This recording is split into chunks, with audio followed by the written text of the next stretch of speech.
So financial management and BDA. So this topic of financial management is very important, not just for CMA Inter, even for SFM, strategic financial management. Okay, FM is very important. So financial management, weightage 80%, BDA weightage 20%. So financial management, let us see the content first. So what are the chapters we have? Fundamentals of financial management. So in fundamentals of financial management, we have an introduction to financial management, time value of money, risk and return. So from introduction to financial management, only once a question was asked in new syllabus in June 2023. So that too a popular question in CA Inter as well as CMA Inter.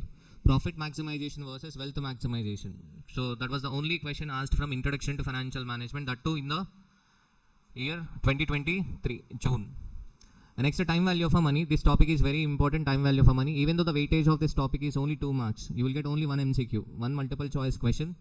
Without knowing the time value of money, we cannot proceed further. You cannot understand capital budgeting, and you will not understand the theme of a financial management. So that's why we cannot skip time value of money.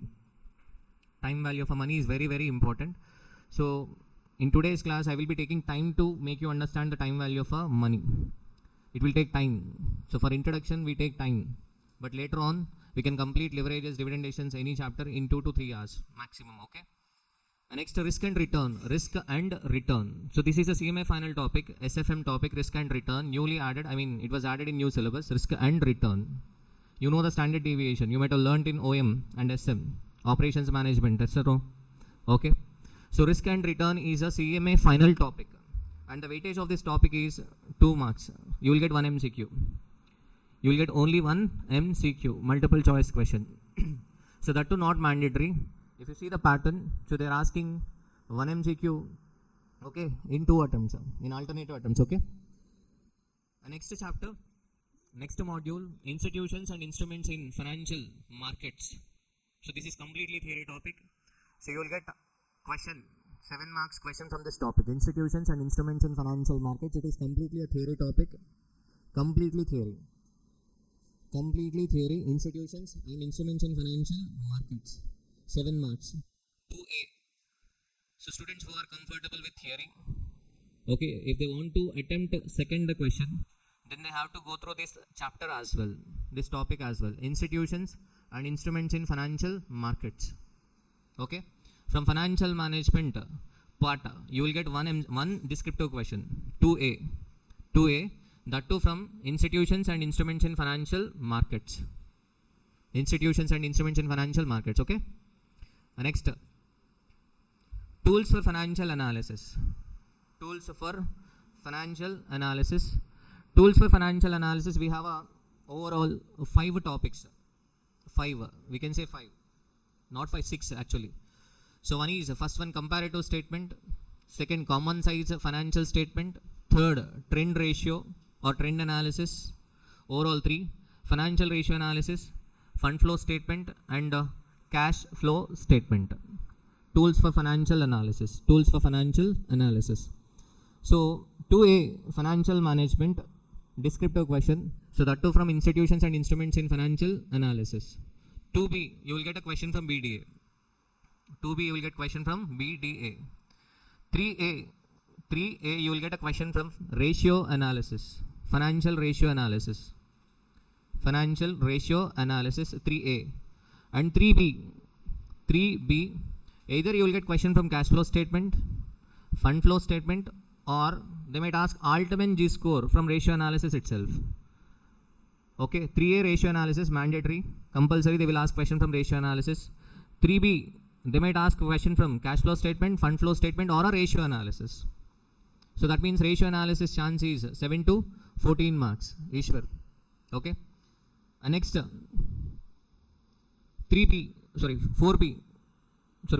4A, you will get question from comparative statement or a common size statement. Comparative statement or a common size statement. 4A. 4A. So students who are strong in practical and if they don't want to read theory, they have to mandatorily attempt third question, 3A and 3B. 3A ratio analysis. What about 3B? Cash flow, fund flow or ratios. Ratio analysis. What about 4A? Comparative statement or a common size statement. Comparative statement or a common size statement. Okay, fine. Next. Okay, 4B. So 4B, cost of a capital. 4B, cost of a capital. Okay, I would recommend you to attempt third question as well as fourth question. 3 and 4. Mandatory. 3 and 4. So what about 5A and 5B? 5A and 5B, they will ask a question from capital budgeting. 5A and 5B, capital budgeting. So capital budgeting 5A, they are asking a basic question. Even if you know the basics, if you know the basics of a techniques, capital budgeting techniques, you can answer 5A. But 5B, even if you prepare all the questions from CME Inter and CA Inter, they might ask a new question. In capital budgeting, always there is a chance to ask a new question. Okay. So 5A and 5B, investment decisions. And next 6A and 6B, working capital management. 6A and 6B, working capital management. Next is 7A and 7B, they will be asking questions from financing decisions of a firm. Financing decision of a firm.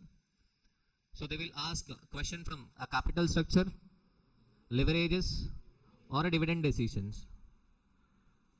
Okay. So again, this part is simple to understand, because without learning capital structure, leverages, dividend decisions, so we cannot, move on. So that's why you have to attempt this question as well. So mandatory you have to attempt what? 3, 4, 7. 3, 4 and 7 mandatory fix. Okay, 3, 4, 7. Okay.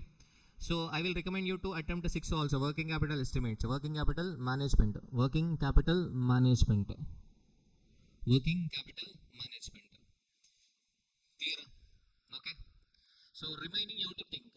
So depending upon your situation, okay, if you are strong in theory, then you have to prepare what? Second question and eighth question. You have to prepare for second and eighth question. So here investment decisions also, we are not going to waste time in exam oriented batch. So we are going to learn each and every concept, but we are going to solve only less number of questions. Less number of questions. If a question is easy in examination, you go and attempt. Otherwise, what? You go for theory. Investment decisions. But we are going to discuss each and every concept. Each and every concept. Okay? Clear?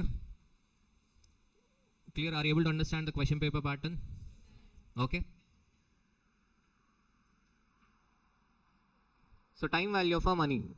So time value of our money. First of all, financial management is very important, not just for examination. First come out of this examination mode and try to understand the concept. Financial management. This is very, very important topic. Very, very important topic. Because after getting a job, you might have a conflict between buying a house or taking a house on a rent. Okay. Likewise, you have to take an investment decision, whether to invest in a mutual funds or whether to buy a gold. We should buy a gold or we should invest in a mutual fund. So you will be taking a lot of financing decisions as well as investment decisions in real life as well. So that's why you need to learn financial management. Without learning financial management, so it is too difficult to survive in reality also, not just for business. Okay. So this topic is very, very important. Not time value of money. Financial management is very, very important. Not just for marks. Okay. You have to learn this topic. So first of all, financial management. In financial management, we have two aspects: procurement of fund, effective utilization of fund. So first of all, instead of by hearting, if anybody wants to start a business, right now the trending business is cloud kitchen. Cloud kitchen. For suppose Hansika, she prepared a mutton very well. She wanted to start a cloud kitchen from our campus. Okay. So tell me, so what is the first step? If she wants to start a business cloud kitchen, what is the first step? Estimation of investment. First step is to estimation of investment. Yes or no? Okay. Next second. So where she is going to invest money? She has to make investment in. She has to make investment in what? She has to make investment in what? Fixed assets as well as current assets. Fixed assets as well as current assets. Yes or no? So what is current asset? For example, if anybody want to start a business, okay, cloud kitchen or something else, school or something else also, they have to keep some cash. They have to maintain some amount of a cash. Yes or no? For example, you might be having some cash, 500 or 1000 rupees. Yes or no? So that is your working capital. That is your working capital. You may not be spending that 500 rupees, but why you are maintaining that 500 rupees? What is the purpose of maintaining that 500 rupees or 1000 rupees? Because of uncertainty. So you are an individual and you are maintaining 500 rupees or 1000 rupees cash to meet your transactional needs. Yes or no? Likewise, business also has to maintain some amount of a cash to meet the operating expenses. That cash is known as what? Working capital. So here investment is made in two. One is fixed assets and second is what? Current assets. So if anybody wants to start a business, first step is to estimation of investment, and investment is going to be made in fixed assets and current assets. And after estimation of investment, deciding where to invest, and next what? Where to procure money. Here the difficult task is what? Procuring money. Utilization is easy. Utilization of money is easy, but here the difficult task is what? Procurement of money. We have to procure money. Okay, how can we procure money? Even though there are sources of finance chapter, we have a sources of finance chapter, financial institutions and financial market chapter is there. You are going to learn how we can procure the money, but fundamentally we can categorize the sources of funds into two. One is equity and the other one is what? Debt. So first you have to estimate investment, second what? Decide where to invest, and next third what? Procurement. From where to procure money? So in financial management there are two aspects. One is procurement of money and second is what? Utilization of money. So two aspects. Sir, why we should learn a time value of money chapter? Why it is very important? Okay, why it is very important? Because whenever a company goes for a public issue, it has to determine the issue price of a equity share. Yes or no? So to determine the issue price of an equity share, we should learn time value of money. Likewise, you might have seen mergers and acquisitions. Akash Institute was acquired by Byju's. Yes or no? So while Byju's acquires Akash, it has to determine the price of Akash. So to determine the price of Akash, so a chartered accountant has to learn time value of money. Sir, why? What is this time value of money? Because in business, we invest as on today, but we receive a benefit in the future. In every business, almost every business, what we do is we invest as on today, but we receive a benefit in the future. Am I correct? Okay. We receive benefit in the future. So that's why you have to learn a time value of money. Anything. If you see the equity valuation means here as a cost accountant or as a chartered accountant, we will be helping investor how to invest. For example, somebody is saving money and he wanted to invest in stock market. So this end, one cost accountant or chartered accountant will be helping, because a person who has completed CMA or CA will be appointed as a fund manager of a mutual fund. What is the job of a fund manager? Fund manager has to decide where to invest, in which company the amount has to be invested. And on the other end, company is procuring money, yes or no? So with company also there is another cost accountant or a chartered accountant. They have to procure money. Okay. So while procuring money or while investing money, we should have a sound knowledge of a time value of money. If you are investing in stock market, for suppose your outflow will be as on today and you will receive a benefit in the future. Yes or no? Company is taking money from the investors. That is inflow as on today. But in future it has to pay. So timing is not the same. So that's why you have to learn time value of money. Okay. So depending upon the time, value of money changes. Okay. So in this chapter we have a contents: introduction, simple interest, compound interest, annuity, and valuation of assets. So weightage of this topic is only 2 marks. But this is the theme of FM and SFM, both FM and SFM. Many of the students, without learning time value of money, they are coming to CMA final. So it is of no use, okay? You should learn time value of money. Introduction, simple interest, compound interest, annuity, and valuation of assets. So what are the reasons for time value? First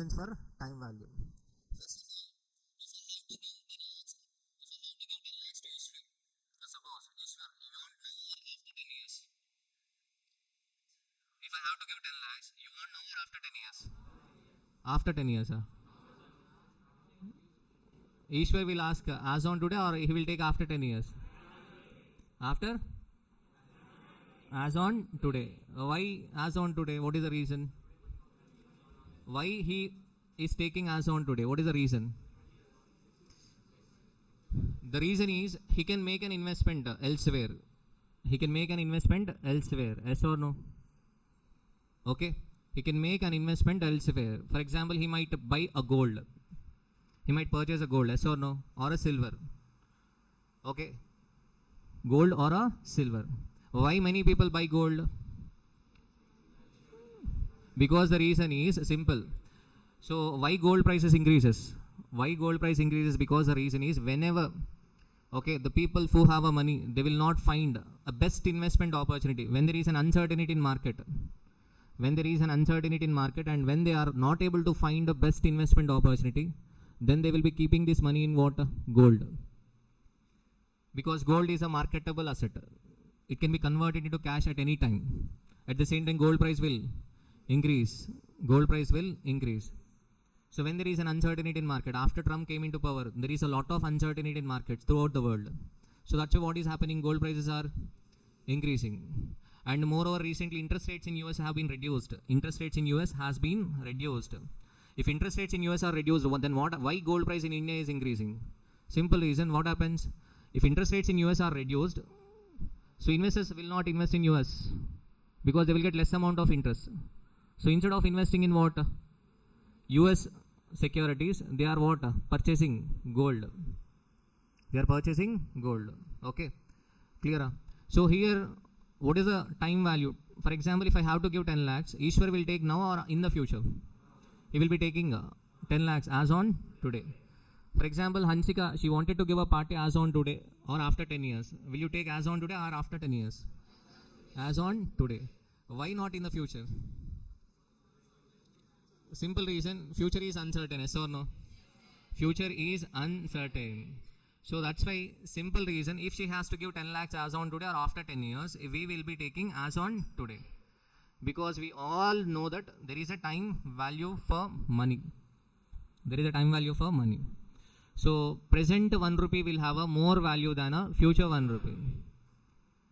That you have to understand. For suppose present, if you have a 200 rupees, not 200, if you have a 500 rupees, then you can go to movie on a release date, yes or no? If you have a 500 as on today, you can go to movie on a release date. For suppose, after 10 years, if you have a same 500, will you be able to go to movie or not? You will be able to go to movie theater, but not movie, yes or no? You will not be able to watch movie because what happens to the ticket price? Ticket price will increase. So that means in future, to watch the same movie, you might require 1000 rupees. You might require 1000 rupees, yes or no? So present 500 rupees is equal to Bahubali 2. Okay, present 500. But in future, to watch the same Bahubali, you have to spend what? 1000 rupees. So that means which? Okay, money is having a more value, present 1 rupee or future 1 rupee? Present. Present rupee is having a more value than a future. Present money will have a more value than a future. Clearer? So first you have to understand this point. Present 1 rupee will have a more value than a future 1 rupee. So why there is a time value? And whenever we give money to the borrower, we charge interest, yes or no? For example, if we are giving money to Rakesh, are we going to charge interest or not? We charge interest. Why do we charge interest? First reason, risk. Rakesh may or may not return back the money. Rakesh may or may not return back the money. So that's why what? Risk. You should know the meaning of a risk. Risk and return. Risk and return, these two words. Very important. You have to understand these two words. Risk means uncertainty. Risk means what? Uncertainty. Possibility of occurrence of a loss. Possibility of a deviation from the mean or average. Possibility of a deviation from the mean or a average. Risk means what? Uncertainty or possibility of occurrence of a loss or possibility of deviation from the mean. Deviation from the mean. Mean means what? Average. What is the meaning of mean? Average. Okay, risk means uncertainty. So you are writing a exam CMA Inter, yes or no? You're doing a CMA course. Are you taking risk or not? You're taking risk. You're taking risk or not? What is the risk? Risk. You're using the word risk. Okay, when you tell somebody I'm doing CMA course, the other person will say you're taking risk. Yes or no? Okay. So likewise, when Balaji, if he is getting married, we say why you're taking risk? Yes or no? We use this risk word. Yes or no? For example, Kanna Manoj. He's running opposite to the train. What do we say? Why you are taking risk? Yes or no? Why you are taking risk? This person sitting in first bench and sleeping. What do you say? Why you are taking risk? Why you are taking risk? Yes or no? That too in EO class, exam oriented class. If student is sleeping in EO class, exam oriented class, that means what, he is taking a risk. What is the meaning of this risk? Possibility of occurrence of loss. Yes or no? Balaji is getting married. There is a possibility of occurrence of loss. Peace of mind. Okay. There is a possibility of occurrence of what? Possibility of losing what? Peace of mind. Or else what? Possibility of losing. He might go to honeymoon to Meghalaya. Something might happen. Yes or no? So that means he is taking a risk. Manoj Khanna, he is running opposite to the train. There is a possibility of what? Occurrence of loss. Yes or no? Okay. Likewise, our sleeping star, he is sleeping in EO exam oriented batch. Then what can happen? There is a possibility of occurrence of loss.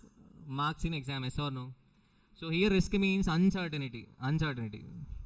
It doesn't mean he might. I'm saying he might lose. So I'm not saying he will be losing. He might. Okay. Are you getting my point? So risk means what? Uncertainty. Risk means uncertainty. Possibility of occurrence of loss. You're doing CMA means you will, okay, definitely what, get failure or what? No. You might. The chances. We are talking about what? Chances. Risk means what? Possibility of occurrence of loss. Possibility of deviation from the average or a mean. Clear? So risk. So if risk increases, what happens to the expectation? Expectation will also increase. If risk increases, expectation will also increase. Yes or no? Yes or no? Okay. Your friends might have joined BTech or a BCom. Yes or no? But instead of going to BCom or BTech, you joined CMA. Who is taking more risk? CMA students are taking more risk than degree students. Yes or no? For example, degree students will be expecting what? 15,000 or 20,000 salary per month. You are also expecting same salary or what? No. Okay, you are expecting more than that. Yes or no? If risk increases, what happens? If risk increases, expectation will also increase. Nothing but required return. Return means benefit. What we get? Return. Meaning itself is what we get. Required return will also increase. If risk increases, required return will also increase. Yes or no? If risk increases, required return will also increase. So apply the logic. Instead of by hearting, apply the logic. General, okay, common sense. If risk increases, what happens to the required return? Required return will also increase. So that's why your expectations are high than a degree student. Yes or no? Okay, if risk increases, required return will increase. So this is the fundamental point you have to understand, because there is a link between this sentence and CAPM return. In CAPM return is equal to RF plus RM minus RF into beta. You are writing that formula, yes or no? But instead of by hearting, you have to understand that why we are writing RF plus RM minus RF into beta. So what is the CAPM return? Required return. If risk increases, what happens to the required return? Required return increases. Okay. For example, okay, I have left my government job and I'm came into teaching. That means, am I taking a risk or not? I'm taking a risk. So whether my required return, will be high or less? High. Whether I will get actual return high or less, that is different. What is my requirement? My requirement will be high or low? My requirement will be high. That means if risk increases, what happens to the required return? Required return increases. So this is the fundamental point you have to understand for FM as well as SFM. Okay. If risk increases, required return increases. What is the meaning of risk? Risk means uncertainty. Risk means what? Uncertainty or possibility of a occurrence of a loss. So we are sitting here in the class. Are we taking a risk or not? Yes, something can happen. Something can happen. Okay, even if you sit in the class, yes or no, something can happen. But the possibility is less or high? Possibility is very less. Possibility is very less. Okay. So Mahi Sanjita, she is jumping from the building, top of the building. What about she is taking more risk or less risk? She is taking more risk, yes or no? So if risk increases, what happens to the required return? If risk increases, required return will increase. Clear? Okay. So after CMA, for example, Vijay, he wanted to prepare for civil services. What happens to the risk? Risk increases. Then what happens to the required return? Required return will also increase. And our Sonia Gandhi wanted to contest in elections. Then what happens? Risk increases. So if risk increases, required return will also increase. Clear? You are not just learning the time value for money. Okay? So whenever you lend money to the other person, okay? So Mahi Sanjita, she is giving money to Vijay. Okay, Vijay. So now the point is, she will be charging interest or not? She will charge interest. Why she will charge interest? First reason, risk. There is a possibility of occurrence of a loss. Okay, there is a possibility of occurrence of a loss. Yes or no? Right now he is unemployed. Yes or no? Right now he is unemployed, no job, nothing. So there is a possibility of occurrence of a loss. For example, Mahi Sanjita, she is lending money to, okay, Venkat Sai sir. Then what? Less risk. Now also she will charge interest, but not, okay, as she charges from what? Vijay. Are you getting my point? So if risk increases, what happens to the required return? Increases. So generally, if you lend money to an unemployed person, you will charge high interest. But if you are lending same money to a person who is working, then what we charge? Less interest. Okay. Same money, if it is lent to an employee who is working with the government employee, then what? Even more less interest. That's why banks while giving a loan, if a bank is giving a loan to an employee who is working with private company, it will charge high interest. And if it is giving a loan to an employee who is working with government, will charge a less interest. Okay, less risk, less required return. High risk, high required return. So why interest is charged? First reason, risk. Second reason, inflation. Second reason what? Inflation. A rise in prices.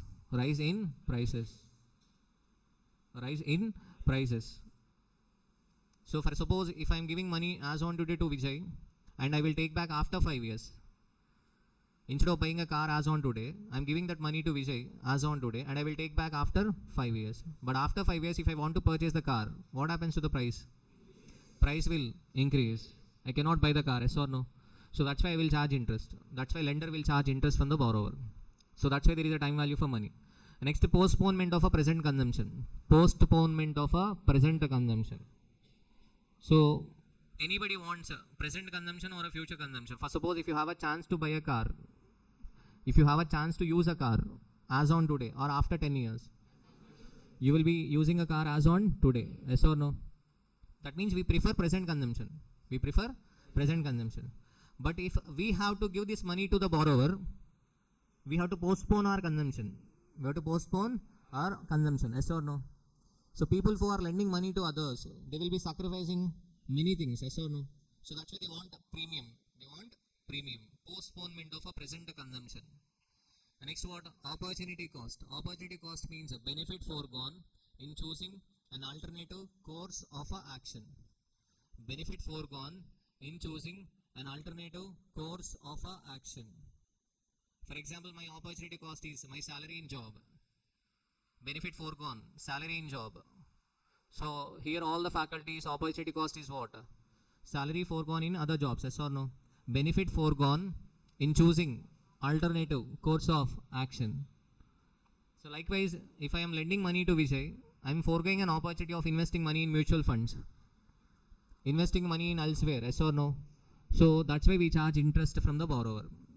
So why do we charge interest? Instead of by hearting these words, first understand why people will charge interest when they lend money.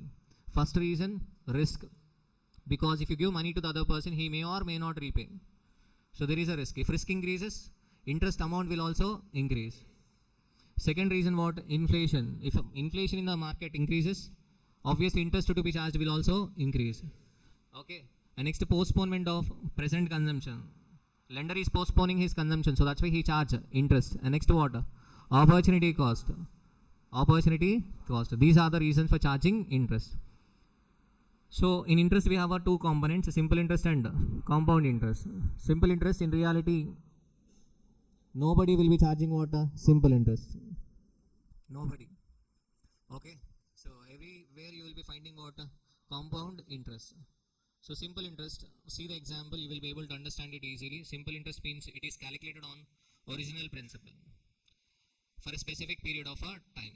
Example, principal is equal to what? 1 lakh. Interest rate is equal to 10%. Time 1 year. So what is the simple interest? PTR, principal into time into rate of interest. 1 lakh into 10% into 1. 10,000 rupees. Okay. So simple interest. We are using calculator, but every mother, she might be already joined in Dwakra group, yes or no? They will be taking loans. They will be calculating interest without using a calculator. Okay. So simple interest, 1 lakh into 1 into what? 10%. So 10,000.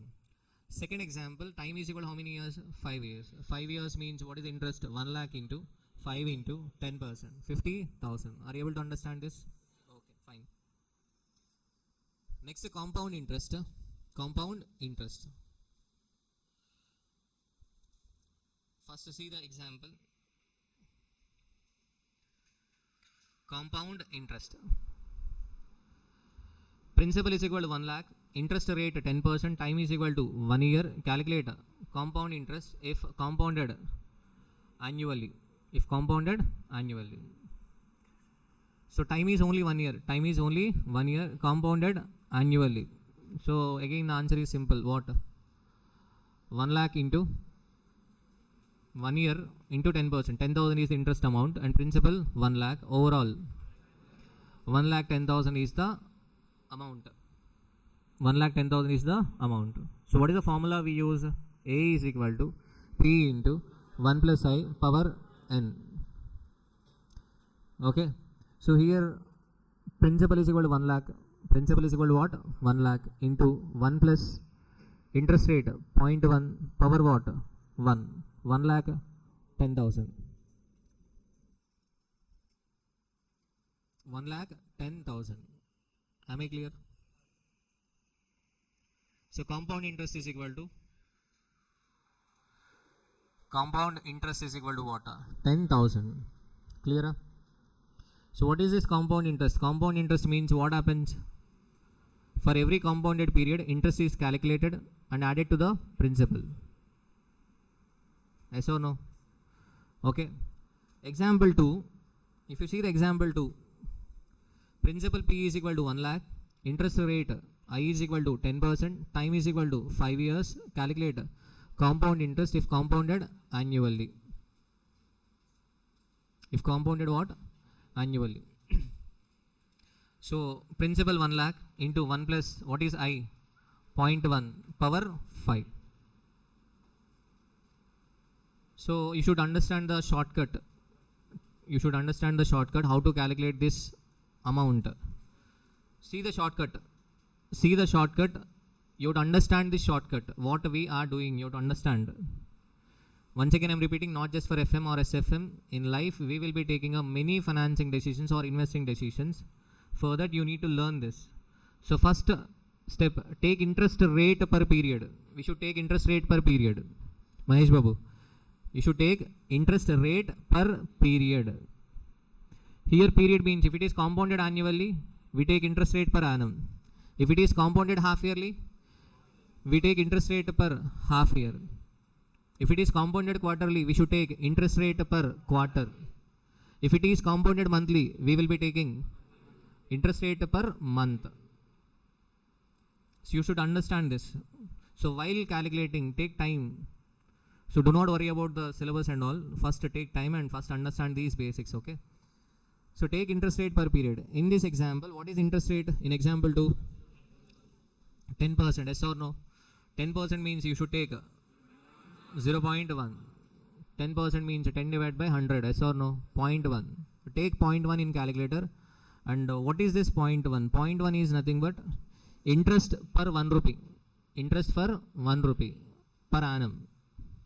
For 1 year, what is the interest amount? 0.1 is the interest amount for 1 year. 0.1. What is this 0.1? Interest for 1 year for 1 rupee. Clear? Add 1. Add 1. What is this 1? Principal. Add 1. Second step, add 1. Multiply with 1 lakh.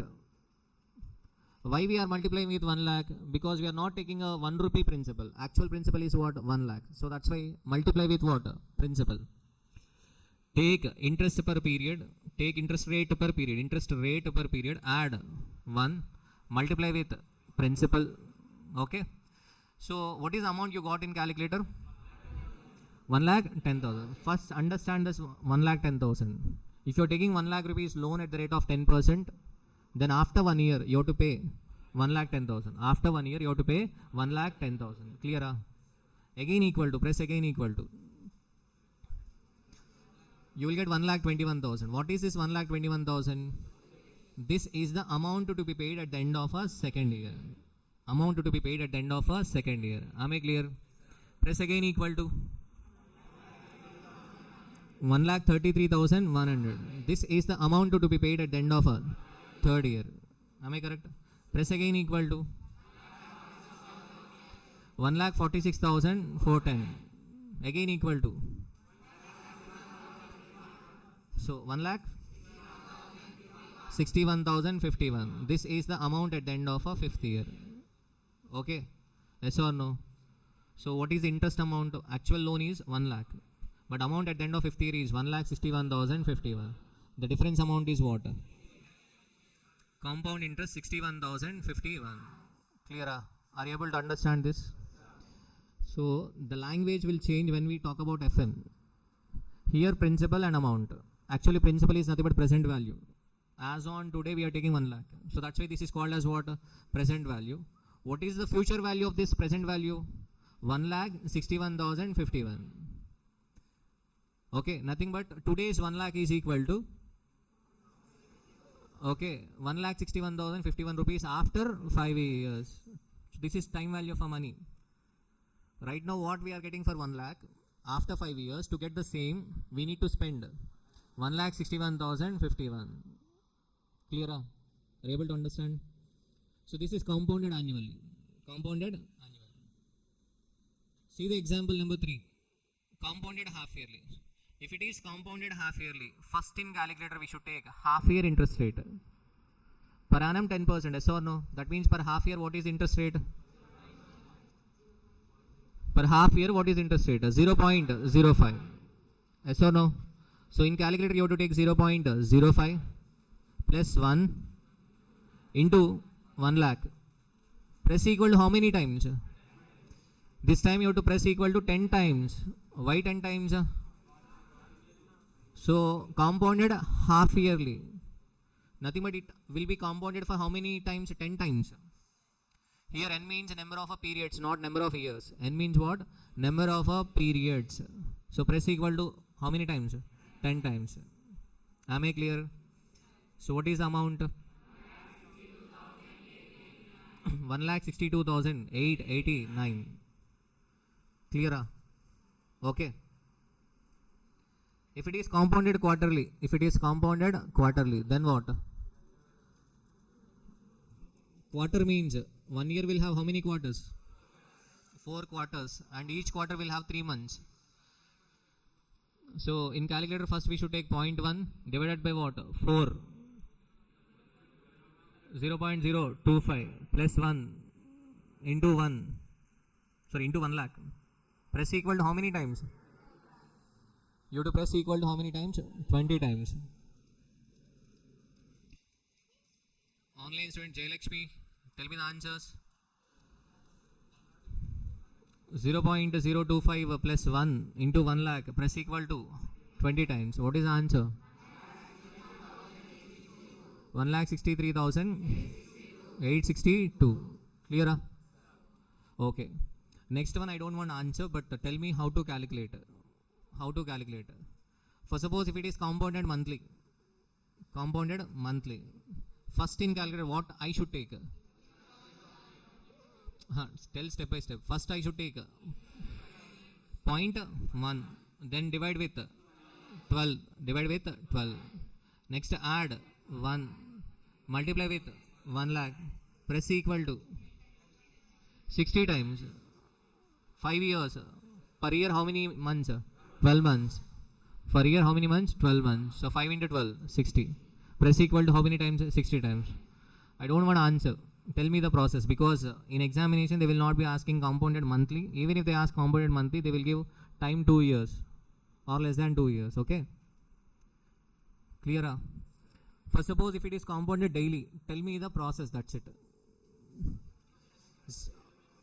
First in calculator I should take 0.1 divided by 365 plus 1 into 1 lakh. Press equal to how many times? 365 into 5 times. That is 1825 times. You have to press equal to how many times? 1825 times. If it is compounded daily. Compounded daily. So for suppose if it is compounded monthly, sorry, compounded hourly, then what?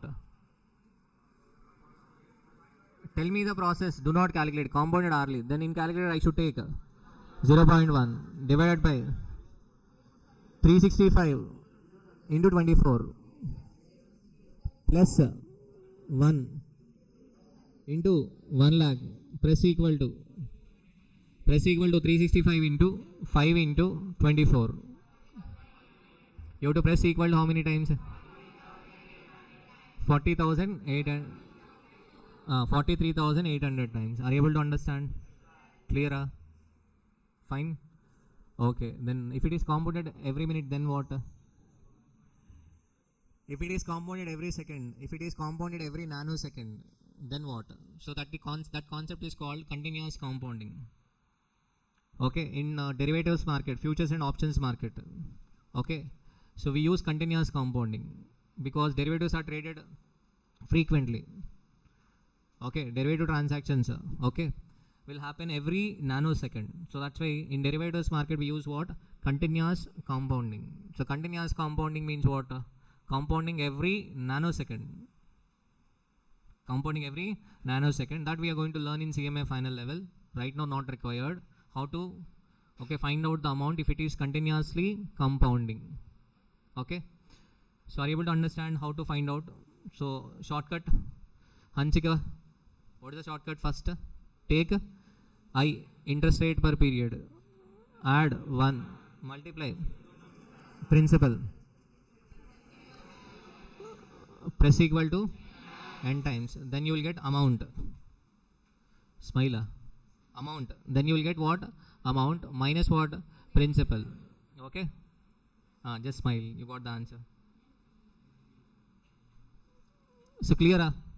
Okay, so now, so what is the general interest rate in the market? Tell me, what is the general interest rate in the market?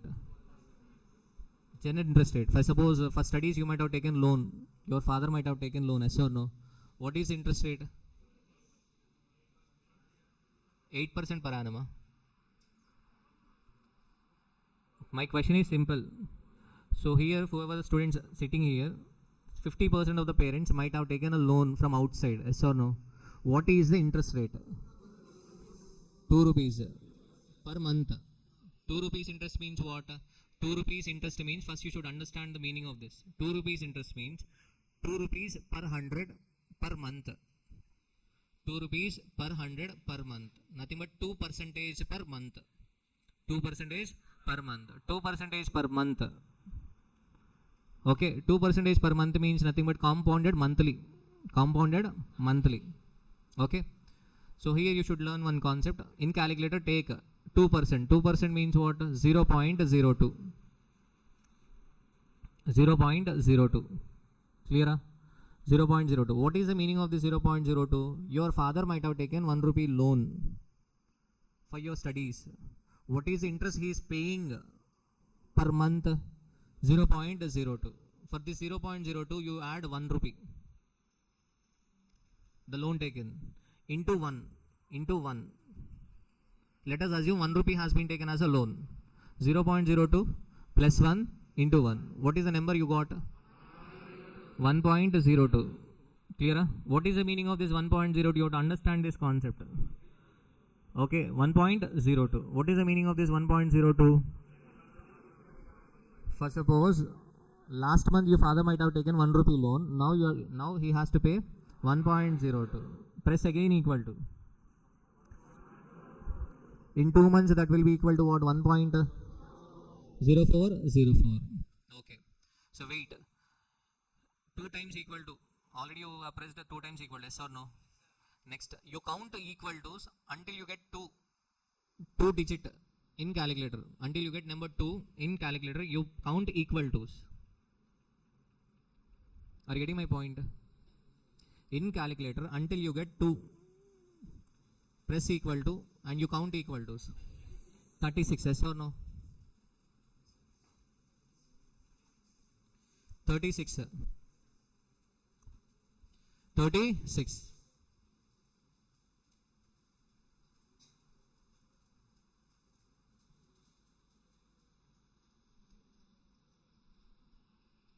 So clear?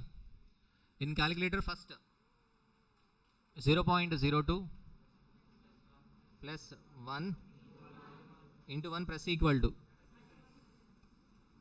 Press equal to 36 times. You will get what? So 2.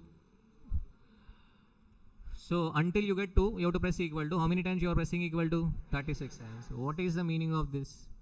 Nothing but if, okay, you are taking 1 rupee loan at the rate of 2% per month, that will get doubled. That will get doubled. In how many years? 3 years. Okay. In CMA Inter study material, they have given a rule. Okay. Rule number 72. Rule number 72. So 72 divided by interest rate. 72 divided by interest rate. What is interest rate? 2. 36 months. You will get approximate answer. You will get approximate answer. Rule number 672. So in how many months or years the amount will get doubled? In how many years or months the amount will get doubled? So simple, conceptually we can calculate. You take 0.02, add 1, multiply with 1, press equal to until you get what? 2. So 36 months. In 36 months amount will get doubled. Clear? But there is a rule number 70. Rule number 72 is nothing but you have to by heart this. You have to remember the number 72. 72 divided by what? Interest rate. You will get the answer. To get the accurate answer, there is rule number 68. To get the accurate answer, there is a rule number 68. This is by hearting actually. Whatever the rules I am saying now, that is by hearting. Rule number 68 is 0.35 plus 68 divided by interest rate. 0.35 plus 68 divided by interest rate.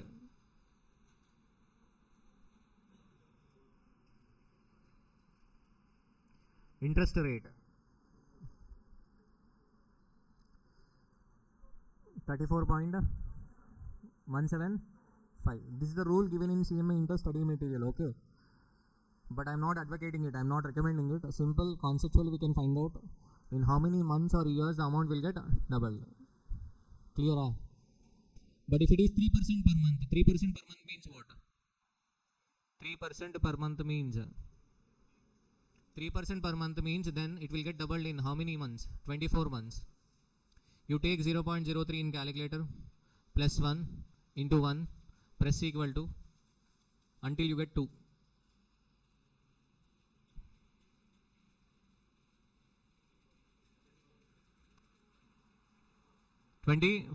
Clear? So in how many months it will get doubled? 24 months. So that means, so you have to understand this concept. For suppose 30 years back, 100 rupees borrowed by your grandfather at the rate of 2% per month. Let us assume how much he borrowed? 100 rupees. Okay, to buy cigarettes, Charminar cigarettes. Okay, he borrowed 100 rupees at the rate of what? 2% per month. Then in first 3 years it will be equal to what?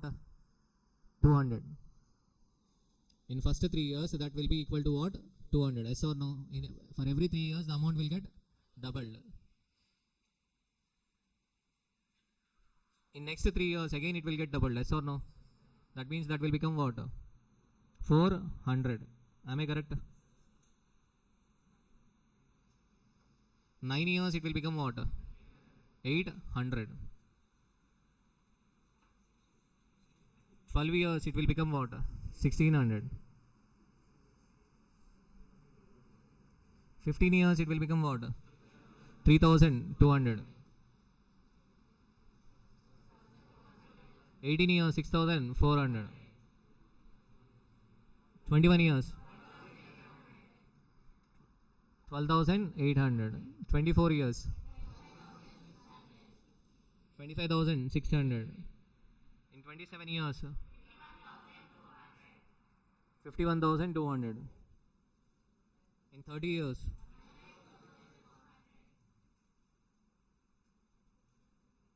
1,02,400. So now you have to repay what? 1,02,400 rupees. Clear? Okay. So this is a mistake might have done by your grandfather. Okay. Now let us talk about our mistakes. Okay. First, suppose if you are wasting time now, okay, that will cost you 6 months. Yes or no? That will cost you 6 months time. 6 months time means then at least you will be losing what? 1 lakh. At least worst case what? 1 lakh. Okay, you will be losing 1 lakh. That means after 30 years, from here after 30 years, what is the value of this 1 lakh? Value of this 1 lakh is what? 10 crore 24 lakhs. What is the value of this? Okay, next 1 month or next 1 month, what is the value of this next 1 month? 10 crore 24 lakhs. That means you are doing injustice to your children and grandchildren. Okay, you are wasting time. What is the value of this? 10 crore 24 lakhs. Clear? So if you have already taken a loan at the rate of 2% per month, okay, that means what amount is getting doubled for how many years? For every 3 years, the amount will get doubled. If it is 3% per month, if it is 3% per month, then it will get doubled for how many years? For every 2 years. So then you can't even imagine this number. If it is getting doubled for every 2 years, then what? It is even, that will be a huge number. It will be in hundreds, okay? Not tens also. Clear? Are you able to understand the compound interest? Clear compound interest? If you understand the time value for money, you will not waste time. Next, effective rate of interest. Effective rate of interest. So what is this effective rate of interest? Effective rate of interest means, for suppose if somebody gives an option, compounded annually and compounded monthly. Compounded annually and compounded monthly. You are a borrower. You are a borrower. Which option will you choose? Which option will you choose? Compounded annually or a compounded monthly? Annually or monthly? Annually. Compounded annually. Why compounded annually? For example, 24% per annum. 24% per annum. Compounded annually 24% per annum. What is the meaning of this? Per annum you are paying 24% interest. Okay. For suppose if they are asking you to pay the interest every month, compounded monthly. Compounded monthly. Compounded monthly means what? 24% divided by 12. That means the opposite person is asking you to pay 2% per month. 2% per month. So then effectively you are paying more than 24. You are not paying just 24. You are paying effectively more than 24. Again, this effective rate of interest, they may or may not ask in examination, but you have to understand this. Effectively you are paying more than what? 24%. How to find out this effective rate of interest? Simple. In calculator, take 0.02. First of all, understand what is the 0.02. 2% interest per month. So nothing but I am taking an example of compounded monthly. If it is compounded monthly, so how to find out the effective rate of interest? Take interest rate per month 0.02 plus 1 into 1. So per year how many months? 12 months. So we have to find out the effective rate of interest per annum, right? So that's why press equal to how many times? 12 times. Press equal to 12 times. Press equal to 12 times. 1.26824. By seeing this number itself, you can say what is the effective rate of interest. The effective rate of interest you are paying is 26.824. What is the effective rate of interest? 26.824 is the effective rate of interest. Are you able to understand? That means we are not paying 24%. You might be thinking 2 into 12, 24%. No, you are paying effectively what? 26.824. Clear? So how to find out this effective rate of interest? First you should take interest rate per period. Interest rate per period. If it is compounded monthly, you take interest rate per month. If it is compounded half yearly, take interest rate per half year. Add 1. Multiply with 1. Press equal to n times. N means here not overall n. Number of periods per year.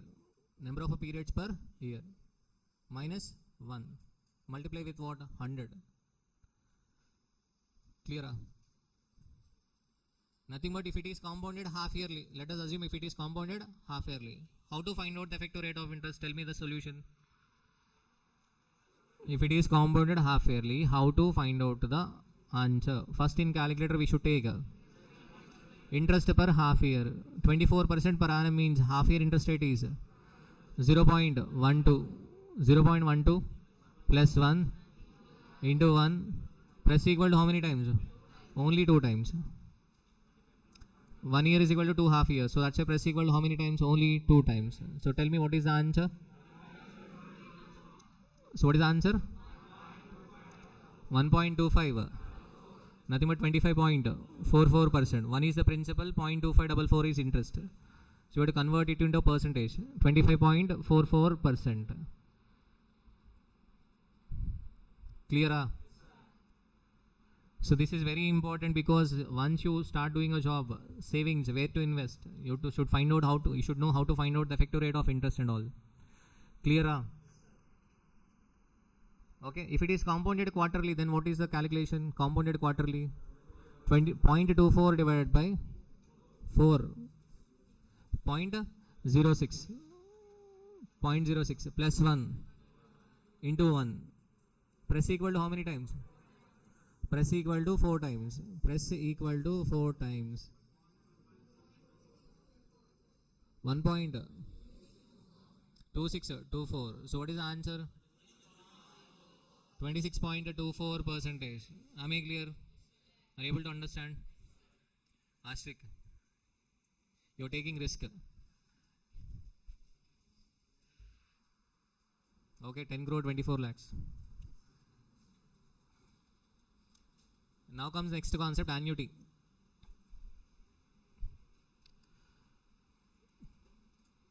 Next, annuity. Annuity concept. So annuity means the same amount received or paid at same interval. Annuity means same amount received or paid at same intervals. Annuity. Annuity regular, annuity immediate. So there can be 2 categories, annuity regular, annuity immediate. Annuity regular means received or paid at the end of the period. Immediate means what? Annuity received or paid at the beginning of the period. Beginning of the period. Generally if a question is silent, Of course, in FM, they will not be asking questions on annuity immediate. But if a question is silent, we assume that annuity is a annuity regular. Annuity is a annuity regular. If a question is silent. Sir, why it is annuity regular? Because simple common sense. You know the concept of buying a car and leasing this car to a software company. You know this concept? Some people, what they do is, they will purchase a car. They will purchase a car and they will give this car on lease to a software company to carry the employees from hostel to what? Office, or PG to office. You know this concept? Okay, fine. So now tell me, first suppose if you want to do the same business, so tell me, if you visualize, initially you will have an outflow, yes or no? Initially you will have a outflow. You will be buying a car, yes or no? If you buy the car, what you are going to receive? You are going to receive fixed rental income from software company every month. Every month you will receive a fixed rental income. Fixed rental income. So tell me, you will receive a fixed rental income at the end of the month or beginning of the month? End of the month. Nobody will give at the beginning of the month. After giving a service, they will pay money. Yes or no? So that means generally any kind of a business or any kind of asset, you will be investing as on today and you will receiving a benefit at the end of the period, not at the beginning of the period. For suppose if you are going to a job, you will get a salary at the end of the month or beginning. For example, you are joining a job on 1st April. On 1st April itself, they will give a salary or what? No. They will give a salary on what? 30th April. Yes or no? So that means what? Generally, annuity means what? Annuity regular. At the end of the period. At the end of the period. Clear? You might be thinking, like, sir, in first week of the month we receive a salary. In the beginning we receive a salary. No doubt you will be receiving in first week of the month. But that is the salary of what? Previous month. Salary of a previous month. So that's why if a question is silent, we assume that annuity has what? Annuity regular. Okay. So annuity can be regular or annuity immediate. Immediate means what? Beginning of the period. Beginning means not 1st April or 2nd April. I mean 1st April or 1st May. We are talking about what? If you work for March, they will give pay salary on April 1st or 2nd. So that is annuity regular or immediate? Annuity regular. For suppose if you are leasing a car to a software company and you are getting a rental income. For suppose for March you have given a car to a software company. They will pay money in the first week of April. Okay, for you it is an annuity regular or immediate? Annuity regular, not immediate. Okay, because that is being received after giving a service. So annuity regular. So if a question is silent, that is annuity regular or immediate? Annuity regular. Okay. So first of all, what is annuity? Annuity means same amount at same intervals. So for example, case 1 is not an annuity. Why case 1 is not an annuity?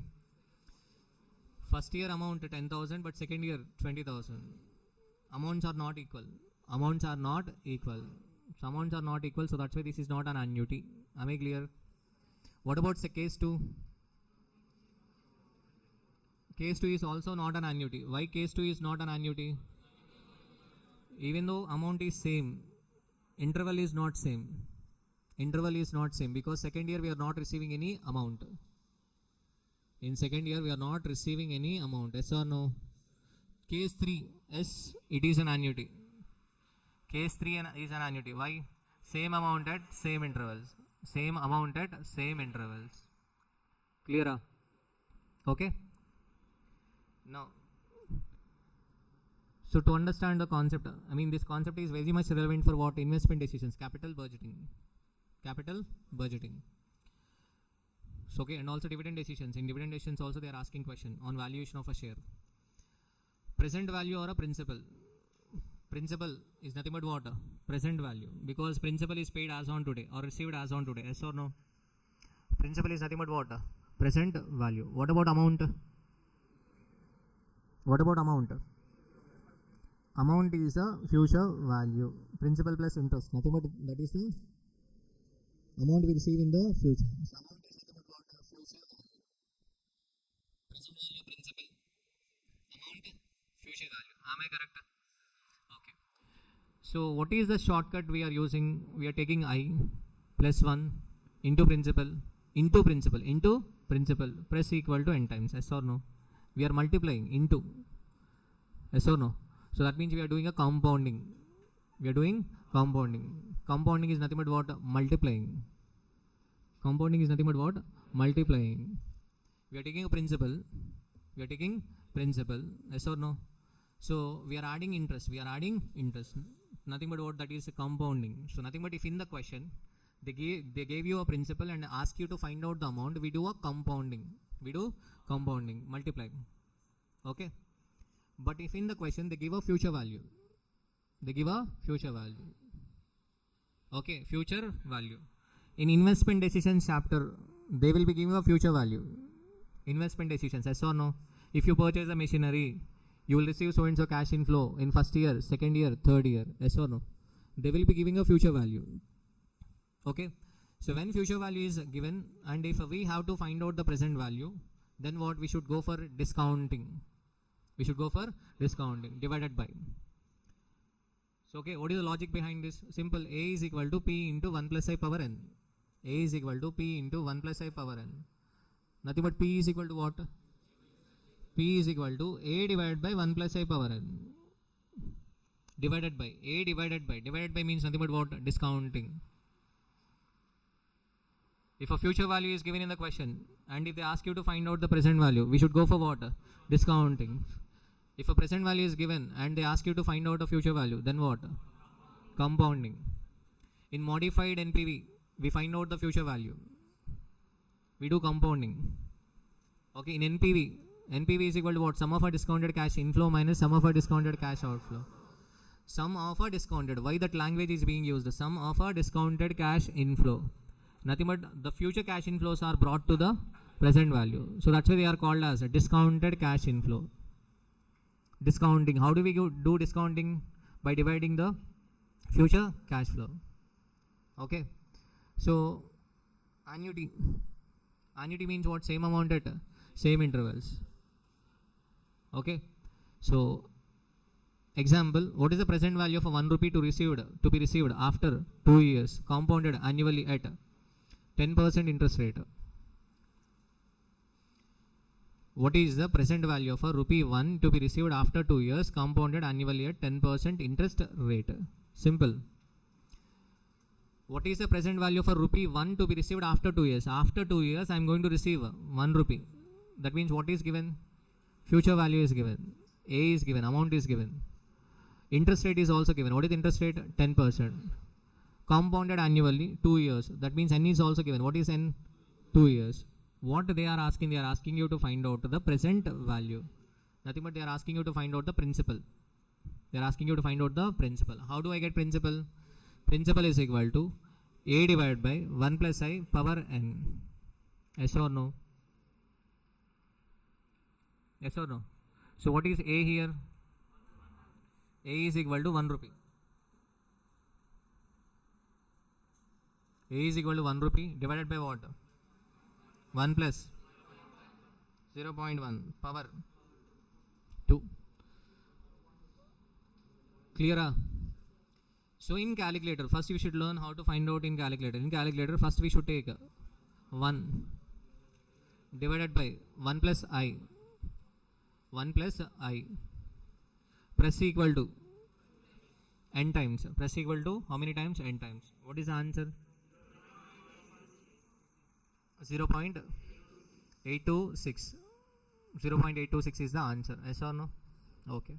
What is the meaning of this 0.826? If you are receiving 1 rupee at the end of a second year, what is the value as on today? 0.826.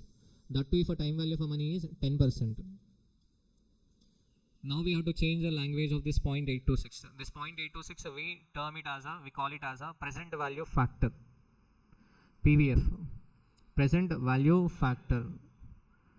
Present value factor. How do we get present value factor? 1 divided by 1 plus I press equal to n times. So the meaning of this 0.826 is, if you invest 0.826 as on today, that will become 1 rupee after 2 years. We can say like this. Or else, if you are receiving 1 rupee at the end of a second year, what is the value of that 1 rupee as on today? 0.826 is the value of a 1 rupee as on today. Clear? Same example. For suppose if it is divided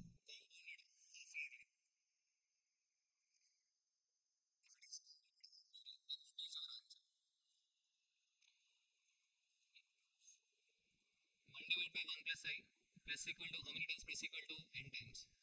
I means here interest rate per period. Compounded half yearly means we should take half year interest rate. Half year interest rate 1 divided by 1.05. 1 divided by 1.05 plus equal to how many times? 4 times. Okay, 0.8 double 0.8227. Clear? For me, answer is not important. Are you able to understand the process? So you should understand the concept. Okay, why we are dividing with 0.05? 1 divided by 1 plus 0. 1 divided by 1 plus 0.05. If it is compounded half yearly. For suppose if it is compounded quarterly, then what? 1 divided by, tell me the answer. I mean, do not calculate. 1 divided by 1 plus 0.025. Press equal to how many times? 8 times. Press equal to how many times? 8 times. So answer is not important for me. Okay, do not waste time. Press equal to how many times? 8 times. Am I clear? Are you able to understand how to find out the present value factor? Okay. Sir, why we should learn this concept? Okay. Byju's has acquired Akash, yes or no? Byju's has acquired Akash. Okay, of course, Byju's is also got bankrupted. Now the point is, if a Byju's purchase an Akash, then what happens? It will receive benefit in the future or immediately? Future. Yes or no? So, to take an intelligent investment decision, first we should bring the future cash flows to the what? Present value. Are you getting my point? So, whether it can be Akash, plant and machinery, building, equity share, debenture, whatever, it can be the asset. If you purchase any asset, you will receive a benefit in the future, yes or no? Okay, your outflow will be as on today, you will be receiving a benefit in the future. We cannot simply add all the future cash flows, yes or no? We cannot simply add the future cash flows, yes or no? What we have to do is, we should bring the future cash flows to the present value. We should bring the future cash flows to the present value. Then we can compare this outflow and what? Inflow. That is what we do in net present value, NPV.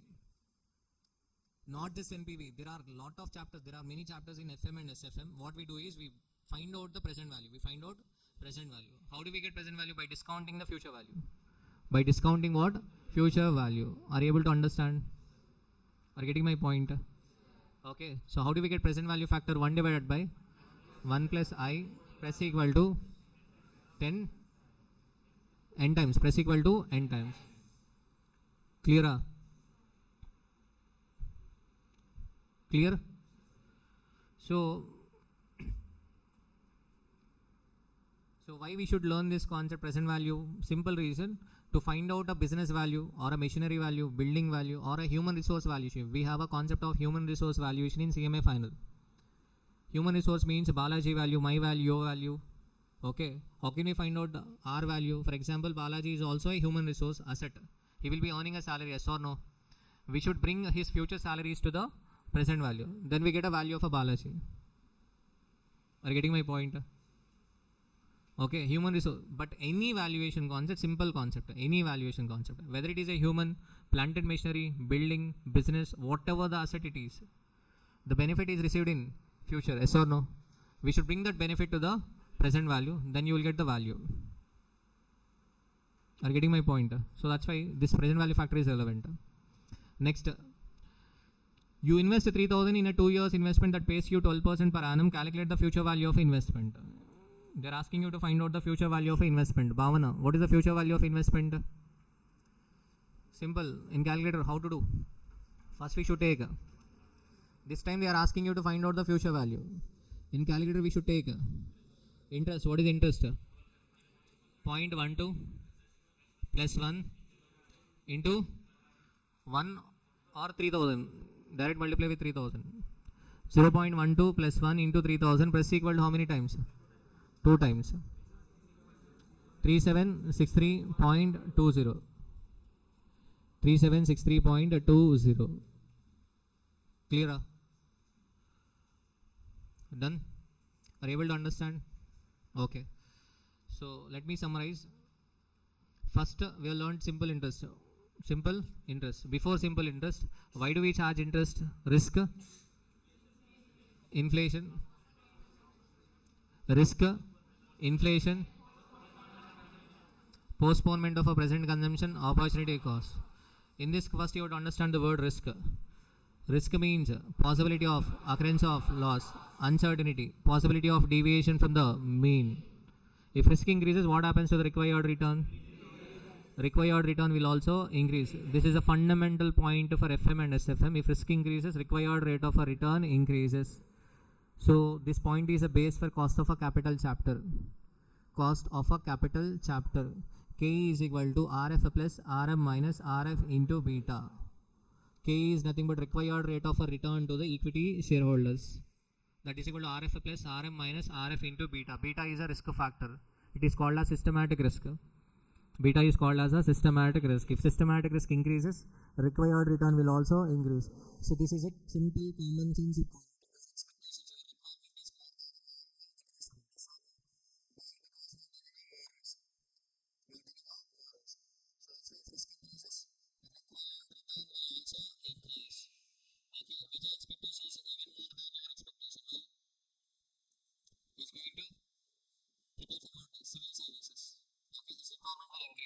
His requirement will increase. Are you able to understand? Clear? Fundamental point. So next what? Simple interest calculation, you know. Compound interest calculation. First we should take I plus 1 into principal plus equal to n times minus principal, then you will get interest. Yes or no? Here n means number of periods, not number of years. Number of periods. Next what? Effective rate of interest. What is effective rate of interest? How do we get effective rate of interest? Take interest rate per period, add 1, multiply with 1, press equal to number of periods per annum, minus 1 into 100. Then you will get effective rate of interest. Rule 72. In how many years or months the amount will get doubled? 72 divided by rate of interest. Rule 68. 0.35 plus 68 divided by interest rate. What is this rule 72 and rule 68? These rules are for finding out the period in which the principal will get doubled. So that we can do a conceptually also. We are seeing yes or no? Clear? Okay. Annuity means what? Same amount at same intervals. Annuity regular end of the period, annuity immediate beginning of the period. Okay. So and how to find out the present value? If a principal is given, an amount has to be calculated, then what we do? Compounding. Present value is given, and if they ask you to find out the amount, we do compounding. If a future value is given and we have to find out the present value, then we do discounting. In most of the cases, future value is given and we have to find out what? Present value. We have to find out what? Present value. Why? Because the reason is, if you purchase asset as on today, you will receive a benefit in the future. Okay. To take an investment decision, we should bring the future benefit to the present value. Am I clear? Okay. So after break we shall discuss what are remaining shortcuts, annuity shortcuts, and then what? Valuation of asset example. Before lunch break we will be able to complete only time value of money. You might be thinking the weightage of this chapter is only 2 marks. Why we are taking this much time? In investment decisions, capital budgeting, dividend decisions, and cost of our capital, we will be saving time. Okay. So clear? Manoj.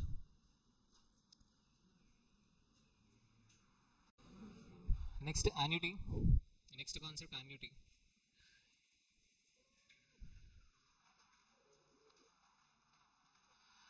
Annuity means what? Same amount at same intervals. Annuity regular end of the period, annuity immediate beginning of the period. Clear? So shortcuts to find out the present value of annuity regular. So here we are going to learn 4 categories. So either they might ask you to find out what present value, or they will be asking you to find out what future value. Future value means compounding, present value means discounting. Yes or no? Okay. So at intermediate level, CME inter level, so bringing future value to the present value, that would be enough. Okay. But we should learn future value as well, future value of annuity regular for the time being. So present value of annuity regular, present value of annuity immediate, future value of annuity regular, future value of annuity immediate. So understand conceptually. Okay. So first shortcut, take take 1. Present value of annuity regular, take 1. First we start with what?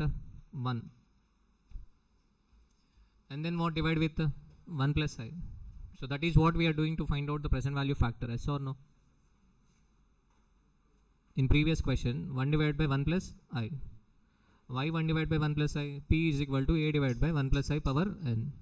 Yes or no? So take 1, divide with what? 1 plus I. Press equal to n times. And then what? Press GT, grand total. Press GT, grand total. Multiply with annuity. Multiply with annuity. You got the answer, okay? Smile. Thank you. So take 1, divide with what? 1 plus I, press equal to n times, press GT, grand total, multiply with annuity. Okay, smile. Now, first understand this. So let us take I 20%. For the timing, let us assume what? I is equal to what? 20%. N is equal to 5. N is equal to what? 5. Okay. N is equal to 5. And annuity, we should multiply with what? Annuity. Annuity is equal to, let us assume 10 lakhs is the annuity. And annuity is equal to what? 10 lakhs. Okay. Clear? Huh? So let us assume Hansika, she is going to work for next 5 years. Next 5 years. Hansika, she is going to work for how many years? Next 5 years. How much she is going to earn? 10 lakh rupees per annum. For how many years? 5 years. Let us find out her value. What is the value of Hansika as on today? Okay. So see the shortcut. First take 1. In calculator take 1. Divide with what? 1 plus I. What is the interest rate we are taking as an example? 20%. So 1 divided by 1.2.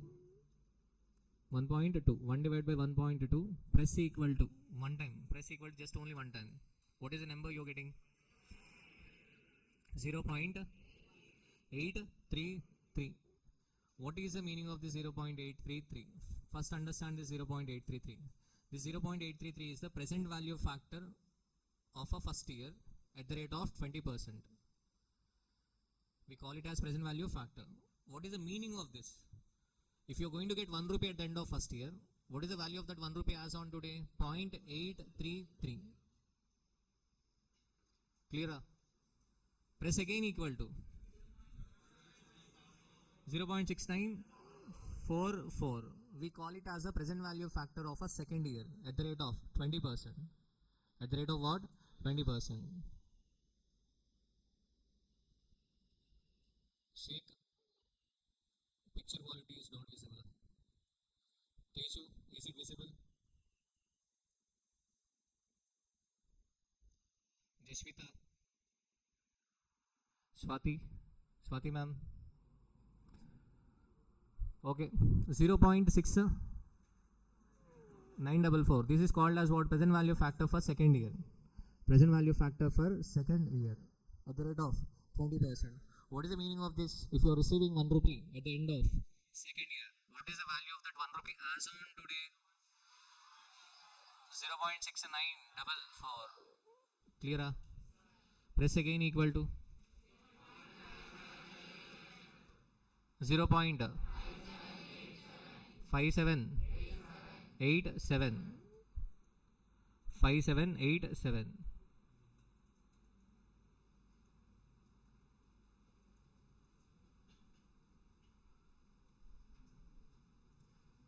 Now is it clear, Jashvita?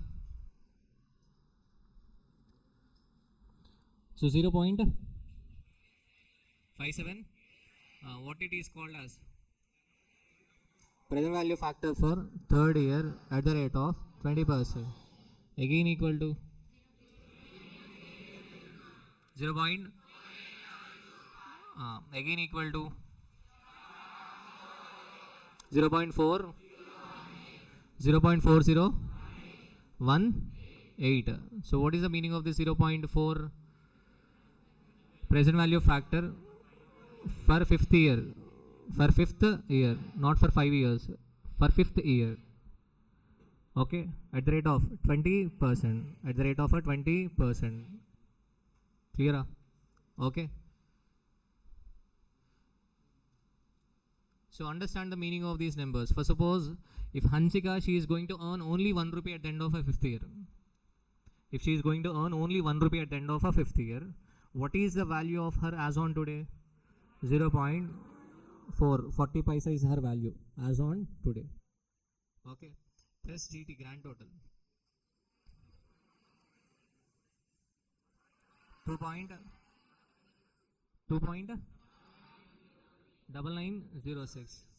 If she is earning 1 rupee every year for 5 years, if she is earning 1 rupee every year for how many years? Next 5 years. Then what is her value as on today?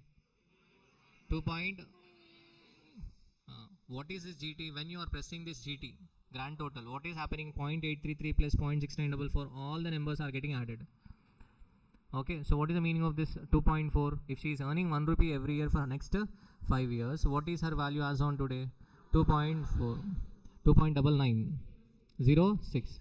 But here, in our example, she is not earning 1 rupee. She is earning 10 lakhs per annum. 10 lakhs per annum. So that's why multiply with annuity 10 lakhs.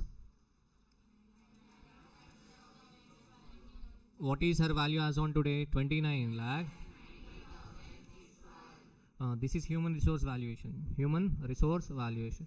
But any valuation, same concept. So instead of Hansika, let us assume plant and machinery. Plant and machinery. Plant and machinery is giving a benefit of 10 lakhs every year for next 5 years. What is the value of machinery as on today? 29 lakh. Simple. Okay. Business valuation. For suppose if you want to buy X limited company and that company is going to give a benefit of 10 lakhs every year for next 5 years. What is the value of that company as on today? 29 lakh. 29 lakh 90,612 something. Are you getting my point? Swatisri, is it clear now? Image. Jailakshmi, is it clear?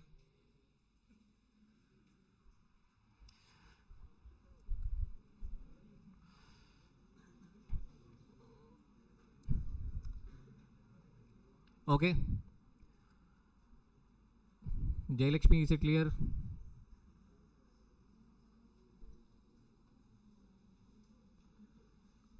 So there might be a network issue from your end, okay? So once again, 1 divided by 1.2, first number 0.833, yes or no? Okay, once again, please come from the beginning. 1 divided by 1.2. 1 divided by 1.2. 0.833. So this is PVF. This is PVF, present value factor for first year at the rate of 20%. Again equal to PVF at the rate of second year at the rate of 20%. Again equal to 0.57. Again equal to 0.48. Again equal to this is PVF at the rate of 20% for fifth year, not 5 years, fifth year. Clear? So press GT, grand total.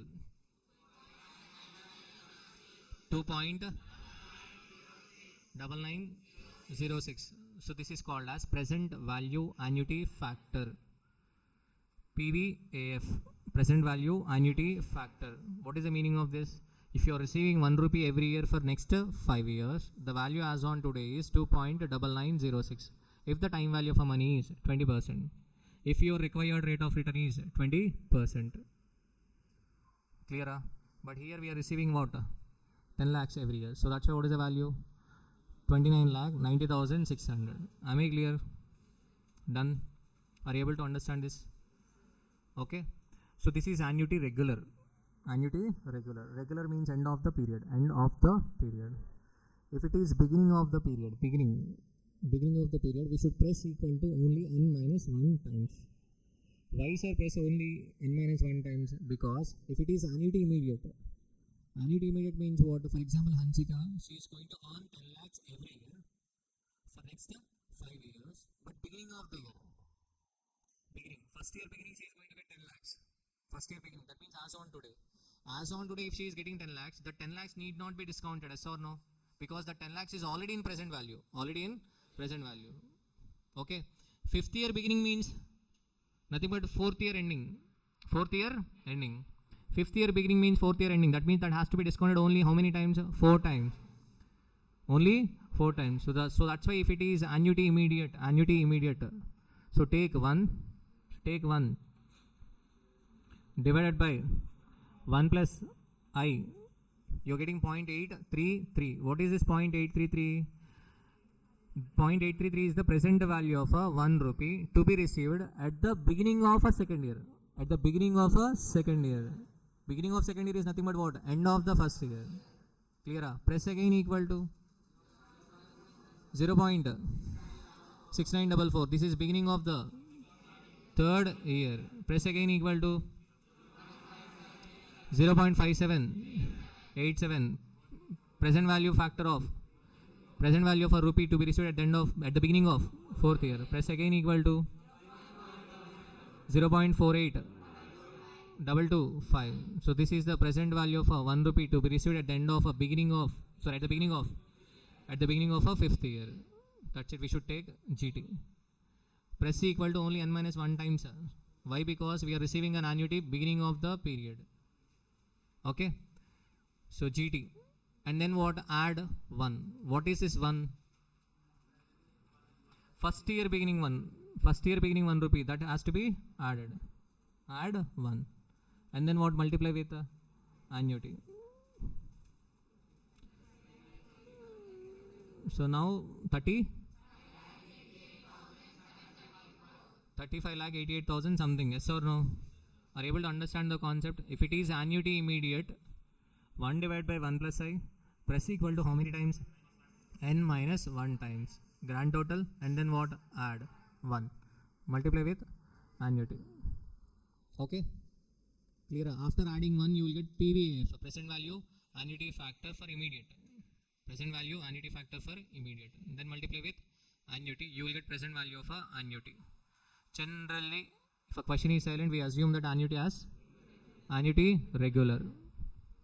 Clear? Here no time for smile. Okay. Next, the future value of annuity regular. Future value of annuity immediate. Future value means we should go for discounting or compounding. If they ask you to find out the future value, we should go for what? We should go for compounding. Sir, why this concept is relevant? Because some systematic investment plan. In mutual funds, you have a concept of SIP. Systematic investment plan. Every month from your salary, you will be investing more 10,000 rupees in mutual funds. Okay. Or you might have seen advertisements. If you save 50 rupees every month, you will receive so and so amount. Okay, after 30 years. So nothing but what they are mentioning you, a future value of annuity. So that amount will be a big amount. They will be saying you will receive 1 crore after 30 years, 2 crores after 30 years if you just invest 100 rupees every month. That's how they will be telling you. So what is that actually they are mentioning a big amount? That is future value of amount you are investing. Future value of amount you are investing. How to get future value of annuity? Future value means we do discounting or compounding? We do compounding. Okay. So simple. You already know the compound interest shortcut, yes or no? First we should take I, add 1, multiply with 1, press equal to n minus 1 times. If it is regular, we press equal to only what? N minus 1 times. It is reverse. Present value of annuity regular, press equal to n times. Future value of annuity regular, press equal to n minus 1 times. Sir, why sir we are pressing equal to only n minus 1 times? Annuity regular means end of the period. For suppose first year ending, second year ending, third year ending, fourth year ending, fifth year ending. Okay. If you are investing at the end of a first year, you will receive interest only for how many years? 4 years. Regular means end of the period. End of the period. Fifth year ending means what? You will not receive any interest because you cannot make investment. Yes or no? So that's why if it is a future value of annuity regular. So in calculator take 0.2. Let us assume time value 20%. 0.2. What is the meaning of the 0.2? Interest per 1 rupee for 1 year. 0.2 plus 1 into 1 press equal to 1 time. 1.2. What is this 1.2? Not first year. Fourth year ending 1 rupee. Fourth year ending 1 rupee. Fourth year ending 1 rupee can be invested for how many years? 1 year.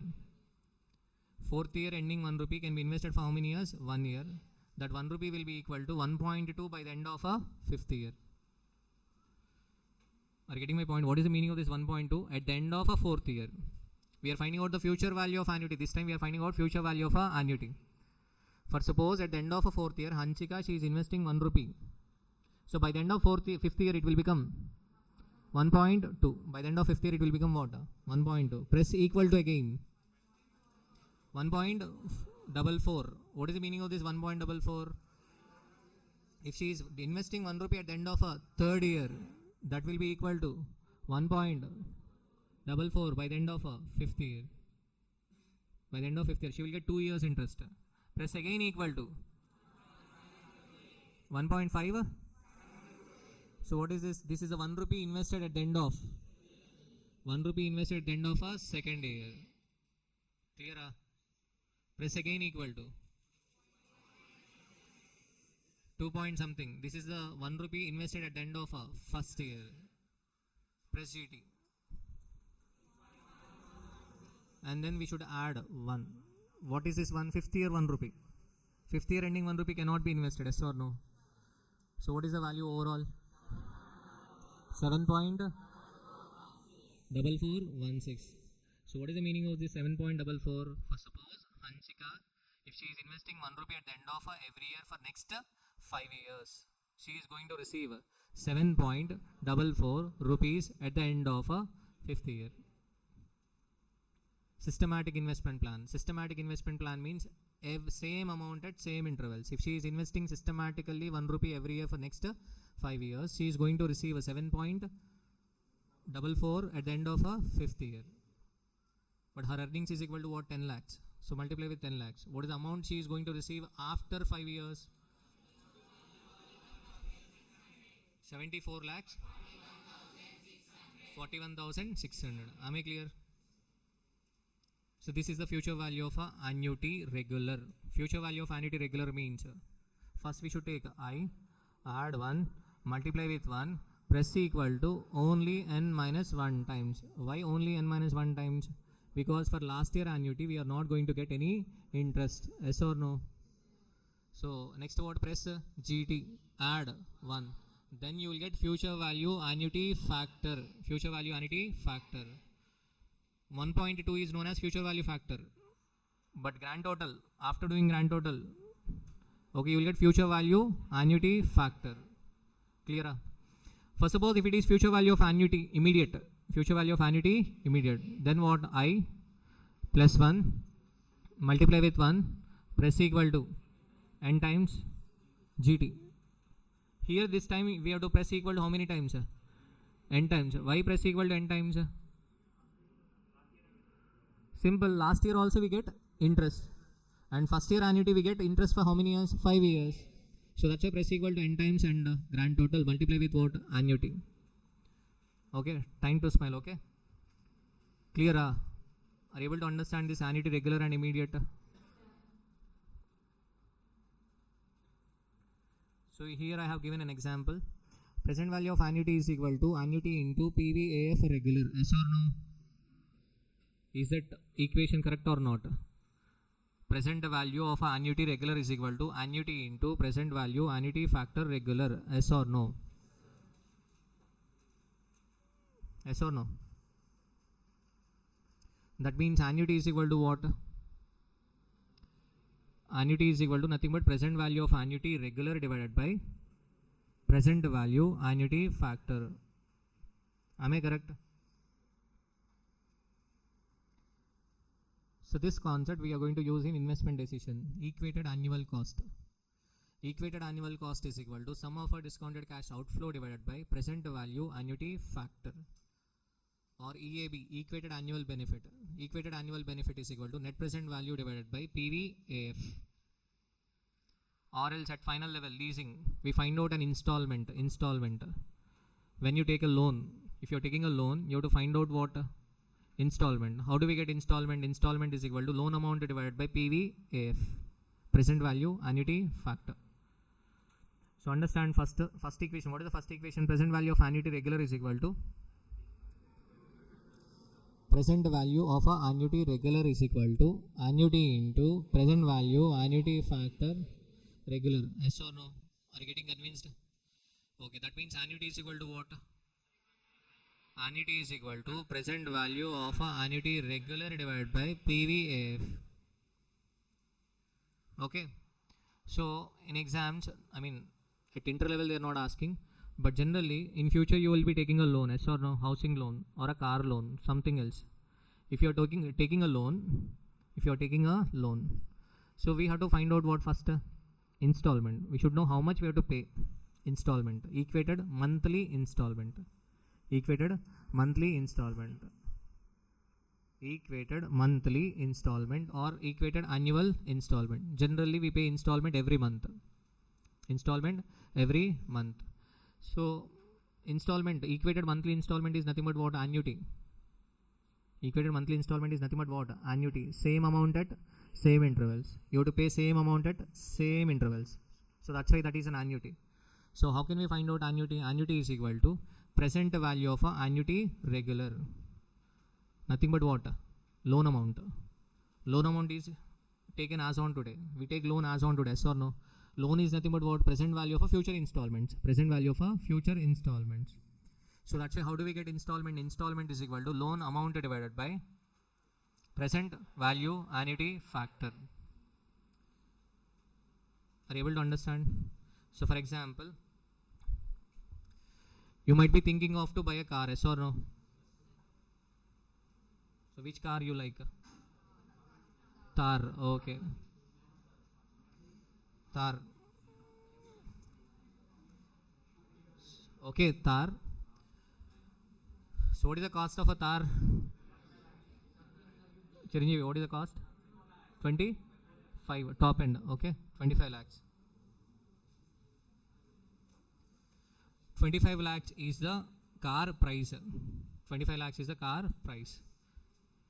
Let us assume you're getting a loan, okay, of 25 lakhs, entire amount. But generally bank will not give 25 lakhs loan. Bank will give 80% of the car value or 90% of the car value. But here let us assume you're getting a complete loan, 25 lakhs. Rate of interest is equal to 8%. Rate of interest what? 8%. And you have to pay loan in how many years? 5 years. You have to repay loan in 5 years. Okay. So how to find out the installment? First of all, you have to understand what is given in the question. You're taking a loan. What is the loan amount? 25 lakhs. What is the interest rate? 8%.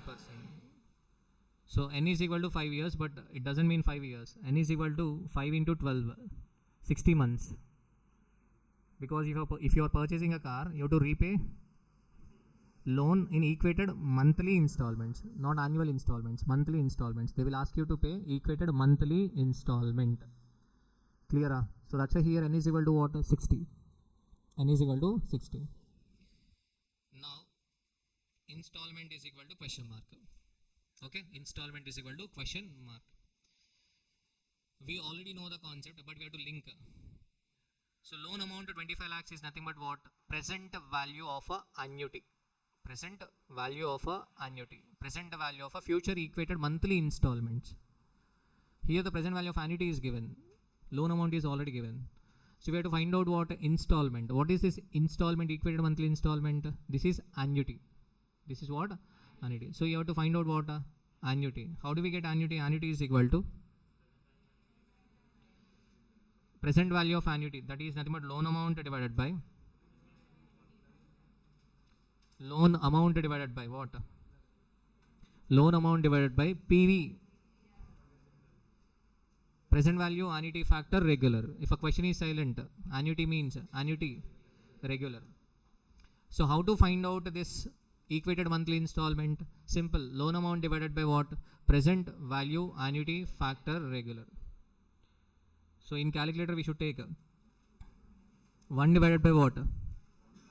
1 plus I. I means we cannot take 8%. That 8% is per annum. We should take per month interest rate. What is the per month interest rate? 0.08 divided by 12. 0.00 na triple zero na 0.00667. Yes or no? So in calculator we should take what? 1 divided by now the answer is important. Calculate 1 divided by 1.00667. 1 divided by 1.00667. Press equal to how many times? 60 times, because overall 60 months. Press equal to 60 times.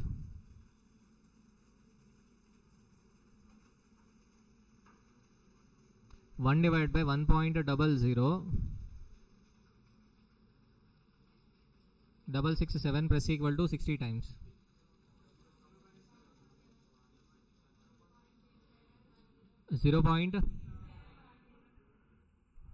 So that is 0.67. 1 divided by 1.00667. Okay, fine. What is the factor? Last one 0.667.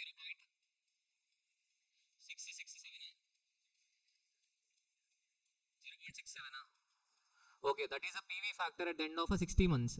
I don't want PV factor. I want a PV AF. I'm paying installment every month, yes or no? So that's my grand total.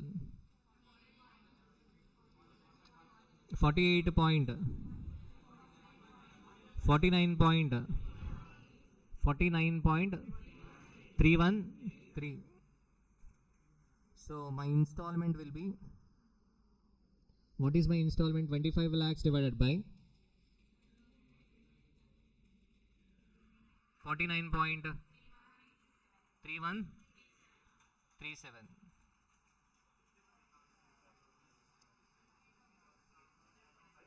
50 690. So 50,696 rupees is the equated monthly installment if you want to buy a Thar. Okay, at least you should get 1 lakh salary. Otherwise what, you cannot afford Thar. Okay, that too if you want to live in a rented house. Clear? So 50,696. The same concept, okay, in investment decisions we call it as a equated annual cost. How do we get equated annual cost? Equated annual cost is equal to sum of a discounted cash outflow divided by PVAF, present value annuity factor. Am I clear? Are you able to understand, Vijay? See the example. Are you able to understand? See the example. Example for PVAF regular. PVAF regular. So first table is hard work completely. Year 1 10,000. Take first year factor. Year 2 first year second year factor. Otherwise what? Simply we can take 1 to 5 years cash flow, multiply with what? PVAF. How do we get that PVAF? 1 divided by 1.12. 1 divided by 1.12. Press equal to how many times? Press equal to how many times? 5 times. Press equal to 5 times. Clear? Grand total 3 point. So what is the answer? 3 36,047. So if you are getting a benefit of 10,000 every year for next 5 years, and if your time value for money is 12%, what is the value? 36,047. Okay, here we should understand the concept of wealth maximization as well. Already one fundamental point we discussed: if risk increases, required return increases. But if required return increases, value decreases. Value decreases. For example, here instead of 12%, take 24. Instead of 12, take 24. 1 divided by 1.24 press equal to 5 times and grand total 2.74 2.7453. Yes or no? So that means what is the value? 27,453. So here understand the concept. If there is an asset which is giving a benefit of 10,000 every year, then what is that asset value? Wealth. First of all, let us assume this building. This building is going to give a benefit of 10,000 every year. For how many years? 5 years. Next 5 years. For example, in my perception, okay, my time value for money is 12%. Then what is the value of this building? 36,047. Wealth. Wealth means nothing but balance sheet, financial position. Profit means what? We find it in P&L. Profit is of a recurring nature. Wealth means what? Position as on a particular date. If I ask you what is your wealth? What is your wealth as on today? You might say 2 crores or 10 crores. I have one building, 2 acres, 4 acres. Yes or no? If I ask you what is the profit you're getting, you might say what? Okay, from 2 acres land we are getting a profit of what? 30,000 or 40,000. So wealth is different from profit. Okay, wealth is different from profit. Wealth, value. So here in this case, what is the building value in my perception? 36,047. But Manikanta perception might be 24%. Manikanta required rate of return is 24%. Then what is the value of the building? 27,000 something. 27,453. So here understand the meaning. If required rate of a return increases, value decreases. Okay, required rate of return increases if risk increases. If risk increases, required return increases, and if required return increases, wealth decreases, value decreases. The objective of a FM, financial management, is to maximize the wealth. Not just financial management, your objective, my objective, anybody's objective is to maximize the wealth. Anybody's objective is to maximize the wealth, maximizing our net worth, yes or no? So, ultimate objective of anybody is wealth maximization. So, this wealth depends upon 2 factors mainly. One is risk and the second is return. The benefit we receive and the risk we take. Sir, you might be thinking like, sir, in CMA course, risk is high. If risk is high, required return is high. If required return is high, what happens to the value? Decreases. That means in your point of view, CMA value has to be less. Okay. But whereas CMA value is high when compared to BCom, yes or no? How? Because wealth depends upon 2 factors, not one single factor. Wealth depends upon what? 2 factors. One is risk, no doubt. Second is what? The benefit we receive. If you do CMA course, the benefit you receive is higher than the benefit BCom students get. Yes or no? So that's why ultimately the value of CMA is greater than what? Degree. Are you getting my point? If you see this 36,047 also, 36,047 is a combination of 2. One is the cash flow. Second is what? PDAS. Are you getting my point? So wealth ultimately depends upon what? 2 factors. Wealth, the value depends on 2 factors. Okay. If you are having a land beside a road, highway, the value will increase. Why the value will increase? Why the value will increase? Simple reason. You receive a more benefit if land is beside the road, highway, yes or no? Okay. But let us assume the same highway is in Afghanistan, then what? Risk increases, yes or no? Risk increase, and again the value will decrease little bit. Okay. So the point is value, wealth depends upon two factors. One is the benefit you receive and second is what? Risk. Okay, in Godavari district you will find fertile lands or no fertile lands. In Bihar also you will find fertile lands. Okay, in Andhra you will find fertile lands and in Bihar also you will find what? Fertile lands. But whereas the value of a land in Godavari districts will be higher than the value of a land in Bihar. Why? Simple. There is one more factor, not just the benefit. Not just the benefit, not just the paddy yield you will get. So there is one more factor which will affect. What is the factor? Risk. Okay, in risk. Risk is also the factor which will affect the wealth. If risk increases, what happens to the wealth? Wealth decreases. Clear? Are you getting my point? So ultimately FM objective is to what? Maximize the wealth. Maximize wealth. Okay. So that's why if you see the link, if risk increases, RF plus RM minus RF into beta. Beta is a risk factor. Your KE, cost of equity KE will increase. Cost of equity KE will increase. If you do not know the concept, again I will recall in dividend decisions, no problem. KE will increase. Yes or no? If your beta increases, KE increases. Nothing but required return is increasing. If required return increases, then what happens? In equity shares, in dividend decisions, P naught is equal to D1 divided by KE minus G. P naught is equal to D1 divided by KE minus G. KE is in the denominator. If a KE increases, what happens to the value of equity share? Decreases. So ultimately, if risk increases, value of equity share decreases. But equity share value depends upon two factors. D1 divided by KE minus G. Yes or no? D1 means benefit. If you purchase the equity share, you will receive a benefit, dividend. Yes or no? So ultimately, the value of any asset, that can be equity share, debenture, building, plant and machinery, you and me, anything, value depends upon two factors. This is a fundamental of FM. One is the benefit and the second one is what? Risk. Second one is what? Risk. Yes or no? So the opposite person will give value to you. Yes or no? Based on what? First thing, benefit. First thing what? Benefit. Second thing what? Risk. So value of any asset depends upon two factors. One is benefit, second one is what? Risk. If a benefit increases, value increases. If risk increases, value decreases. Clear? Okay. So present value of annuity immediate. Are you able to understand this example? This example, if it is annuity immediate, then what? 1 divided by 1 plus I, press equal to how many times?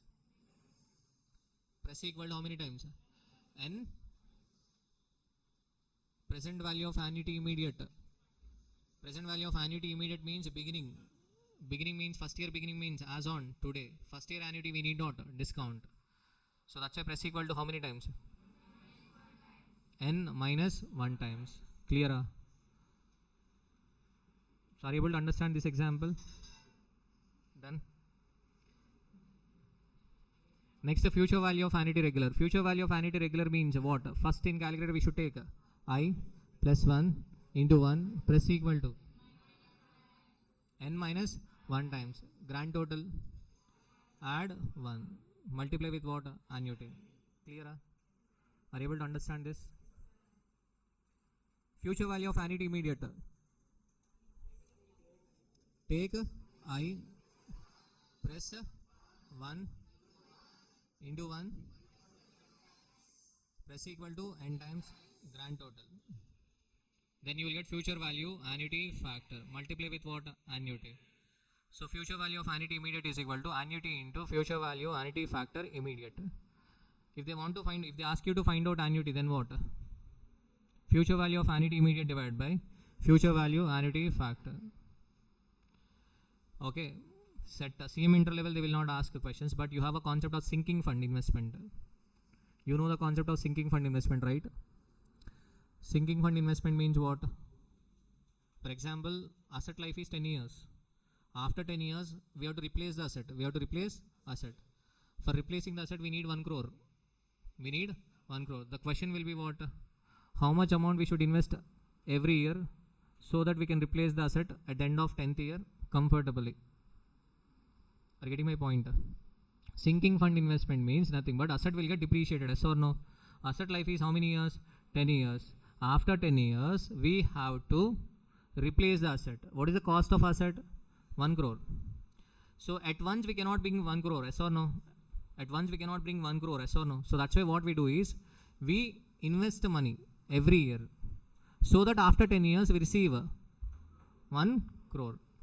So they will ask you to find out what amount to be invested every year. Amount to be invested every year. So what they have given actually, and what they are asking you to find out the annuity. They are asking you to find out what?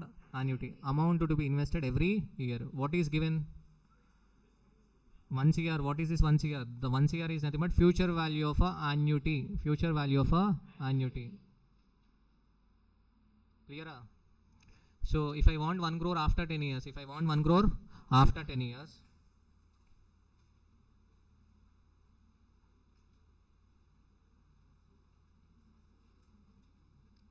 if I want 1 crore after 10 years, and time value of a money 20%, let us assume interest rate is equal to 20%. I want 1 crore after how many years?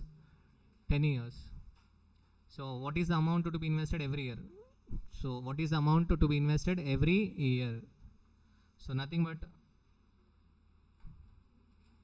they are asking you to find out what? Annuity. So how to find out what is the amount to be invested every year? At the beginning. At the beginning means annuity immediate. How to find out? Simple. In calculator we should take 0.2. In calculator we should take 0.2 plus 1 into 1 press equal to how many times? 10 times. Because it is annuity immediate. It is annuity immediate, press equal to n times. GT grand total 30 31 point. So what is the amount to be invested every year? 1 crore. 1 crore is what? The future value of annuity. 1 crore is the future value of annuity. 1 crore future value of annuity is already given. Divided by what? Future value annuity factor. What is the future value annuity factor? 30 1.1504. So what is the amount you are getting?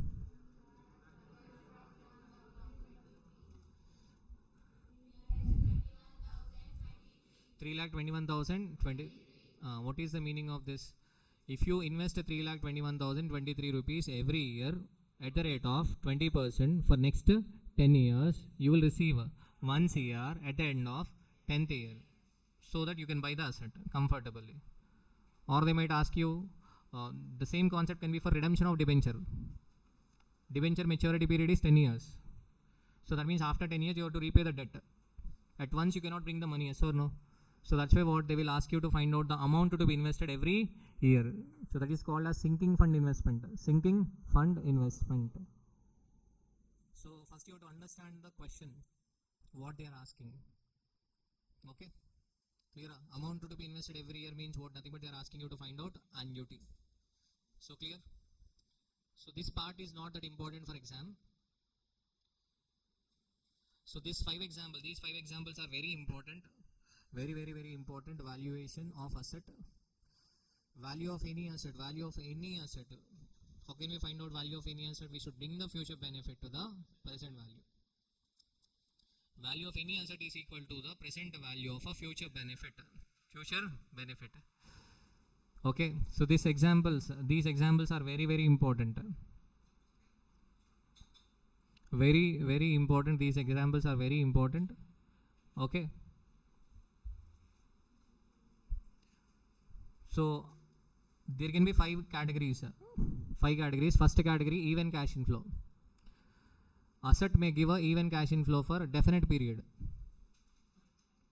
Asset can give a benefit for definite period. Even means equal. Even means what? Equal. See the first example, year 1 to 5. If asset is giving a 10,000 rupees benefit, and if your time value for money is 10%, what is the value? 37,910. So these kind of assets you will be finding in capital budgeting chapter, investment decisions. Plant and machinery will have a definite life or indefinite life? Plant and machinery will have a definite life or indefinite life? Definite life. Building, Definite building indefinite life. Building will have a definite life or indefinite life? Definite life. That's why you are charging depreciation on a building, yes or no? So building will have a definite life. Plant and machinery will have a definite life. Vehicle will have a vehicle. Vehicle will have a definite life, yes or no? So debenture will have a maturity period or not? Nothing, but if you are purchasing a plant and machinery, you will receive a benefit for definite period, limited period. Building will give a benefit for limited period. Debenture, if you are purchasing a debenture of a particular company, debenture will give a benefit for definite period, yes or no? Debenture will give a benefit for limited period, yes or no? What about equity share? What about equity share? If you are purchasing a share in Reliance or Tata, you will receive a benefit for limited period or indefinite period? Indefinite period, because there is no maturity for equity share.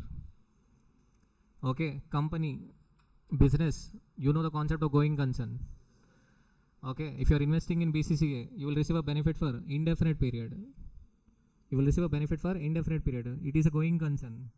You may or may not exist in the future. I may or may not exist in the future, but BCCA will exist. Likewise, any business generally what will exist?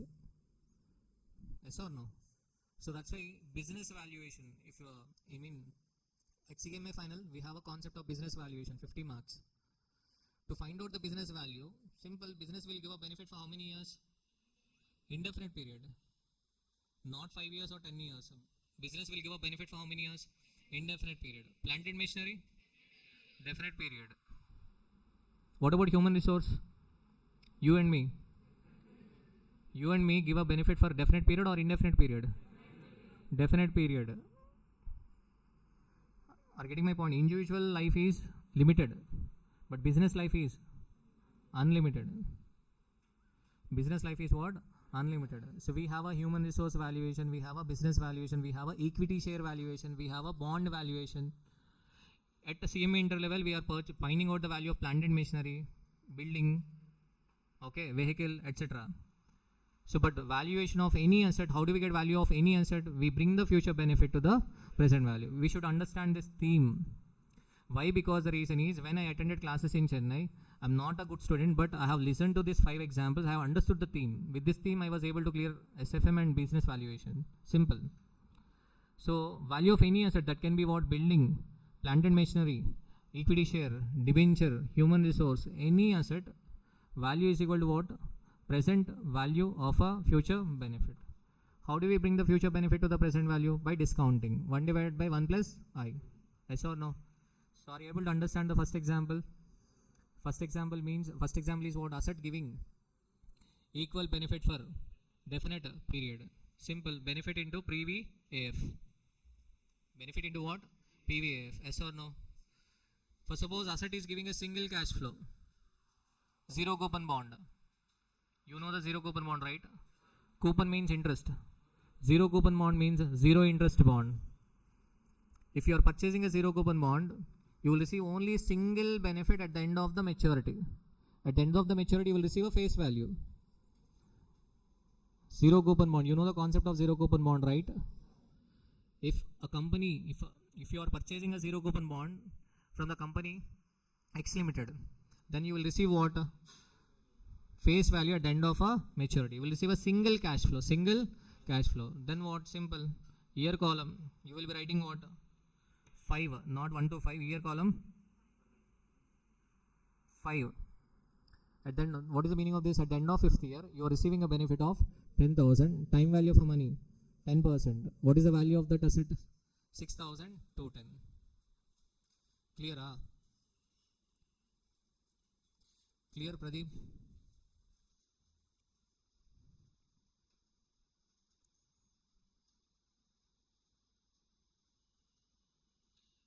So clear? You know the concept of window dressing. Window dressing means what? Most of the CA and CMAs will do window dressing. Window dressing means what? For example, in this classroom, nothing, no furniture, nothing. But we do a window dressing. We put a good curtain. good curtains and everything. Then people who see from outside, they feel like what? So feel like wow, yes or no. But inside what? There is nothing. Okay, likewise, window dressing in financial statements means what? Actually, the company is not earning a profit. But we do a window dressing so that it appears like what the company is performing well, company is getting profits and all. Why people will do window dressing? Simple. If we do window dressing in financial statements, value will increase. Because how we are finding out the value? We are bringing the future benefit to the present value. Are getting my point? Most of the companies these days will do what? Window dressing. Window dressing means nothing but what? They will not. Okay, if you observe the businesses, okay, whenever you go outside, if you see Wonderlaw or something, so the fee they charge and the expenses they incur, they will not match. But still they were able to survive. If you go to Cave Coffee Day or Starbucks or something else also, so they will not be able to meet the expenditure. But how they are surviving? Simple reason, what they will do? They will do a window dressing. Window dressing means what? Actually there are no profits, but they will show profits. If they show profits, then what happens to the value of equity share will increase. So people in stock market will purchase the equity shares of a company. Are getting my point? Okay, so see here, value depends upon two factors. One is the benefit, second is what? Risk. Okay, they will show a higher benefit. Then automatically what happens? Value increases. Clear? Okay. So that's why we have a concept of audit. So before signing a cost audit report, cost accountant has to what? So after doing audit, then you have to sign. Otherwise, you should not sign. Likewise, the chartered accountant, they have to sign financial statement, balance sheet and P&L account only when? After auditing. Okay. You know the Satyam case and recent, there is a Wirecard some case, German company. There is no cash at all, but they have shown cash in books. Okay. Simple. Auditors can what? Physically verify the cash and they can what? Find it out. Okay. So why companies will do this? Simple. To attract the investors, yes or no? Even here also in BCCA, if I show 10 crores profit, then what? You people will be investing in BCCA, yes or no? Even though there are no profits, we can show profits and we can attract the investors. This is a game. Okay. So because value depends upon two factors, simple logic. So that's why what? They will be overrating or showing a profits even if there are no profits. Okay, there are two categories. Tax savings. To save tax, they will be showing what? Under. Even though there are profits, they will be showing what? Less profit. So that is to save tax. That is the old version. That is okay, gone. Now the latest trend is what? Even though there are no profits, show profits, attract investors. For example, okay, in BCCA I have a shareholding. I will show profits. Even though there are no profits, I will show profits. Vijay will get attracted, Hansika will get attracted, okay, Kaushik will get attracted and they will purchase shares. What I will do is, slowly I will reduce my shareholding. I will sell my shares to what? Vijay and all, okay, slowly. So after 10 years or 15 years, what? Investors will know. So there is nothing left, okay. So by the time investors realize my shareholding will get reduced from 40% to 2%. What happened to remaining 38%? That 38% I have already sold to innocent people. Clear? Are getting my point? So that's how right now the companies are doing. Most of the companies they do the same thing. Window dressing. This concept is called as what? Window dressing. Okay. So multiple uneven cash inflow. Asset might give a multiple uneven cash inflow. If asset is giving a multiple uneven cash inflow, again the same. See the example, you will be able to understand. Multiple uneven means what? Again, in this category, plant and machinery, building. Plant and machinery and building will have a limited life and they might give what? Uneven cash flows. If it is giving uneven cash inflows, we cannot take here column 1-5. We cannot take 1-5. We should take 1, 2, 3, 4, 5 likewise. And we should multiply with what? PV factor, present value factor, not with present value annuity factor. Clear? Clear?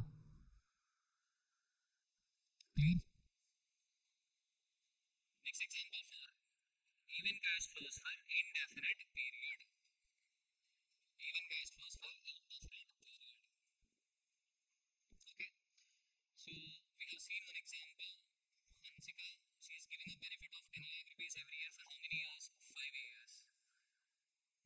Time value for money is 20%. What is the value? Simple. 1 divided by 1.2 press equal to how many times? Press equal to how many times? 5 times. Grand total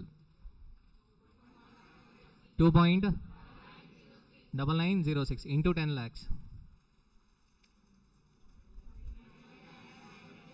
29 lakh. For suppose the company is giving a benefit for 20 years, then what is the answer? If it is giving a benefit for 20 years, then what? 1 divided by 1.2 press equal to how many times? If a company is giving a benefit for 20 years, then 1 divided by 1.2 press equal to how many times? 20 times.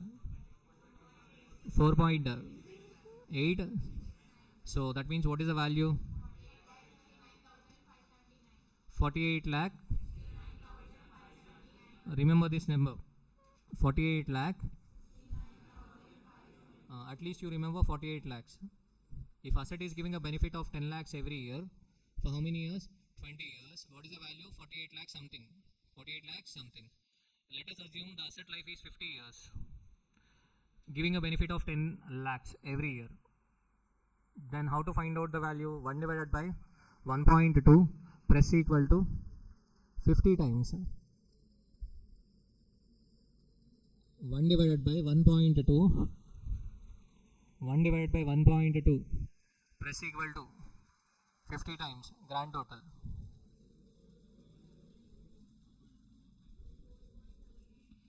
Okay, into 10 lakhs. 49 lakh 99,000. Not 50 lakhs, 49 lakh 99,000.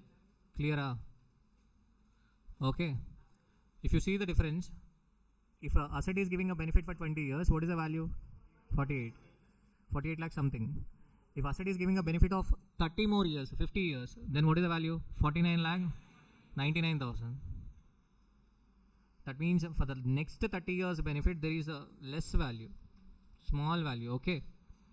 Now, for suppose if asset is giving a benefit for indefinite period, not 20 years or 50 years, asset is going to give a benefit for indefinite period. Then how to find out the value? So we cannot press 1 divided by 1 plus I equal to infinite times. Yes or no? In that case, simple asset value is equal to benefit divided by required return.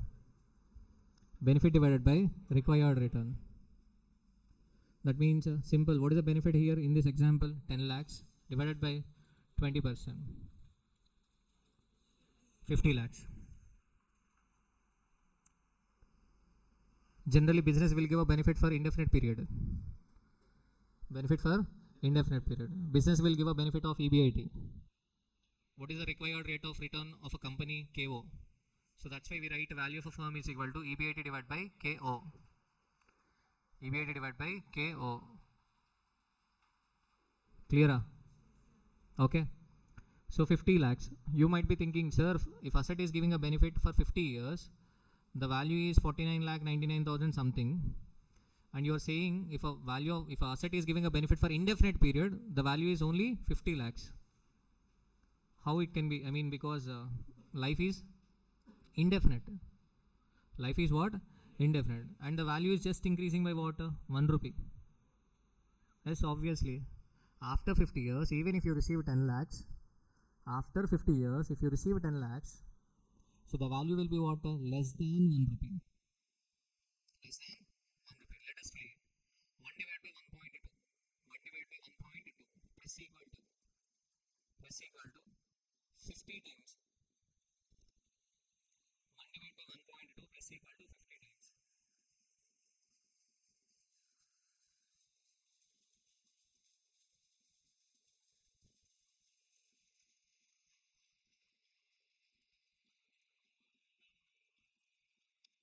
I'm not asking you to do a grand total. I'm just asking you to 1 divided by 1.2 press equal to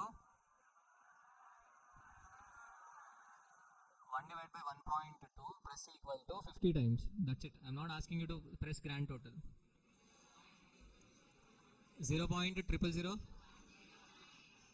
0.00010 multiply with 10 lakhs. 119,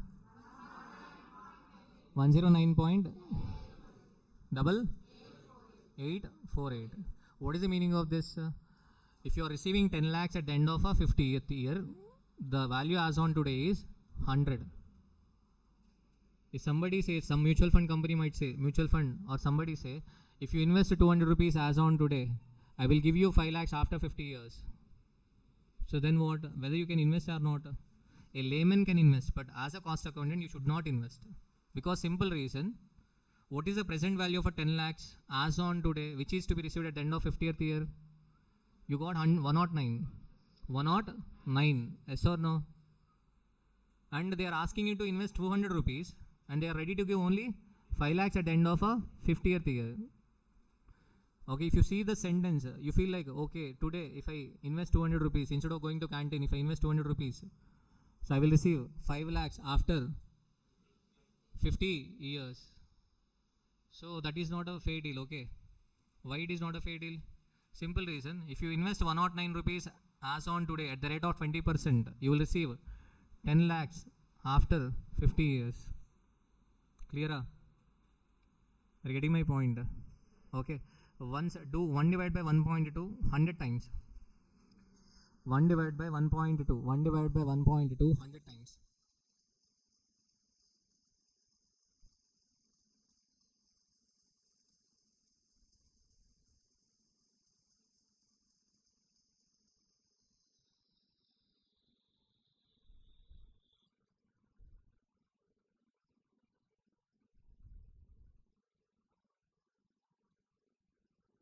Into 10 lakhs, multiply with 10 lakhs.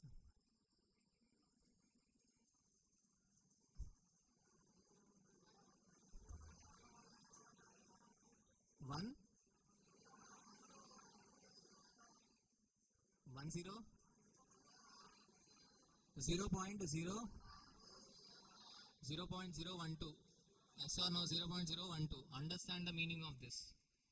Understand the meaning of this. If you are going to receive 10 lakhs after 100 years, the value of that 10 lakhs as on today is just 0.012 if rate of interest is 20%. So generally, if you see the advertisement of a mutual fund company, they will say what, invest 100 rupees, you will get so and so amount. So, and these people will borrow money at the rate of 24% and invest in mutual fund. So you have to use, okay, brain, okay. So 0.012, 0.012, that means, so okay, after 100 years, 10 lakhs will be equal to just 0.012. Even you will not get a single chocolate also. After what? 100 years. If time value of money is what? 20%. Okay, let us assume the inflation is 5%. Inflation is 5%. You do 1 divided by 1.05. You do 1 divided by 1.05. Press equal to what? 100 times. 1 divided by 1.05. Press equal to 100 times.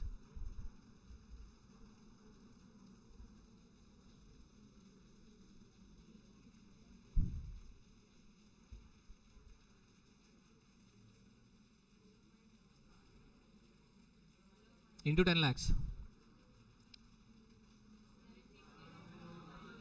76 76 04. So if example time value for money is only 5%, for example inflation, let us consider inflation every year will be 5%. Inflation every year will be 5%. Let us assume. Okay. So then what does it mean? Whatever you're getting, so okay, today for rupees 7,600, that will cost you 10 lakhs after 100 years. Okay, nothing but your hostel fees might be 7,600 as on today. So after 100 years, hostel fees will be what every month? 10 lakhs. Obviously, that is what. Okay, and if tomato price is as on today 76 rupees, okay, 76 rupees as on today, that will cost you what? 10,000 rupees after 100 years. 1 kg tomato. So obviously, so that is what time value of a money. That is what time value of a money. Clear? Okay. So if asset is giving a benefit for indefinite period, what is the value?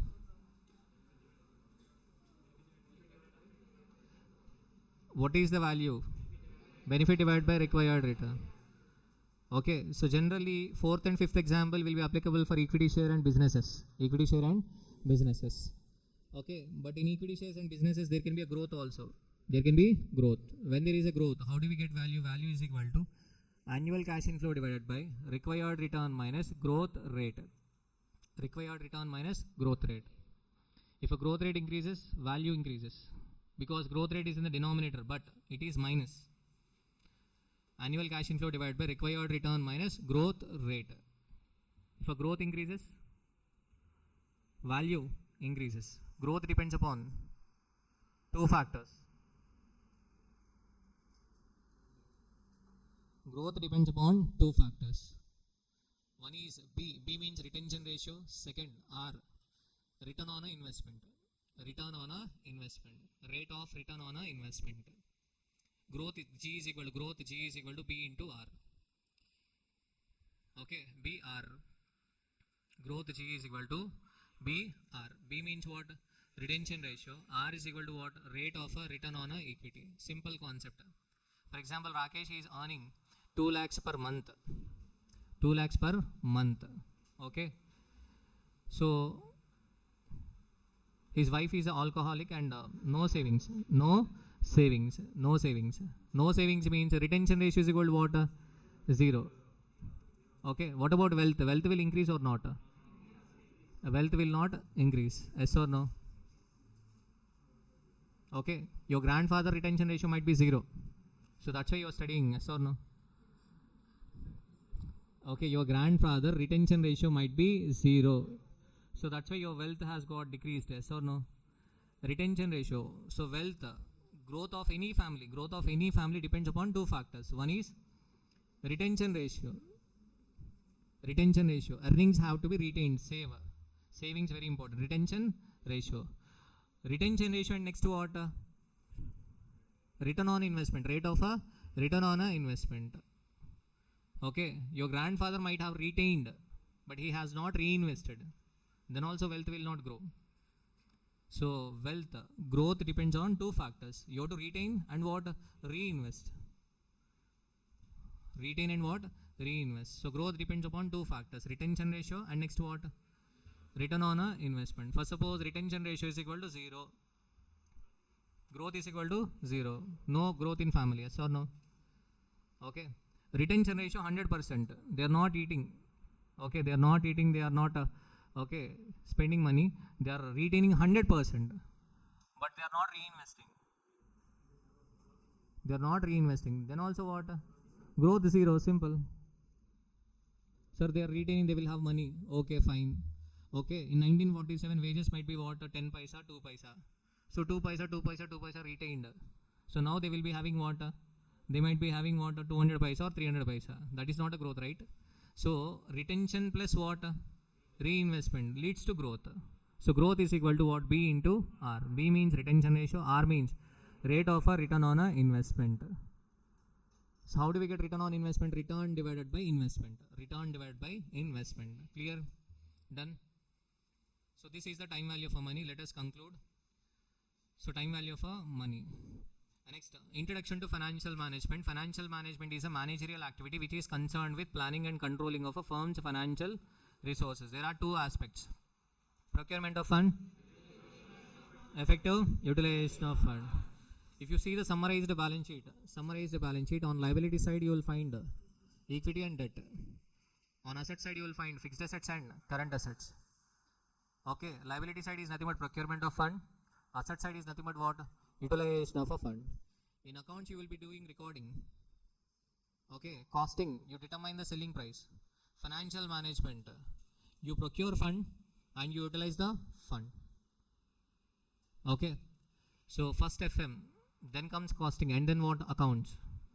I'm talking about reality, practicality, not examination. Okay, so FM, procurement of fund, and next what? Effective utilization of fund.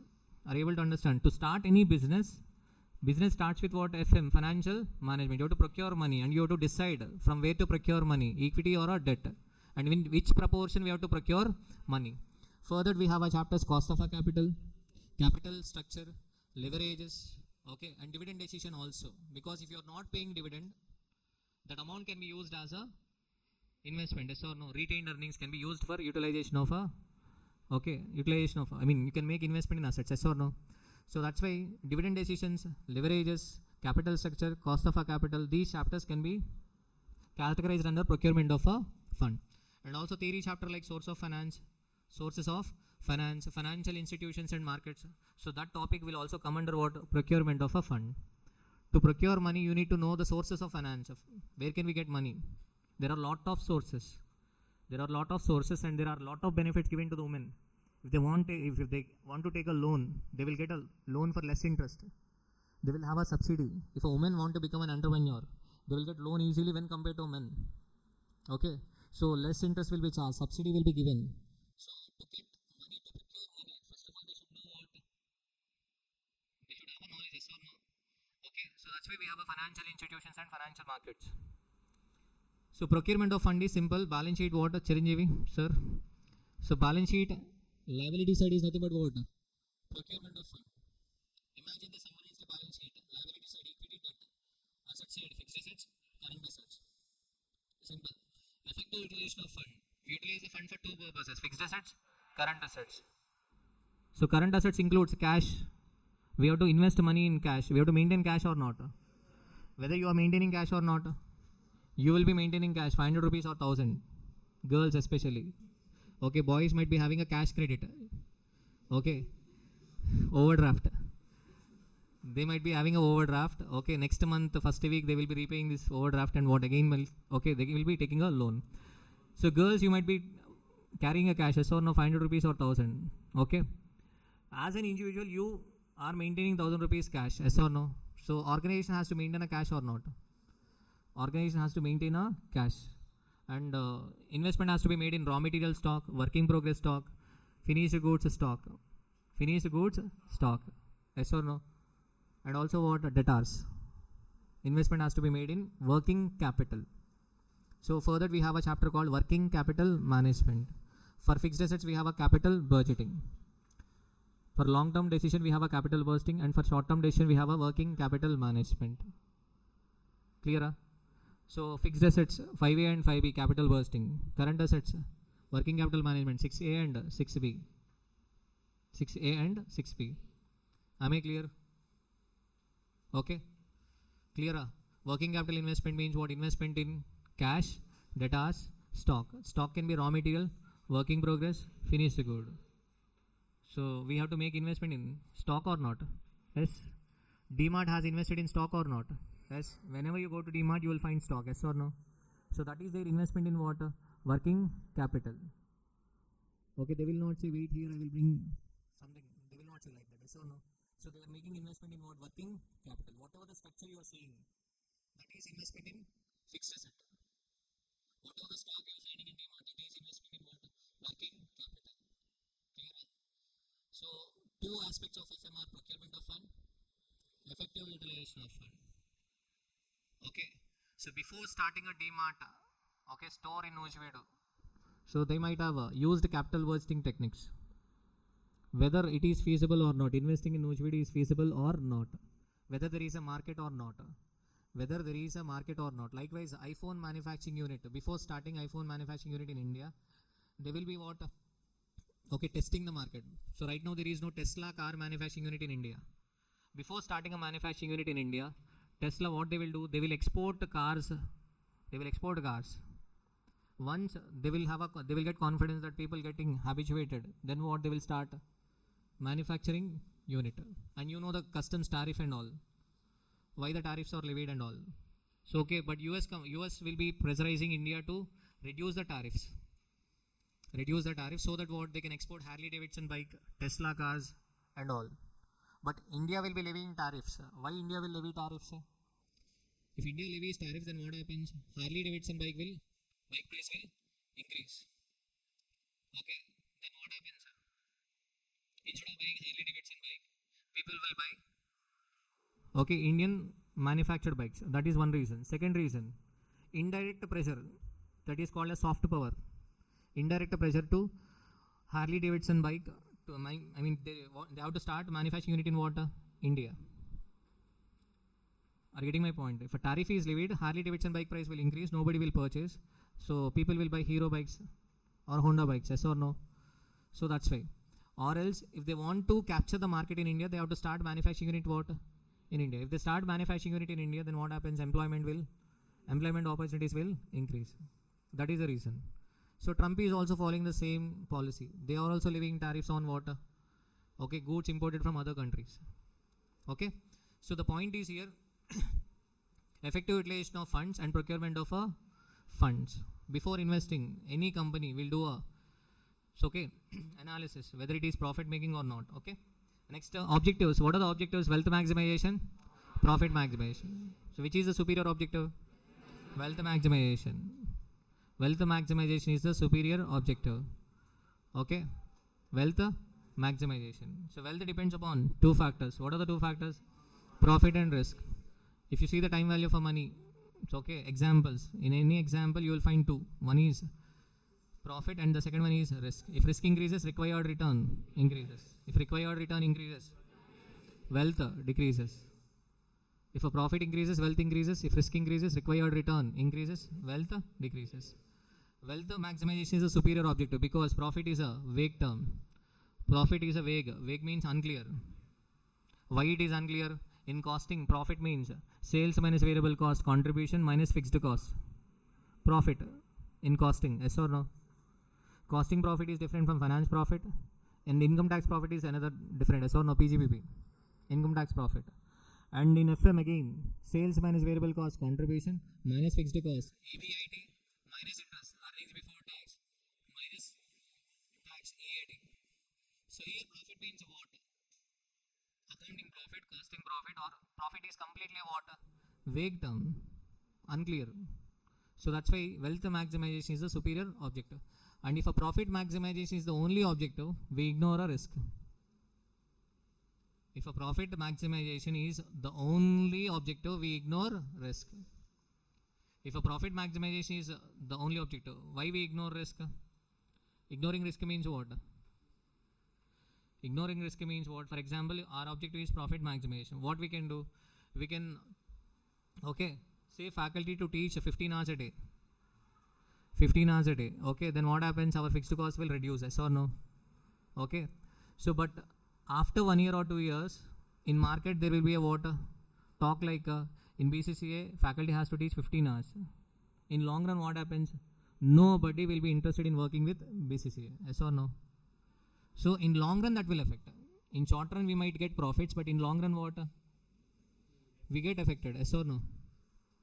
Are you getting my point? So that's why if a profit maximization is the only objective, we ignore risk. We ignore the risk factor, completely the risk factor. So that's why which is the superior objective? Wealth maximization is the superior objective. So what are the decisions involved in financial management? Financing decision, investment decision, dividend decision. Financing decision means from where to get money. From where to get money. So for that we have a cost of a capital, capital structure, sources of finance, financial institutions, leverages and all. Okay. Next what? Investment decision. There are two chapters, investment decisions. Working capital management, capital budgeting, where to put money. Dividend decision, whether to distribute profits or not. Whether to distribute profits or not. Akka silent unnamma. Akka silent unnamma. Whether to distribute profits or not. Whether to distribute profits or not. Dividend decision. Dividend decision. Clear? So we have a separate chapter for dividend decision. Separate chapter for dividend decision. Whether to distribute profit or not. Clear? 3 decisions. In SFM, one more decision will be added. In SFM, portfolio decision. Portfolio decision. Manalna apantunda. Okay. Whether to distribute profit or not. Whether to distribute. So in SFM, one more decision. What is one more decision? Portfolio decision. Portfolio decision. Okay.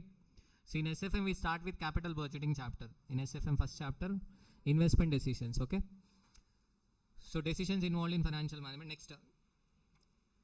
So factors to be considered while procuring funds. Okay, so this is the last topic for this session. Feel happy? Factors to be considered while procuring funds.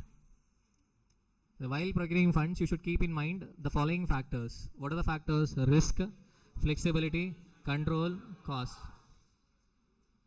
Cost means required return. Cost means not an expense. Cost means expectation. Cost means required return. In cost accounting, cost is different. In cost accounting, cost means what expense incurred. But here cost means what? Here cost of a capital. Cost means required return or what? Expectation. Okay. So while procuring funds, we need to keep in mind 4 factors. What are the 4 factors? First factor, risk. Possibility of occurrence of a loss. So how many sources we have? 2 sources, equity and debt. Okay. So risk point of view. First of all, we should have a less risk or a high risk? Less risk or high risk? Less risk or a high risk?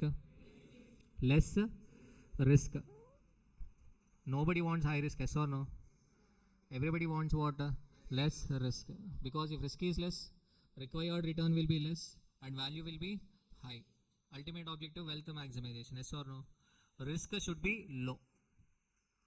You have 2 options. For example, I have 2 options. Okay. One is taking debt from boys and taking equity investment from girls. 2 options. First factor I should consider. What is the first factor I have to consider? Risk. Okay. So risk point of view, equity investment is the best option. Girls, taking money from girls is the best option. Why? Because for suppose,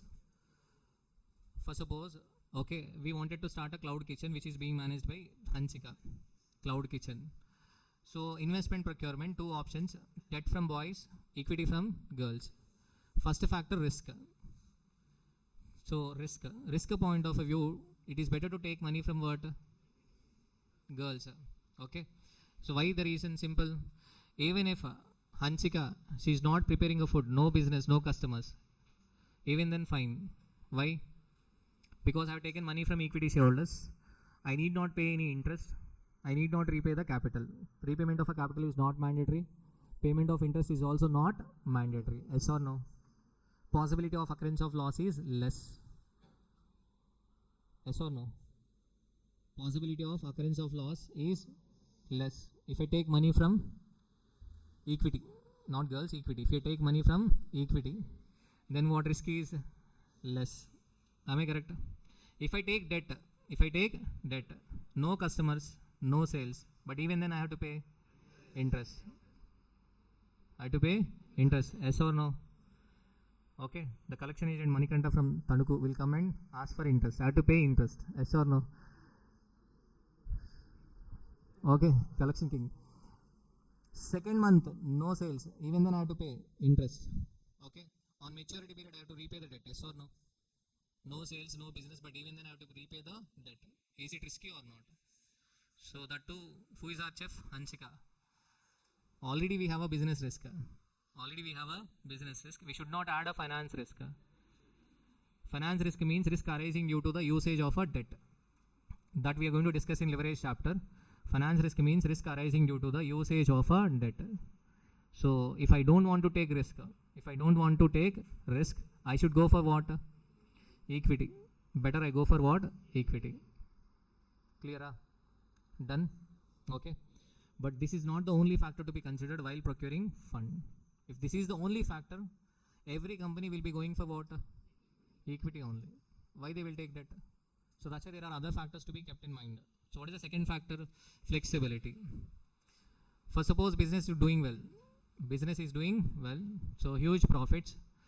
So I don't want equity investment from these girls. Can I pay back or not? For suppose mine is 10% shareholding, 90% shareholding is with girls, profits are huge, I want to repay. Can I repay or not? I am the promoter. Let us assume I am the promoter. Can I repay the equity to equity shareholders or not? No. They will say you go out, yes or no? So that means whether there is a flexibility or not. No flexibility. In equity, no flexibility. In equity, no flexibility. For suppose if I take a loan from boys, huge profits, what I can do? I can repay. I can repay. So flexibility is required or not required? Flexibility is required. So flexibility exists in what? Debt. Flexibility does not exist in what? Equity. Okay, are you getting my point? Okay, so flexibility point of view, which is the best option? Okay, flexibility point of view, which is the best option? Debt is the best option because I can repay at any time. Clear? Are you able to understand this? Hurry. Control. Next word? Control. Control point of view. Control point of view. For example, we wanted to start a branch in Hyderabad and Mangalore. Okay, my shareholding is only 10%. Can I take decision or not? No. So whether I have to ask debt holders or what? No. I need not ask boys, yes or no. But I should ask for what? Equity shareholders. So general meeting has to be conducted. Resolution has to be passed, yes or no. Okay. But girls are saying no. Girls are saying no. Okay. So if I say no, they are saying yes. Okay. Now the point is, this is called as deadlock in management. Deadlock in management. Now tell me, if I take completely debt, control is with me, yes or no? But if I go for equity, control is getting diluted. Control is getting diluted. Yes or no? So now control is getting diluted means what happens? Control should get diluted or not? Control should not get diluted. If a control gets diluted, what happens? Decision making will get delayed. Control should not get diluted. For example, if I ask you, what should I teach in exam oriented batch? Please decide. Okay, then what happens? So that will be never ending, yes or no? I have to decide and tell. I should not dilute the control, okay? Because if I ask you, then what happens? So one student might say what you teach costing in FM. Some student might say what OM in SM. Likewise, they will give a different recommendations, yes or no? Likewise, control should get diluted or not? Control, yes sir. Control should get diluted or not? After December, 1 week, let us go for a tour. You decide. That will never happen. Why? Because there are 100 students and they have to decide. Control is getting diluted. Some will say Bhubaneswar, some will say what? Rameshwaram, some will say somewhere. Pakistan, Afghanistan. That will never happen. Because control is getting diluted. So control should get diluted or not? No, control should not get diluted. So if control should not get diluted, I should go for debt or equity? I should go for debt. Are you getting my point? Okay. So Mahesh Babu, the last topic. Okay. So next cost. Next what? Cost. Cost means what? Expectation. Cost means what? Expectation. See from the promoter point of view. I am the promoter. I want to procure fund. There are two sources, equity and debt. If from risk point of view, which is the best one from risk point of view? From risk point of view, equity is the best one. Yes or no? I need not pay any interest to the equity shareholders. From control point of view, which is the best one? Debt is the best one. Okay, because I need not call debt holders to the general meeting. Yes or no? From flexibility point of view, which is the best option? Debt is the best option. Now, cost. Cost means required return, expectation. I am the promoter and boys and girls are the investors. Boys, debt holders, girls, equity shareholders. So tell me, who will have a higher expectations? Who will have a higher expectations? On the promoter or a company? Equity shareholders have a higher expectations on the promoter. Equity shareholders will have a higher expectations. Yes or no? Nothing but cost of equity is greater than cost of a debt. Equity shareholders will have a higher expectations on the company. Expectations on the company should be high or a low? Low. Your parent should have a lesser expectations on you. Then automatically your value will increase. Yes or no? I should have a lesser expectation on you. Okay, I should expect you to come to class after lunch. That is my minimum expectation. That's it. I should not expect what you should read for, I mean, in lunch break as well. Should revise. So that and all I cannot expect. Okay. If I expect that, what happens? Value decreases. Value will decreases. Okay. Are you getting my point? So if expectations are low, value will increase. And the value completely depends upon a perception.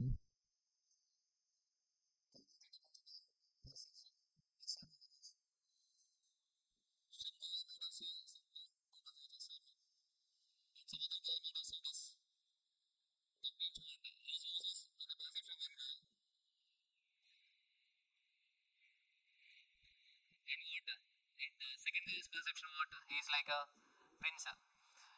So the point is what value completely depends upon perception.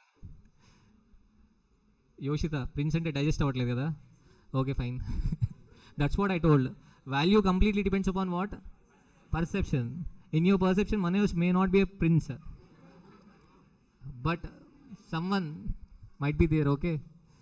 So, value completely depends upon perception. Completely what? Perception. In your mother's perception, you are always a hero, yes or no? Okay, even though you are a villain, your girlfriend, but for your mother, what? Hero. So, value completely depends upon what? Perception. Okay? If expectation increases, what happens to the value? If expectation increases, value decreases. So, on company, who will have a higher expectation? Equity holders will have a higher expectation. So, that's why. Okay. So, from cost point of view, which is the best source? Debt is the best source. Okay, clear? So, overall, which is the best source? Equity or a debt? Equity or a debt?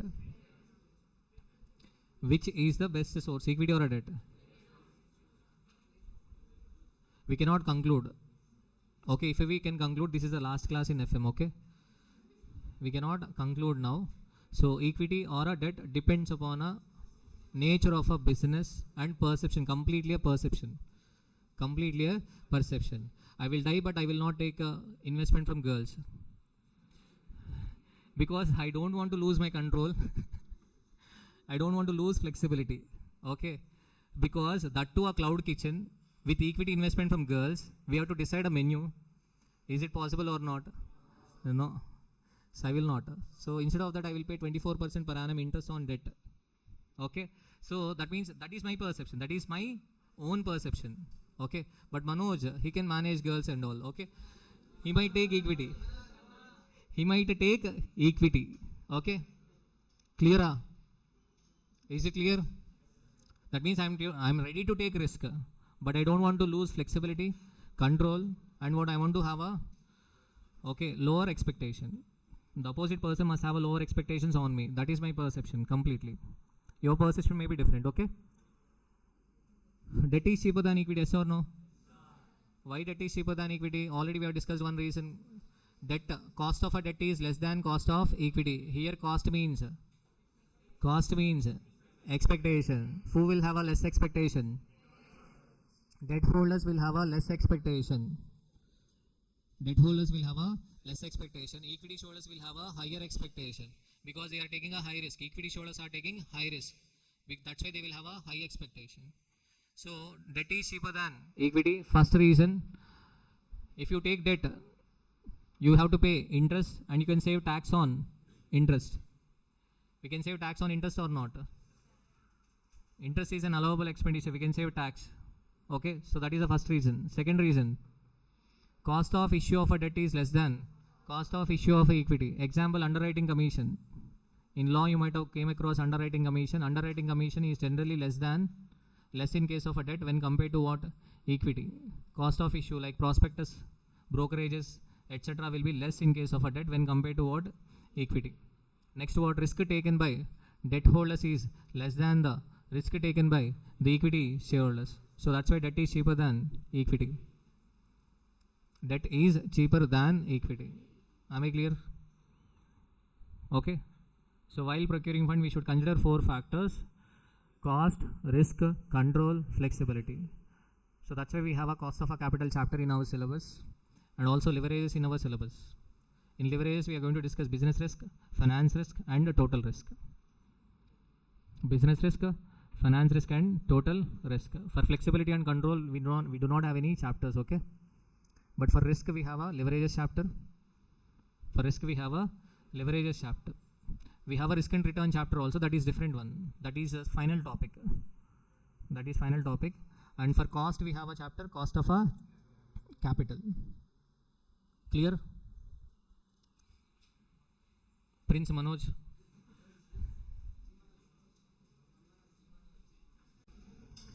So next, time value for money, practical questions. Time value for money, practical questions.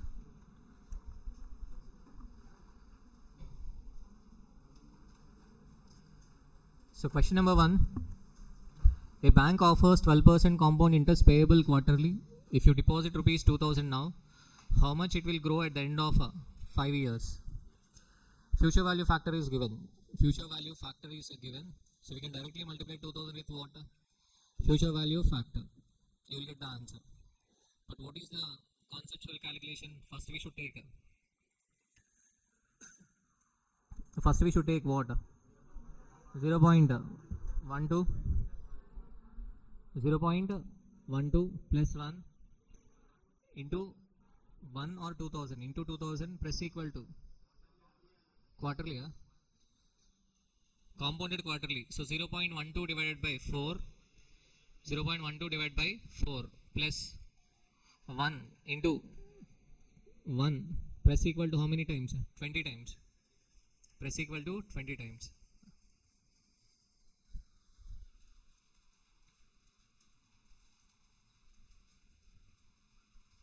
Press equal to 20 times. So what is the answer? And then multiply with principal, okay? So 3, 6, 1, 2. Question number 2. How long it will take for rupees 20,000 to double at a compound rate of 8% per annum approximately? 72 divided by 8. 9 years. If you want accurate answer, then what? 0.35 plus 69. Actually I told 68, not 68, 69. 69 divided by 8. Okay. So what is the other way of calculating? So take 0.08 in calculator. 0.08 plus 1 into 1 press equal to until you get 2 in calculator. Clear? Done? So question number 3.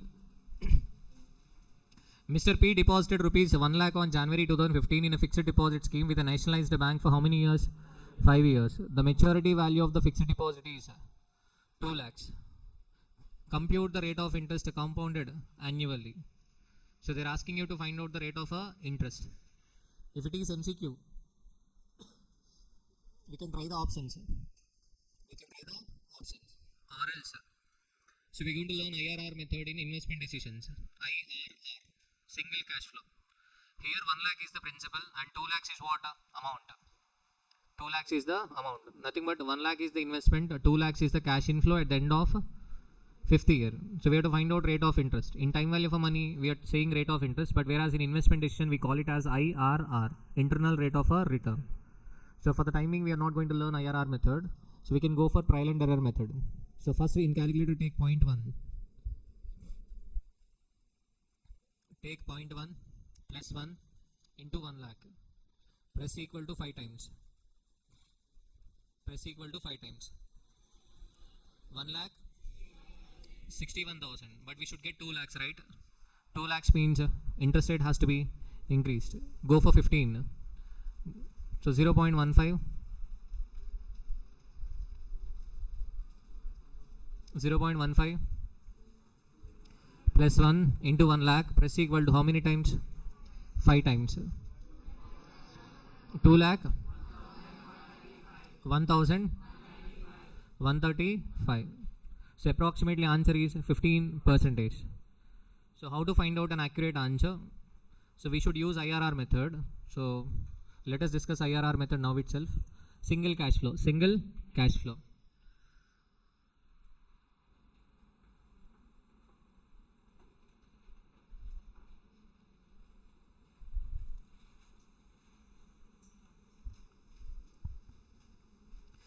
So IRR.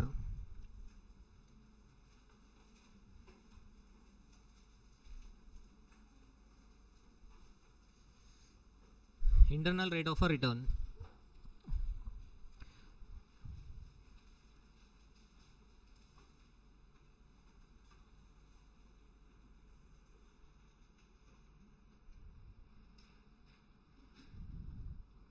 IRR, internal rate of a return.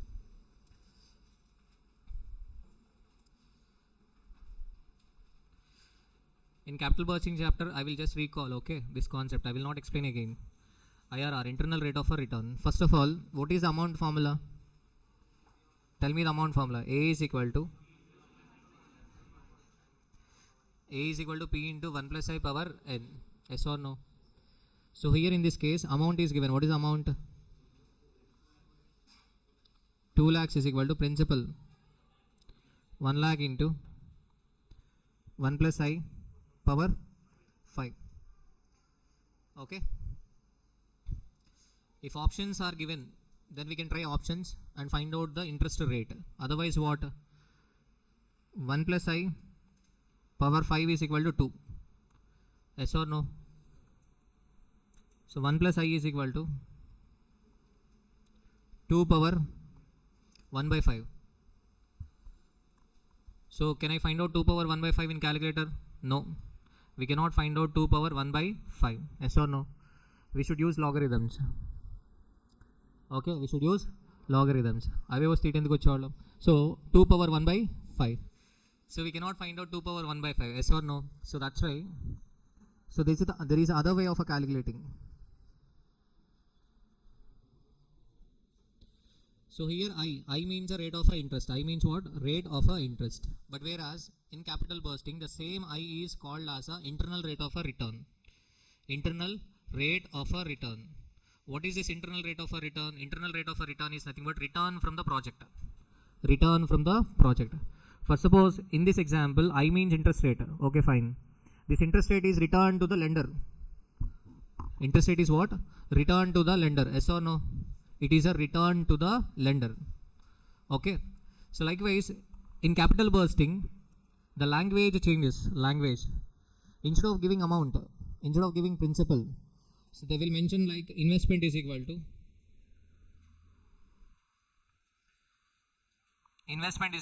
1 lakh. Cash inflow at the end of 5th year is equal to 2 lakhs. Cash inflow at the end of a 5th year is equal to what? 2 lakhs. The language is changing, but the concept is same. Principal 1 lakh, amount 2 lakhs. So that is the time value for money chapter. Yes or no? So lender will give 1 lakh as on today, will receive 2 lakhs at the end of a 5th year. What is rate of interest? But whereas in capital bursting, the same question will be asked as investment is equal to 1 lakh. Cash inflow at the end of 5th year is equal to 2 lakhs. What is IRR? What is IRR? So IRR. First of all, A is equal to P into 1 plus I power n. Yes or no? So that means P is equal to what?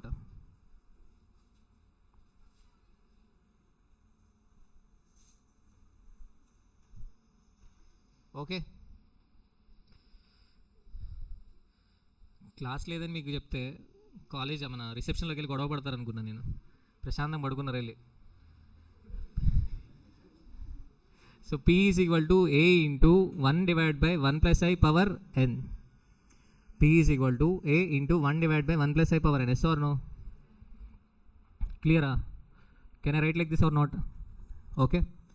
So now, if you see what is this P? P means outflow. P is what? Outflow. A inflow. A inflow.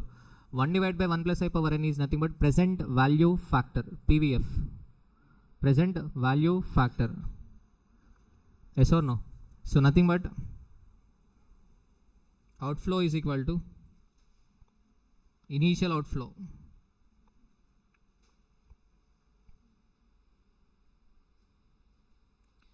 Initial outflow is equal to cash inflow into present value factor at the rate of IRR. at the rate of IRR. Am I clear? See the sequence. We are deriving from the basic formula. A is equal to P into 1 plus I power n. P is equal to what? A into 1 divided by 1 plus I power n. 1 divided by 1 plus I power n is nothing but what? Present value factor. Principal is nothing but initial cash outflow. Investment as on today. If you are investing 1 lakh as on today, you are going to receive 2 lakhs at the end of a 5th year. Clear? Okay. Clear? So now write the meaning of IRR. IRR is nothing but, full form is internal rate of return. IRR is return from the project. Return, what we are getting. So IRR is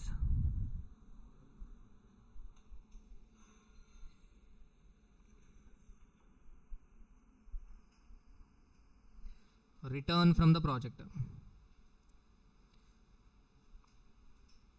IRR is return from the project. It is a discount rate. It is a discount rate at which sum of a discounted cash inflows are equal to sum of a discounted cash outflow.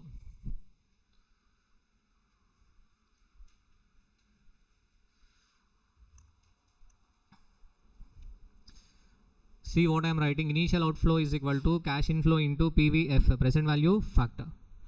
In time value for money we call it as I, but whereas capital bursting IRR. IRR is nothing but the rate at which discounted cash inflows are equal to discounted cash outflow. Okay, if you see the highlighted equation, initial cash outflow, nothing but principal is equal to cash inflow amount into PVF at the rate of IRR. So IRR is a discount rate at which discounted cash inflow. Discounted cash inflows must be equal to what? Discounted cash outflow. Okay. So A rate దగ్గర అయితే discounted cash inflows అన్ని అవుట్ఫ్లోస్కి equal అవుతాయో ఆ రేట్ని మనం ఏమంటాం? IRR అంటాం. Okay. So the rate at which discounted cash inflows are equal to discounted cash outflow. So initial outflow. What is initial outflow? 1 lakh is equal to 2 lakhs into what? Present value factor.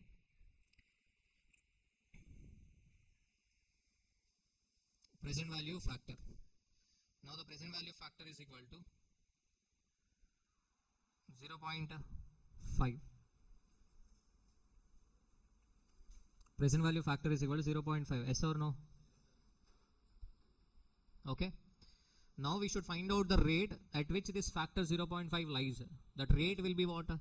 IRR. So we have to do a trial and error method. Trial and error means first we do one trial. If it comes error, then what? We will go for another trial. Trial and error. So let us try 10%. So PVF at the rate of present value factor at the rate of 10% for 5th year. Present value factor at the rate of 10% for 5th year. Present value factor at the rate of 10% for 5th year. So how do we get present value factor? 1 divided by 1.1 press equal to 5 times. 1 divided by 1.1 press equal to how many times? 5 times. What is the factor? 0.621. For suppose if I get 0.5, then no, another trial is not required. Why? For suppose at the rate of 10% I got 0.5. What does that mean? IRR is equal to 10%. IRR is equal to 10%. But first trial I got 0.621. Is it error or not? Yes, it is an error. So that's why what I should go for another trial. So whether I should increase the rate or decrease? I want 0.5. I want 0.5 means value has to decrease. Value decrease means rate increase. If required return increases, value decreases. So I should increase the rate, yes or no?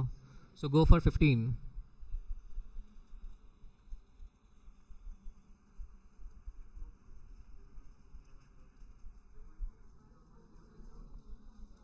0.497. Present value factor at the rate of 10% for 5th year, 0.497.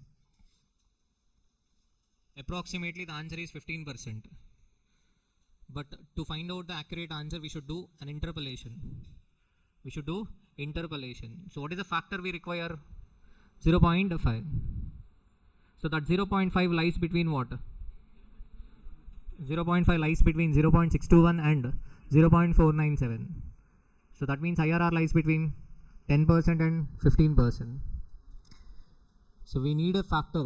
We need present value factor 0.5. That lies between what? 10 and 15. Trial వేసేటప్పుడు చూసుకోవాలి. 0.5 మనకు కావాల్సింది. First ట్రయల్కి ఎంత వచ్చింది? 0.621. Second ట్రయల్కి ఎంత వచ్చింది? 0.497. ఇంకో trial వేయాలా? అవసరం లేదు. ఎందుకని? Because we require 0.5 that lies between 0.621 and 0.497. Now we should go for interpolation. So ఇక్కడికి కంక్లూజన్ ఏంటంటే IRR lies between what? 10 and 15. So IRR is greater than 10%, less than 15%. So IRR is equal to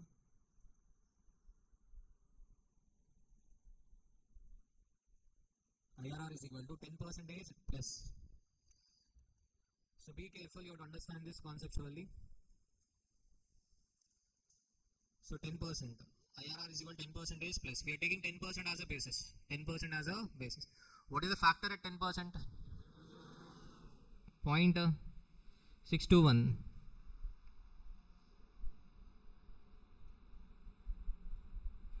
(0.621). But what is the desired factor? 0.5. That means we require a change. From 0.621, the factor should change to 0.5. 0.621 minus 0.5. Okay. But we have a change. 0.621 minus 0.497 into what? 5%. Nothing but what is the change between 0.621 and 0.497? 0.124.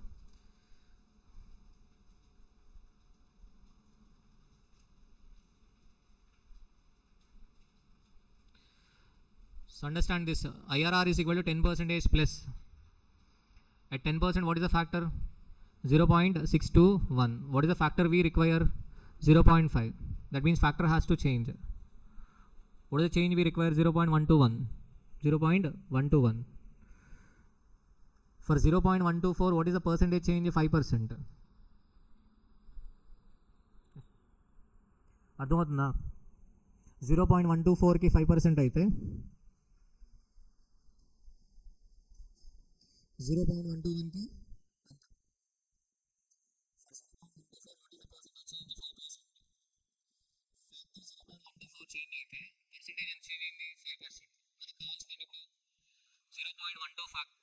Factor చేంజ్కి percentage change ఎంత?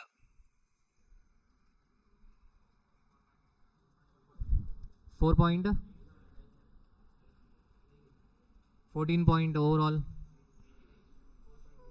14.88% is the answer. 14.88% is the answer.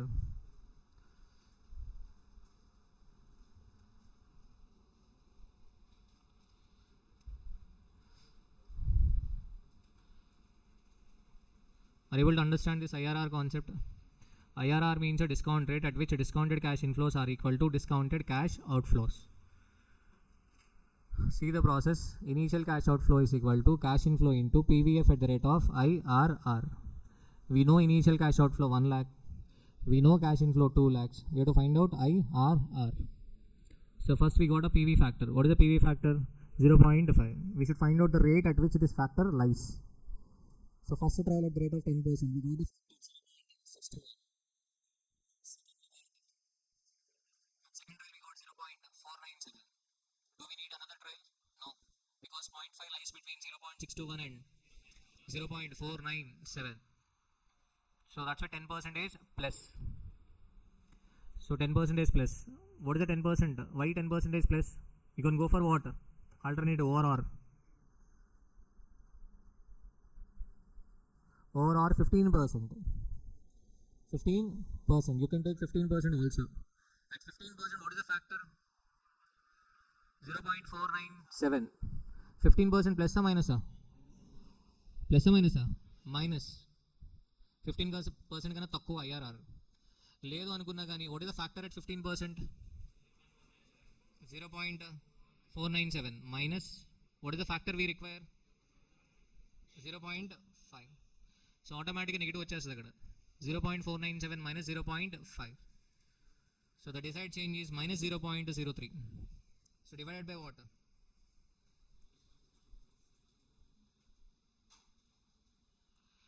0.621 minus 0.497 into 5%.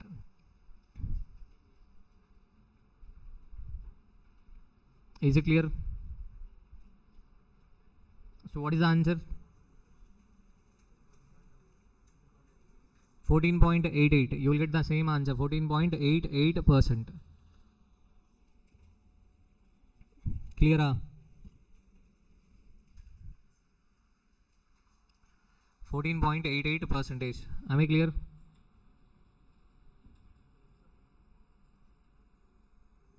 Done?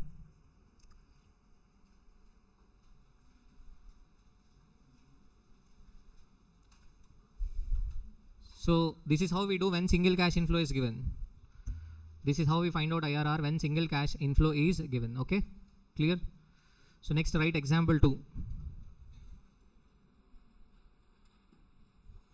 Example 2, even cash inflow.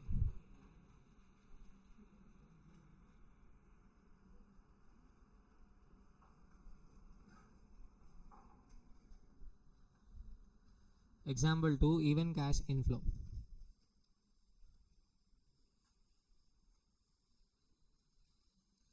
For suppose investment is equal to 1 lakh.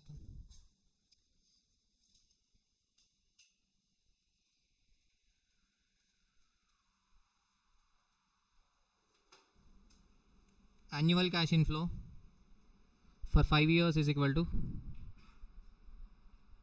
30,000.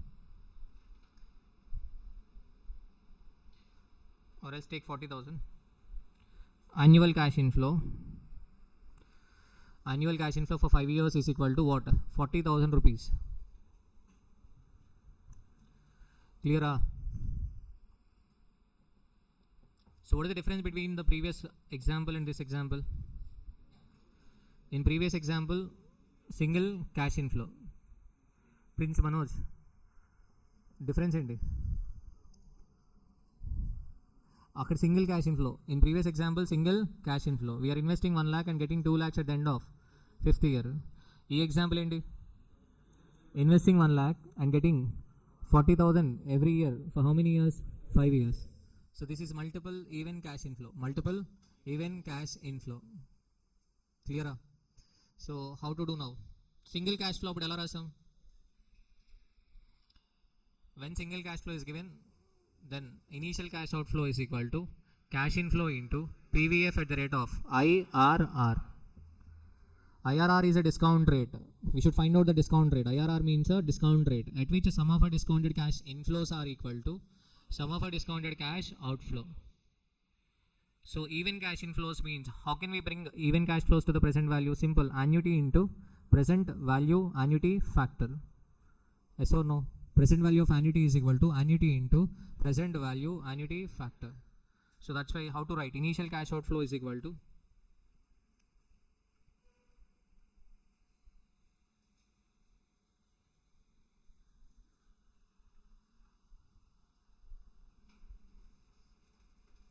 initial cash outflow is equal to annual cash inflow into PVAF. See the difference. What is the difference? Instead of writing cash inflows,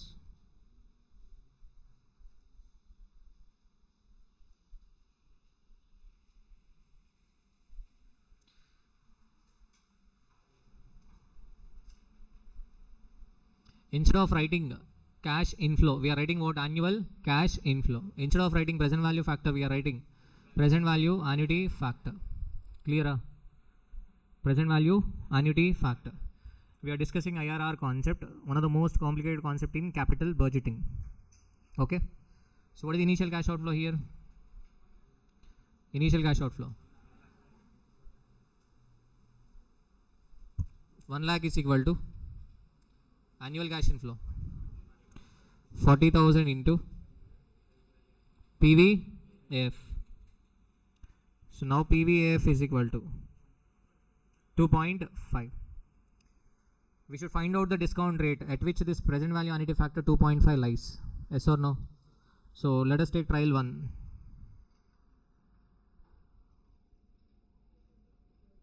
PVAF at the rate of 10% for 5 years, not 5th year, for 5 years. PVAF at the rate of 10% for 5 years is equal to present value annuity factor at the rate of 10% for 5 years is equal to Mahesh Babu, Banav.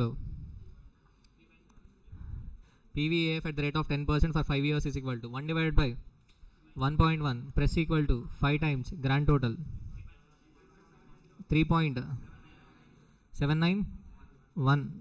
Rounding off ప్రాపర్గా చేయండి. 7907 round of చేసినప్పుడు ignore చేయకూడదు 7ని. 3.791 రాయాలి. 5 are more than 5 అయితే next నెంబర్కి వెళ్ళాలి. తెలుసు కదా మీకు.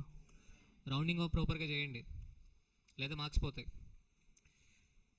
3.791 factor. So what is the desired factor? 2.5. 2.5 ఒకవేళ వచ్చి ఉంటే so straight away our answer is 10%. IRR is equal to 10%. Okay, so రాలేదు కదా. So that's why next trial. What is the next trial? 20 PVAF at the rate of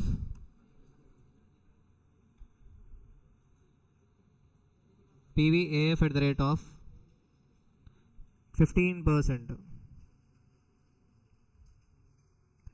Let us take a next trial. 15%. 1 divided by 1.15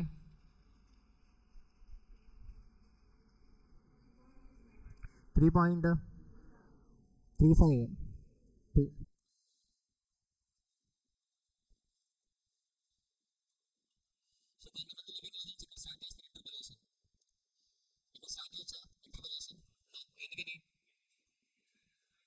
The desired factor is 2.5. The desired factor is 2.5. So does 2.5 lies between 3.791 and 3.352? Answer is no. Living legend Praveen start చేసినట్టున్నాడు. చేయలేదా? Okay. So ఏం చేయాలి మరి? Next trial 30కి వెళ్ళిపోయావా? Very good అమ్మ. Ultra legend Eshwar. PVAF at the rate of 30% for 5 years. 2.44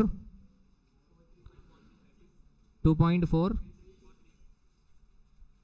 2.436.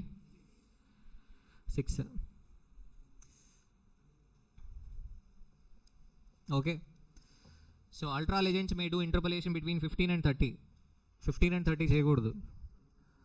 Difference must be 5, maximum 5 or some cases 10. Direct 15 ki 30 ki interpolation చేయకూడదు. You will not get accurate answer. If you want accurate answer, the gap should be less. ఎంత వీలైతే అంత తక్కువ gap ఉండాలి. అదేనా?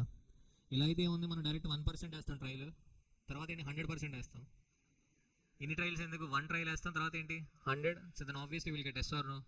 So చేయకూడదు. కాబట్టి PVAF at the rate of 25 తీసుకోండి.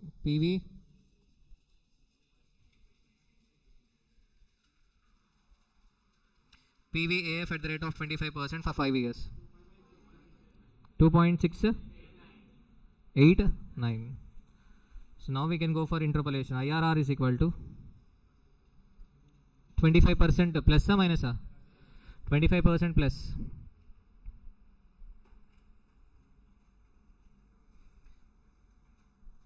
2.5 lies between 2.689 and 2.436. Yes or no?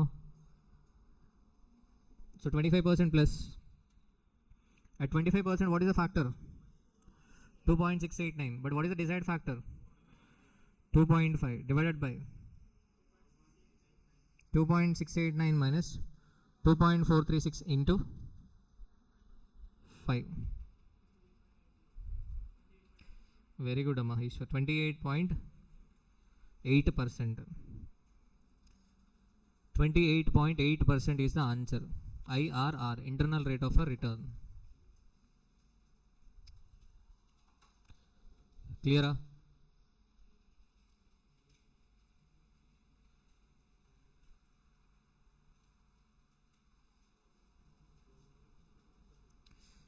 28.88. Okay. Sir, why it is relevant? Why we are calculating? Why we are learning this 28.88? What is it denotes? Simple.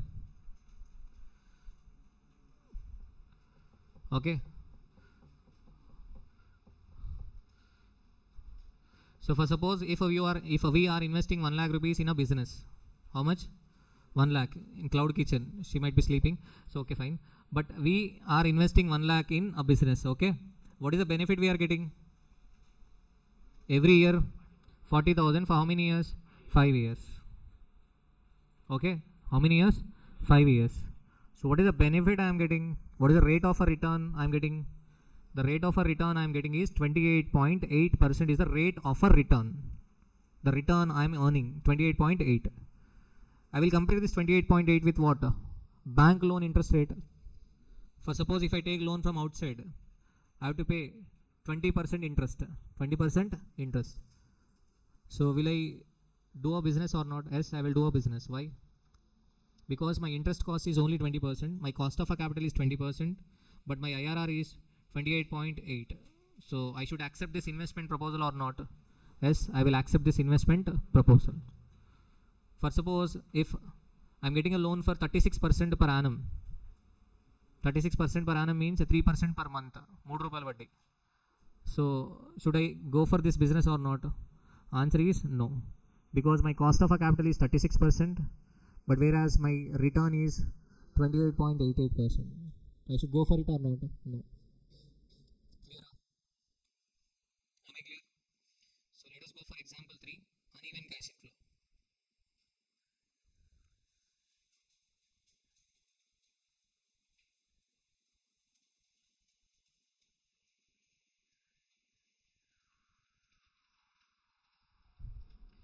Uneven cash inflow.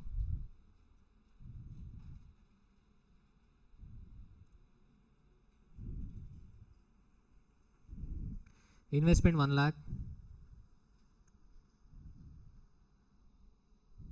Cash inflow. First year 40,000. Second year 50,000. Third year 60,000. Cash inflow first year 40,000. Second year 50,000. Third year 60,000.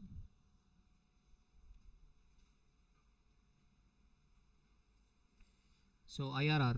So we have to find out I. Internal rate of a return. We should find out the return from the project. Okay. If you are investing 1 lakh, you will get a benefit of what? 40,000 at the end of first year, 50,000 at the end of second year, 60,000 at the end of a third year. Okay. So we have to find out IRR. Now, can I write like this or not? I cannot write like this. Yes or no? Okay. So first case, it is single cash flow. Second case what? Even cash inflow. But now uneven cash inflows. I cannot write yes or no. So that's why straight away I will find out sum of a discounted cash inflows using trial and error method. Trial 1.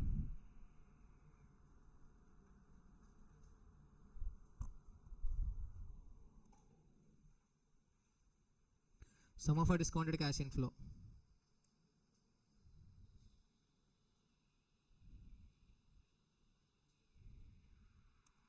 Trial 1 at the rate of 10%. Sum of a discounted cash inflow, trial 1 at the rate of 10%. Now I will find out sum of a discounted cash inflow. If I get directly 1 lakh, then that is my IRR. Because my outflow is equal to what? 1 lakh. IRR is a discount rate at which discounted cash inflows are equal to discounted cash outflow. Clear? So trial 1. Year cash flow. PVF at the rate of 10%, discounted cash inflow. Year column 1, 2, 3. Cash flow What is the cash flow? 40, 50, 60. Tell me the factor. 0.909, 0.826, 0.753. 751 na? 751.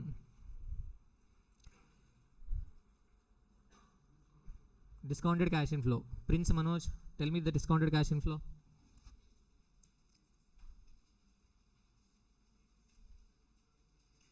$36,360.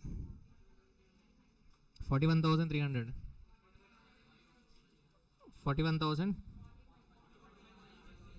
45,000. 45060, right? Total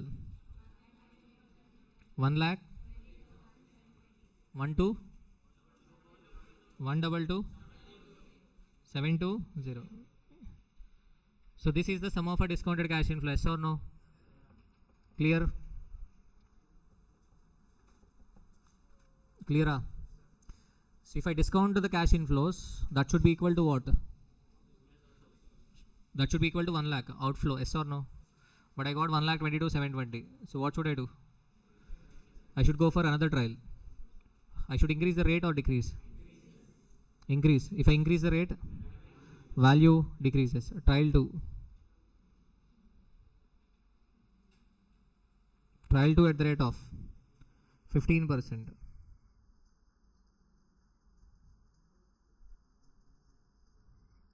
So tell me the factors. 0.87, 0.756, 0.5, 0.565 or 658, 0.658. Ravi, నేను wrong answer చెప్తున్నావు నా career నాశనం చేయడానికి. 0.658. So tell me the discounted cash inflow. 34,800. So afternoon time కాబట్టి కొంతమంది ఏం చేస్తారంటే ఈ రెండు మల్టిప్లై చేస్తారు. 36360 ఇంటూ 0.87 చేశారు అలా ఎవరైనా? చేసిన చెప్పరుగా. 34,800 బాబ్జన్ చేసావా? 34,800 and next what? 37,000, 39,000, total 1 lakh 12,000, 0. So next trial 20%. Trial 3 at the rate of 20%. PVF, discounted cash inflow,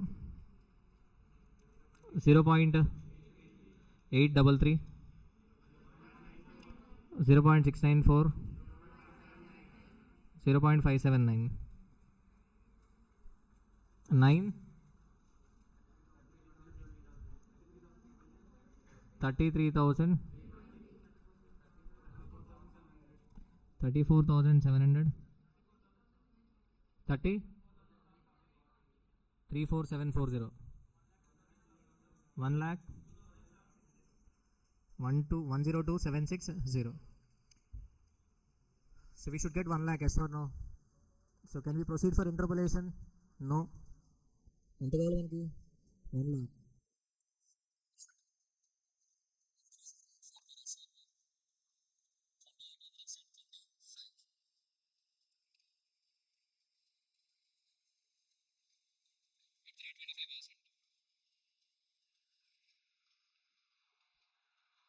Tell me the factors.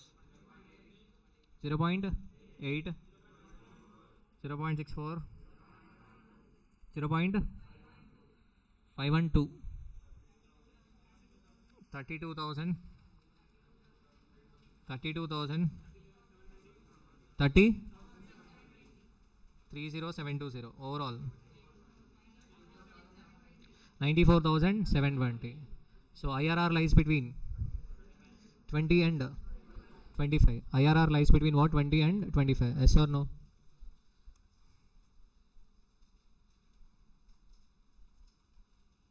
IRR is equal to 20% plus.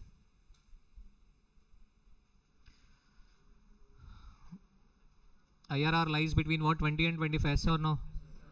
20% దగ్గర ఎంత వచ్చింది? 1,02,760. 25 దగ్గర 94,720.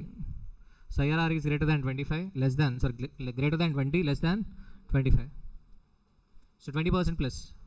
మీరు చెప్పండి 20% దగ్గర what is the sum of a discounted cash inflow? 1,02,760, but we require only 1 lakh.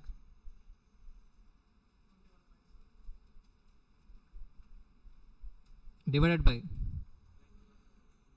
1,02,760 minus 94,720 into 5%.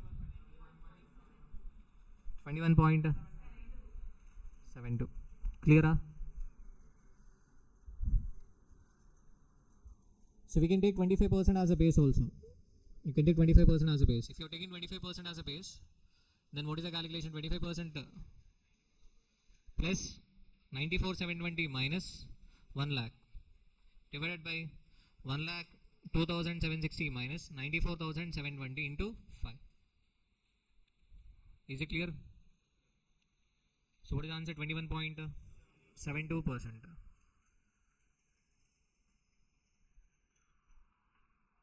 So is it clear?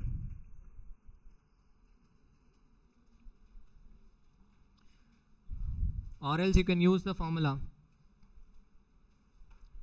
lower rate plus, this is by hearting, NPV at the lower rate. If you see the numerator, that is NPV at the lower rate. Yes or no? How do we get NPV, net present value? Sum of a discounted cash inflow minus sum of a discounted cash outflow. That is what we are doing in numerator. NPV at a lower rate divided by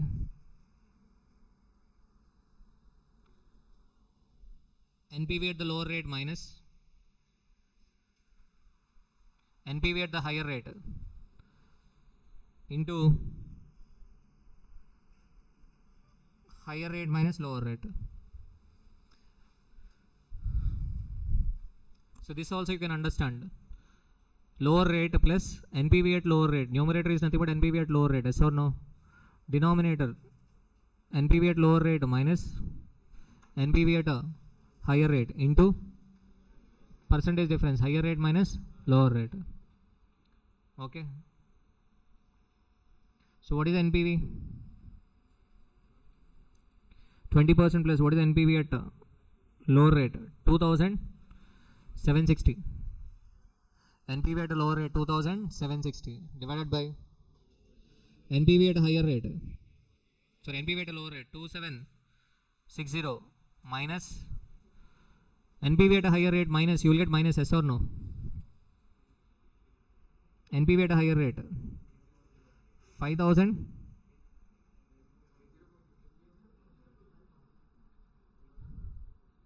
NPV at a higher rate, NPV at a higher rate 5280 into what? 5. Again you will get the same. 2760 minus of minus will be plus. So 2760 divided by what? 88040. Again the same one. You will get the same answer. What is the answer? 21.72%. Clear? We are not just discussing time value for money. We are discussing IRR concept, which is relevant for capital budgeting. Clear?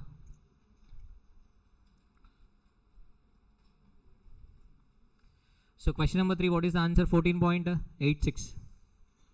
So understand the link between time value for money and capital budgeting. From question number 3, we started discussing IRR.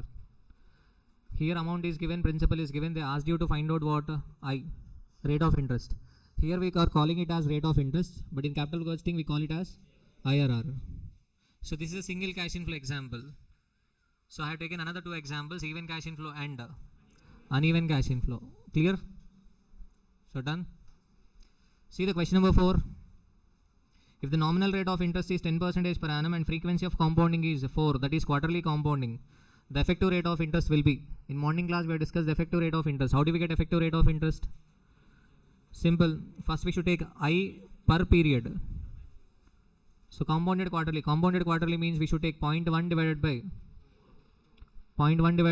4.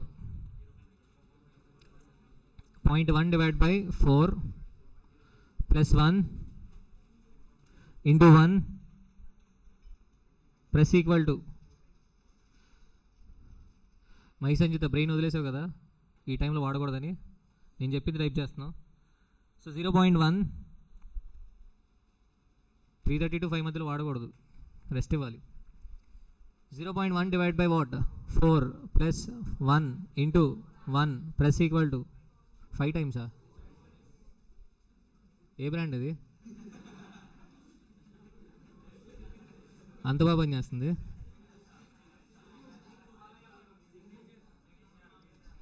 తాగేవాడికి కూడా తెలుసు కదమ్మా, 1 full is equal to 4 quarters. వాడు కూడా 5 and. 0.1 divide by 4 plus 1 into 1 plus equal to 4 times minus 1 into what 100. What is the answer? 10 point. Clear? Next, if annual effective rate of interest is 10.25% per annum and nominal rate of interest is 10% per annum, what is the frequency of a compounding? This time they are asking you to find out what frequency of a compounding. So what is the frequency of compounding? You can try half yearly. Half yearly means first you take 0.1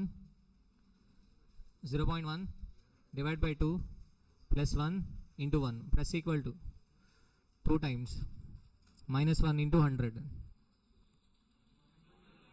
10.25 direct వచ్చిందా? Compounded half yearly 0.1 divided by 2 plus equal to 2 times minus 1 into 100. What is the answer? 10.25. Okay, that means frequency is equal to compounded half yearly.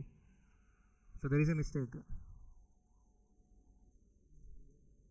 10.25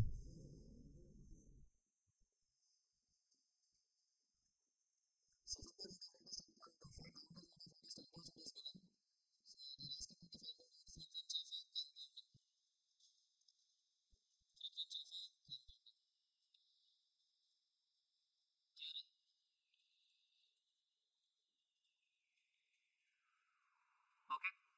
Next, sixth question. Suppose someone promised to give you rupees 10,000 3 years hence. What is the present value of the amount if the interest rate is 10%? Suppose someone is promising you to give 1,000 rupees after 3 years. What is the present value? Simple. 1 divided by 1.1 plus equal to 3 times into 1,000.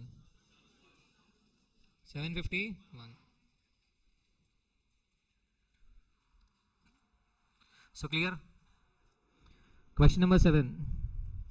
The ABC Limited Company expects to receive rupees 1 lakh for a period of 10 years for a new project it has just undertaken. Assuming 10% rate of interest, how much would be the present value of this annuity? What is the question? Company expects to receive rupees 1 lakh for a period of 10 years from a new project it has just undertaken. So receive 1 lakh for a period of how many years? 10 years. What is this? This is an annuity. So this is what? Annuity. Company expects to receive. Kavya, ఏం తెలియని type చేద్దాం calculator నొక్కి. ఏం type చేస్తున్నావు? ఏదోటి సరే. 1 lakh for a period of how many years? 10 years. For a period of 10 years from a new project it has just undertaken. Rate of interest 10%.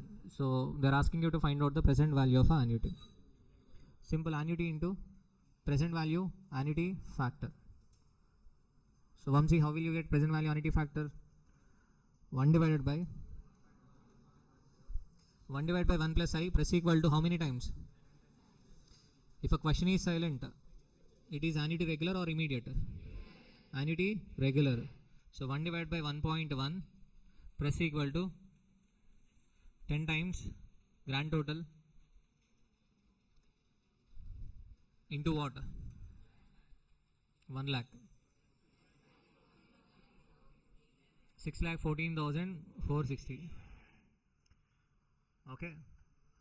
So this can be understood like if you are receiving 1 lakh every year for how many years? 10 years. What is the value as on today? 6,14,460. 4 years. If you deposit 6,14,460 as on today, you will receive 1 lakh every year for how many years? 10 years.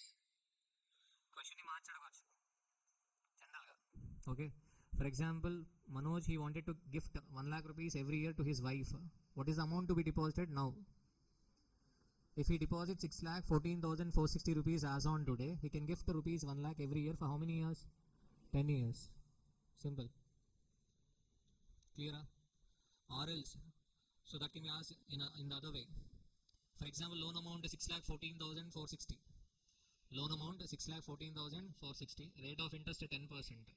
What is the equated annual installment? Simple, equated annual installment is equal to 1 lakh. Equated annual installment is equal to what? 1 lakh. You will get 1 lakh. Clear?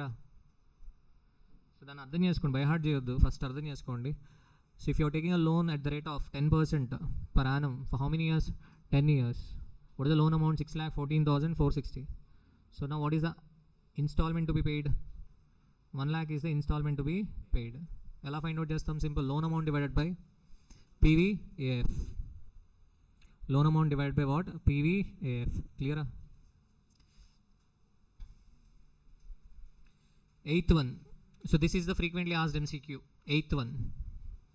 Simple MCQ. So 8th one. So in last 4 attempts it was asked 2 times.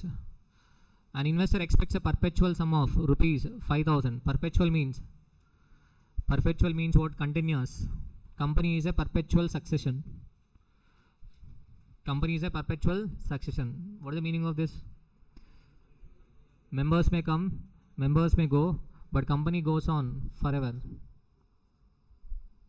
Yes or no? Perpetual means what? Continuous. So an investor expects a perpetual sum of rupees 5,000 annually from his investment. He is expecting 5,000 rupees every year. For how many years? Infinite period. What is the present value of a perpetuity? They are asking you to find out the present value of a perpetuity, continuous amount, if interest rate is 10%. Simple. What is the calculation? Benefit divided by required return. It is similar to 4th example. Valuation of asset, 5 examples. It is similar to 4th example. Yes or no, Bhavana? So what is the calculation?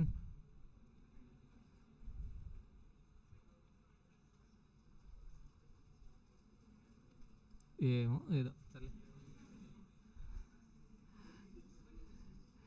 5,000 divided by what? 10%.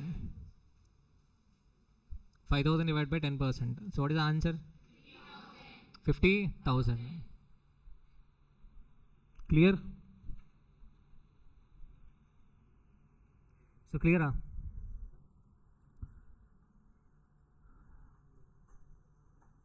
అర్థమైందమ్మా? అది MCQ, frequently asked MCQ, 8th question. Simple, benefit divided by what? Required return. Next, 9th one. See the 9th one. ఇప్పుడే చెప్పా 9th one. Just now I told you.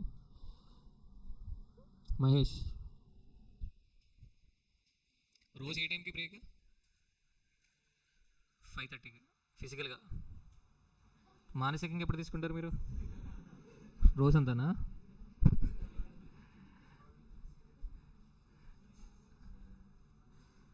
So question number 9.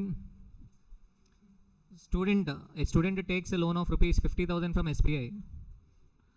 Loan amount 50,000. Loan is taken as on today, 50,000.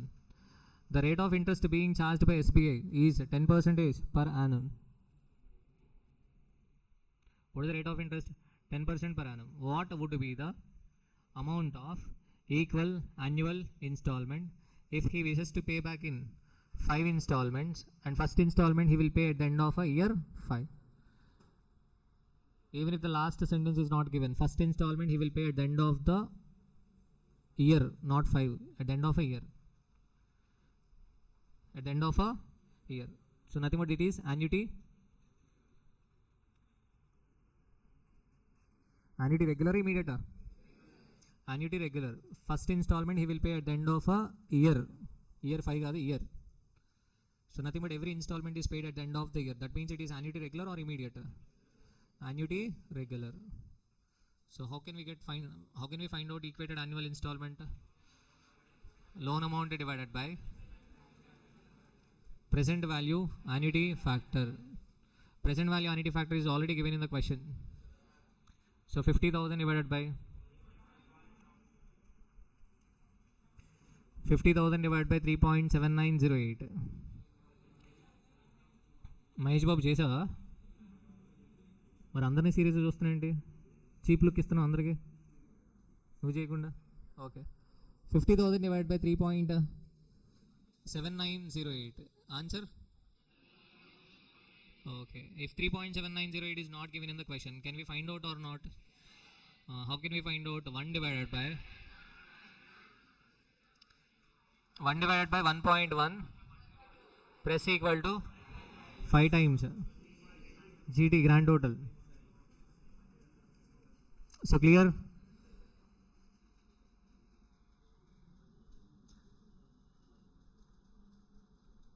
Is it clear? Okay, 10th question.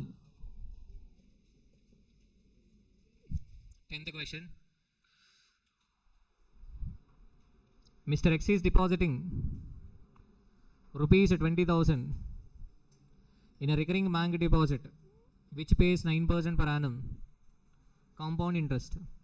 How much amount Mr. A will get at the end of the 5th year? Simple, principle is given, they are asking you to find out amount. So Manikanta, ఏం చేద్దాం క్యాలిక్యులేటర్లో? First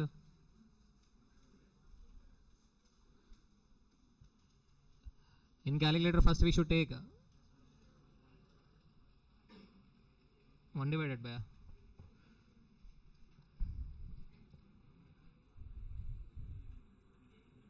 నీ ఆత్మని పిలు, పంపించేసావు హాస్టల్కి, పిలు. ఎక్కడి వరకు వెళ్ళింది? అన్నవరం వరకా? ఆటే కింద ఆత్మ చూడు. Mr. X is depositing rupees 20,000, rate of interest 9% per annum. How much amount Mr. A will get at the end of the 5th year? Simple amma. So first in calculator we should take 0.09 plus 1 into 1 press equal to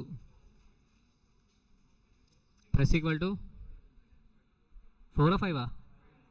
5 times every year. Mr. X is depositing recurring bank deposit. Okay. So this is not just amount. I'm sorry, Manikanda. Mr. X is depositing rupees 20,000 in a recurring bank deposit. Recurring means what? Every year. He is depositing 20,000 every year.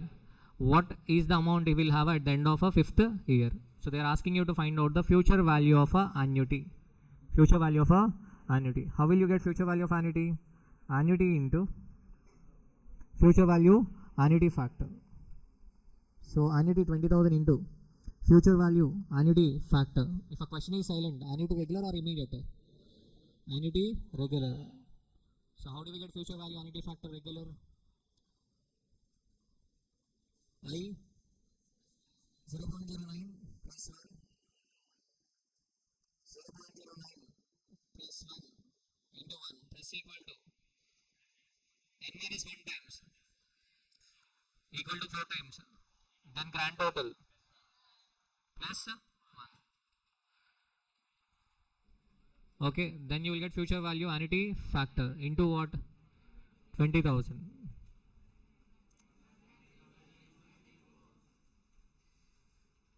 Sorry Manikanta, నీ ఆత్మని అన్ని మాట్లాడినాను, so నేనే పొరపడ్డాను. So here they are asking you to find out what future value of annuity. Depositing 20,000 in a recurring bank deposit. Recurring means what? Repeatedly. Depositing 20,000 every year. Clear? Next 11. Question number 11.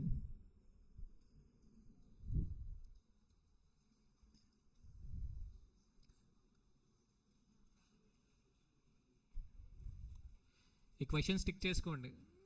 You to practice only these. I mean you to go through these questions only. Remaining అని repeated nature అవన్నీ అడిషనల్గా చేసాం మనం. Apex limited has an obligation to redeem rupees 50 crores. చెప్పా మీకు ఈ కాన్సెప్ట్. Obligation to redeem rupees 50 crores. Hari Aravind okay. Obligation to redeem rupees 50 crores. 50 crore bonds 6 years hence. Okay, 6 years hence. Apex Limited has an obligation to redeem 50 crores. After how many years? 6 years. How much should the company deposit annually? How much the company deposit annually in a sinking fund account wherein it earns 12% interest to accumulate 50 crores in 6 years time? Are you able to understand this?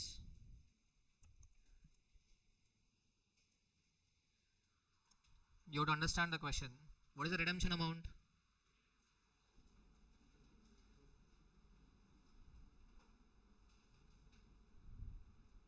How many years?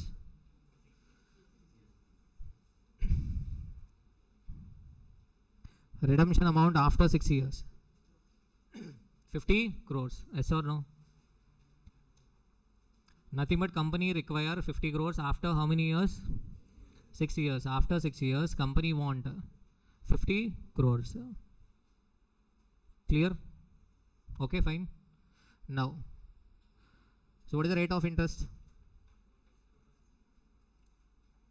How much should the company deposit annually in a sinking fund account wherein it earns 12% interest? How much rate of interest? Rate of interest is equal to 12%.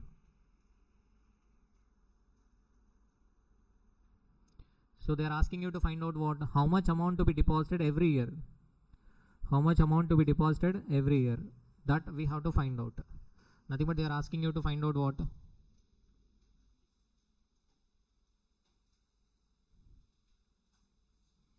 They are asking you to find out annuity. Understand what is given. What is given? They have given future value of annuity. They have given what? Future value of annuity. 50 crores is the value at the end of a 6th year. Question is, what is the amount to be deposited every year? So this 50 crores is nothing but what? Future value of annuity. Future value of a annuity. Clear? So how do we get future value of annuity? Future value of annuity is equal to annuity into future value annuity factor. Yes or no?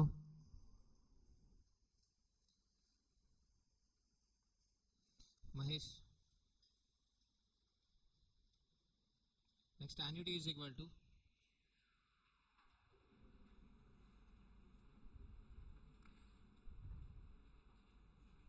future value of annuity divided by future value annuity factor. Am I correct? So what is the future value of annuity?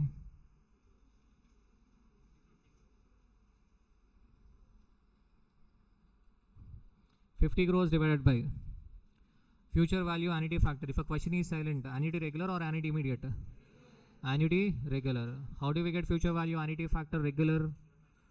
I plus 1 into 1 plus equal to n minus 1 times grand total plus 1. So first in calculator we should take rate of interest 0.12 plus 1 into 1 plus equal to how many times? 5 times grand total add 1.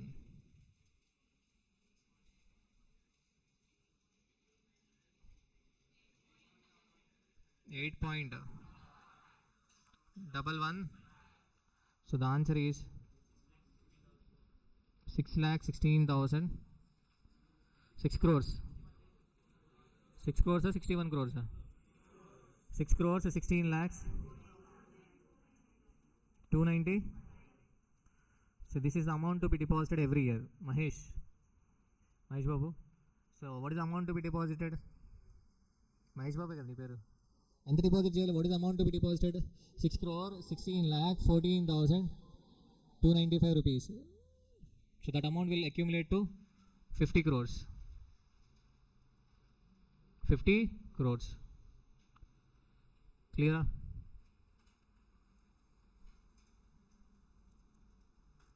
Am I clear?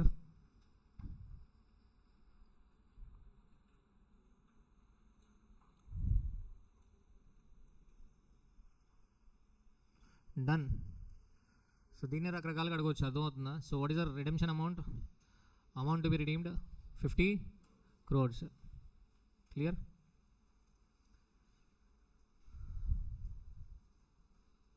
క్లియరా? So దీన్ని ఇంకోలా ఎలా అడగచ్చు చెప్పాను కదా, asset.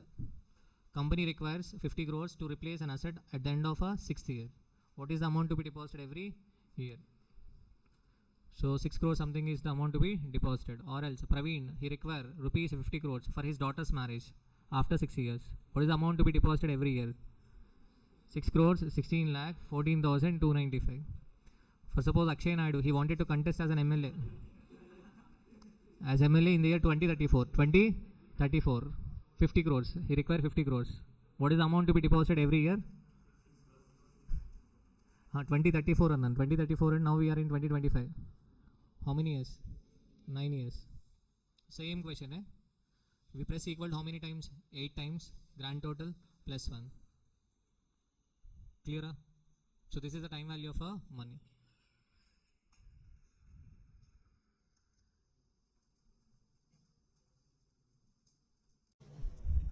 Next topic, cost of capital.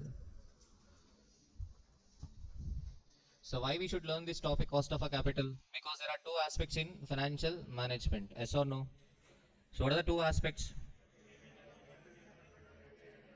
Procurement of fund, effective utilization of fund. Yes or no? So while procuring fund, we need to consider 4 factors. What are the 4 factors? Risk, control, flexibility, cost. Risk, control, flexibility, cost. Cost doesn't mean an expense here. In cost accounting, cost means an expense. But whereas in financial management, cost means expectation, required return. Okay? So cost means required return, expectation. Okay? So first of all, how can we procure money? So we can procure money from either equity shareholder, debenture holder, or a preference shareholder. So preference share capital is a hybrid form of a capital. Hybrid means it contains 2 breeds. It has a characteristics of both equity and debt. So for example, no voting rights to preference shareholders. So it is a characteristic of debt. So preference shareholders will get a fixed rate of a dividend. It is a characteristic of debt. Okay. So but preference shareholders will get dividend only if there are profits. It is a characteristic of equity. And if dividend is not paid continuously for 2 years, they will get voting rights. Yes or no? So again, it is a characteristic of equity. So that's why preference share capital is called as a hybrid form of a capital. Why it is called as a preference share capital? Because preference shareholders will get a preference over the equity shareholders. While distributing the profits, preference will be given to the preference shareholders. At the same time, at the time of winding up of a company. So, okay. So settlement is done first to preference shareholders and then what? Equity shareholders. So we have 3 sources. Generally what? We have 3. Equity, preference and debt. Okay. Equity, preference and debt. Clear? So debt can be a debenture or a loan from a bank. Yes or no? Okay. Equity can be equity share capital or a retained earnings. What is this retained earnings? So Retained earnings, reserves and surplus. Retained earnings means what? For example, yesterday we wanted to start a business. Okay, yes or no? So we wanted to start a business, we earned a profit. We earned profits. There are two options. First option, distribute the profits as a dividend. Distribute entire profits as a dividend. If you are distributing profits as a dividend, then what? There will not be any growth. That's what we discussed at the end. Growth is equal to B into R. B means a retention ratio, R means a return on equity. Yes or no? So simple, you apply common sense. For suppose we started a business, cloud kitchen, we earned profits. On daily basis we are calculating a profit, and daily we are distributing the profits among the shareholders. Example, generally dividend will not be distributed among the shareholders daily. Okay, we have a concept of interim dividend and final dividend. Interim dividend means a dividend which is paid between two AGMs, annual general meetings. Final dividend means a dividend which is declared in AGM, annual general meeting. Okay, so for suppose we are doing a cloud kitchen business and we are distributing the profits on daily basis. Will there be a growth or not? So there will not be growth in a business. Why there will not be growth in a business? Because we are not retaining the profits and reinvesting. If you want growth, instead of distributing the profits daily, you have to retain the profits, and those profits have to be reinvested. If possible, you have to start another branch in Hyderabad or else in Bangalore. So that's how we can grow wealth. Okay, yes or no? So growth is equal to B into R. B means retention ratio, R means return on a investment. Return on a investment. Clear? So there can be two options, either pay dividend or retain profits. So fundamentally we have three sources: equity, preference share capital and debt. Generally two only. In capital structure we assume that there are only two sources, equity and debt. Then what about preference share capital? Preference share capital is a hybrid form of a capital. So that's why sometimes we categorize it as a debt, sometimes we categorize it as a equity. In FM we do not have a standards like in cost accounting or accounts. So when there are no standards, there will not be any uniformity. Are you getting my point? So that's why in ratios also there is no standard. For suppose return on investment, sometimes we write EBIT divided by investment. Sometimes we write EBIT into 1 minus tax rate divided by investment. So why we are writing like this? Because the reason is there is no standard. Likewise in cost of a capital also, we use book value weight sometimes, sometimes we use market value weight. So why do we use a book value weight sometimes?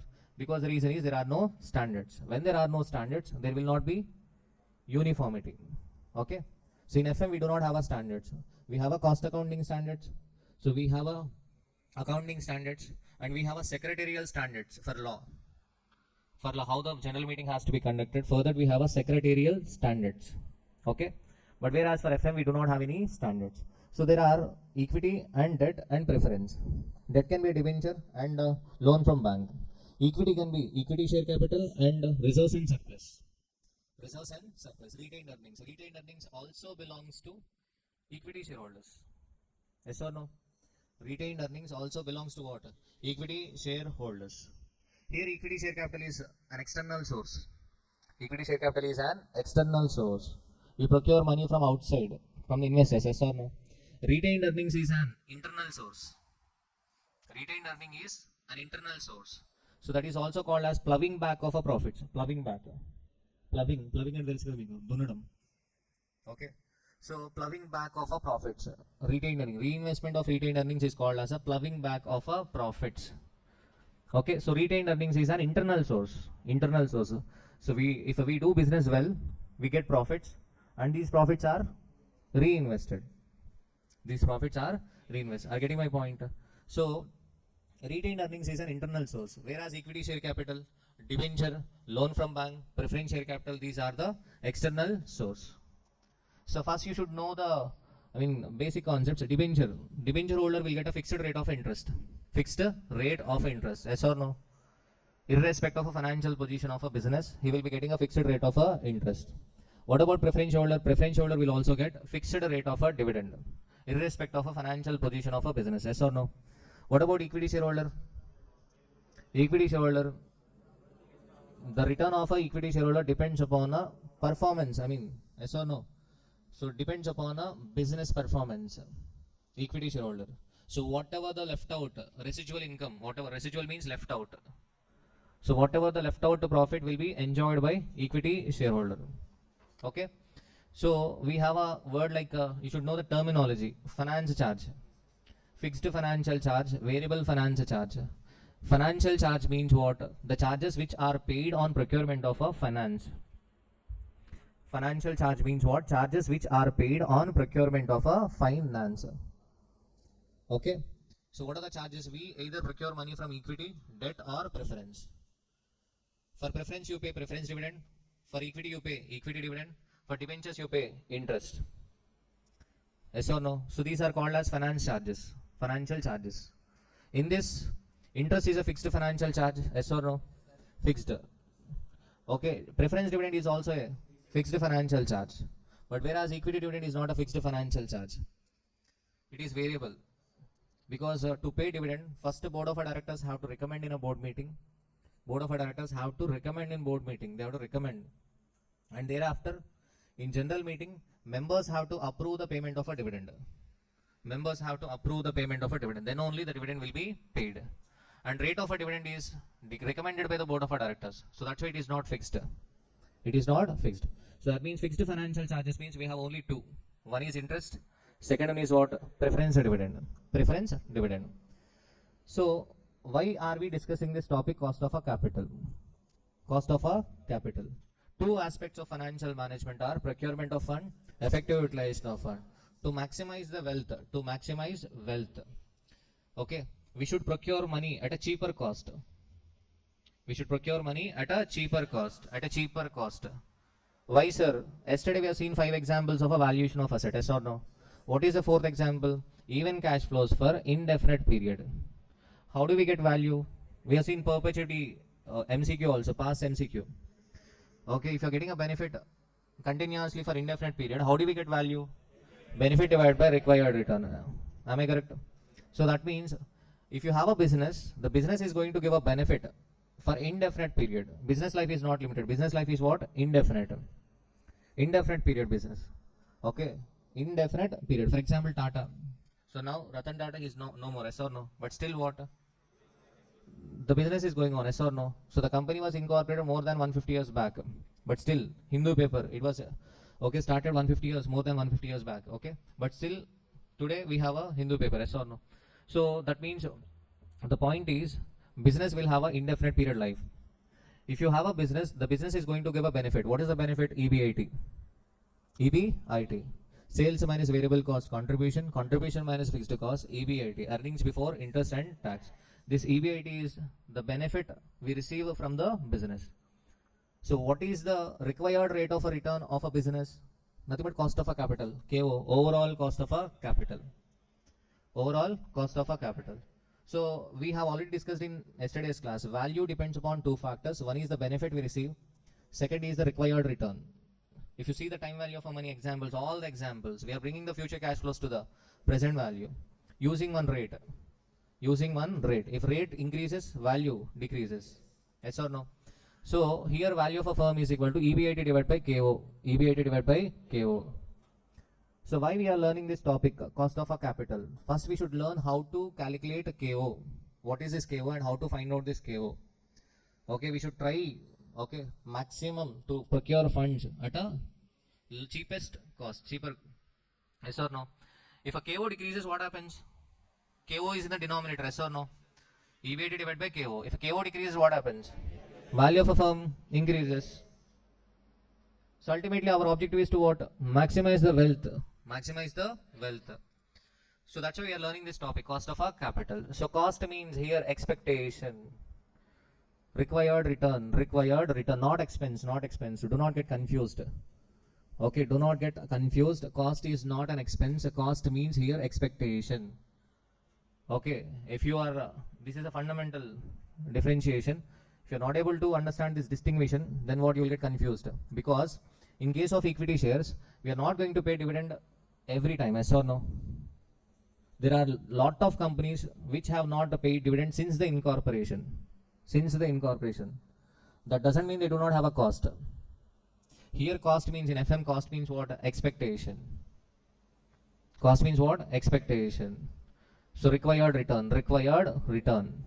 Okay. So who will have a higher expectations over the company? First fundamental, equity, debt, preference. Okay. Let us assume we have girls, equity shareholders. Okay, and boys, okay, this row, let us assume preference holders, and that row debentures. Tell me, okay, now, so for example, Manikanda row, okay, that row debentures. So fundamental point we have already discussed. If risk increases, required return increases. If risk increases, required return increases. Yes or no? So now, for example, so Manikanda row debenture holders, and you are preference holders, and girls equity shareholders. So tell me, who are taking a more risk? Equity shareholders taking more risk. Equity shareholders have taking more risk. Yes or no? Later on, second highest risk. Who is taking second highest risk? After equity shareholders, preference shareholders. Why preference shareholders are taking high risk? Because dividend is paid, preference dividend is paid only if there are profits. Least risk is being taken by debenture holders. So now tell me, okay, who will have a higher expectation? Equity shareholders will have a higher expectation. That's what we discussed yesterday. So that is always cheaper than equity. But from company point of view, company point of view, for me, okay, for me, cost should be high or less? Cost should be high or less? Cost should be less. Cost should be less. Yes or no? So expectations on company should be less, so that company can meet the expectation. Company can meet the expectation. Yes or no? Clear? So from cost point of view, which is the best source of a capital? Which is the best source of a capital? From cost point of view. From cost point of view, debt is the best source of a capital. But whereas from risk point of view, company is taking risk, yes or no? Companies are taking money from debenture holder, preference holders, and what? Equity shareholders. If a company don't want to take risk, company should go for what? Equity share capital. So there are two perceptions, from company perception and from what? Investors perception. Do not get confused, okay? So from company's perception, if a company do not want risk, it should go for what? Equity share capital. Okay. If a company wants to have a lower cost of a capital, then what? Go for what? Debt. Okay. So how to balance and all we are going to discuss in capital structure chapter. In this chapter, we are going to learn how to find out the cost. How to find out cost. Cost means minimum rate of a return required to be earned by the company to meet the expectation of investors. So minimum rate of a return. Minimum rate of a return.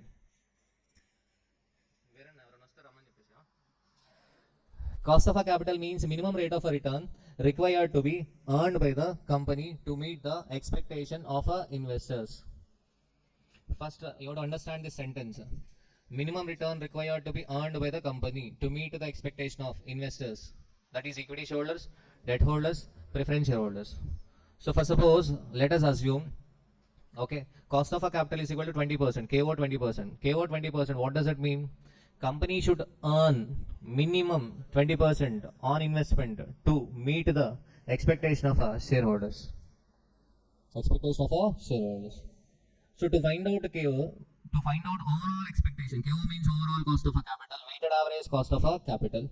To find out KO, first we should learn how to find out expectation of an individual source. Expectation of individual source. So first we should learn how to find out KD, cost of a debt. We should learn how to find out KD, cost of a debt. Next, cost of preference, cost of a preference. And next, cost of equity, cost of equity. And next, cost of a retained earnings, cost of a retained earnings. So here again, in cost of a retained earnings, you might get confused, because on retained earnings we are not going to pay any dividend. We are not going to pay any dividend on retained earnings. Yes or no? On retained earnings, we are not going to pay any dividend, because dividend is always paid on a face value. Dividend is always paid on what? Face value. Yes or no? So then why there is a cost for retained earnings? As I already mentioned, cost means expectation. Investor, girls, instead of taking profits, instead of taking dividend, they are leaving the profits with the company. That means nothing but opportunity cost. There is an opportunity cost. They can take a dividend and they can invest this amount elsewhere. They can earn money elsewhere. Yes or no? But instead of doing that, shareholders leaving the money with the company itself. So there is an opportunity cost. There is an opportunity cost. So that's why even retained earnings do have a cost. Retained earnings do have a cost. Are you getting my point? You might be thinking like reserves and surplus, this is an internal source. We are not going to pay any dividend. Why there is a cost? Why there is a cost? Because the reason is simple. Okay, shareholder is having an option to take the dividend, yes or no? After taking dividend, what he can do? He can invest this dividend elsewhere. But instead of doing that, he approved, okay, for reinvestment. He gave approval for what? Reinvestment.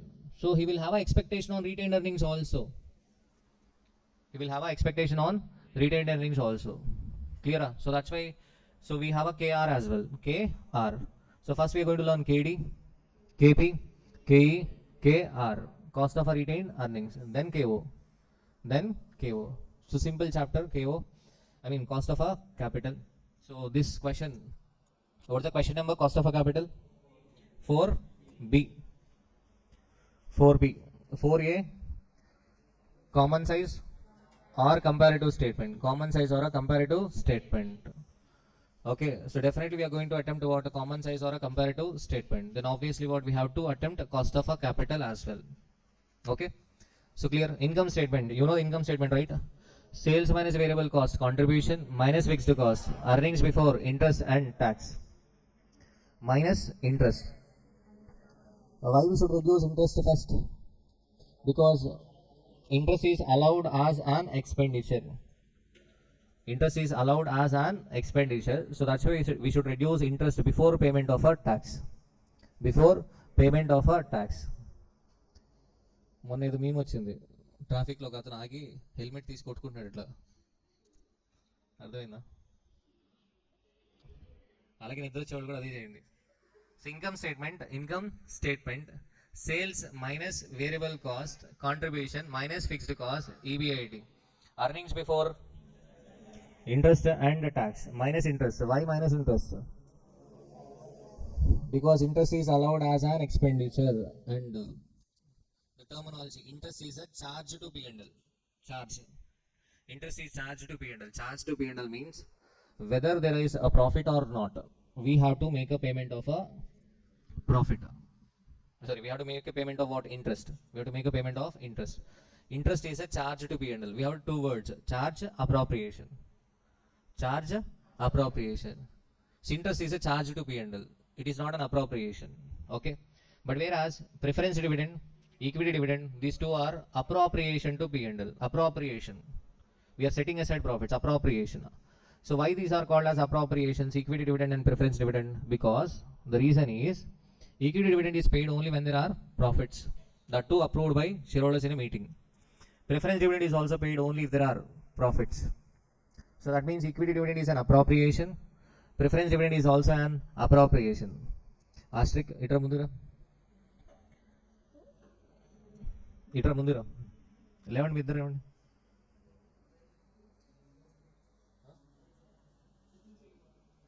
Tiffin చేయని వాళ్ళు ఉండమ్మా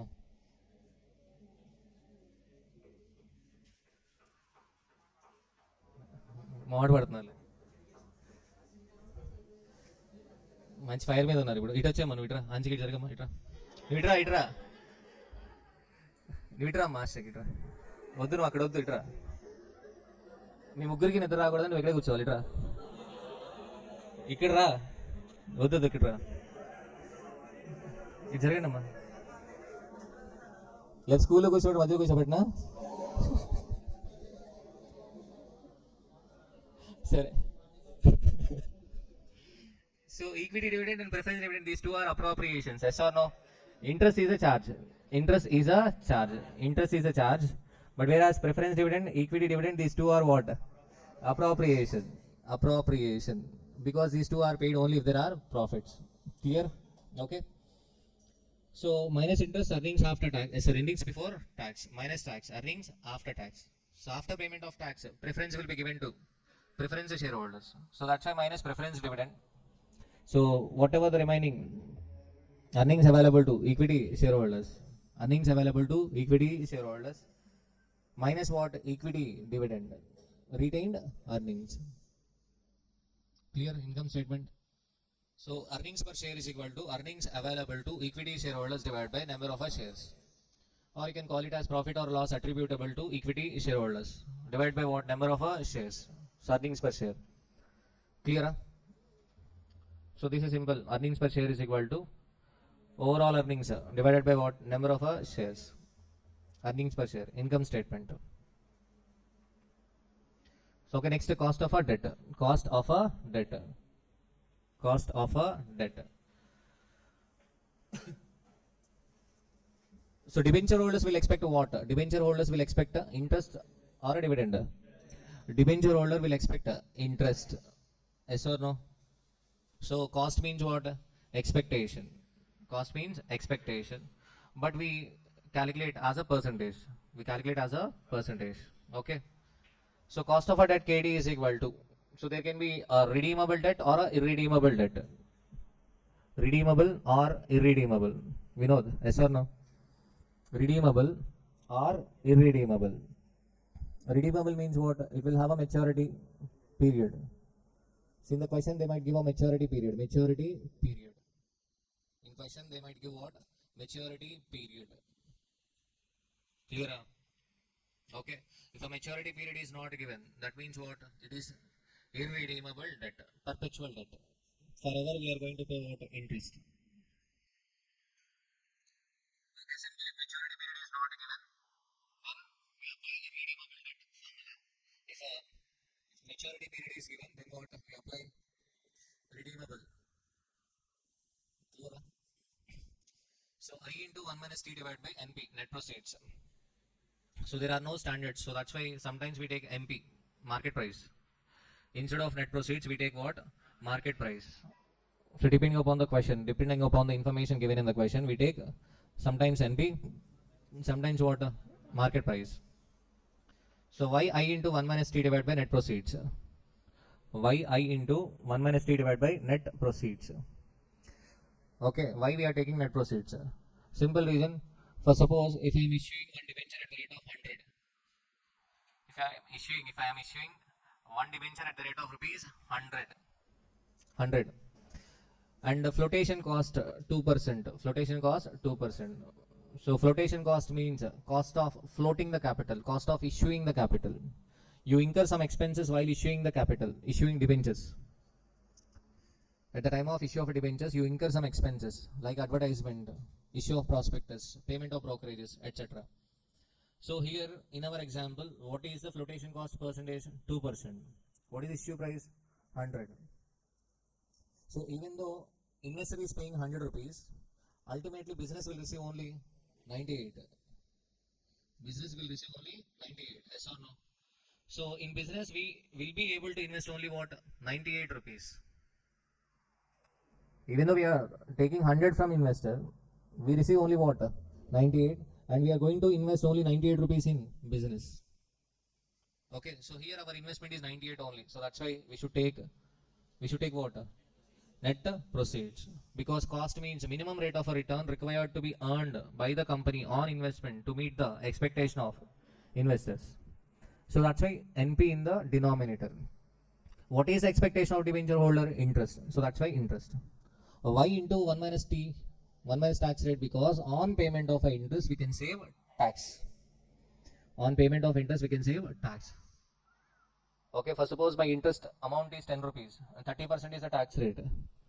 My net cost will be only 7 rupees. I am going to save 30% tax, 3 rupees tax. Why? If I charge interest to the P&L account, my taxable income will get reduced by rupees 10 and my tax expense will reduce by 3 rupees. Are you getting my point? So that's why the logic here is why I into 1 minus tax rate, because the reason is we can save tax on payment of interest. So that's why. In regular class I have taken example, but now I am not taking. So I hope you understood why I into 1 minus T. Because on payment of interest we can save tax. So why net proceeds? Because we are not investing issue price. We are investing net proceeds. We are investing what? Net proceeds. So that's why I into 1 minus tax rate divided by net proceeds. Am I clear? Okay. So next, redeemable. If it is redeemable, then what? I into 1 minus tax rate plus RV minus NP divided by N, all divided by RV plus NP divided by 2. So if it is redeemable, So for example, in previous example, what is the net proceeds? 98. So let us assume the redemption value is equal to 110. Redemption value is equal to 110. Okay. So I'm taking 98 as on today, but in future I have to pay 110. Yes or no? I'm taking principal, nothing but I'm taking a loan from investor. Yes or no? I'm taking 98 rupees as on today, but in future I have to pay 110. So how much extra I'm paying? 12 rupees. For suppose maturity period is equal to 6 years. Maturity period is equal to 6 years. That means I'm taking a loan for 6 years. A loan for 6 years. I'm using that money for 6 years. But at the time of a repayment, I'm paying extra amount of 12 rupees. I'm paying 12 rupees for how many years? 6 years. That means on an average per annum, I'm paying extra 2 rupees. So that is also a cost to the company. That is also a cost to the company. In addition to interest, so we are paying extra, okay, 2 rupees per annum. So we should consider the difference between what redemption value and net proceeds. So that RV minus NP can be positive or negative. Okay. So that is the logic for RV minus NP divided by what? N. So I into 1 minus T plus RV redemption value minus net proceeds divided by N all divided by RV plus NP divided by 2. I is equal to interest amount, T is equal to tax rate. I is equal to interest amount, not interest rate. Be careful when face value is equal to 1000. Pradeep Swami. So be careful when the face value is 1000. Face value is equal to 1000. Why? Because the reason is in most of the cases face value will be 100. For suppose 10% debenture, face value 100. You will be taking 10 directly. 12% debenture face value 100. You will be taking 12. 14% debenture face value 100. You will take 14. So subconscious mind will feel like it is an interest rate. Actually, it is not an interest rate. It is amount. Interest amount. 100 into 14%, 14 rupees. But in examination, they will give what? 14% debenture, face value 1000. Then you should take what? 140. 140. But generally, students will take what? 14. So that is not correct, okay? You have to be careful. So cost of a redeemable debt is equal to I into 1 minus T plus RV minus NP divided by N all divided by RV plus NP divided by 2. Am I clear? Clear? So generally, if it is a new issue, we take net proceeds. If it is fresh issue, new issue, then we take net proceeds. If it is an existing issue, market price. Long back, 10 years back we issued. If we are calculating the cost of a debt as on today. So today we are going to consider what? Market price, not the issue price. Okay. Clear? Next, cost of preference. Cost of a preference. Cost of preference KP is equal to PD divided by NP. Preference dividend divided by net proceeds. So here we are not taking 1 minus tax rate. Why we are not taking 1 minus tax rate? See the income statement. If you see the income statement, preference dividend is paid after the payment of tax. After the payment of a tax. Yes or no? So that's why PD divided by NP. Simple. Preference holders expectation is preference dividend. Okay. If it is redeemable, KP is equal to PD plus RV minus NP divided by N all divided by RV plus NP divided by 2. Okay. Clear? So if you see the law provisions, in law you might have came across the provision, no company can issue irredeemable preference shares. Yes or no? Okay, redeemability period must not exceed 20 years. In case of infrastructure projects, it can go up to what? 30 years or something. Yes or no? So, but we cannot. Here's the simple. If in the question maturity period is not given, we apply what? PD divided by NP. If a maturity period is given, we apply what? PD plus RV minus NP divided by N all divided by RV plus NP divided by 2. Clear? Next.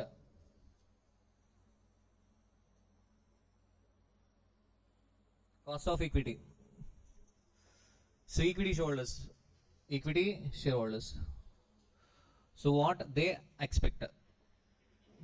Debenture holders expect interest. Okay, preference holders expect preference dividend. But equity shareholders expect. So there are different perception. So that's why we have a 5 formulas. Not actually 5, 6. Okay, we have a IRR method also. Realized yield approach.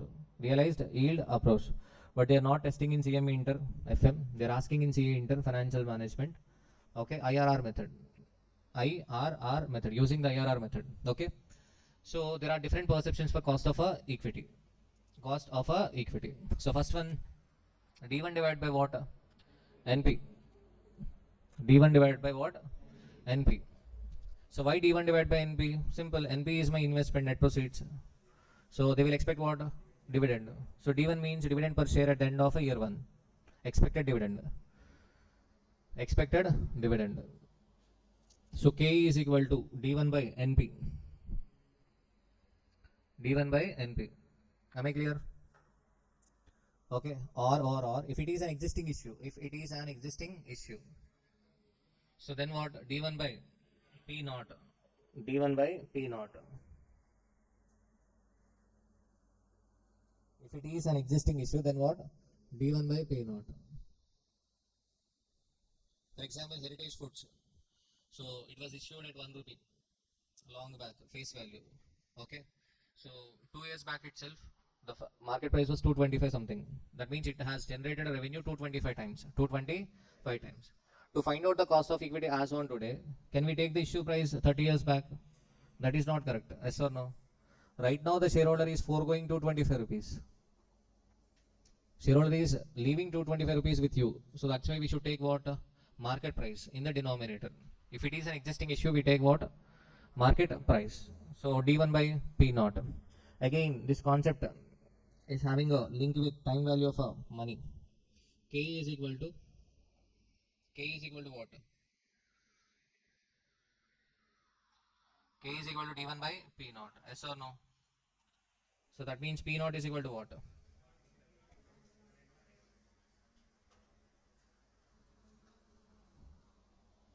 P naught is equal to what? D1 by KE. P naught is equal to D1 by KE. D1 by KE. Okay. So if you see the formula, this formula is similar to fourth example, valuation of asset, fourth example. Yes or no? Valuation of assets, fourth example. Yes or no? P naught means the current market price of a equity share, value of equity share. Yes or no? So investors' perception. If you purchase an equity share, you will get a benefit for indefinite period. You will get a benefit for what? Indefinite period. What is the benefit we are going to get? Dividend. So what is the expectation of equity shareholders? KE. So that's why D1 by KE. So this is similar to what? Fourth example, valuation of asset. Okay. So this is one perception. KE is equal to D1 by P naught. Next, second one. So there is another argument. What is another argument? Generally, equity shareholder will expect a growth. If you are paying 10 rupees dividend as on today, next year they will expect 12. If I pay 12, they will expect what? 14 or 15. So they will expect growth every year. They will expect growth every year. Every year they will expect growth. If I pay 100, they will expect what? 120. If I pay 120, they will expect 140. Debenture holders will, expectations will not grow because they will get fixed rate of interest. So there is another perception that equity shareholders will expect growth as well. So that's why, what is the formula? Second one, D1 divided by net proceeds plus growth rate.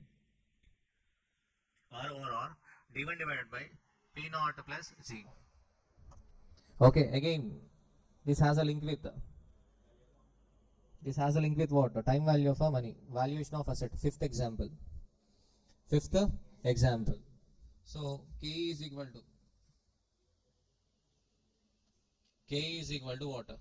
D1 by P naught plus G. Nothing but this can be written as K minus G is equal to D1 by P naught. That means P naught is equal to D1 divided by K minus G. In final, again, we are going to discuss these concepts in business valuation as well as SFM. Valuation, business valuation, to value the business. Any value, we should bring the future benefit to the present value. So that is what we are doing here. P naught is equal to D1 divided by KE minus G. Okay, so this is suggested by Gordon. They might mention Gordon formula. Find out the value of a share using the Gordon method. Gordon method, okay. So P naught is equal to D1 divided by KE minus G. So this is similar to what? Fifth example. If you are getting a benefit for indefinite period with growth, then simple benefit divided by required return minus growth. For suppose if it is a firm, then simple EBIT divided by KO minus G. If it is a value of a firm, EBIT divided by what? KO minus G.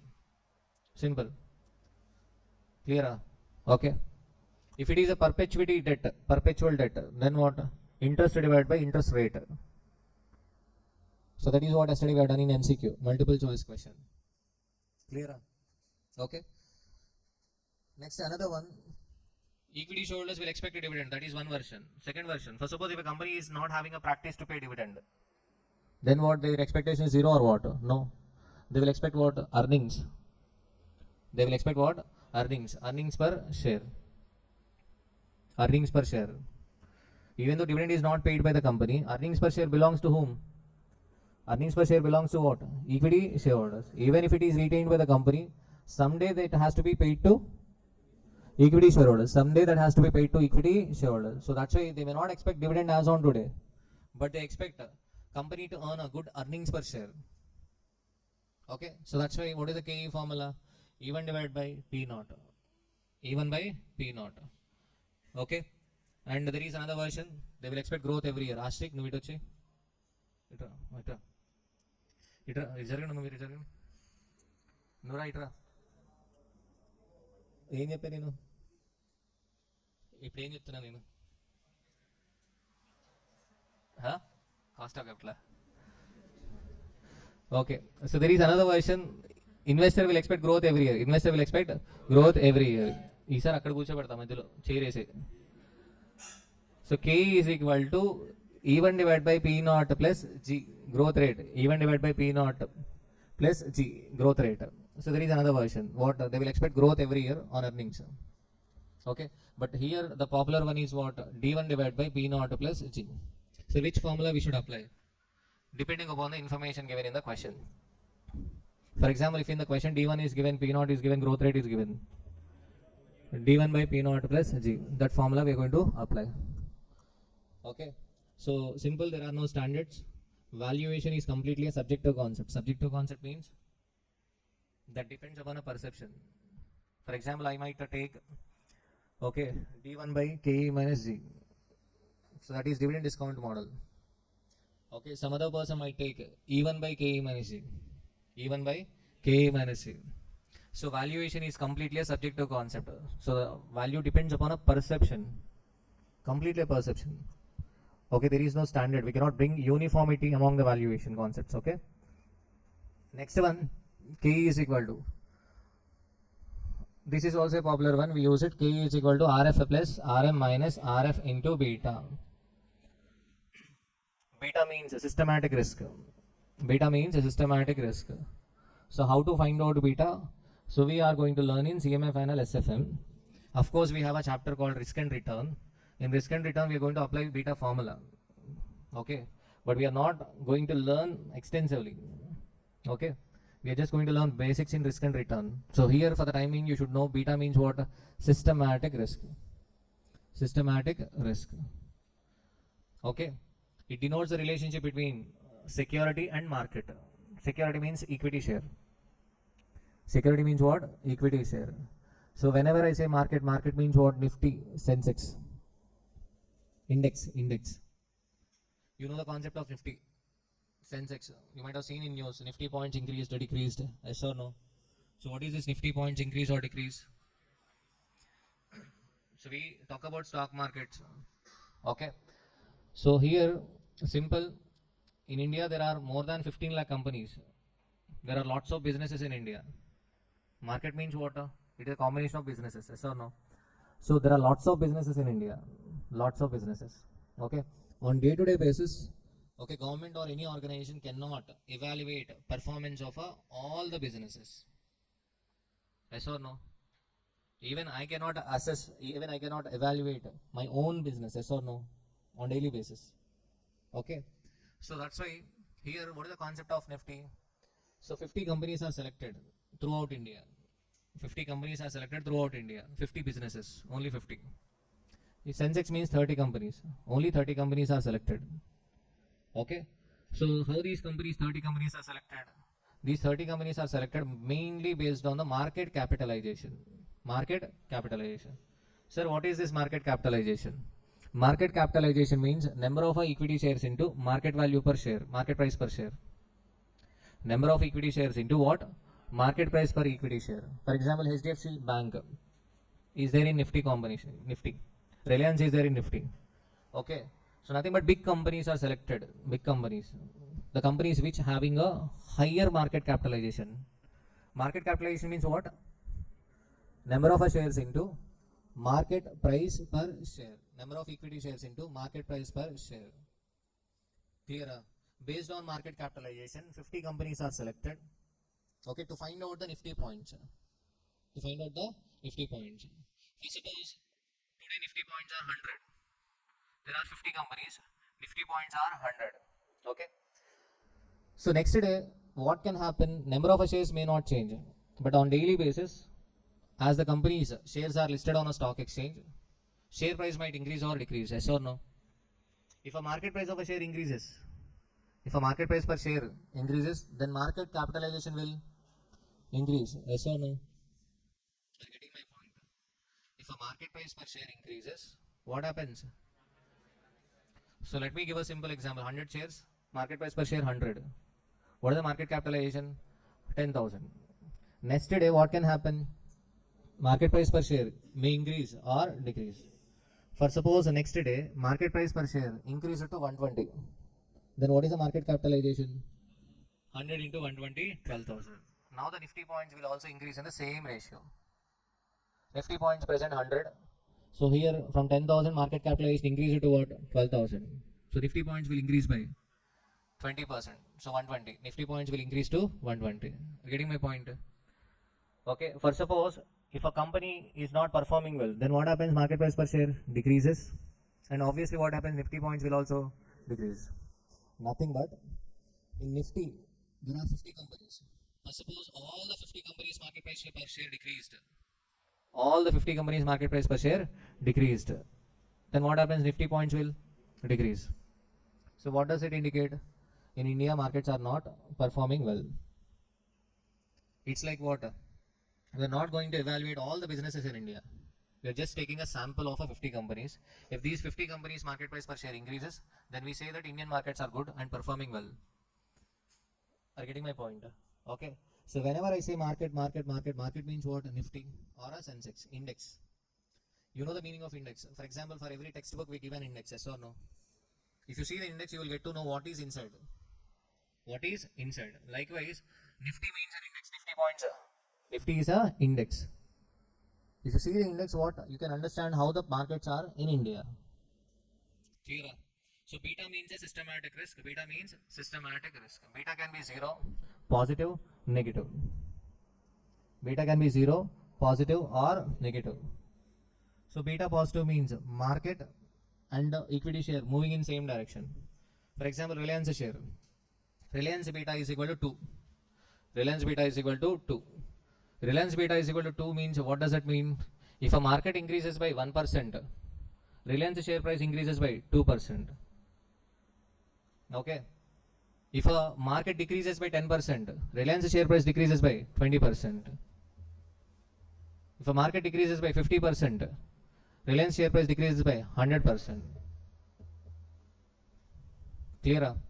Okay. Beta is also called as sensitivity. Reliance share is sensitive to the market. Sensitive to the market. Sensitive. Responding. Reliance share is responding to the market. Responding to the market. That is called as what? Sensitivity. Okay. So beta denotes relationship between what? Market and what? Share. For example, ITC beta. ITC beta 3. Example, ITC beta 3. What does it mean? If a market decreases by 10%, ITC equity share price decreases by 30%. So which equity share is having a high risk? ITC company is having a high risk. High beta indicates high risk. High beta indicates high risk because a small change in market will bring a huge change in what equity share. Are you getting my point? But beta of a risk-free security, example, government treasury bill. Treasury bill. So treasury bill, okay, is a risk-free security. Treasury bill is a risk-free security. No risk because government will not make a default. There is no possibility of occurrence of a loss. Government will pay back to the investors at any cost. So that's why treasury bill risk is equal to 0, and irrespective of a market, treasury bill price will remain same. That means treasury bill is insensitive to the market. Treasury bill is insensitive. Insensitive means it is not responding. So that's why beta of a risk-free security is equal to what? 0. So okay, if you substitute 0 in this equation, you will get RF. Only RF is left. What is this RF? Risk-free return. That means if you are investing in risk-free security, your expectation will be what? Risk-free return, RF. Because beta of a risk-free security is equal to 0. Beta negative means what? Market and shares moving in opposite direction. So that rarely happens. Okay, that rarely happens. For example, Toyota equity share beta is equal to -2. What does it mean? If a market increases, Toyota share price decreases. If a market decreases, Toyota share price increases. But generally that will not happen because we are living in a society and companies are the part of a market. If everybody is doing good, then obviously what happens? Our company will also what? Will do good, yes or no? So that's why generally beta of any company will be positive. It can be high or low, but beta can be what? Negative, positive or 0. But most of the companies beta will be what? Positive. That means market and security both move in same direction. Am I clear? So beta 0 means what? Beta denotes relationship between market and security. Market and what? Security. Security means equity share. Clear? Are you getting my point? Sensitivity. Beta is also called as sensitivity.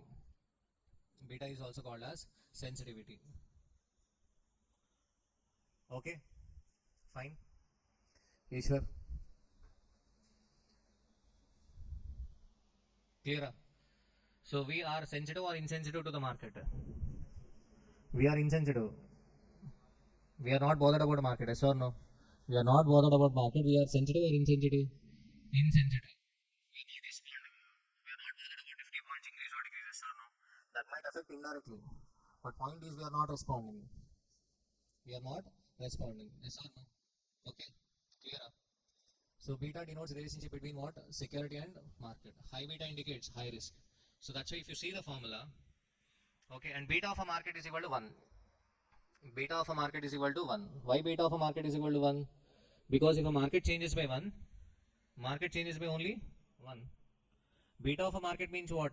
Relationship of market with market.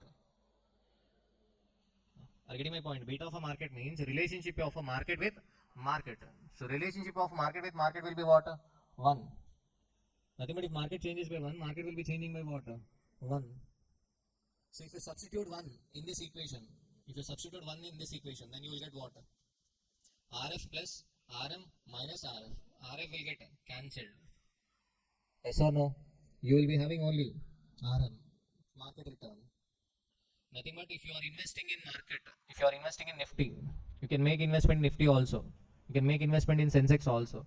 If you are investing in Nifty, if you are investing in Sensex, then what is your expectation? What is your required return? Your required return is RM. Clear? But if you are investing in equity share, which is having a beta 2, then your expectation is RF without having any risk. You can earn RF, yes or no? But you are taking risk. If risk increases, required return will increase. So that's why you expect a premium. So RF plus RM minus RF into 2. Why into 2? Because our security changes by 2 times of the market. Nothing but you are taking 2 times of the risk in market, yes or no? So that's why what? RF plus RM minus RF into beta. If a beta increases, K will increase. If a K increases, P naught will decrease.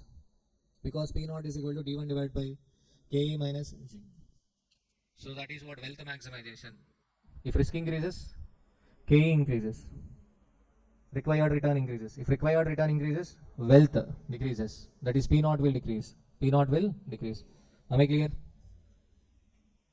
So D1 expected dividend, P naught current market price, G growth rate, E1 and expected earnings per share at the end of year 1, RF risk free rate, RM market return, beta risk factor, systematic risk, RM minus RF market risk premium. So be careful, in examination they will directly give market risk premium. Market risk premium means RM minus RF. Market return means RM. Market return means RM. Security risk premium means RM minus RF into beta. Dividend per share is equal to earnings per share into payout ratio. Payout ratio 40%. What does that mean? 40% of earnings are paid as a dividend. 40% of earnings are paid as a dividend. That means 60% retained. So how do we get retention ratio? Retention ratio is equal to 1 minus payout ratio, or payout ratio is equal to 1 minus retention ratio. Growth rate G is equal to B into R. B retention ratio, R return on investment or return on equity. How do we get return on equity? That is easy to remember. Return on equity. Return on equity means return divided by equity. What is the return to the equity shareholders? We cannot call EBIT as a return. EBIT is a return to overall investors. So that's why for return on investment, what is the formula? EBIT divided by investment. But for return on equity, what is the return to the equity shareholders? EAES. Earnings available to equity shareholders divided by equity. If a preference share capital is not there, then what we write? Part profit after tax divided by equity. You would apply the logic, okay? Because in interview first they will ask you a question, what is return on equity?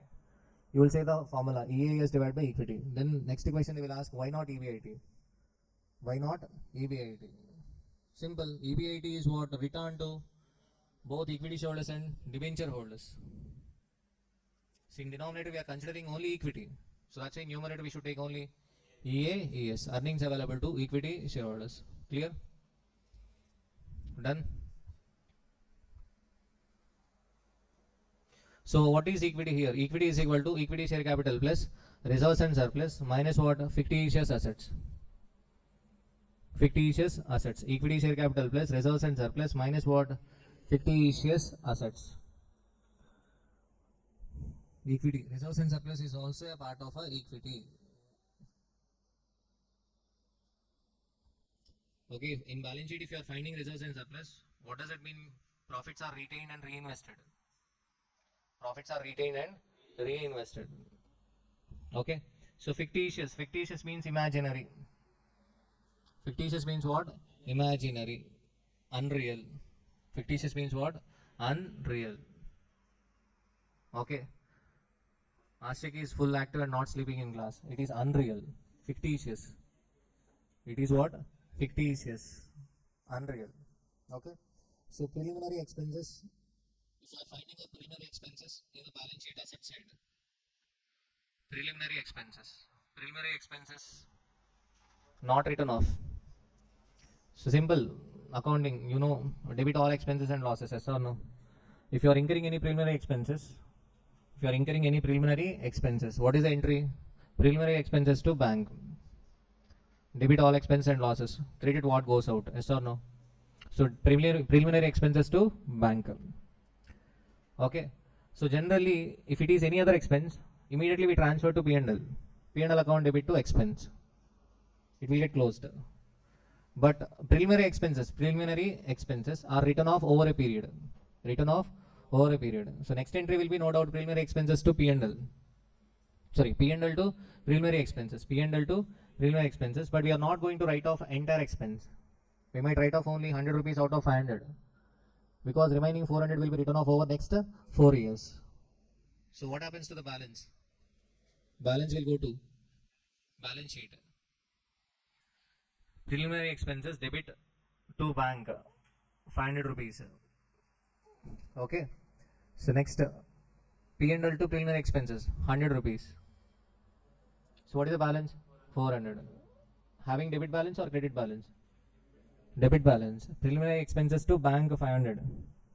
P&L to preliminary expenses 100. So what is the balance? 400. So that 400 will go to balance sheet. So tell me, is it an asset or what? No, it is not an asset. But having a debit balance and we are showing on a asset side. So it is a fictitious asset, unreal. Unreal. Actually not an asset. So that's why what we should reduce from equity share capital plus reserves and surplus. Equity share capital plus reserves and surplus minus what? Fictitious assets. Clear? Am I clear? Return on investment is equal to EBIT divided by capital employed. Capital employed is always equal to equity plus debt, long-term debt. Equity plus long-term debt. Sometimes we write equity plus debt, but most of the times we write what? Equity plus long-term debt. When somebody asks you what is your investment, we cannot say only equity. Yes or no? If you ask me what is your investment in BCCA, I will not say only equity. I will say what? Equity plus debt. Okay. If somebody is constructing a building and if you ask what is your investment, he will not say only equity portion. Yes or no? He will say what? Equity plus long-term debt. Yes or no? So that's why capital employed means simple common sense. It is not an equity. It includes both equity and what? Long-term debt. Clear? Cost of a retained earnings KR. Cost of a retained earnings KR is equal to K into 1 minus TP. TP, that is TP actually. TP means personal tax rate. T means a corporate tax rate. So KD is equal to I into 1 minus T divided by NP. So in KD formula, T means what? A corporate tax rate, the tax paid by the company. Here in KR, cost of a retained earnings, TP means personal tax rate, tax paid by the individual shareholder. B means brokerage.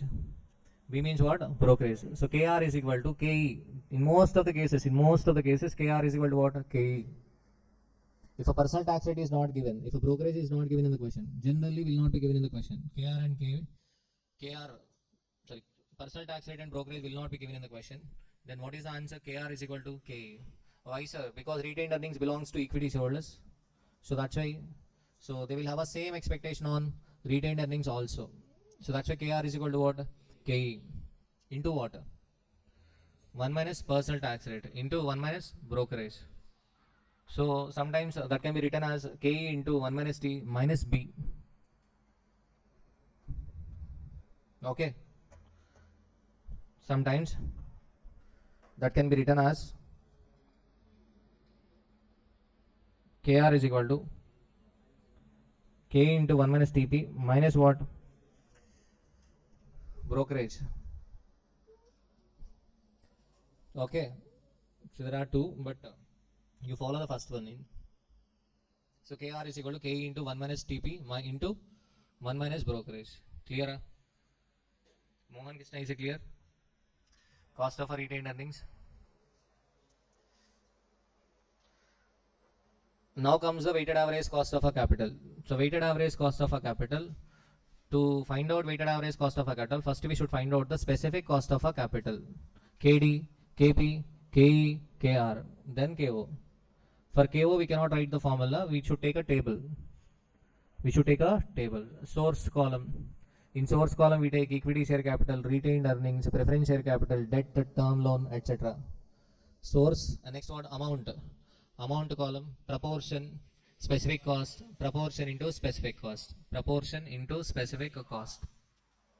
So amount column. Here, you might get confused here. Book values means balance sheet values. So simple, the values given in the question, book values can be taken, or market value weights. Book values means balance sheet values. Market values means, how do we get market value? Simple, number of shares into market price per share, number of debentures into market price per debenture, number of preference shares into market price per preference shares. Okay, you can take book value weights or a market value weights practically. If you want to compare KO of two companies, generally we should take market value weights. Okay, practically, if you want to compare KO of two companies, we should take what? Market value weights. Sir, why not balance sheet values? Because balance sheet values depends upon the accounting policies. If two companies follow two different accounting policies, then obviously what happens? Balance sheet values will change. Yes or no? We cannot compare book values. Are getting my point? So companies may choose two different accounting policies. Then obviously what happens? Balance sheet values will change. For suppose X company is following SLM, Y company is following return down value. So Y company will charge higher depreciation in initial years. Yes or no? Straight line method. Straight line method means every year same depreciation. Return down value, we charge higher depreciation in first initial years. Yes or no? Initial years. Then obviously balance sheet values will change. We cannot compare. Yes or no? We cannot compare. So that's why book value weights and market value weights both are there. So generally use book value weights. If they specifically ask market value weights, then use what? Market value weights. Okay, clear? Am I clear? Okay, so this is the concept relating to what? Cost of a capital. Now come to the questions.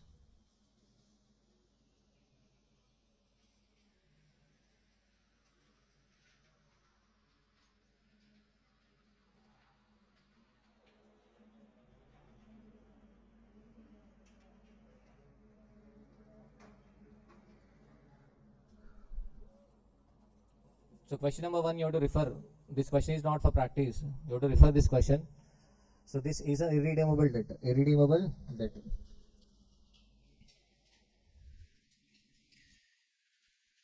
X Limited has a 10% perpetual debt. Perpetual means continuous. Irredeemable, 1 lakh. The tax rate is 35%. Determine the cost of a capital before tax as well as after tax. They are asking you to determine before tax as well as after tax. Before tax means simple I divided by NP. After tax means I into 1 minus T divided by NP. So okay, assuming that debt is issued at par face value, first one, second 10% discount, third 10% premium. Okay, see the answer, go through the answer. That is simple. So first case, what is the NP, net proceeds? First case, net proceeds 1 lakh. You can take 1 lakh or 100. Okay, second case, what is the net proceeds? 90,000. Third case, 1 lakh 10,000. Mainly you should focus on NP, net proceeds.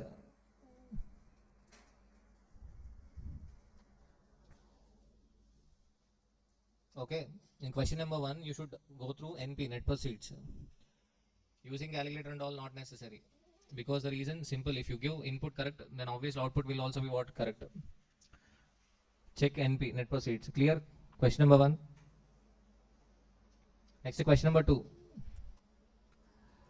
Issued 5,000 12% debentures of rupees 100 each at a premium of 110. So 100 each at a premium of 10%. That means what is the issue price? 110 on 1/4/2018 to be matured on 1/4/2023. So N is equal to how many years? N is equal to 5 years. The debentures will be redeemed on maturity. Compute the cost of a debentures assuming 35% as a tax rate. Calculation is not necessary. But first, what is I? Tell me what is I. 12% debentures of rupees 100. 12% debentures of rupees 100. What is interest? Mark the questions, okay? So you should go for question number, this question, ABC limited question. Second one. So tell me 100 into. So tell me what is I here? I is equal to 12. I is equal to 12. Next. Net proceeds. What is the net proceeds here? Rupees 100 debenture issued at 10% premium. 110. 110. Next. Next. Clear? So 110 net proceeds. Next what? RV, redemption value. Okay, question is silent about redemption value. So we assume it is redeemable at par value. So that is 100. What about tax rate T? 35%. What is N? 5 years. That's it. So practice means we should guess these numbers, guess these numbers. What is I? What is RV? What is NP? We should guess these numbers and we should check with the answer. But instead of guessing this net proceeds, redemption value, I, N and T, what we do is we go through the answer we note it down and what we calculate. Okay, so that means you are doing a calculator practice, not revising the concepts. Are you getting my point? Okay, మీరు ఏం చేస్తారు నార్మల్గా? చాలామంది ఏం చేస్తారంటే ఇక్కడ I చూసేస్తారు ఆన్సర్లో, RV చూసేస్తారు, ఎన్పి చూసేస్తారు, tax rate చూసేస్తారు, ఎన్ చూసేస్తారు, అన్నీ నువ్వు చూసి నోట్ చేసుకొని ఇప్పుడు క్యాలిక్యులేటర్లో కొడతారు, ఫార్ములాలో సబ్స్టిట్యూట్ చేసి ఆన్సర్ వస్తుందా రావట్లేదా అని. ఎందుకు రాదు ఆన్సర్? వస్తుంది కదా, అది క్యాలిక్యులేటర్ ప్రాక్టీస్ అవుతుంది. కాన్సెప్ట్స్ ఎక్కడ రివైజ్ చేస్తున్నావు నువ్వేం చేయాలి? క్వశ్చన్ చూసిన వెంటనే గెస్ చేయాలి. ఐ ఎంత, ఆర్బీ ఎంత, ఎన్పి ఎంత, ఎన్ ఎంత, ట్యాక్స్ రేట్ ఎంత, తర్వాత చెక్ చేసుకోవాలి ఆన్సర్లో. అవే ఉన్నాయి అనుకోండి, అయిపోయింది ఇంకంతే. దాని క్యాలిక్యులేటర్లో చేయడం దేనికి? ఇంకా ఆబ్వియస్లో వస్తుంది కదా నెంబర్. అది మీకు అర్థమైంది నేను చెప్పింది? లేదా చేసిన ఒక క్వశ్చన్ చేయి, ఒక క్వశ్చన్ చేయి ప్రాక్టీస్, అన్నీ చేయడం దేనికి? క్లియరా? మీకు అర్థమైందా? చాలామంది బాగా ప్రాక్టీస్ చేస్తున్న ఫీలింగ్లో ఉంటారు, క్యాలిక్యులేటర్ ఎక్కువ వాడి. క్యాలిక్యులేటర్ మరీ ఎక్కువ వాడుతున్నా అంటే ప్రాక్టీస్ తగ్గినట్టు అర్థం. ఓకే, చూసుకోండి జాగ్రత్తగా. నేను చెప్పింది అర్థమైందా? ఏం చేయాలి క్వశ్చన్? మీకు అర్థమవుతుందా? So first of all we need to guess what is I, what is R B, what is N P, N and T. That's it. If your guess is right, okay, you know the concept, go to next question. Okay, next third one. Tell me what is I. Rima has issued 12% debenture of face value rupees 100 for rupees 10 lakhs. So I is equal to 12 rupees. So generally I, you will be taking correct. Okay, no problem. The debenture is expected to sold at 5% discount. It will also involve a flotation cost of rupees 5 per debenture. So tell me what is net proceeds. 100 rupees debenture issued at 5% discount, 95. Minus flotation cost 5, 90 rupees. So net proceeds 90 rupees. The debentures are redeemable at a premium of 5% after 10 years. What is the redemption value? 105. What is N? 10. What is T? 50%. So let us check same is there or not. 12 rupees correct, tax rate 0.5 correct, redemption value 105 correct, net proceeds 90 correct, N 10 correct. So let us move on to the next question. Okay, అర్థమవుతుందా? Practice అంటే ఏం చేస్తాము? Refer చేయడం అంటే క్యాలిక్యులేటర్లు కొట్టి answer వచ్చిందో లేదు చూడటం కాదు, అది చేయొద్దు అసలు, మానేయండి. Next question number 4. Question number 4. RR Limited issued 12% convertible debenture of rupees 100 each with a maturity period of 5 years. Convertible debenture. Okay, so what is the concept of this convertible debenture? Convertible debenture means, first suppose you are the investors. Okay, so let us say for example we wanted to start HCCA. Okay, College of Commerce and Arts. Okay, HCCA. We want money. Okay, now as a financial advisor I am asking investment from you. For example, if I ask you for a debt, then what?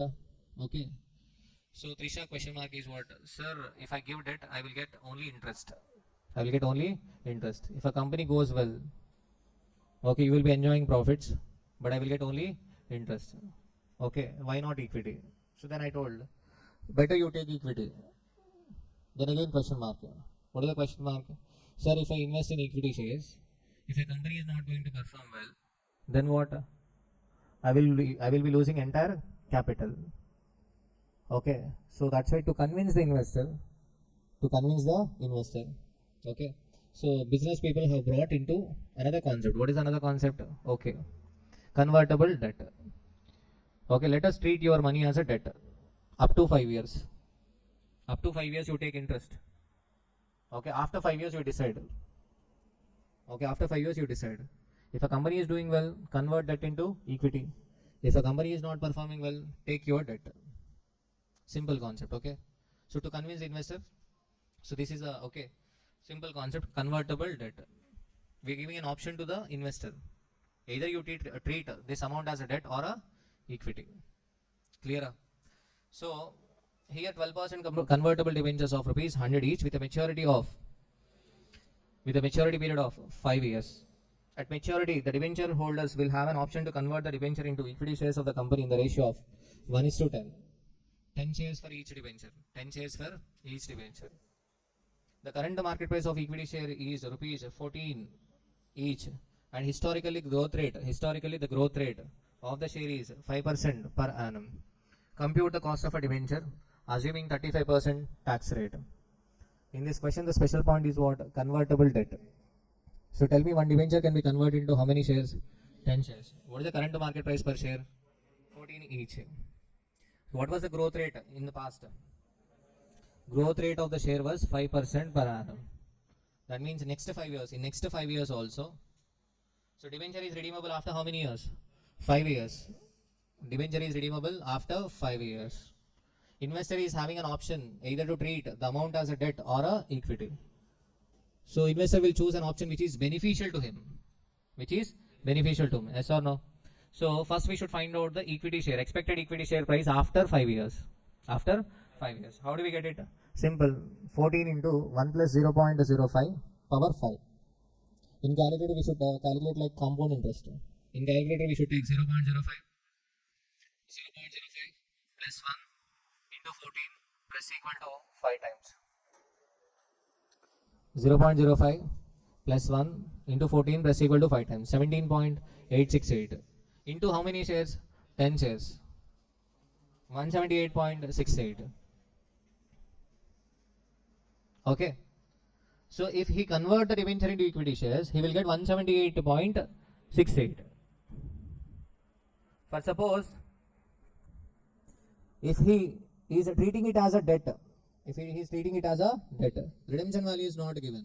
That means he will get only what? 100 rupees. If he is not converting the debt into equity shares, he will get only 100 rupees. But if he converts into equity share, he will get 178.68.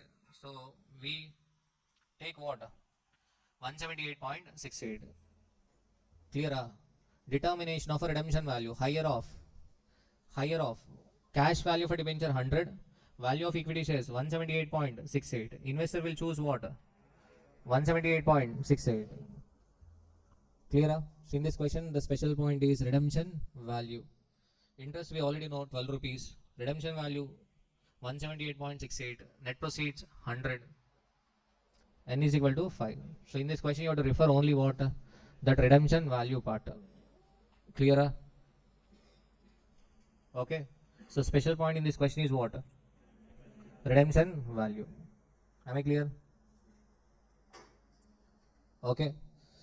So మన వాళ్ళు ఇవన్నీ note చేసుకొని క్యాలిక్యులేటర్లో ఏం చేస్తారు నాన్న? ఇది చేస్తారు. అది చేసి 16.89 వస్తుందా రాదా అంటే ఎందుకు రాదు? వస్తుంది కదా. అది ఎలా ప్రాక్టీస్ అవుతుంది? That should not be considered as a practice. Time waste అంటారు దాన్ని. సో చేయాలి, ఖచ్చితంగా చేయాలి. ఒక క్వశ్చన్ చేయాలి ఖచ్చితంగా. 1 or 2 questions, not every question. So fourth question is also for referral, not for practice. In day before examination, you have to refer. Okay, that too you can directly come to question number 4. Because in 1, 2 and 3, there are no special points, yes or no? In 1, 2 and 3, there are no special points. You can directly come to what? Question number 4, and that question number 4 also what? Refer. Next, question number 5. BP Limited issued 60,000 12% redeemable preference shares of rupees 100 each at a premium of rupees 5 each, redeemable after 10 years at a premium of rupees 10 each, redeemable at a premium of 10 each. That means redemption value 110. Okay, issued at a premium of rupees 5 each, so issue price 105, but flotation cost 3 rupees, net proceeds 102. You are required to calculate cost of a preference share. So instead of calculating, first tell me what is preference dividend here. What is preference dividend here? 100 into 12%, 12 rupees. Redemption value 110. Net proceeds, redemption value 102. Redemption value 110. Net proceeds 102. N is equal to 10. So that's it. Okay, clear? So we can calculate cost of preference or a cost of a debt on per share basis or a total. Per share or total. So on the screen you are seeing total basis. Interest Interest is taken for what? Total 60,000 debentures, 60,000 preferences, 60,000 preferences. So 60,000 into what? 12. 60,000 into 12, 7 lakh, 20,000. 7 lakh 20,000 is preference dividend. Redemption value is also taken for how many? For total 60,000 into what? 110. Next, net proceeds 60,000 into 102. Clear? Clear? Next, question number 6. ABC Limited issued shares of rupees 100 each at a premium of 10%. The issue involved underwriting commission of 5%. The rate of a dividend expected by the shareholders is 12%. Issued shares of rupees 100 each at a premium of what? 10%. The issue involved underwriting commission of 5%.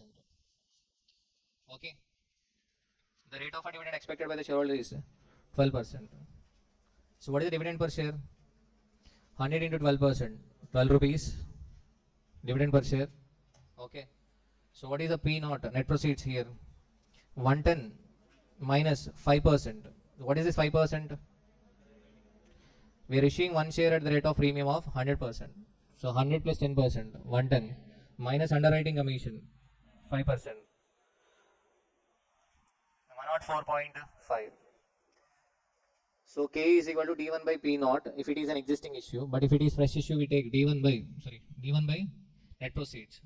How do we get net proceeds? Issue price minus flotation cost. Flotation cost includes underwriting commission. Okay. So in this question, what? 104.5. So K is equal to 12 divided by 104.5. So the answer is 11.48%. Clear? Clear? 11.48%. Fine. See the 7th one. So question number 7.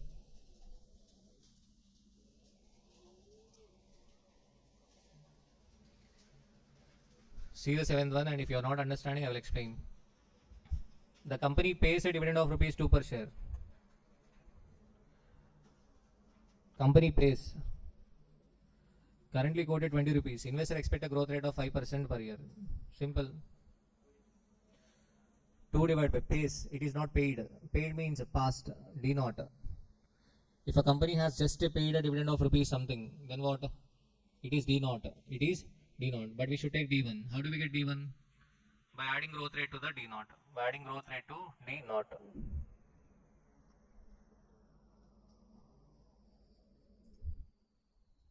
Clear?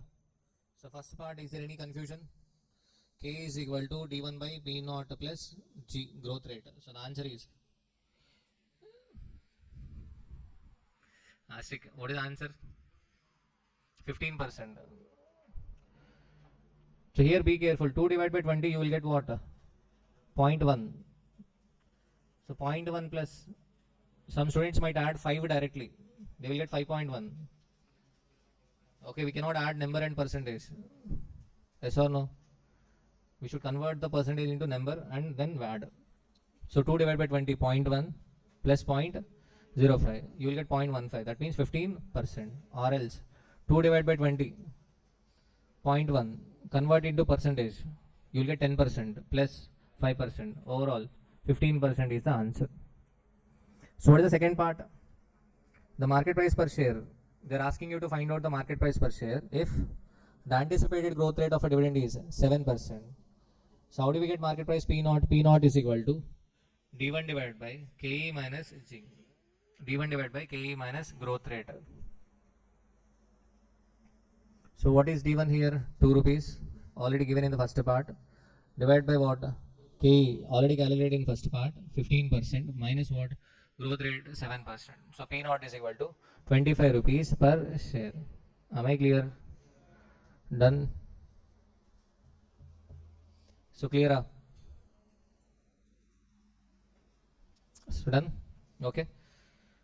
So break 15 minutes. Then what? Let us continue cost of a capital.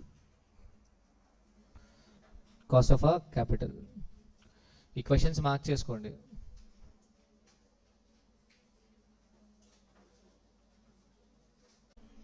So next 8th question. Using dividend growth model, calculate cost of equity.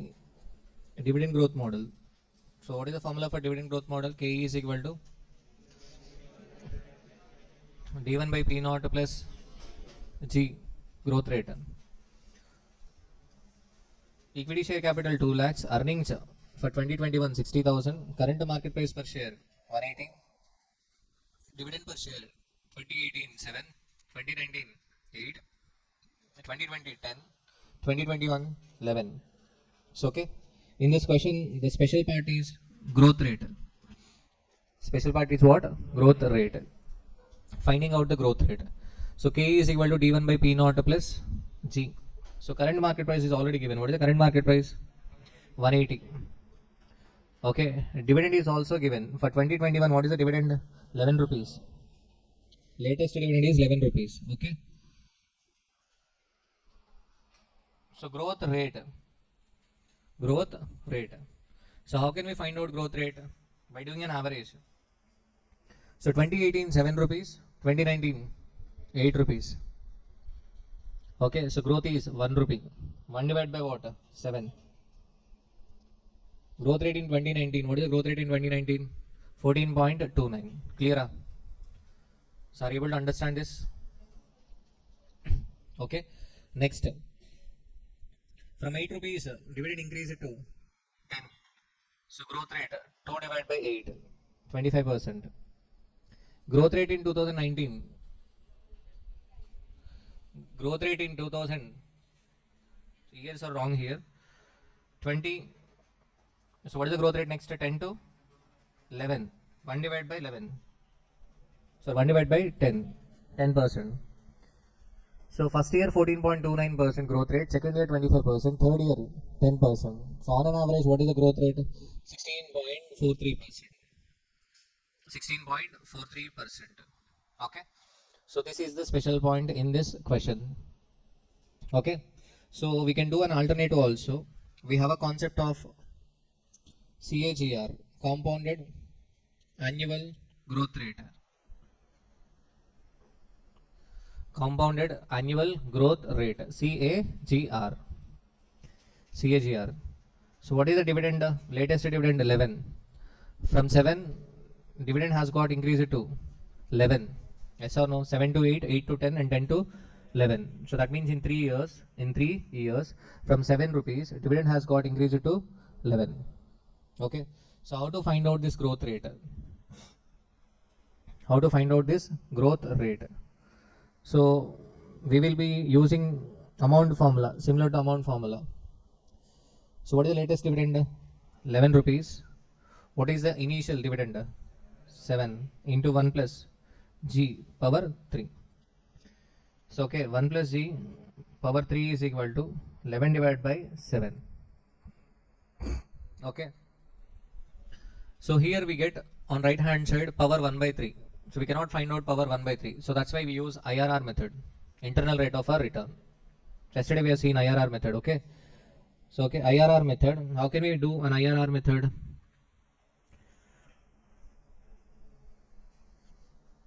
IRR method. Sum of our discounted cash outflow is equal to sum of our discounted cash inflow. For this we should not write like this. Okay. So what is the present? What is the present? Last dividend 7 rupees. 11 rupees is the future. So 7 is equal to 11 into what? Present value factor. So present value factor is equal to 7 divided by 11. 0.6363. 0.6364. 0.6364. Now we should find out the rate at which the 0.6364 lies for 3 years. So PVF at the rate of 15% for third year. 1 divided by 1.15 press equal to how many times? 3 times. 0.6575. But here the factor is 0.6364. So we have to increase the rate. So PVF at the rate of 20% for third year. 0.5787. 0.5787. So now CAGR, compounded annual growth rate. Compounded annual growth rate is equal to, so 15% plus. So tell me the calculation. 15% plus 0.6575 minus 0.6364 divided by 0.6575 minus 0.5787 into 5. Are you getting my point? 7 rupees dividend has become 11. 7 rupees dividend has become 11. In yesterday's example, 1 lakh has become 2 lakhs or something. Yes or no? So likewise here 7 has become 11. Same concept. But there that is IRR. Here it is compounded annual growth rate. So what is the answer? 16 point. So this is the accurate answer. Okay. So this is the accurate answer.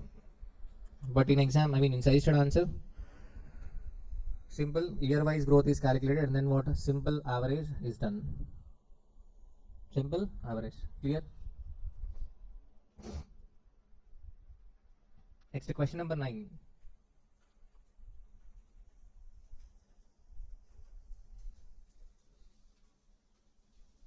Question number 9. From the following information in respect of the company, you are required to calculate the cost of equity using CAPM approach. CAPM approach, K is equal to RF plus RM minus RF into beta. Risk-free rate is given 12%. Without any risk, investor can earn 12%. Expected market price of equity share at the year end 1400. Market price of equity share. Initial price of investment in equity share of the company 1200. Beta risk factor in the company. Beta risk factor 0.70.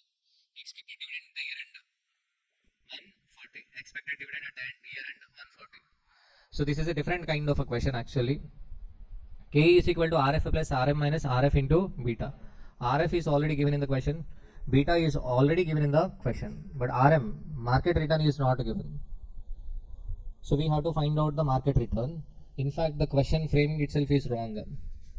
Because the information is relating to the share, not the market. Whatever the information. If you see the B point, C point and E point. B, C and E. This is the information relating to the equity share. But there is no other way to find out what K. So that's why we are using this information to find out what RM, market return. Sir, how do we get market return? Generally, if you are making investment in equity share, you will expect two returns. One is the return in the form of dividend. Second is return in the form of capital appreciation. Capital appreciation. If you see the equity share price at the beginning 1200, equity share price at the end 1400. So that means there was a capital appreciation of 200. Yes or no? Plus dividend. Investor is going to receive a dividend of 140. What is the overall benefit to the investor? 340. What is his investment at the beginning? 1200 is the investment at the beginning. Yes or no? Simple logic. Return on investment is equal to EBIT divided by investment. Return on equity is equal to EAS divided by equity. Same logic. Equity shareholder is investing 1200 rupees at the beginning. At the end, price has got increased to 1400. So that means there was a capital appreciation of 200 plus dividend of 140. Overall, 340. So 340 divided by, we should find out percentage. So 340 divided by what? 1200. What is the percentage?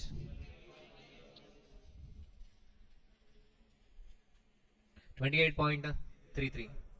So actually this 28.33 is not a market return. It is a security return, equity share return. But here there is no other way. So that's why what we are considering this return of a security as a market return. So if you want to write it as a formula, this is a basic formula. Again we discuss in risk and return chapter and at final level. P1 minus P naught plus D1 divided by P naught. Return is equal to P1 minus P naught plus D1 divided by P naught. In mutual fund chapter also we have to use this formula, simple, at final level. P1 minus P naught plus D1 divided by P naught. Understand the formula. P naught means price at the beginning. That is the investment. P1 means price at the end. If you see the numerator, P1 minus P naught, capital appreciation, that is 200 plus dividend 140, overall 340, divided by our investment 1200. So in this question the special point is what? RM. So 28.33%. So remaining same. RF plus RM minus RF into beta. Clear? See the next question, question number 10. Question number 10.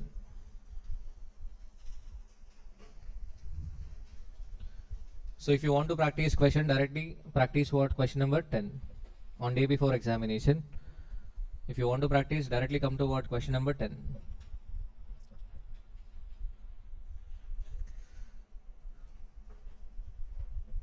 So A Limited has the following capital structure.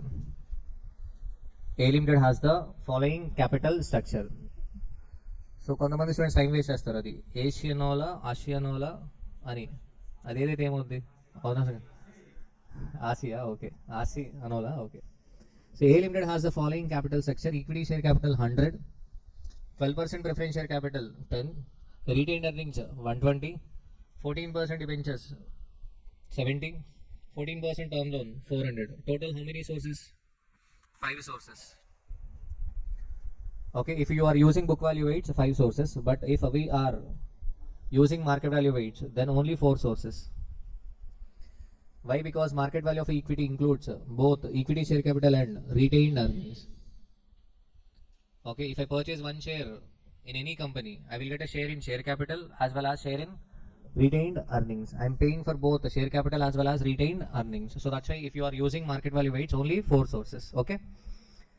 The market price per equity share is 25. The next expected dividend per share is 2 and is expected to grow at 8%. The preference shares are redeemable after 7 years at par and currently quoted at rupees 75 per share. Debentures are redeemable after 6 years at par and their current market quotation is rupees 90 per debenture. The tax rate are applicable to the firm is 50%. You are required to calculate weighted average cost of a capital using book value weights, market value weights. Okay, in the evening study hours, if you want to practice, directly come to question number 10 and practice. Remaining questions refer. Okay, clear? So first, what is the equity share capital? Okay, equity share capital growth rate is given, yes or no? Growth rate is given. So tell me what is the formula for cost of equity? D1 by P naught plus G. So information is already given. Yes or no? Vaishnavi? Vaishnavi, in Nilo Nove Nokuno? Idga Nokuno? Sarle. Rakumar Dostan in the Gurum Pena? Mastered. So the next expected dividend. Next expected dividend 2 rupees. Market price per share 25. Growth rate 8%. So tell me what is the Prince? So K is equal to 2 divided by 25 plus 8%. 16%. Yes or no? Okay. Next. The preference shares are redeemable after 7 years at a par. Redeemable after 7 years. Redeemable after 7 years means we should use second formula. PD plus RV minus NP divided by N. All divided by RV plus NP divided by 2. The preference shares are redeemable after 7 years at a par. N is equal to 7. Redeemable at a par. Redeemable at par means redemption value 100. Currently quoted at rupees 75 per share. Market price per share is given. So instead of net proceeds we take market price. Nothing but net proceeds we should take what? 100 or 75? we should take 75. Clear? So what is the calculation? 12 plus 100 minus 75 divided by 7 all divided by 100 plus 75 divided by 2. So in case of preference shares, you might get confused between 100 and 75. Net proceeds we should take 75. Because current market price is given, we take current market price for finding out the cost of a preference share. Next what? Next, retained earnings. Cost of a retained earnings is equal to cost of a equity, because no personal tax rate is given and no brokerage is given. Okay. So C part. Debentures are redeemable. Debentures are redeemable after 6 years at par, and their current market quotation is 90 per debenture. The tax rate applicable to the firm is 50%. N is equal to how many years? 6 years. Redeemable at par. Redemption value 100. Current market price 90. That means net proceeds we should take 90. Ishwari nama gold babar gaya. The tax rate applicable to the firm is 50%. Okay. The current market quotation is rupees 90 per debenture. So tell me what is RV? 100. NP 90. Tax rate 50%. 0.5. N 6. I is equal to what? 14. 14% debentures. Yes or no? Clear?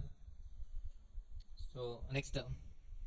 So 14 into 1 minus 0.5 plus 100 minus 90 divided by 6. All divided by 100 plus 90 divided by 2. Clear? Next, the cost of a term loan. Cost of a term loan. For term loan, no redemption value, nothing. Yes or no? So we do not have a RV minus NP.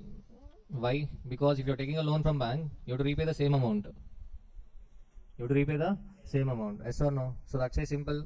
Cost of a term loan is equal to I into 1 minus tax rate divided by what? Net proceeds, or 100. So what is the interest rate? 14 into 1 minus 0.5 divided by 100. 7%. So direct we can write 7%. Okay. Clear, Mahesh Babu? So calculation of a weighted average cost of a capital of Asiano Limited. Okay, weights under book value. So book values are already given in the question. Yes or no? Okay, book values are already given. TDP ఏంటి full హ్యాపీగా ఉన్నావు? రాకుమార్ వస్తుందా గుర్రం పైన? Equity share capital 12%, preference share capital, retained earnings 14%, debentures 14%, term loan 14% term loan. Book values are given. Book value weights. Next word specific cost. క్లియరా? Okay. Next market value weights. Market value weights means how do we get market value weights? Market value. Equity, how many shares are there? 10 lakh shares. What is the market price per share?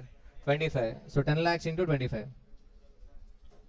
250 lakhs. Yes or no? So what about next one?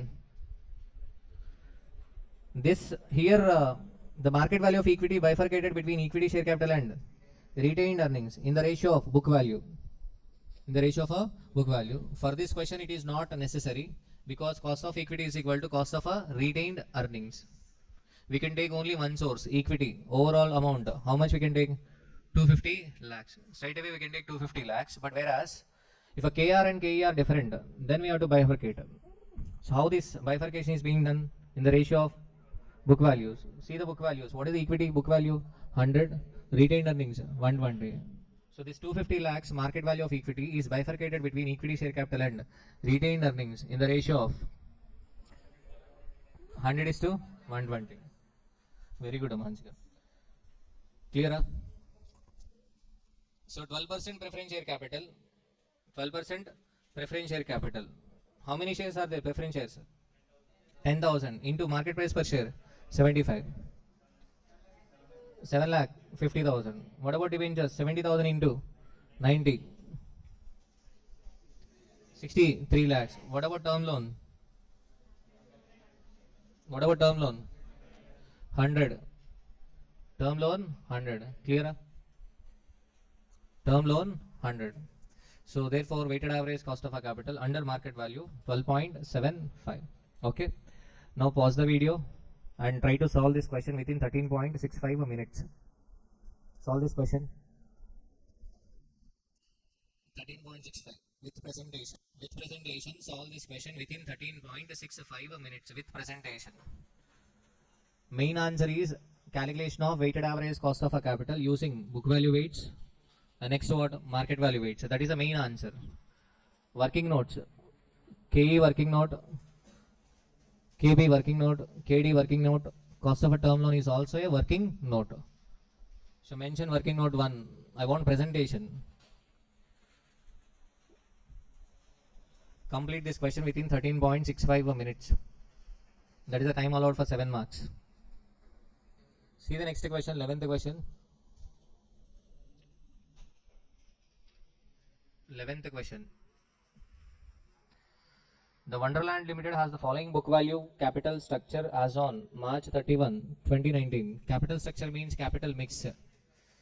Capital structure means capital mix. Particulars amount. 60,000 equity shares, 10,000 9% preference shares, 30,000 12% debentures. Total 3 sources are there. The equity share of the company sells at rupees 20 per share. The dividend expected next year is rupees 25 per share, which is expected to grow at 5% per annum. Corporate tax rate is 30%. You are required to determine weighted average cost of a capital based on the existing capital structure.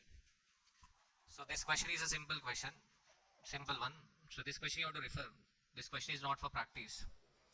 So first we can find out KE. KE is equal to D1 divided by P0 plus G. What is D0? So D1. So D1 is equal to what? D1 is equal to 2.5. What is P0? 20 per share. What is the growth rate? 5%. So 2.5 divided by 20 plus 5%. 17.5%. What about cost of preference share? Cost of preference share, no market price is given. Issue cost is also not given. Tax rate is not applicable for preference share, yes or no? So simple, when market price of a preference share is not given, KP is equal to dividend rate. KP is equal to dividend rate, yes or no? So KP is equal to what? 9%. Or else you do 9 divided by 100. If a question is silent, we assume that share is issued at face value. Share is issued at face value. Clear? So 9% KP. What about KD? KD also, if a market price is not given, we assume that it is issued at face value, that is 100. So what is the calculation? 12 into 1 minus 0.5. 0.3, sorry. 12 into 1 minus 0.3 tax rate divided by 100. So cost of a debt is equal to 8.4%. Already book values are given. How do we get book value weights? Book value weights 6,000 divided by 10,000. 0.6. What is the meaning of this 0.6? If your capital is 1 rupee, out of 1 rupee, 0.6 is contributed from equity. Next 1,000 divided by 10,000, 0.1. 3,000 divided by 10,000, 0.3. So what is the weighted average cost of a capital? 13.92. So this 13.92 is called as a overall cost of a capital. Minimum rate of a return required to be earned by the company to meet the expectation of investors. So 10,000 into 13.92%. This is the minimum return we require. So what is the minimum return required to be earned by the company to meet the expectation of investors? 1392. If a company earn 1392, it can meet the expectation of investors. So first investor, equity shareholders, their capital is 6,000 and their expectation is 17.5% on a 6,000. 17.5% on 6,000. So what is their expectation? 1050. Next, preference share capital. Their expectation is 1,000 into 9%. 90. Next, debentures. Their expectation is 3,000 into 8.4%. 252. So if we can earn 1392, we can meet the expectation of investors. 1050 equity shareholders, 90 preference shareholders, debt 252. Overall 0. Clear? So that's why it is called minimum rate of a return required to be earned by the company to meet the expectation of investors. Clear? So this question is for refer. Next, see the question number 12. So this question is for practice. This question is for practice.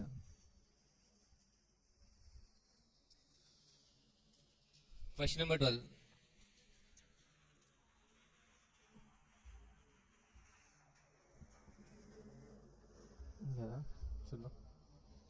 XYZ Limited has the following book value capital structure.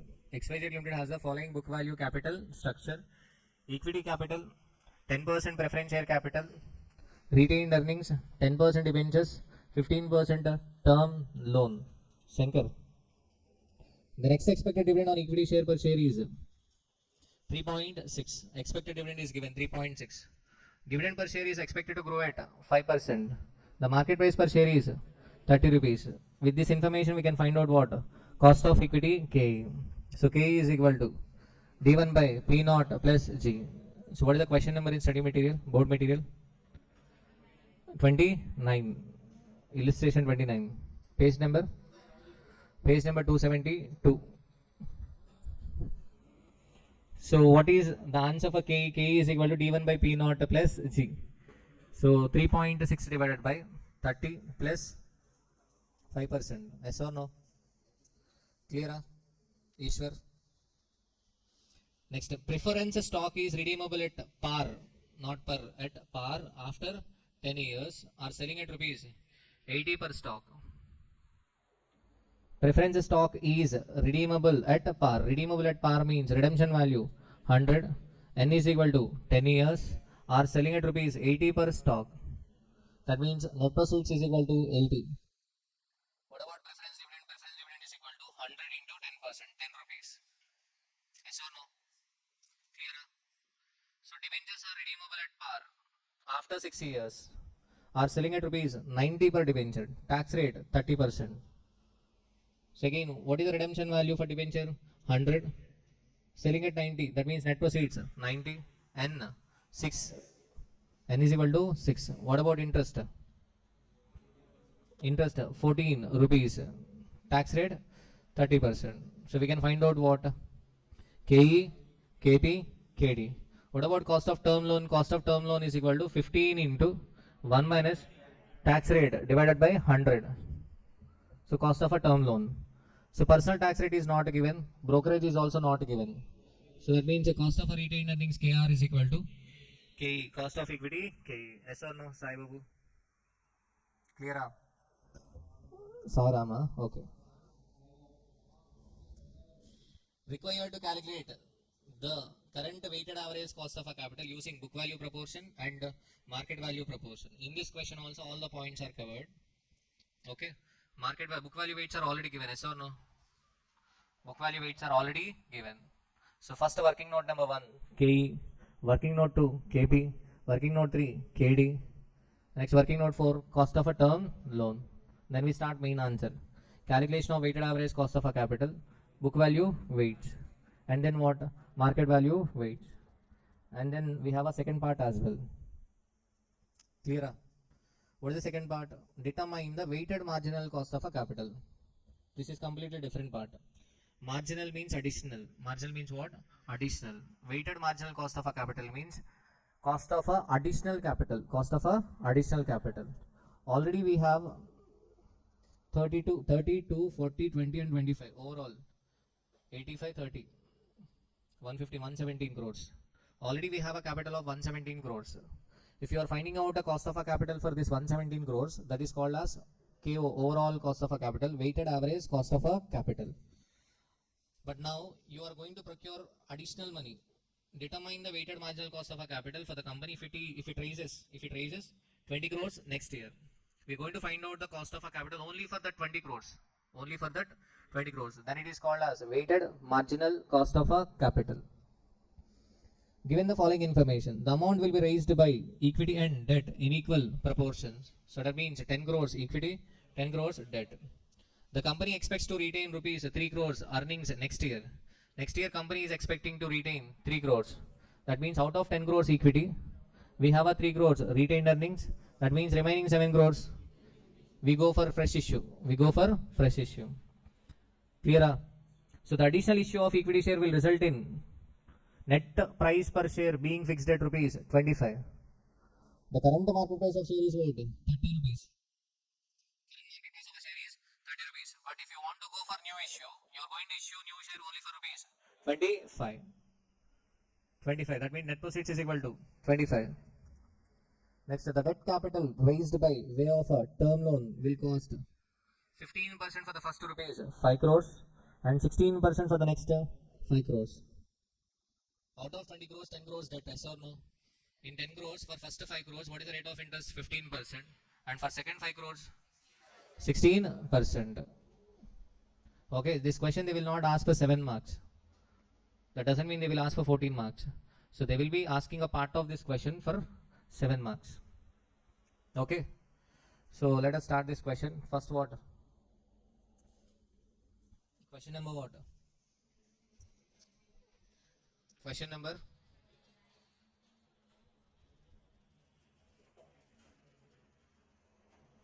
12. Question number 12. Board material question number 29. Page number 272. Very good, Amma. Working note 1.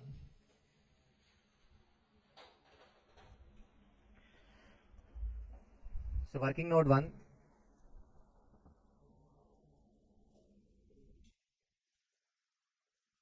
Cost of equity. K is equal to D1 by P0 plus G. What is D1? 3.6 divided by 30 plus 5%. So answer is 17%. Working note 2. Cost of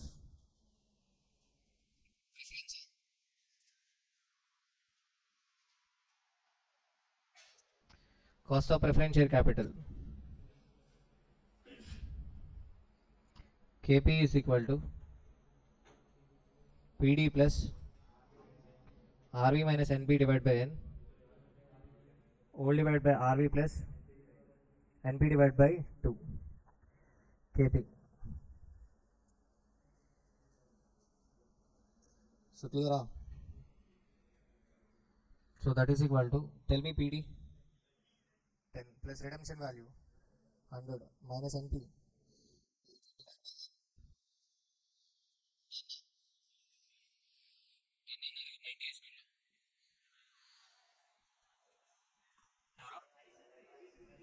Hari. So 10 plus 100 minus 80 divided by 6 all divided by ఏం లేదా ఉంది కదా denominator 100 plus 80 divided by 2 100 plus 80 divided by 2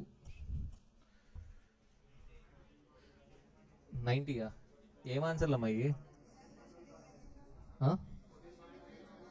question difference ఉందా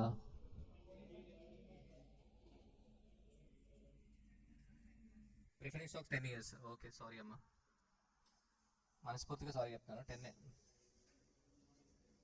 So what is the answer? In study material it is 6. Okay, but in our question 10. So that's why 10 plus 100 minus 80 divided by 10 all divided by 100 plus 80 divided by 2. Answer 13.33%. Clear? So this is cost of a preference. Next what? Working note 3. Cost of a debenture. 14% debenture. Yes or no?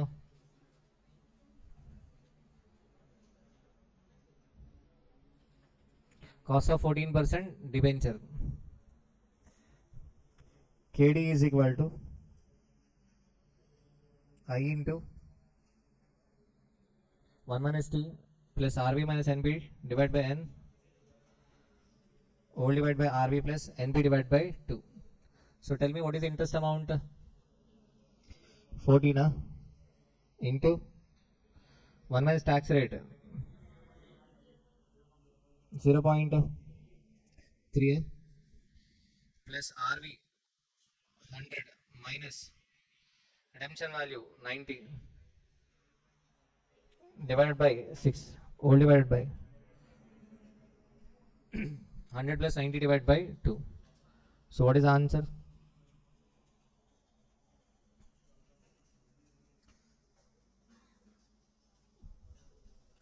So what is the answer? Very good, Ameshwar. 12.07. Proper rounding off చేయండి. చేస్తున్నారా?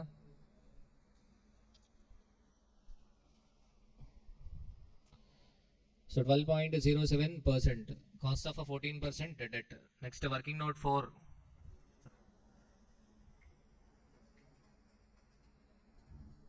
What is the working note 4?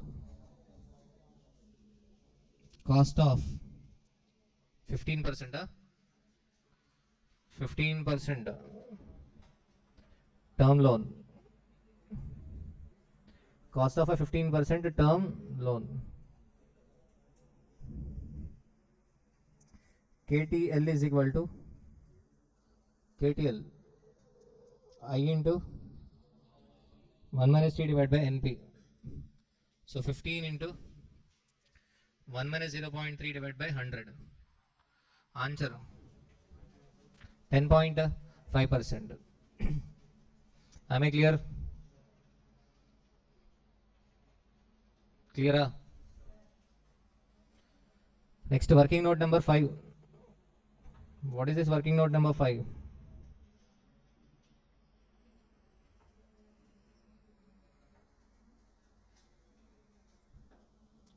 Cost of new equity and debt. Cost of new equity and debt. For weighted marginal cost of a capital, we have to find out what cost of new equity and what new debt. Yes or no? So cost of new equity. Cost of new equity K is equal to dividend will remain same. Yes or no? What is the dividend? 3.6. At market price 25 plus growth rate will remain same. Growth rate 5%. 19.4%. Cost of a new equity is equal to 19.4%. Clear? Done. Next, cost of a debt. What is the rate of interest for first 5 crores? 15% first 5 crores. So that means 15 into 1 minus 0.3. You will get 10.5.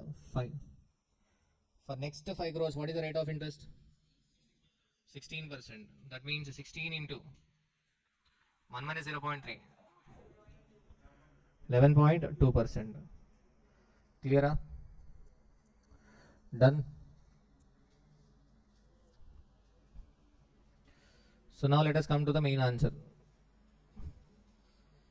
So they're asking you to find out what weighted average cost of a capital using first part book value proportion, second market value proportion.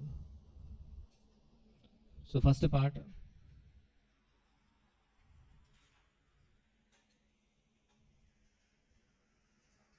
calculation of, okay, so if possible better you write main answer first and then what? Working notes. Okay, so calculation of, if you know the size of main answer, then what? Better you leave gap and what? Start working notes. So calculation of weighted average cost of a capital. In this there are two. First one,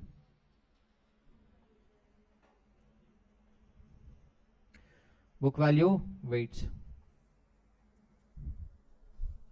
Book value weights. Clear?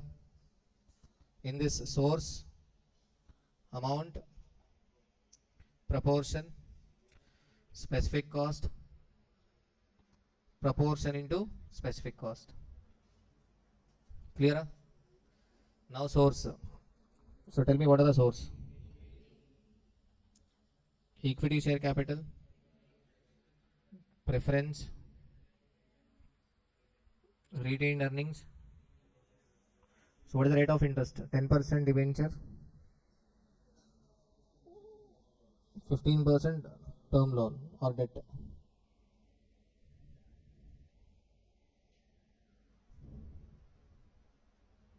Equity share capital, what is the amount? 30, huh? 30,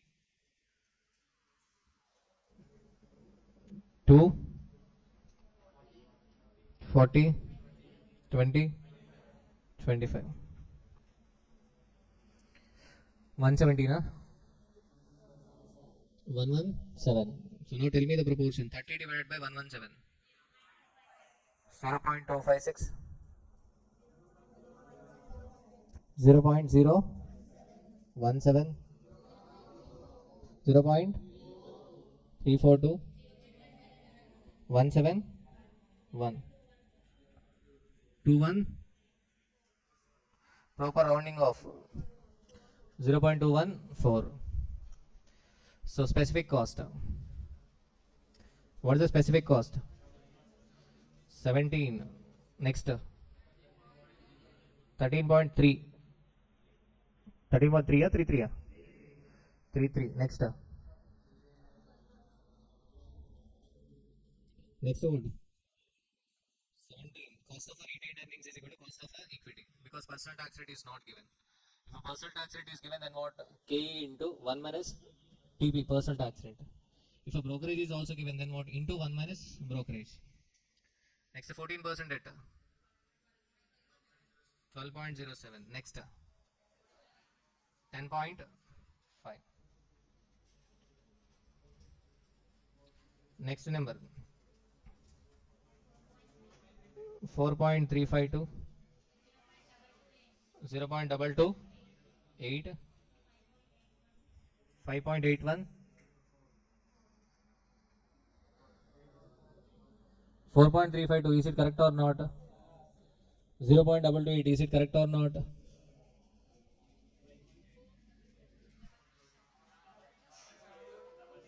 0.22. Second one 0.227, huh? 0.227, okay.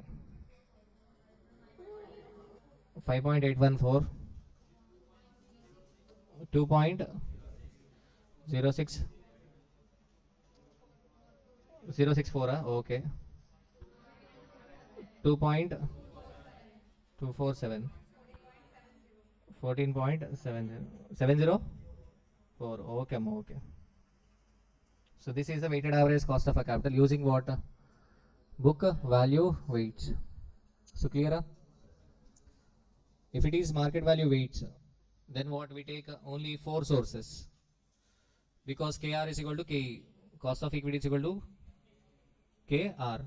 If both are different, then what? We bifurcate the market value into market value for what? Equity and retained earnings in the ratio of book value. Clear? So now market value weights B.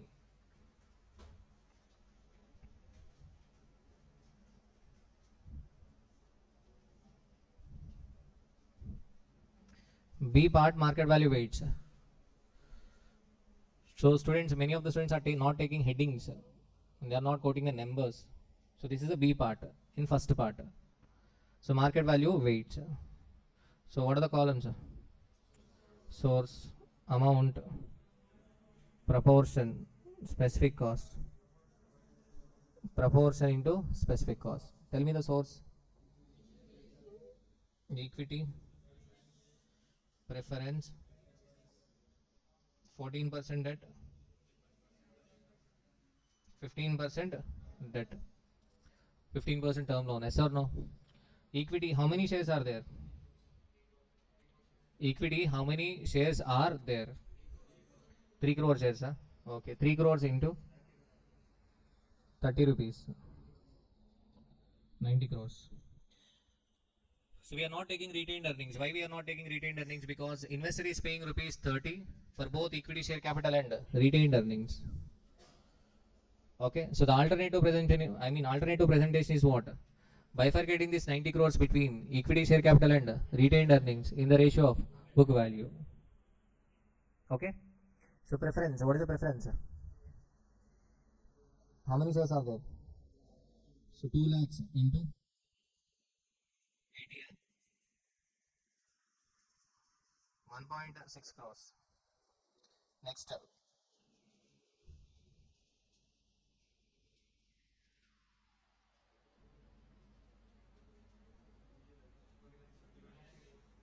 Next, what? 20 lakh shares, huh? 20 lakhs debentures into 90 rupees, not 90. Okay. What is the amount? Vijay? 18 crores, huh? Okay, next.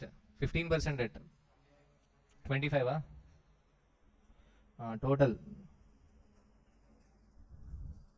90 plus 18 plus 1.6 plus 25. 134.6. Market value weights, only proportions will change, specific cost will remain same. So proportion 90 crores divided by 134.6, 0.69, 0.66, 9, 0.012. So tell me the exact number in first case. 0.669.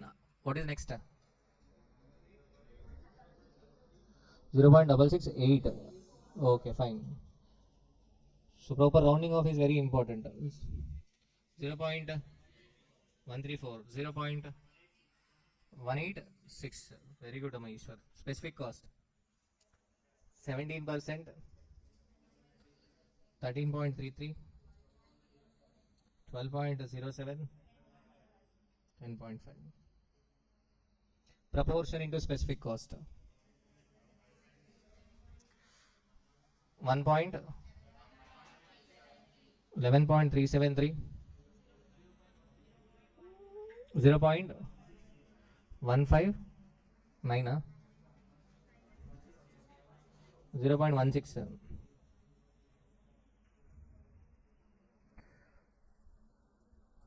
0.1599 వస్తే 0.16 తీసుకోవాలి, 9 అలా వదిలేకూడదు. So 0.16. Next 1.617. Okay, next 1 point. Guna, what is the number next? 1.953, 1.953, 15.103. Very good, Amma. So 15.103. So this is the weighted average cost of a capital using what? Market value weights. So we have a second part. What is the second part?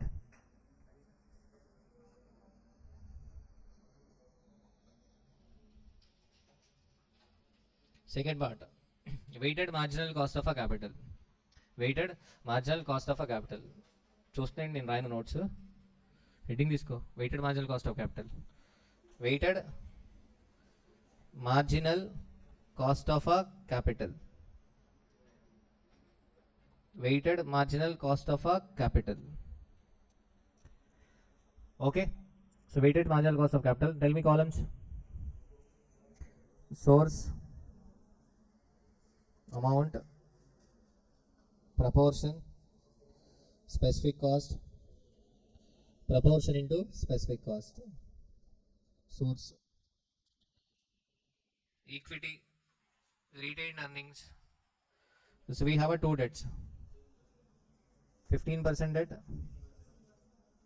16% debt. Equity, retained earnings, 15% debt, 16% debt. Okay, so what is equity share capital here in this question? Total 20 crores. We are raising this 20 crores in equal ratio, right? So 10 crores from equity, 10 crores from debt. In this 10 crores, we have a retained earnings, 3 crores. Okay, so equity 7 crores. Retained earnings 3. Writing slow on all 7 and writing all 7 3. Next what? 5, 5. Total 20. Proportion 0.35, 0.15, 0.25, 0.25. KE 19.4. Next what? 10.5, 11.2. So tell me the number. 0.35 into 19.4. 6.7. 7, huh? 6.79. 6.79. 2.91. 2.625. 2.15.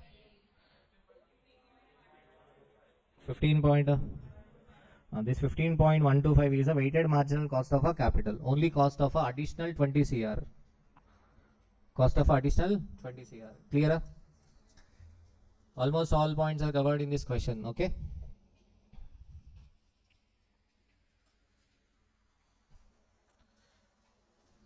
Clear, Anasurya? 15.125 percentage. 15.125 percentage. So this is the minimum rate of a return required to be earned by the company to meet the expectation of our investors. We use this rate for what? Taking an investment decision. We compare this cost of a capital with IRR. Okay, and to find out NPV, we bring the future cash flows to the present value using this cost of a capital. Okay, and in working capital management also, to determine the credit policy, whether to give a credit or not to the debtors, we use this cost of a capital. Clear? Face ela petna gani 130 varaku class avamandi. So we have to complete cost of a capital. Okay, clear? Question number 12. Next, question number 13. See the next question. 13 or 14 under. Sorry. Happy kada? Number takindi. So 13, 14. So this question, this is a past examination question, but there was a information missing. See the next question.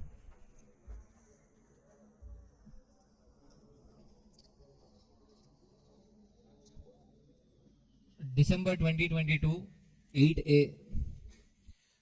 Scanner. In scanner, you can find this question. In CMA Inter past questions scanner, you can find this question. 154. Scanner. Scanner page number 154. Page number చెప్పింది బంగారు తల్లి. చిట్టి తల్లి. Okay, sorry. Clear?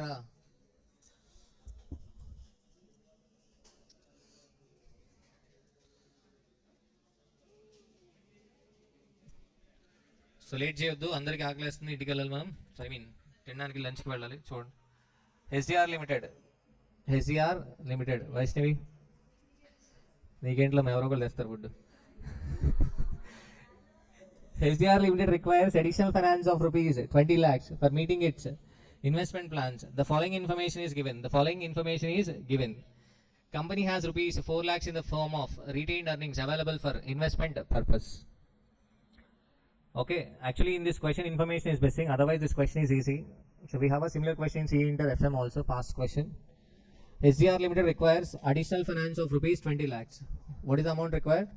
20 lakhs. So in previous question 20 crores. In this question 20 lakhs.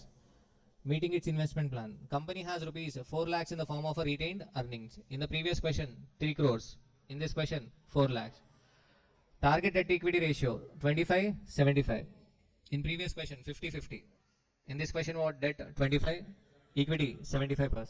That means 20 lakhs into 75%. 15 lakhs. Clear? So in this 15 lakhs, already we have a retained earnings 4 lakhs. That means new equity 11 lakhs. Clear? New equity 11 lakhs. What about debt? Debt is equal to, out of 20 lakhs, 25%. 20 lakhs into 25%, 5 lakhs. Babu,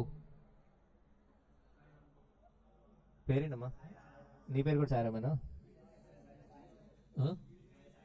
నీ పేరే సాయిరామా, నీ పేరేంటి? సాయిబాబు. నీకు suit అవుతా పేరు, hair కూడా అలాగే ఉంది. So so det is equal to what? 5 lakhs. Debt is equal to 5 lakhs. మనకు చదువు తప్ప అని ఇంట్రెస్టే. Cost of debt is 10% before tax for the first 2 lakhs, 13% before tax beyond that. So that means what? Debt 5 lakhs for first 2 lakhs, 10% for the next 3 lakhs, 15%, 13%. Sorry, 13%. Clear? Okay. If risk increases, required return increases. The other person is charging higher interest for the next 3 lakhs. Because risk increases. Yes or no? If you're giving 2 lakhs to someone, there is a risk. If you're giving additional 3 lakhs, then what happens? Risk will increase. So that's why interest rate will also increase. Earnings per share 12 rupees. Dividend payout ratio 50%. That means what is the dividend? 6 rupees. Dividend is equal to 6 rupees. PE ratio, price earning ratio 5. Price earning ratio means market price per share divided by earnings per share 5. That means market price per share is 5 times of earnings per share. The company wants to offer the issue of equity shares at a premium of 20% of the market price. The company wants to offer the issue of equity shares at a premium of 20% of the market price. 20% of the market price. Actually here the market price is earnings per share 12, PE ratio 5. So what is the market price per share? 12 into 5, 60. Okay. If you consider this point, the company wants to issue equity share at a premium of 20% of a market price. That means 72. Issue price is 72. The flotation cost is expected to be 6 rupees per share. So that means net proceeds will be 66 rupees. Net proceeds is equal to 66 rupees. Company's tax rate is 30%. And the shareholders' personal tax rate is 20%. Shareholders' personal tax rate is given. So that means we can find out cost of a retained earnings. Calculate the overall weighted average after tax cost of a additional finance. Okay. First, pattern of raising the fund. See the pattern of raising the fund. So what is the amount we are raising? 20 lakhs. What is the ratio? 25-75. Debt 25%, equity 75%. So that means debt 5 lakhs, equity 15 lakhs. 10% is debt 2 lakhs, 13% debt 3 lakhs. Retained earnings 4 lakhs and the new equity 11 lakhs. Clear? So they are asking you to find out the overall weighted average cost of a capital. So first we should find out specific cost. So cost of a debt we can find out easily. Cost of a debt, yes or no? So 2 lakhs into, I'm finding out the overall cost of a debt. Overall cost of a debt. I have a 10% debt 2 lakhs, 13% debt 3 lakhs. Okay, what is the overall interest I am paying? 2 lakhs into 10% plus 3 lakhs into 13%. 2 lakhs into 10%, 20,000 plus 3 lakhs into 13%. 59, overall 59,000. So 59,000 into, on 59,000 rupees interest, I can save tax 30%. I can save tax 30%. So divided by what is overall debt? 5 lakhs. So 8.26. 8.26 is the cost of our debt. Okay. So here, to be 100% conceptual, okay, growth rate is given in this question or not? Actually in this question growth rate is missing. Growth rate is missing. But to match the suggested answer, that is 16.839%. Okay, we have to take what? Growth rate as well. Otherwise, here our answer is simple. So what is the dividend? Earnings per share is 12 rupees. Yes or no? Earnings per share is 12 rupees. Earnings per share 12. Okay. So out of 12, what is the payout ratio? 50%. So that means the dividend we should take 6 rupees. 6 rupees. 6 divided by, we should take 66. Then also you will get 21, right? But we have to assume what? Growth rate. What is the growth rate? 10%. If you take 6 rupees divided by 66. 6 divided by 66. What is the answer? 6 divided by 66. 0.0. 9.09%. Actually, this is the correct answer. 6 divided by 66. So how we got 66? PE ratio is given. What is the PE ratio? 5. Earnings per share 12. Market price per share is equal to EPS into PE ratio. 5 into 12, 60. Issue price is 20% premium, yes or no? So that's why 60 plus 20%, 72. What is the flotation cost? 6 rupees. 66. We should take what? 66. Okay. But here in this question, to match the answer, we have to ignore this point. We have to ignore this point and we should take a growth rate of 10%. Okay. But in examination, you need not by heart. Okay. You follow the concept. That means you take 6 divided by what? 66. Suppose if same question appears and you remember the answer, then what you take? 6.6 divided by 60 plus 0.1, 21%. Otherwise, what? Go by concepts. Okay. Clear? Here in this solution, 6.6. What is the 6.6? So 12 rupees dividend. So 12 rupees earnings per share into 50%. 6 rupees plus growth rate 10%. We are assuming a growth rate 10%. We are assuming a growth rate 10% and ignoring the next point. Okay. So 6.6 divided by 60 plus 0.1. So the answer is 21%. Clear? Cost of a retained earnings. Cost of a retained earnings is equal to 21 into what? 1 minus personal tax rate 0.2. 16.8%. So why we are taking a personal tax rate? Why we are reducing a personal tax rate? For suppose if a dividend is paid, investor has to pay 20% tax rate. That means even though the company is giving 21%, ultimately investor will be able to receive only what? 16.8%. That means his opportunity cost is only 16.8. He's foregoing 16.8. So that's why. K R is equal to K into what? 1 minus personal tax rate. If there is a brokerage, then brokerage has to be reduced. 16.8. So next what? Source is already given. Source new equity 11 lakhs, retained earnings 4 lakhs, debt 5 lakhs. So only special point in this question is what? The information is missing. What is the information? Growth rate is missing and one more point is given which is not relevant. Okay. Clear? So this is the correct one. 6 divided by what? 66. 9.1. 7.28. So this is conceptually correct. Okay. So then you will get overall cost of a capital 8.526, which is not matching with what? Suggested answer. Clear? Next question. See the next question. Question number 15.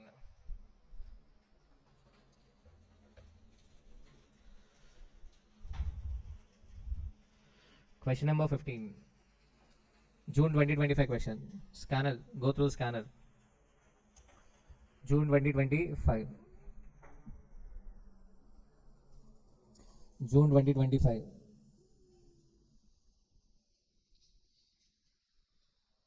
The present capital structure of a company is as follows. Equity shares, reserves and surplus, 11% preference share, 12% debenture, 14% term loan. Additionally, the following information is available.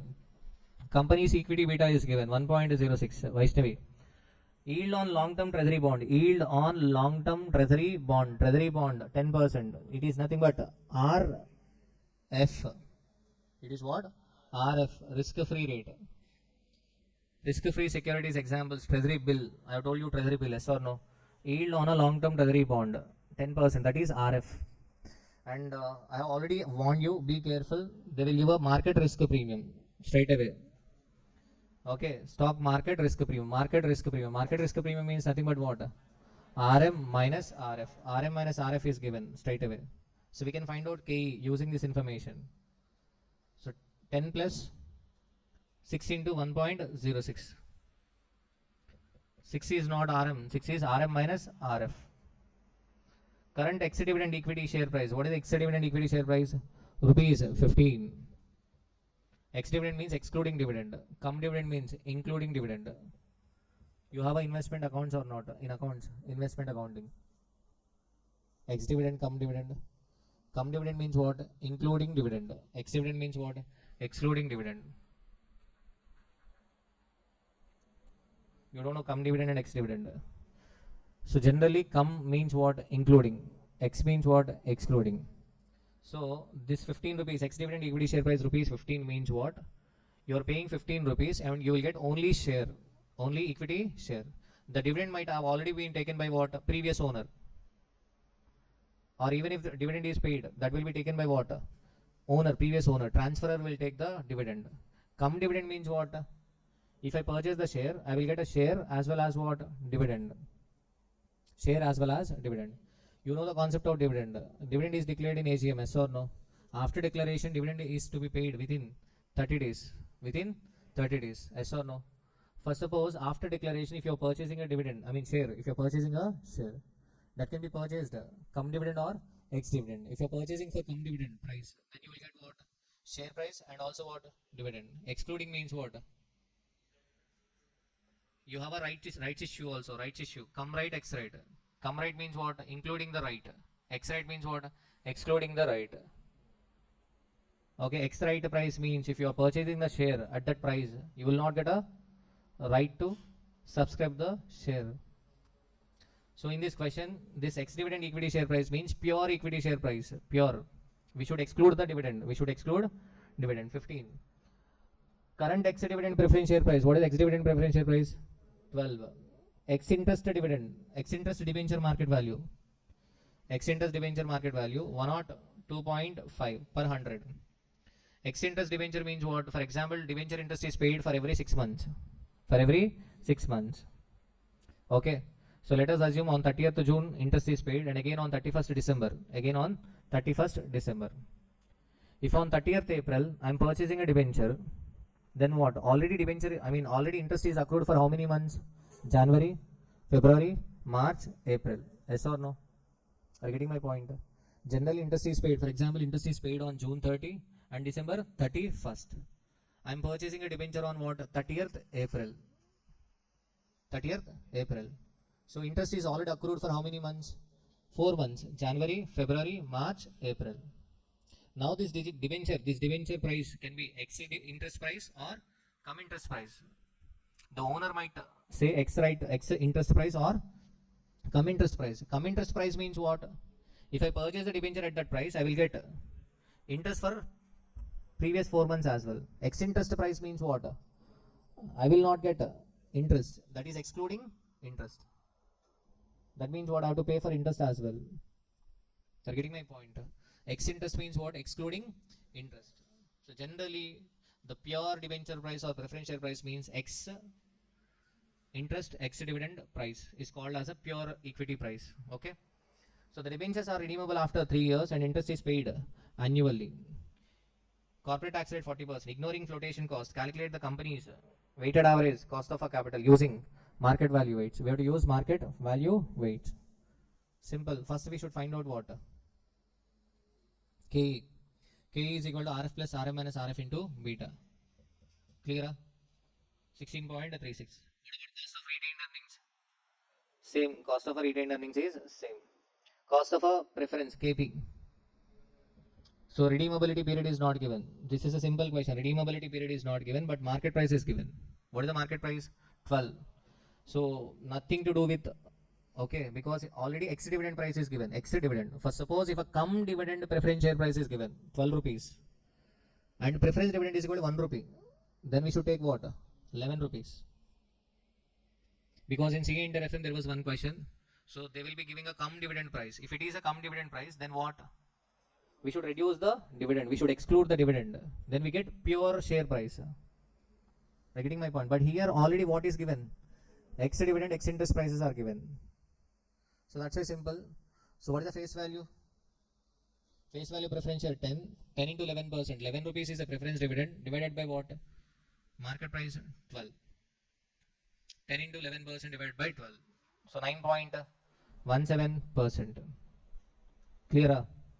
So what about debenture? Debenture market value 102.5. But debenture is redeemable after 3 years. Interest is paid annually. So it is a redeemable debenture. So that's why I into 1 minus tax rate plus RV, redemption value. Redemption value is not given in the question. If it is not given in the question, we assume it is redeemable at par value 100 minus net proceeds. Market price is given, so that's why we take 102.5 divided by 3, all divided by 100 plus 102.5 divided by 2. Clear? So the answer is 6.29%. So this is a simple basic question, but by seeing X dividend, X interest, you might get panicked, but that is a normal thing. But if in question cum dividend is given or cum interest is given, what to do? We should exclude interest, we should exclude dividend. So for example, cum interest price is given and 4 months interest is accrued, then what? We should find out 4 months interest and then reduce from what? Cum interest price. Clear? Okay. So clear? So cost of a term loan, simple, rate of interest into 1 minus tax rate. Okay. And how to get market values? Market values. So what is the equity share price? Equity share price, X dividend price, 15 rupees, yes or no? X dividend price, 15. So 240 lakhs is the book value. So 240 lakhs divided by face value, 10 rupees. Then you will get number of shares. So number of shares into. So what is the market price per share? 15. 360. Clear? You can take 360 directly. Or else what? So bifurcate this 360 into. Okay. Bifurcate this 360 for both equity share capital and reserves and surplus in the ratio of book value. Okay. So here it is bifurcated 144 and 216. And next preference share capital. What is the preference share capital? 120 divided by face value 10 into market price 12. 144. What about debentures? 120 divided by 100 into 102.5. 123. So for term loan, no market value. For term loan, book value and market value are same because a term loan is not traded on exchange. Clear? So weighted average is done. So 11.16% is the answer. Clear? Okay. So in the evening, once you solve this question, so answer is what? 11.16. 11.16. Okay. So try this question, you should get 11.16 and you have to solve this question within 13.65 minutes. That is very important. Okay. Next, the 16th question.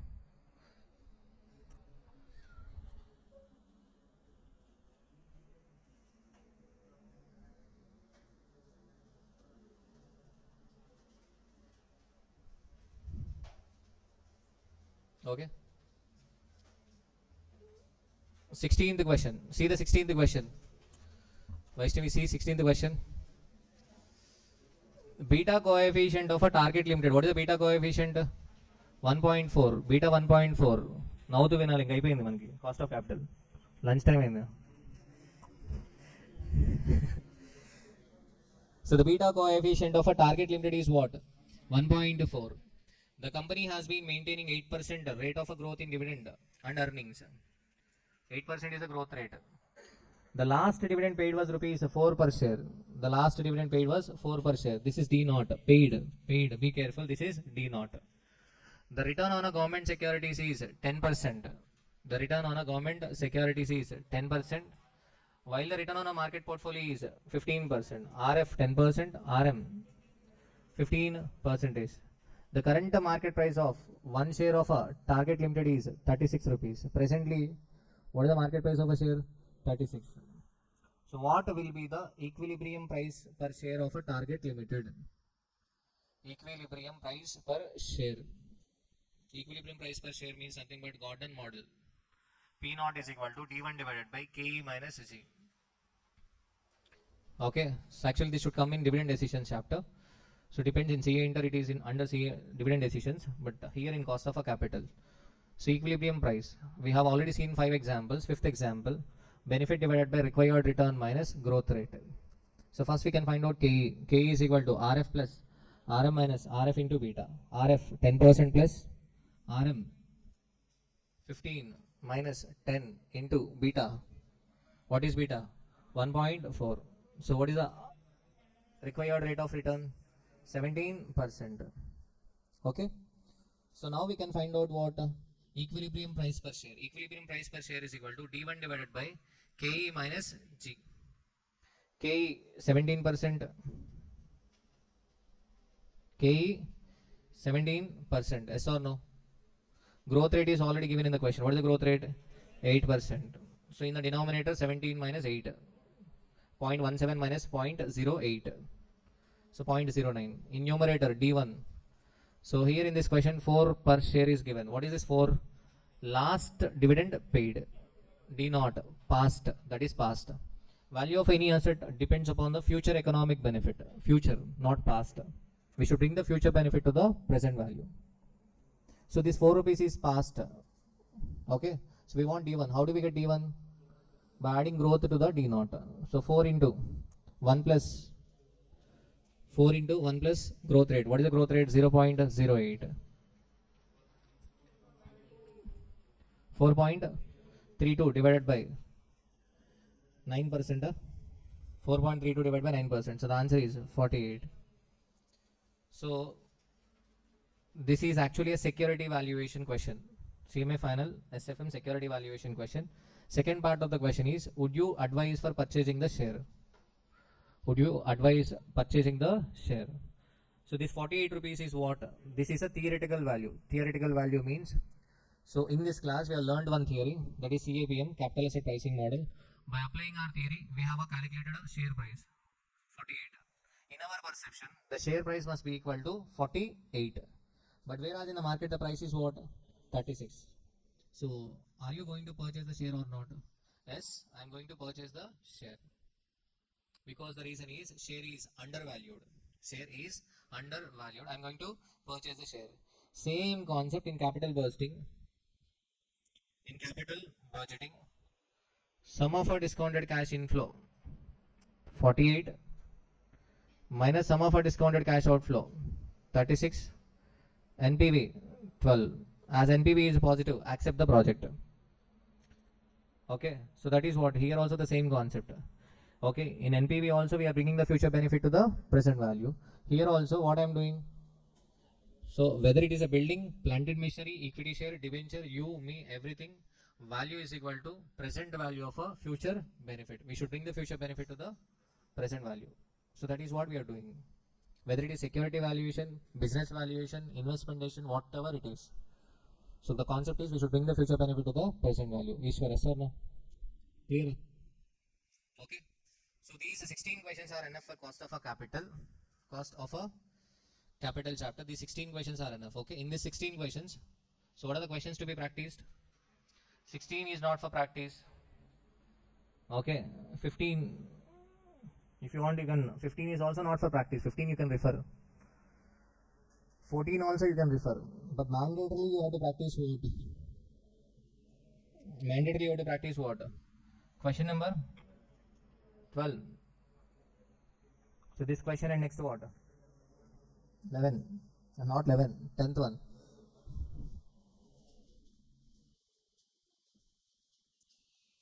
Even if you practice 2 questions, that is more than enough. Okay? Clear? Clear? Thank you all. Thank you so much. First boys, help. So next topic, leverages. Next topic, leverages. So leverages, dividend decisions and capital structure. So what is the question number? 7A, 7B. 7A and 7B. So dividend decisions, leverages, capital structure. Mahesh Babu, any doubt? Okay. So leverage is a simple chapter. Leverage is a simple chapter. So while procuring funds, we need to consider 4 factors, yes or no? So what are the 4 factors? Risk, cost, control, flexibility. So we have to keep in mind risk. Risk means possibility of occurrence of loss. Possibility of occurrence of a loss. Yes or no? Okay. So there are 2 types of a risk. One is operating risk, second one is finance risk. Operating risk means uncertainty about the future operating income. So whenever I say operating income, it is EBIT. Operating income or operating profit means what? EBIT. Okay, net operating profit after tax. Net operating profit after tax means EBIT into 1 minus tax rate. EBIT into 1 minus tax rate. Net operating profit after tax. So business risk or operating risk means it is an uncertainty about the future operating income. It can be measured using operating leverage. It can be calculated using operating leverage. Leverage means general meaning influence of a power. Influence of a power. So in finance, leverage means use of a fixed expenses to increase the profitability of a business. So for example, we have taken this building on a rent. So we are using fixed cost to increase our profitability. We are using a leverage, influence of power. Indirectly, it is also what? Influence of a power. We are taken building on a rent. We are using power to increase our profitability. Okay. So influence of a power. Leverage means influence of a power. So in finance, leverage means what? Use of a fixed expenses to increase the profitability of a business. So we have two leverages. One is fixed cost. One is the fixed cost. Fixed cost. One is the fixed cost, and the second one is what? Using debt funds. Influence of power. One is taking a building on a rent. That is one influence of power. Second is taking debt and investing in infrastructure. Okay. So by that what we can increase our profitability. Yes or no? So there are two types of a risk. Business faces two types of risk generally.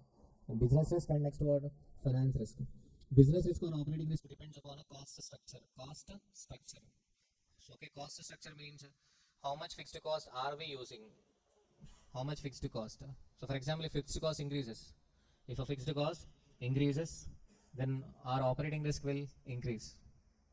If a fixed cost increases, our operating risk increase. Okay, yes or no? If a fixed cost increases, what happens? Operating risk increases. If a finance risk increases, if a debt fund increases, finance risk increases. Okay. So finance risk means the risk arises due to the usage of debt funds. So simple concept. Okay, simple. Whenever you go to your friend house, first question you will ask, is it your own house or a rented house? Okay, during your conversation you will be asking a question. What is the question? Is it own house or rented house? Yes or no? For suppose if he says it is own house, then what? A and all. Okay. Why? Why that reaction? Because the reason is they do not have a fixed cost. They need not pay any rent. Even if there is no income to the family, still they can survive. Yes or no? Okay. So next question what? For suppose they have made interior, they have invested a lot of money in interior. So next question is you have invested a lot of money on interior. So whether it is own fund or a loan fund.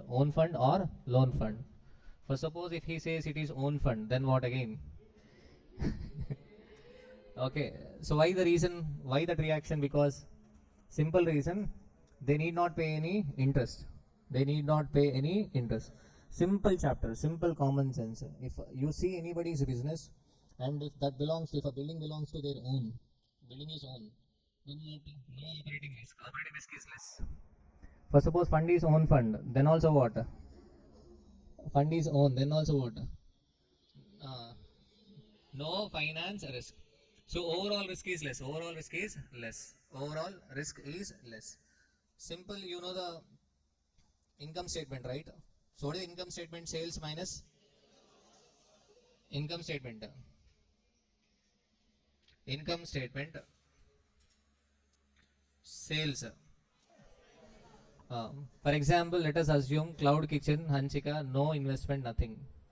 No fixed cost. Let us assume no fixed cost. No fixed cost means, okay, there is no operating risk. For suppose no debt. No debt means no interest, no finance risk. So there is no possibility of occurrence of a loss. Example, no sales. So no sales means sales 0. Worst case is what? Sales 0. Sales cannot be negative, yes or no? Sales cannot be negative. Sales can be what? In worst case scenario, sales will be 0. If sales are 0, then variable cost 0. So then what about contribution? contribution 0 minus fixed cost 0. If a fixed cost is 0, then what EBIT? EBIT 0. So what about interest? 0. Then what earnings before tax? So that means there is no operating risk, there is no finance risk. Risk means possibility of occurrence of a loss. If there are no fixed costs and if there are no fixed financial charges, then there is no possibility of occurrence of a loss. Simple. The risk arising due to the fixed cost is called as operating risk. The risk arising due to interest is called as financial charges is called as finance risk. Okay? Clear? So how do we find out the operating leverage? Operating leverage is equal to what? Contribution divided by EBIT. Contribution divided by EBIT. So contribution minus fixed cost is equal to EBIT. Yes or no? Okay. Operating leverage, it refers. Okay. It denotes the relationship between sales and EBIT. Sales and EBIT. For suppose operating leverage is equal to 3. It means for every 1% change in sales, earnings before interest and tax changes by 3%. EBIT changes by 3%. Okay. So high fixed cost indicates high operating leverage. Less fixed cost results in low operating leverage. No fixed cost means no operating leverage. That is no operating risk. So high fixed cost indicates what? High fixed cost indicates what? High operating risk. High operating risk. Operating risk increases. Possibility of occurrence of a loss will increase. So how do you find out the operating leverage? Contribution divided by EBIT. Sir, why contribution divided by EBIT? Simple. Operating leverage measures operating risk which arises due to fixed cost. Which arises due to fixed cost. If you see the difference between the numerator and denominator, the difference is fixed cost. Difference is what? Fixed cost. And operating leverage denotes the relationship between what? Sales and EBIT. Okay, so the other way of finding operating leverage is percentage change in EBIT divided by percentage change in sales. Percentage change in sales. And there is a relation between fixed cost, break-even point, margin of safety, and operating leverage. For example, if a fixed cost increases, break-even point increases, break-even sales will increase. Yes or no? What is the formula for break-even sales? Fixed cost divided by contribution per unit. So fixed cost is in the numerator, yes or no? So if a fixed cost increases, break-even point increases, yes or no? So if a fixed cost increases, break-even point increases. Of course, operating risk also increases, yes or no? What about margin of safety? Margin of safety is equal to total sales minus break-even sales. So margin of safety will decrease. If a fixed cost increases, margin of safety decreases. Because if fixed cost increases, break-even point increases, and if a break-even point increases, margin of safety decreases, because margin of safety is equal to total sales minus break-even sales. So if your break-even sales increases, margin of safety will decrease. Am I clear? Done? Clear? So operating risk is simple. Next what? Financial leverage. Financial leverage is the risk arising due to, okay, it arises due to what? It arises due to what? Usage of a debt funds or a fixed financial charges. See the word clearly. It arises due to the fixed financial charges. Be careful, fixed financial charges means there are two. One is interest, second is preference dividend. But 99% in questions they will not give preference share capital. 99% they will not give preference share capital. So most of the time they will give only debt. Okay. So what is the formula for financial leverage? Financial leverage arises due to fixed financial charges, that is interest and preference dividend. But 99% of the cases only interest. So okay. So that's why if you see the formula, financial leverage is equal to EBIT divided by EBT. If you see the difference between the numerator and denominator, interest is the difference. Interest is the difference. Because finance risk arises due to the interest. So that's why. So EBIT divided by EBT. So financial leverage, it denotes the relationship between, okay, EBIT and earnings per share. Of course, earnings before tax and earnings after tax also. But generally what? EPS. EBIT and EPS. So for example, financial leverage is equal to 5. Financial leverage 5 means for every 1% change in EBIT, earnings per share changes by 5%. Earnings per share changes by 5%. Clear? Okay. So financial leverage is equal to EBIT divided by EBT. But if preference share capital is there, so okay, if a preference share capital is there, then financial leverage is equal to EBIT divided by EBT minus PD divided by 1 minus tax rate. So the difference between the numerator and denominator should be fixed financial charges. If you are taking EBIT divided by EBT, that means you are considering only interest. The difference should be what? Interest and preference dividend. So that's why what in second formula in denominator we are taking minus PD divided by 1 minus tax rate. So PD divided by 1 minus tax rate means it is pre-tax preference dividend. Pre-tax, before tax preference dividend. Okay. So what is the other one? Financial leverage is equal to percentage change in EBT or EAT or EPS divided by percentage change in EBIT. So but generally EPS. Generally what? EPS. Percentage change in EPS divided by what? Percentage change in EBIT. Am I clear? Now the combined leverage. Combined leverage measures total risk. Combined leverage measures total risk. That is operating risk and finance risk. So combined leverage is equal to, we cannot add operating leverage and financial leverage because ratios cannot be added. Ratios cannot be added. So that's why we have to multiply. And these are not percentages. Be careful. So okay, operating leverage 2 means 2 times. Financial leverage 3 means 3 times. Not percentage, okay? So combined leverage is equal to operating leverage into what? Financial leverage. Operating leverage into financial leverage. Combined leverage measures total risk that is arising due to fixed cost and interest. Yes or no? That means the difference between the numerator and denominator should be interest and fixed cost. So that's why our formula is contribution divided by earnings before tax. Contribution divided by what? Earnings before tax. Clear? But if there is a preference share capital, then what is the formula? Contribution divided by EBT minus preference dividend divided by 1 minus tax rate.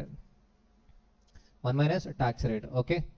So overall, so combined leverage, it denotes the relationship directly between sales and EPS. Operating leverage denotes relationship between what? Sales and EBIT. Financial leverage denotes relationship between EBIT and EPS.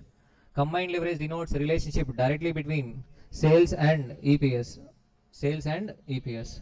So that's why second formula is percentage change in EPS divided by percentage change in sales.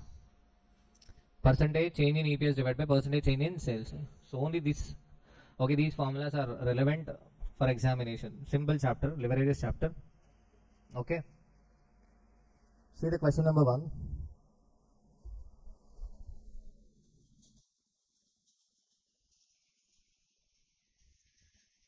See the question number 1, leverages.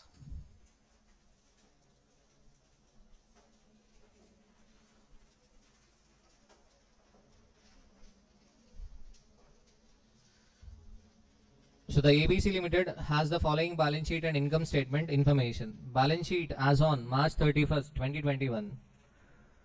Okay. Balance sheet. So when question is lengthy, you need not worry because most of the information will be given in the question itself. Okay. So that's why you need not worry. So balance sheet is given. Income statement is given. Sales minus what? Operating expenses, including rupees 60,000 depreciation. Depreciation is a variable expenditure or a fixed expenditure? Fixed cost. Depreciation. Generally depreciation is what? Fixed cost. Of course there are exceptions. But most of the cases, if a question is silent, depreciation is fixed cost. So depreciation 60,000, EBIT less interest, earnings before tax, less tax, net earnings after tax. Net earnings after tax. So determine the degree of operating, financial and combined leverages at the current sales level. So we have to find out what operating, financial and combined leverages. If all operating expenses other than depreciation are variable cost. So what is an operating expense? Depreciation is an operating expense or not? Yes, depreciation is an operating expense. No doubt. Operating means expenses relating to a principal business. Principal business. For suppose if you are manufacturing any product, To manufacture that product, you need a machinery, and obviously the machinery will get depreciated. So depreciation is an operating expense, but depreciation is a non-cash expense. So okay, this differentiation is required for fund flow statement and cash flow statement. Depreciation is, no doubt, it is an operating expense. Depreciation. What about salaries? Salaries is also an operating expense. Why salaries is an operating expense? Obviously, to do a business, you have to pay salary, yes or no? So that's why salary is an operating expense. Interest on debentures is not an operating expense. Interest on debentures is not an operating expenses because it is not directly relating to our principal business. Interest received on investments is not an operating income. Is not an operating income. So operating, you should understand the word operating. So if you are paying any interest, on debentures, it is not operating. But of course, if you are paying a tax, it is an operating. If you are paying tax, it is operating, because if a question is silent, that is a tax applicable on a PGBP. PGBP. Specifically, if they are given tax, capital gains tax, then that should come under investing activities in cash flow statement. Simple, apply logic. Okay, tax is an operating expense, no doubt. If it is paid on PGBP, if it is paid on business income, if tax is paid on business income, then it is operating expense. But if it is tax is paid on a capital gain, then it should come under investing activity. So you should know the meaning of operating. Operating expense means an expense which is related to a principal business. Here 60,000 is 1,20,000 is the operating expenses, which includes 60,000 depreciation. So that means depreciation is also an operating expense, but it is fixed cost. So what is the information given? All operating expenses other than depreciation are variable cost. So 1,20,000 other than depreciation means 60,000. 60,000 is a variable cost. 60,000 is a variable cost. Okay. So we have to find out what operating leverage, financial leverage, and combined leverage. If total assets remains at same level, but sales increases by 20% and decreases by 20%, what will be the earnings per share in the new situation? Earnings per share in the new situation. So first of all, let us find out operating leverage, financial leverage, and combined leverage. So how do we get operating leverage? Contribution divided by EBIT. So tell me, what is the contribution? 3,40,000 minus 60,000. 2,80,000 contribution. EBIT 2,20,000. So better you prepare income statement again in examination. Here direct answer is given, but you have to prepare what? Income statement, or at least write calculation. EBIT plus fixed cost. EBIT plus fixed cost is nothing but what? Contribution. EBIT plus fixed cost is nothing but what? Contribution. So 2,20,000 plus 60,000 divided by what? 2,20,000. What is the operating leverage? 1.27. So what is the meaning of this 1.27? For every 1% change in sales, EBIT changes by 1.27%. Okay. Next, the financial leverage. EBIT divided by EBT. EBIT 2,20,000 divided by EBT 1,60,000. 1.37. 1.375. So we should not ignore 5. 1.375. What is the meaning of this 1.375? For every 1% change in EBIT, earnings per share changes by 1.375%. Clear? Next, degree of a combined leverage. How do we get degree of a combined leverage? Operating leverage into financial leverage. So what is the answer? 1.75. So what is the meaning of this 1.75? For every 1% change in sales, earnings per share changes by 1.75%. Clear? So this is the first part. What is the second part? If total assets remains at the same level, but sales increases by 20% and decreases by 20%, what will be the earnings per share in a new situation? Sales increases by 20%. Sales increases by 20%. So we have to find out the new earnings per share. One thing we can do. So prepare an income statement again by increasing the sales 20%. So that is one way of a calculation. Second way of a calculation, using the combined leverage. Using what? Combined leverage. What is the combined leverage answer? 1.75. What does it denote? If a sales increases by 1%, earnings per share changes by 1.75. Here sales changes by what? 20%.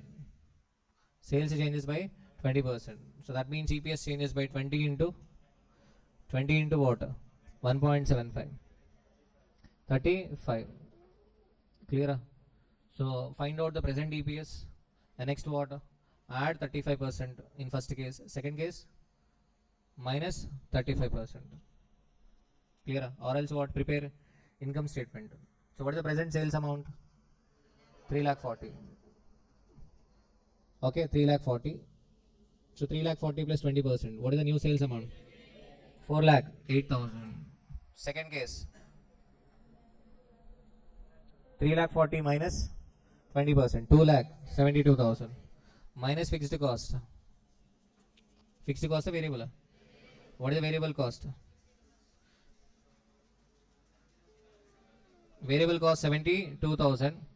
And next what? 48,000. Be careful with variable cost, because variable cost is the cost which changes with the sales. Okay, so that's why first case 60,000 plus 20%, 72,000. Second case 60,000 divided minus 20%, 48,000. Be careful with fixed cost. Okay, you know the subconscious mind. Subconscious mind what? Will do the routine job. So that means what? Fixed cost, some students might take 60,000 plus 20%, 60,000 minus 20%. Some students might take generally, but fixed cost does not changes with the change in sales. Yes or no? So that's why in both the cases 60,000. So what is earnings before interest and tax? 2,76,000, 1,64,000. Clear? Less interest. What is interest amount? Interest amount will remain same. Clear? Then you will get earnings before tax. So earnings before tax minus what? Tax. So be careful with tax. Again tax. If your income change, if your taxable income changes, then what? Tax will also change. So you have to be careful. First let us find out the tax rate. What is the tax rate? 56,000 divided by 1,60,000. 35%.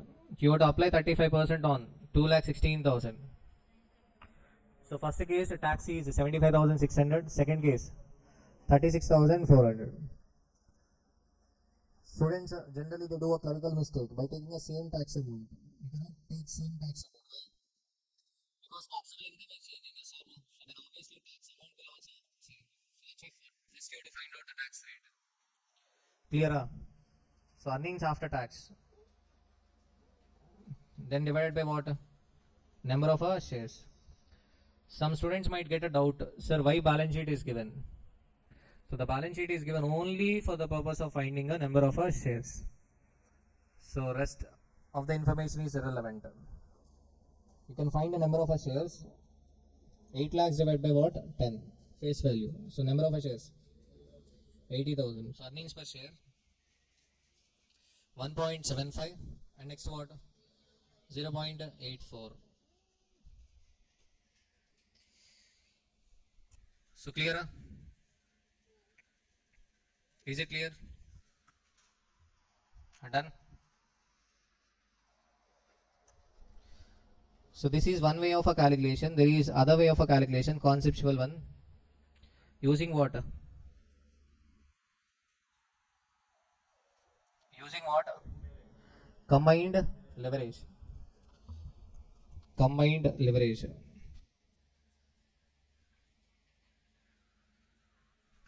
So first income statement.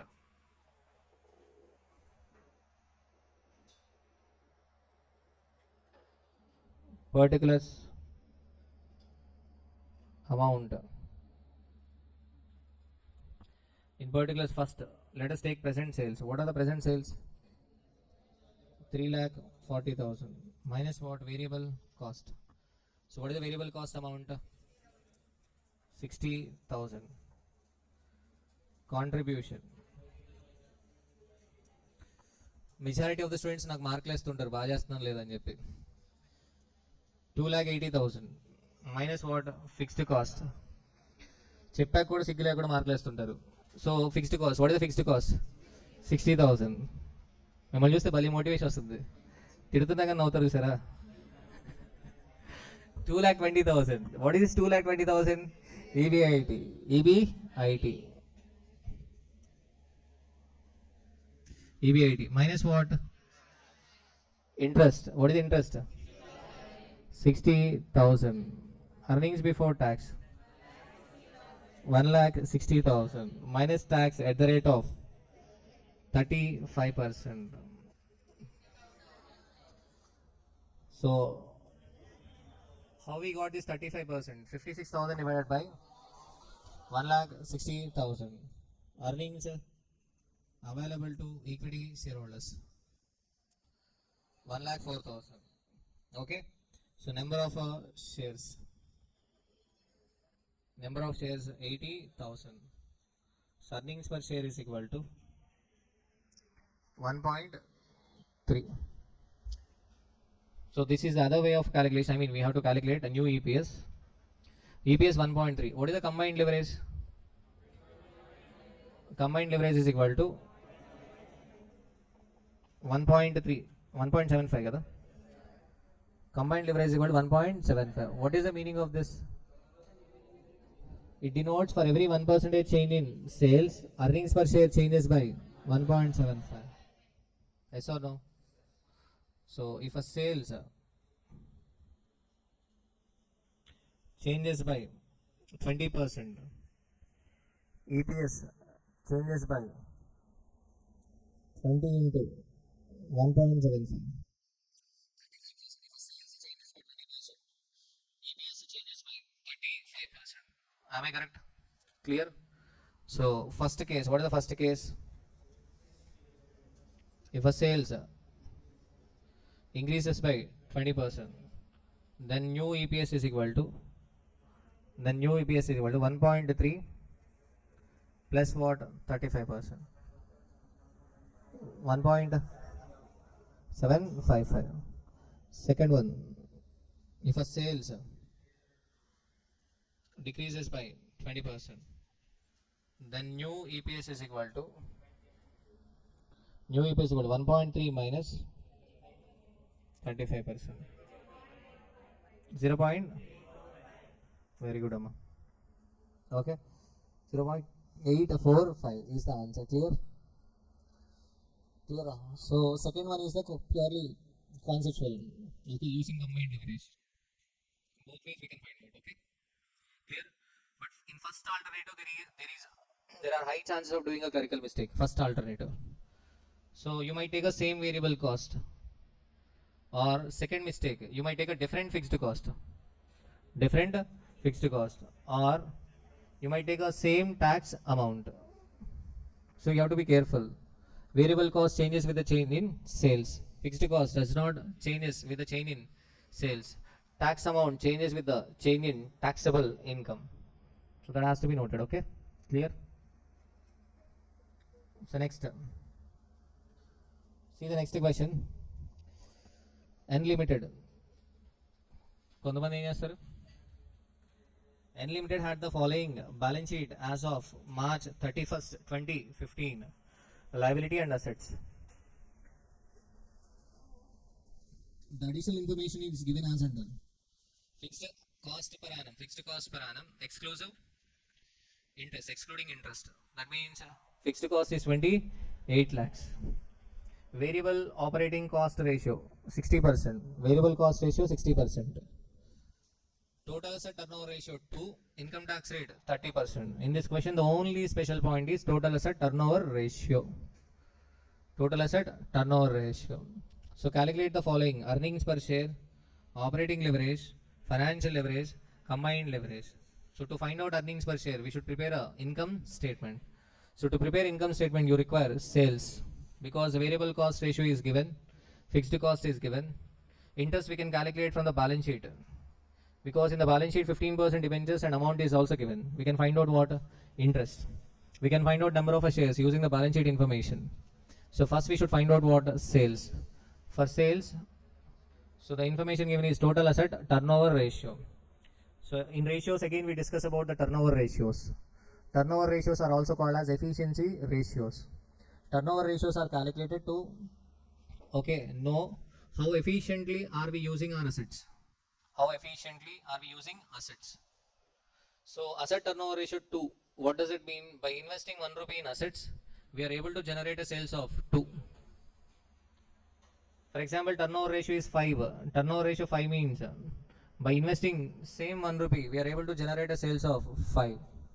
So turnover ratio, higher the turnover ratio, better it is. Higher the turnover ratio, better it is. Turnover ratio must be high. Turnover ratio must be high. Okay. And whatever the turnover ratio it is, numerator will always be turnover. Whether it is asset turnover ratio, capital turnover ratio, working capital turnover ratio, raw material inventory turnover ratio, okay, work in progress inventory turnover ratio, finished goods inventory turnover ratio, whatever the turnover ratio it is, always the numerator will be what? Turnover. But not every time turnover means sales. Most of the time sales. Okay, for example, raw material inventory turnover ratio in costing, raw material inventory turnover ratio. For raw material inventory, turnover means raw material consumption. Raw material consumption. So that's why, so raw material inventory turnover ratio formula, raw material consumption divided by average raw material, average stock of a raw material, average stock of a raw material. How do you get average stock of raw material? Opening stock plus closing stock divided by 2. Why the raw material inventory turnover ratio is calculated? To know whether the inventory is fast moving or slow moving. Fast moving or slow moving. Okay. If a stock is slow moving, we should announce a discount. So for example, winter season is starting, yes or no? So by the end of the February, winter season will get closed, yes or no? At the end of February, you will find the end of season sale. End of a season sale. And all coats, sweaters, etc. Winter clothes. On winter clothes, you will find discount at the end of a February. Why? Simple. In summer, nobody purchase winter clothes, yes or no? So again, they have to carry for next 1 year. By the time fashion changes. Okay, so that is turnover ratio. So turnover ratio means always the numerator will be what? Turnover. But not all the times turnover means sales. But most of the times turnover means what? Sales. Here total asset turnover ratio means sales divided by total assets. Sales divided by total assets. First of all, working capital turnover ratio. Working capital turnover ratio means sales divided by working capital. Capital turnover ratio means sales divided by capital. Clearer? Okay. But for raw material inventory turnover ratio, turnover means what? Raw material consumption. Clearer? So here earnings per share, first of all, total asset turnover ratio 2. So total assets is equal to what? 48. Balance sheet total. So 48 into 2, 96 sales. Sales is equal to what? 96. So okay, here the answer is wrong. So please correct. So follow the right answer. 96 lakhs is the sales amount. So 96 lakhs minus what? 96 lakhs minus crores. That might be lakhs only. Huh? That might be lakhs only because fixed cost is only 28 lakhs. Yes or no? Fixed cost is only 28 lakhs. Anta takku unde chance ledu. Are getting my point? So 48 lakhs into 2, 90. That might be lakhs. So 96 lakhs is what? Sales. 96 lakhs into 40% contribution. 60% is the variable cost. 40% contribution. What is the contribution? 30. 38 lakh 40,000. 38 lakh 40,000 minus fixed cost 28 lakhs. 10 lakh 40,000. What is this 10 lakh 40,000? EBIT. So EBIT 10 lakh 40,000 minus what? Interest. Interest might be 28 lakhs into 15%. 4 lakh 20,000. 6 lakh something minus interest, sorry, minus tax at the rate of 30%. You will get earnings after tax. Divide by what? Number of shares. You can find out what? EPS. So the only starting point is what? Total asset turnover ratio is equal to sales divided by total assets. Okay. In question that there might be a wrong printing. Instead of crores, that might be what? Lakhs. Clear? Clear? Next, question number 3. Balance sheet is given. Asset turnover ratio is given. What is asset turnover ratio? 4. So what is the balance sheet total? 6 lakhs. 6 lakhs into 4. 24 lakhs sales. Fixed cost 2 lakhs. Variable operating cost ratio 60%. Corporate tax rate 30%. Again same. Sales minus variable cost 24 lakhs into 60%. Balance contribution 9 lakh 60,000 minus what? Fixed cost 7 lakh. Okay, minus interest 24,000. 2 lakh 40,000 into 10%. So clear? You know how to find out, yes or no? Next, assess the likely of EBIT if EPS is 1 rupee 2 0. So this is working back. Earnings per share is given and they are asking you to find out what? See the calculation. Sales 24 lakhs minus what? Contribution minus fixed cost. EBIT 7 lakh 60 minus interest 24,000. Earnings before tax 7 lakh 36 minus tax. Profit after tax divided by number of shares. What is earnings per share? 28.62. Operating leverage contribution divided by EBIT. Financial leverage EBIT divided by EBT. Combined leverage operating leverage into financial leverage. Clear? Am I clear? So done. So this is EBT, not EBIT. Okay. So now the reverse working is given. So be careful here. Reverse working. Earnings per share is given. Earnings per share 1 2 0. They are asking you to find out what? EBIT. So to get 1 rupee earnings per share, your earnings after tax must be equal to what? 18,000, because there are 18,000 shares. There are 18,000 shares. So your profit after tax must be 18,000. So what is the tax rate? 30%. So that means if your profit before tax is 100, tax is 30, and profit after tax is 70. Profit after tax is what? 70. Yes or no? So this 18,000 is equal to what? 18,000 is equivalent to 70. So we have to find out 30 and 100. So simple. Okay. So 30 divided by 70 into 18,000. 7714. Clear? So 25,714 is what? Earnings before tax. For that we should add interest. What is the interest amount? 24,000.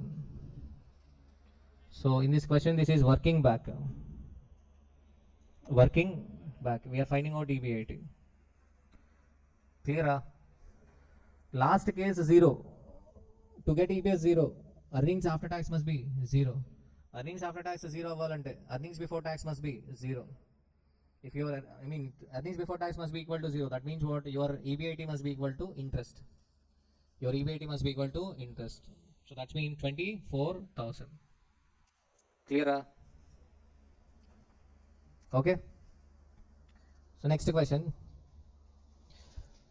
The selected financial data for A, B and C companies for the current year ended March 31st, 2021 are as under. Variable expenses as a percentage of our sales. Variable cost ratio is given again. Interest expense is given. Degree of operating leverage is given. Degree of a financial leverage is given. Generally we have to find out the operating leverage and financial leverage, but in this question they are given. Income tax rate is given. Prepare income statement. They are asking you to prepare income statement. How do we get income statement? Sales minus variable cost. But sales not given in the question, yes or no? Okay, sales not given in the question. For 3 companies, they are asking you to prepare what? Income statement. So better you take sales, okay, and blank, because you do not know sales, yes or no? Minus variable cost, we do not know variable cost. Contribution, no idea. Minus what? Fixed cost, no idea. Earnings before interest and tax, no idea. Minus interest, yes, we know interest. What is interest? 200, 300,000. Earnings before tax, no idea. Minus tax. Tax rate is okay, fine, but we do not know tax amount. Next, earnings after tax, no idea. So only one thing we know in income statement is what? Interest. But how can we find out? Financial leverage is given, yes or no? Financial leverage. So this in management accounting also, in economic value added, you might be using this formula, financial leverage. What is the formula for financial leverage? Financial leverage is equal to EBIT divided by EBT. So for company A, what is the financial leverage? For company A, what is the financial leverage? 3, EBIT divided by EBT is equal to 3. Okay, Sai Babu.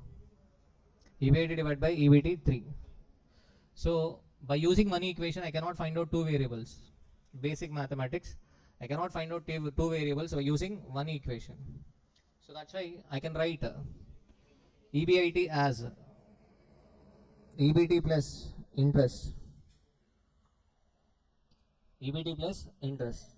So or else you can write EBIT divided by EBIT minus interest. EBT can be written as EBIT minus interest. So EBT plus interest, what is interest amount? 200, EBT is equal to 3. So EBT is equal to what? 100. EBT is equal to what? 100. 3 EBT minus EBT, 2 EBT. EBT is equal to 200 divided by 2, 100. EBT is equal to what? 100. Clear? So interest is equal to what? 200. That means EBIT is equal to 300. If you know EBIT, using the operating leverage formula, you can find out what? Contribution. You can find what? Contribution. Yes or no? So company A.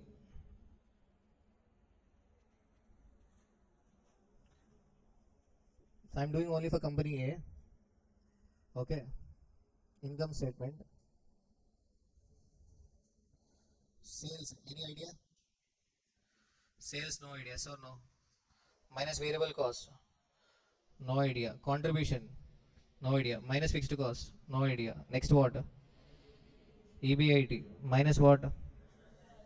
Interest, we know interest 200. Earnings before tax, no idea. Minus tax at the rate of 35%. Earnings after tax, yes or no? So now by using what? Financial leverage, we can find out what? Earnings before tax. Financial leverage is equal to EBIT divided by EBT, that is equal to 3. EBIT can be written as EBT plus interest divided by EBT is equal to 3. So EBT you will get what? 100. Clear? Okay. EBT 100 means 35 tax, 65 what? Earnings after tax. What about EBIT? 300. EBIT 300. So operating leverage is given. What is the operating leverage? Operating leverage is equal to contribution divided by EBIT is equal to 5. So contribution is equal to 1500. 5 into 300, yes or no? So we know the contribution 1500. That means fixed cost is equal to 1200. Here you have to be careful. What is the variable cost ratio? 66.67. That means contribution 33.33 and sales. Yes or no? Variable cost 66.67 means what is the balance? 33.33 is contribution. Okay. So for 33.33, 1500 means for 100 it should be equal to 4500 and 3000 will be the variable cost.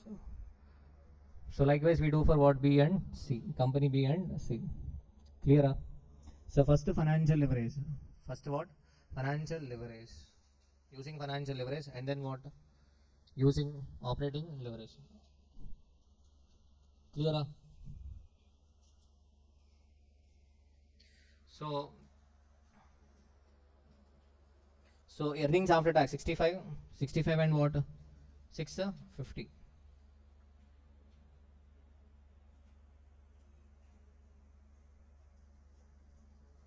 Comment on the financial position and structure of these companies. So comment. Operating leverage. Which company is having operating leverage? Which company is having a high operating leverage? B is having a high operating leverage. So why B is having a high operating leverage? Because B is having a high fixed cost. You might be seeing like C is also having a 12,000 fixed cost, so 10,000. But even though C is having a 10,000 fixed cost, but sales is high. For 24,000 sales, 10,000 fixed cost is fine. Yes or no? Are you getting my point? So if you see the operating leverage, 5, 6 and what? 2. 5, 6 and what? 2.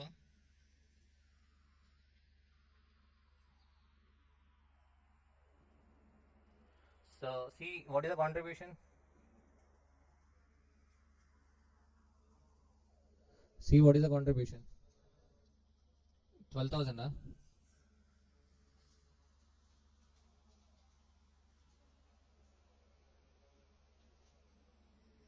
So what 12,000 divided by EBIT 2,000. You will get 6. But whereas in question it is given 2. No.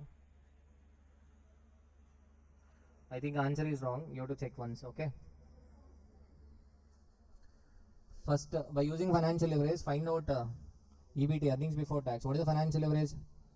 2. Financial leverage 2. So find out EBT for company C. For company C, find out EBT, earnings before tax.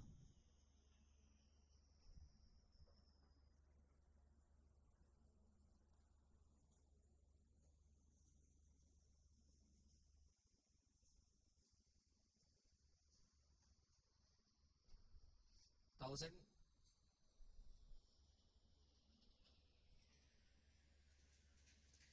So what is earnings before tax? Earnings before tax 1,000. So that means EBIT is equal to what? 2,000. So then contribution will be what? 4,000. I think contribution should be 4,000. Contribution should be 4,000. Yes or no? So there is a mistake in answer. Contribution should be 4,000. Contribution 4,000 means variable cost ratio 50%. So that means what? Variable cost 4,000, sales 8,000. Sales what? 8,000.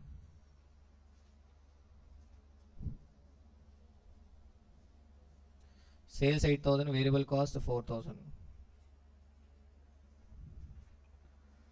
Fixed cost. Fixed cost will be 2,000. Clear?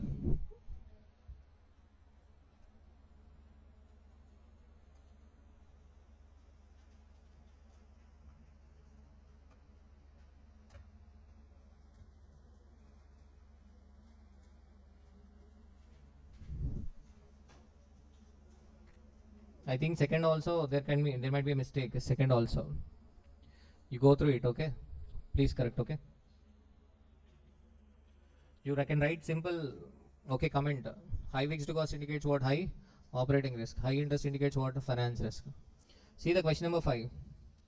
A firm sales variable cost and fixed cost amount to rupees 75 lakhs. Sales 75, variable cost 42, fixed cost 6 lakhs. It has borrowed rupees 45 lakhs at 9% and its equity capital total rupees 55 lakhs. Borrowing 45 lakhs at 9%, equity capital 55 lakhs. What is the firm's return on a investment? Simple, return on investment is equal to EBIT divided by capital employed. So what is the EBIT here? Sales minus variable cost minus fixed cost. 75 minus 42 minus 6. 27. Huh? So 27 EBIT divided by 27 divided by what is the capital employed? Debt 45, equity 55, overall 100. 27% is the return on a investment. Okay. Does it have a favorable financial leverage? What is favorable financial leverage? Financial leverage is said to be favorable if a return on investment is greater than rate of a interest. Leverage means influence of a power. That influence of power will be favor to the equity shareholders if return on investment is greater than rate of interest. On every 1 rupee invested, we are getting 27% return. Yes or no? But what is the rate of interest? 9%. The balance will be enjoyed by equity shareholders. Yes or no? From debenture holders, we are taking money. We invest. On that, we earn 27. But we pay only 9 to the debenture holders. The remaining balance will be enjoyed by equity shareholders. So, yes, the firm has a favorable financial leverage as it is. As its return on investment is higher than rate of interest. Are you getting my point? Simple common sense. I'm paying only 9% to the debenture holder, but I'm earning 27%. So the balance is my income, okay? So equity shareholders. Next, if a firm belongs to an industry whose asset turnover is 3, industry asset turnover ratio is 3, does it have a high or low asset leverage? High or a low asset leverage? Simple. So what is our asset turnover ratio? What is our sales amount? Our sales 75 lakhs. What is the investment? 100 lakhs. 0.75. Very bad. Why? In industry means what? In industry, all other companies, they are generating 3 rupees sales for every 1 rupee investment. But we are generating only 0.75 sales for 1 rupee. So that means we have a we have a asset turnover ratio which is lower than industry average. That means we are not using our assets efficiently. Okay. Next, what is the operating, financing and combined leverage? Operating, financial and combined leverage. Simple. How do we get operating leverage? Contribution divided by EBIT. Financial leverage. EBIT divided by EBIT. Combined leverage. Contribution divided by EBT. Kada. Next, E. If the sales drops to 50 lakhs, what will be the new EBIT? Sales drops to 50 lakhs. Variable cost will also change, yes or no? For 75 lakhs, what is the variable cost? 42. For 50, what will be the variable cost? 28. So 50 minus 28, 22. Minus fixed cost, 6 lakhs. 16 lakhs is the new EBIT. Clear? Next, at what level will the EBIT of the firm equal to 0? At what information is missing? At what sales level that might be? At what sales level EBIT is equal to 0? Again working back. First we should take EBIT 0. Earnings before tax 0. We should get earnings before tax 0. Earnings before tax 0 means what is the interest amount? 4,05,000. That means EBIT must be 4,05,000. EBIT must be 4,05,000. Clear? What is the fixed cost? 6 lakhs. That means the contribution must be equal to 10,05,000. Okay, here calculation is not correct, so be careful. EBT must be equal to what? EBT must be equal to 0. So we should get EBT 0. EBT 0 means what is the interest amount? That means your EBIT must be equal to, if you get EBIT 4,05,000, you will pay interest 4,05,000 and EBT is equal to 0. So minus fixed cost 6 lakhs. That means your contribution 10,05,000.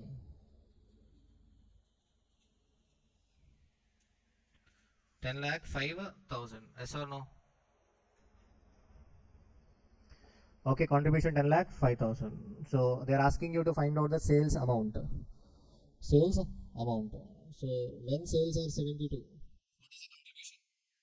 Sorry, when sales are 75, when sales are 75, what is the contribution? 33, 33. Now the contribution is 10,05,000. When your sales are 75 lakhs, what is your contribution? 33. 22 lakh 84,090 is the sales amount. The balance is the variable cost. What is the variable cost amount? 12 lakhs 79,090.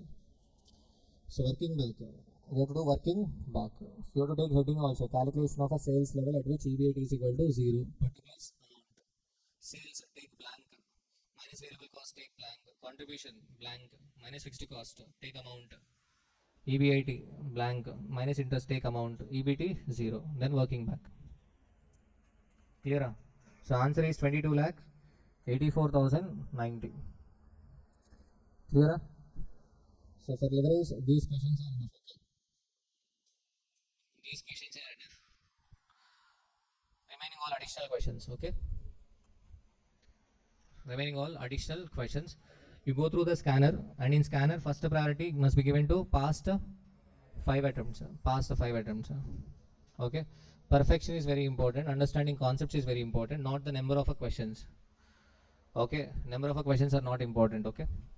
You have to understand the concepts. That is very important. Clear? So clear, Mahesh? So next topic, dividend decisions. Next topic, dividend decisions. A simple topic, dividend decisions. Okay, most of the time they will ask a question from Walter's model. They will be asking question from what? Walter's model. So what is the formula for P naught? P naught is equal to D1 divided by KE minus G. So value of any asset, we should bring the future benefit to the present value. So P naught is equal to D1 divided by KE minus G. Okay. So price of a share is equal to D1 divided by KE minus G. So this formula is similar to fifth example. Valuation of asset, fifth example. Yes or no? Valuation of asset, fifth example.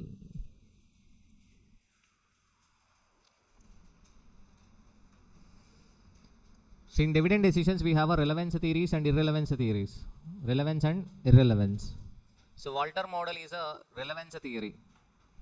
Relevance theory means the dividend decision is going to affect the market price of a share. So why are we learning this chapter? Okay. So the object of financial management is wealth maximization. Wealth. So wealth of a equity shareholders means number of shares into market price per share. Number of shares into market price per share. Yes or no? Number of shares into market price per share. It is also called as market capitalization. Market capitalization. So yesterday we have discussed Nifty. In Nifty, companies are selected based on market capitalization. Market capitalization. Okay. So every company or every business objective is to maximize their wealth. Maximize their wealth. So wealth depends on two factors. One is benefit. Second one is what? Risk. If a benefit increases, wealth increases. If risk increases, wealth decreases. Wealth, we call it as value. Wealth, we call it as value. Clear? Okay. So Walter's model is a simple model. Walter's model. In yesterday's class, we have learned cost of a capital. What is cost of a capital? Minimum rate of a return required to be earned by the company to meet the expectation of investors. Expectation of investors. Okay. So overall cost of a capital. Before finding out overall cost of a capital, first we should learn how to find out KD, KP, KE, KR. Yes or no? So we have learned KE, cost of equity, KE. So what is this KE? KE is a required rate of a return of equity shareholders. For example, KE of equity shareholders is 20%. That means girls, equity shareholders, they are expecting 20% return. To satisfy equity shareholders, company should earn minimum 20%. KE, cost of equity, KE. Now, for suppose KE is equal to 20%. KE is equal to 20%. Okay. So already company is doing a business and company has earned profits. Company has earned profits. Now the question is whether to declare a dividend or not. Whether to declare a dividend or not. So we are discussing first method. What is the first method? Walter's model. So Walter has given a simple logic. So that is a common sense point. So what is the expectation of equity shareholders in our example? 20%. Okay. For suppose, so I have a new proposal. I can start a new manufacturing unit. I mean business can start a new manufacturing unit. New manufacturing unit. The expected return on an investment is 15%. Expected return on investment is 15%. Nothing but instead of distributing these profits as a dividend, if a company retain these profits and reinvest, it can earn only 15%. Are you getting my point? Instead of distributing these profits as a dividend, if it retains and reinvest, it can earn only 15%. Okay. So now tell me, so what is the expectation of equity shareholders? 20%. Equity shareholders are expecting 20%. But if a company, if company retain these profits and reinvest, it can earn only 15%. So tell me now whether it is better to retain or not. Answer is no, because we cannot meet the expectations. We cannot meet the expectations. So that's why it is not suggested to retain the profits. Better what? Declare dividend. Okay, simple logic. Okay, మా వల్ల కాదమ్మా, మీరు 20% expect చేస్తున్నారు, కానీ మనం reinvestment చేస్తే ఎంత వస్తుంది? 15 వస్తుంది. మీకు దండం అని చెప్పి ఏం చేస్తాం, మనం డివిడెండ్ పే చేసేస్తాం. So Walter says simple. Walter logic is if R means return on investment or return on equity. Return on investment. Here we need not differentiate, okay? So if R is less than KE, optimum payout ratio, optimum means best payout ratio is equal to 100%. Payout 100%, payout all the earnings as a dividend, So that is a simple common sense point. Because I cannot meet expectations, their expectations, so that's why. Clear? For suppose if I can earn 25% on a reinvestment, so what is their expectations? 20%. But by reinvesting, company can earn 25%. Now it is better to retain 100%. It is better to retain what? 100%. That means if R is greater than KE, optimum payout ratio is equal to 0.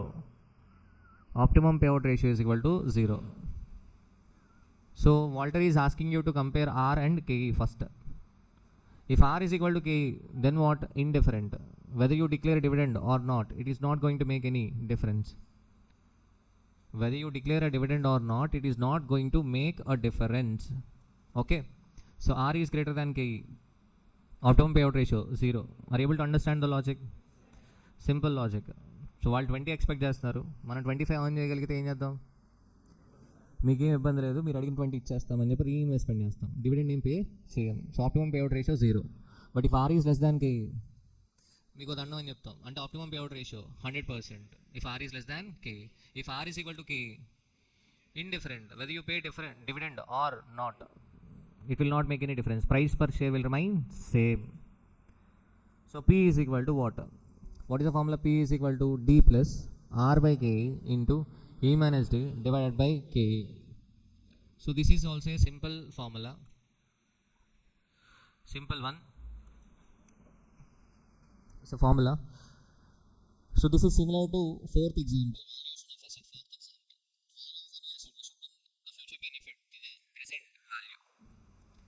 If investor buy an equity share, okay, he will get what? If investor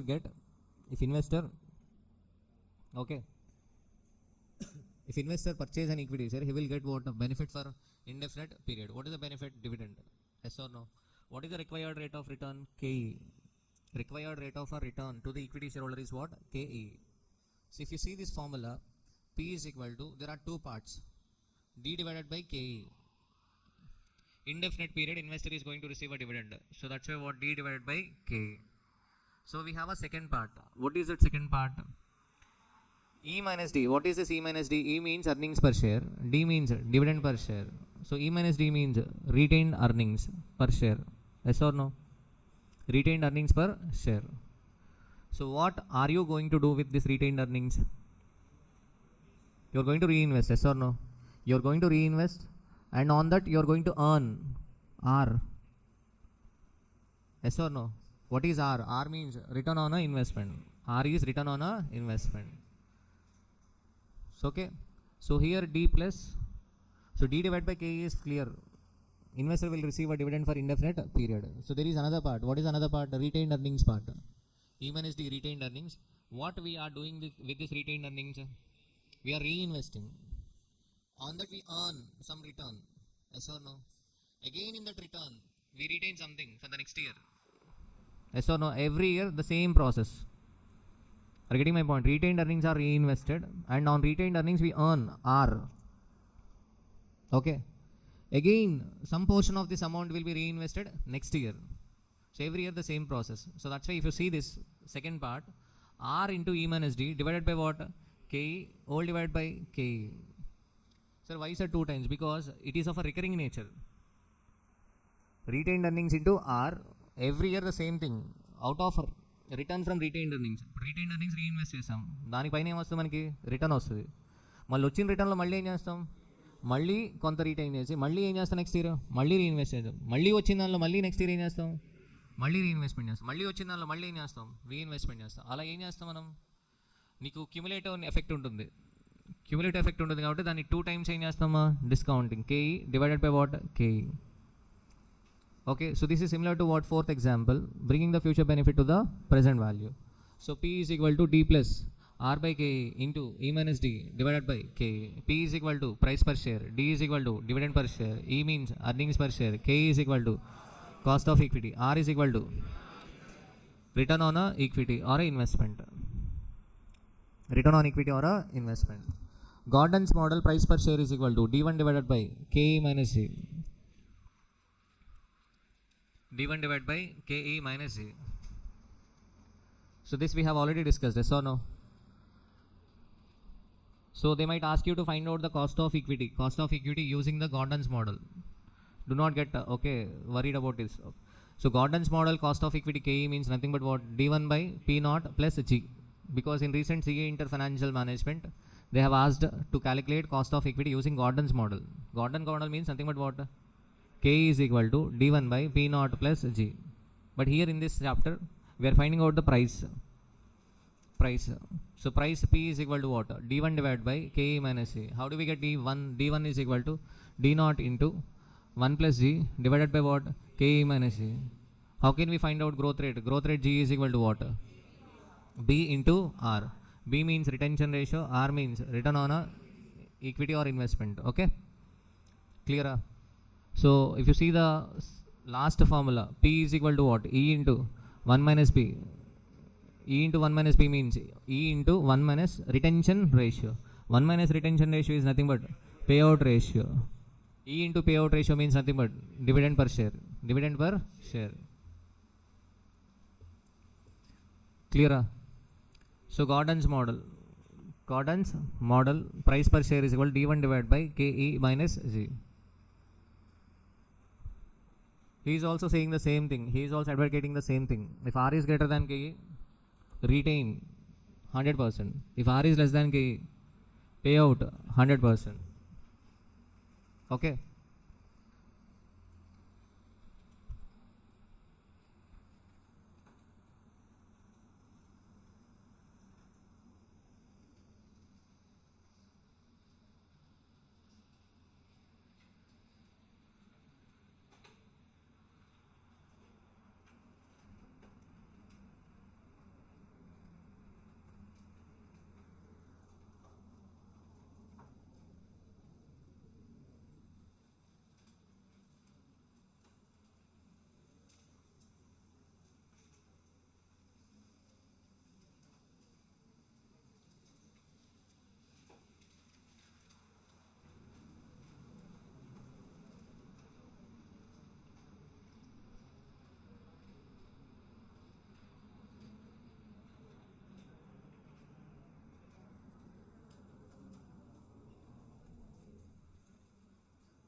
See the question number 1. From the following data, calculate the value of equity share of each of the following 3 companies according to Walter's model when dividend payout ratio is nil, 25%, 50%, 75%, 100%. So they are asking you to find out the value of a equity share. So what is the payout ratio? First case nil, second case 25%, third 50%, and next 75%, next 100%. 100%. So name of the companies, internal rate of return IRR, nothing but return on investment. What is the return on investment? First case 15, X limited 15. So okay, cost of a capital 10%, earnings per share 10. What conclusion do you draw? What conclusion do you draw? Okay, so here you have to practice only what X limited, Y limited and Z limited, what again? Same. Okay, so first case, what is the payout ratio? Payout ratio nil. Payout ratio nil. First of all, what Walter says? Walter says if R is greater than KE, if R is greater than KE, payout ratio is equal to 0. So that means price per share will be maximum. Price per share will be maximum when payout ratio is equal to 0. Optimum payout ratio means best payout ratio. Best payout ratio. Okay. So if you see this question, earnings per share what? 10. Earnings per share what? 10. And R is greater than KE. R is greater than KE. So that means price per share will be maximum when payout ratio is nil. And price per share will be minimum when payout ratio is 100%. Payout ratio is 100%. So let us check first calculation. What is the first calculation? Payout ratio is equal to 0. So price per share, what is the formula? Price per share, P is equal to D plus. So dividend 0, D 0, yes or no, plus R 0.15 divided by 0.10 into earnings 10 minus dividend 0 divided by what? 0.1. Yes or no? 0 plus 0.15 divided by 0.1 into 10 minus 0 divided by 0.1. What is the answer? 150 rupees is the answer. So this is when payout ratio is equal to 0. Okay. So likewise, another how many payout ratios are given? 4 payout ratios are given. So let us do 100%. If a payout ratio is equal to 100%, then what? If a payout ratio is equal to 100%, then 10 divided by 0.1, 100. Dividend 10 rupees, yes or no? R divided by KE into earnings 10 minus dividend 10, 0. Clear? So what is the price per share? 100. So here when R is greater than KE, what is optimum payout ratio? Optimum payout ratio is equal to 0. So that's why the price per share is equal to 150. But whereas when payout ratio is equal to 100%, what is the price per share? 100. So remaining need not be practiced, okay? You need not do everything. Clear? Are you able to understand this? Okay, and so conclusion you can write on your own. X limited company, R is greater than KE. So that's why it has to retain 100% of its earnings so that it can maximize the market price per share. You can write on your own sentence, okay? Y limited R is less than KE. R is less than KE. So to maximize its market price per share, Y limited has to pay out 100% of its earnings. Z limited, R is equal to KE. So it will not make any difference whether it will pay dividend or not. Likewise, you write on your own, okay? You need not read entire paragraph. Clear? But you have to write the comment also, otherwise you will not get marks. Because the question is what? What conclusion do you draw? Clear? Next, question number 2. Y limited has 1 lakh equity shares of rupees 10 each fully paid. The company expects its earnings at rupees 12 lakhs. Cost of capital is 10% for the next financial year. Using Walter's model, What dividend policy would you recommend when the rate of return on investment of the company is estimated to be 8% and 12%? Provide appropriate argument in support of your suggestion in the light of Walter's model. What will be the price of equity share if your recommendations are accepted? Again the same question. How many equity shares are there? 1 lakh equity shares. What is the paid up value? 10 rupees. Company expects its earnings at rupees 12 lakhs. That means what is earnings per share? 12 lakhs divided by 1 lakh. 12 rupees. 12 rupees earnings per share. Cost of a capital 10% for the next financial year. So here cost of a capital means nothing but KE. We consider cost of a capital as a KE. Okay. So using Walter's model, what dividend policy you recommend? If rate of return on investment of the company is estimated at 8% and 12%. For suppose if rate of return on investment is 8%, then we recommend what? 100% payout, because R is less than KE. So we recommend 100% payout. If you are recommending 100% payout, then what is the market price? If you are recommending 100% payout, then what? 12 divided by 0.1.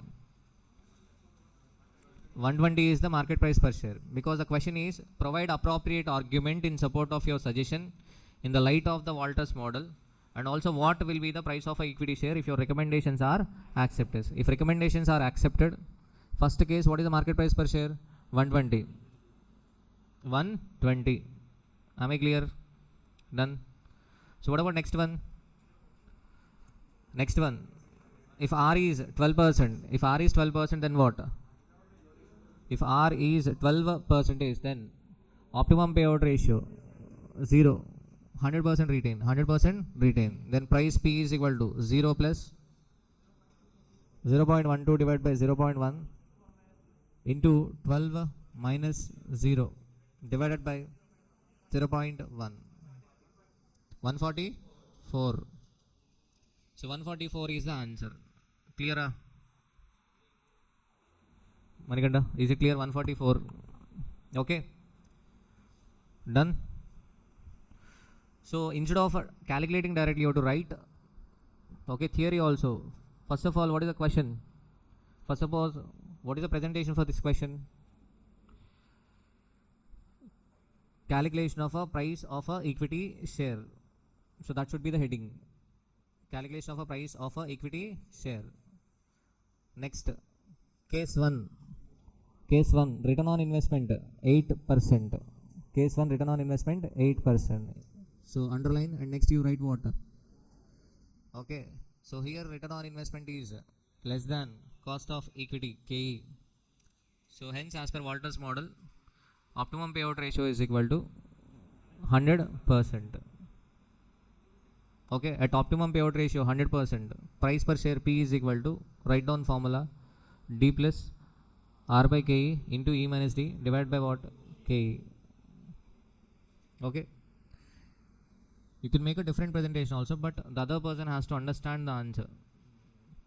Okay, this is one way of a presentation. Okay, clear? The next, what case 2? What is the case 2? Return on investment is equal to 12%. If return on investment is equal to 12%, then as the R is greater than K, as per Walter's model, optimum payout ratio is equal to 0. Optimum payout ratio is equal to 0. Clear? So the price per share is equal to, okay, again same formula, but second time you need not write the formula, but direct you can substitute the values. Clear? Done? Next, question number 3. H Limited was started a year back with equity capital of rupees 40 lakhs. The other details are as under. Earnings of the company rupees 4 lakhs. PE ratio, price earning ratio 12.5. Price earning ratio 12.5. Price earning ratio 12.5. So what is PE ratio? Market price per share divided by earnings per share. P naught divided by E. Yes or no? PE ratio means price divided by earnings. Nothing but P divided by E. P divided by E. Yes or no? Dividend paid 3,20,000. Number of shares 40,000. So required, find the current market price of the share. They are asking you to find what? current market price of the share. So in this question, the special point is PE ratio, price earning ratio. So first of all, to find out the current market price, we want R and also what? KE. We need dividend and we need earnings, yes or no? So first of all, tell me what is earnings per share? Earnings per share is equal to 4 lakhs divided by 40,000. So earnings per share is equal to 10. Earnings per share is equal to 10, yes or no? Okay, fine. Next. Okay, what is the dividend per share? Dividend paid 3 lakh 20,000. In this question, first part, they are not asking the optimum payout ratio. The dividend is already given. So 3 lakh 20,000 divided by 40,000, 8 rupees. So earnings 10 rupees, dividend 8 rupees. Next, what is R? R is given in the question or not? R is not given in the question. R means return on investment or a return on equity. That we can find out. How can we find out? Earnings of the company is given. So what are the earnings of the company here? 4 lakhs is the earnings of the company. Earnings of the company means we should assume it as the earnings of the equity shareholders. What is the capital? Equity capital 40 lakhs. So return on investment R is equal to 40. We got 4 lakh rupees on 40 lakhs. So what is the percentage? 10%. So 10% is the answer. Clear? Fine. So in this question, special point is what? R and also KE. How can we find out KE? So PE ratio is equal to, what is the formula for PE ratio? MPS by EPS. Nothing but P naught by E1. Yes or no? But KE is equal to, we have one formula. Do you remember? KE is equal to E1 by P naught. PE ratio is equal to what? P naught by E1. PE ratio is equal to P naught by E1. KE is equal to what? E1 by P naught. Nothing but 1 divided by what? PE ratio. 1 divided by PE ratio. So these basics again we are going to recall in final. So 1 divided by PE ratio. 1 divided by PE ratio. So that means 1 divided by what? 12.5. It's 8%. And remember, PE ratio is not a percentage. PE ratio, that is a ratio. Times 12.5 times. 12.5 times means market price is 12.5 times of a earnings per share. So valuation is a subjective concept. We have a PE multiple approach to find out the market price per share. If we use the PE multiple approach, then the market price is simple. 10 rupees earnings per share, yes or no? 10 rupees is your earnings per share. What is the PE ratio? 12.5. What is the meaning of this 12.5? Your market price is 12.5 times of a earnings. Nothing but market price per share is equal to 12.5 into 10. 125. So that is PE multiple approach. That is a different model that we are going to learn in final level. Right now it is not relevant. Here they are asking you to find out the current market price per share. That means they are asking as per Walter's model. As per Walter's model. So valuation is a subjective concept. Subjective means what? I use Walter's model. You might use PE multiple approach. Okay. So here what is the answer? Simple. What is dividend here? Dividend is equal to 8, yes or no? Plus R. What is R? 10%. K 8% into E 10 minus D. All divided by what? D. Sir, K. So answer is 131.25. 131.25. Clear?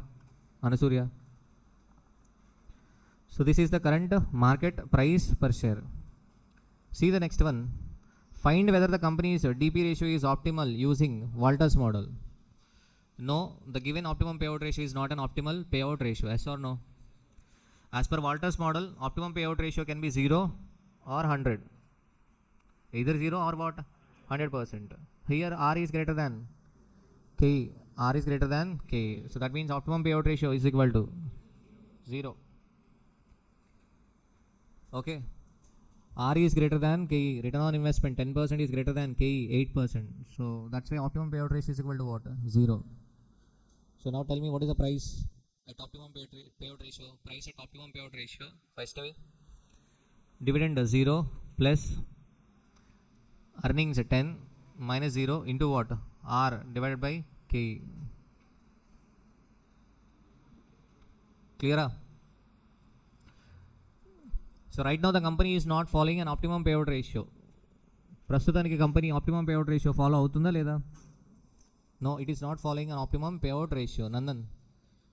Okay. So what should be the optimum payout ratio? What should be the optimum payout ratio? 0. Same in market price per share. Increase అయిందా లేదా? Market price increase అయిందా లేదా? Okay. So market price has got increased. Clear? Done? Next. Question number 4.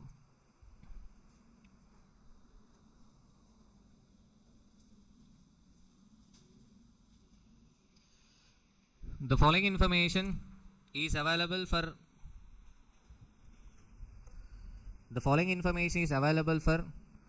Avanti Corporation. Avanti Corporation. Earnings per share 6.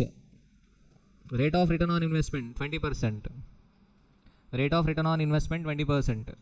Rate of return required by shareholders 16%. Rate of return required by shareholders 16%. Okay. So R is greater than what? Rate of return required by shareholders means K. Required. Required is called as what? K. Clearer? So 20% and 60%. R is greater than K. Earnings per share is given 6 rupees. Required. What should be the approximate dividend payout ratio so as to keep the share price at rupees 44 by using Walter's model?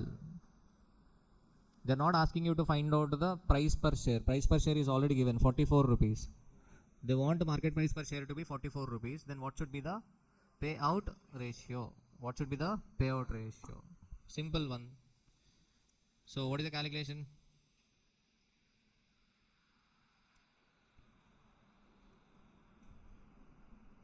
What is the calculation? 44 is equal to, we do not have an idea about dividend because they are asking you to find out the dividend payout ratio. 44 is equal to D plus R. What is R? 0.2 divided by 0.16 into earnings. What is earnings?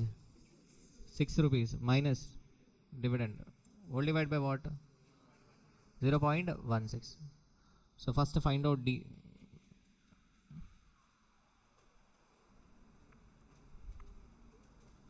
Find out D.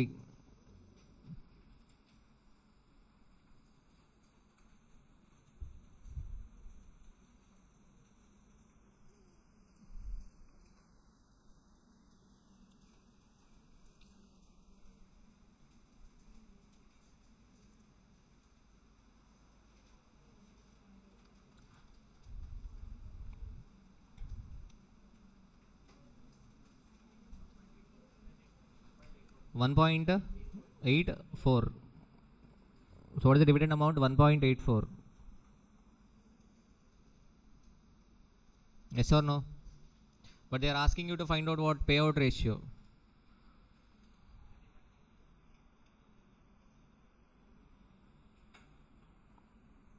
Dividend payout ratio is equal to dividend per share divided by earnings per share. That means 1.84 divided by 6. 30.66 percentage. 67. 30.67 percentage. Kaushik, చేస్తున్నావా? గుర్తు చేశానండి నేనేమన్నా? Payout ratio 30.67.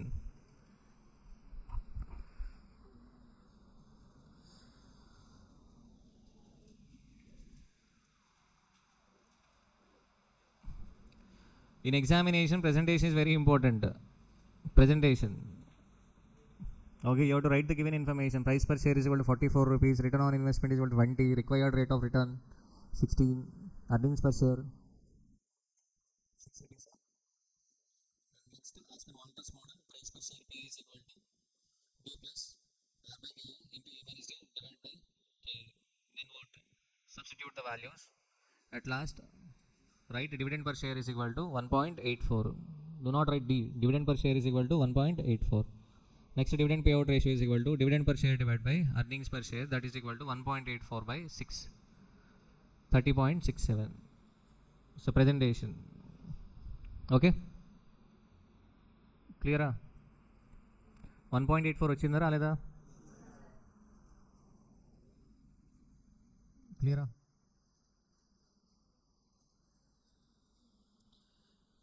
So question number 5, Gordon's model. Question number 5, what? Gordon's model. So again the same question, Gordon's model. Payout ratio 25, 50, 100%, X limited IRR 12%, cost of capital 10%, earnings per share 12. Earnings per share what? 12.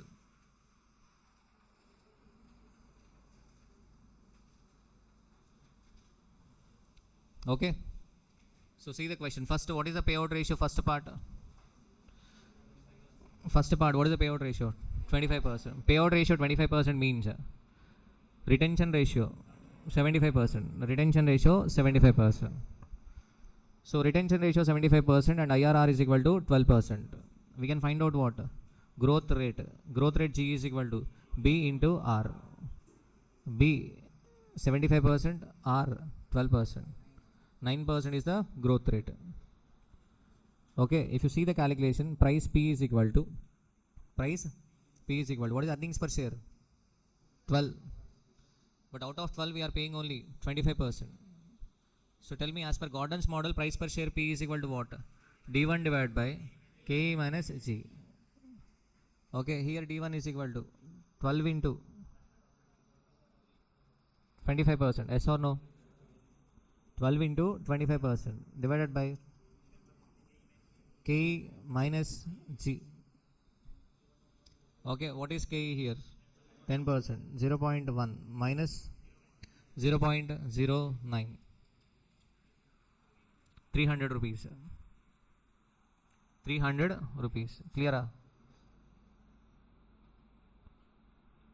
So this is when the payout ratio is 25%.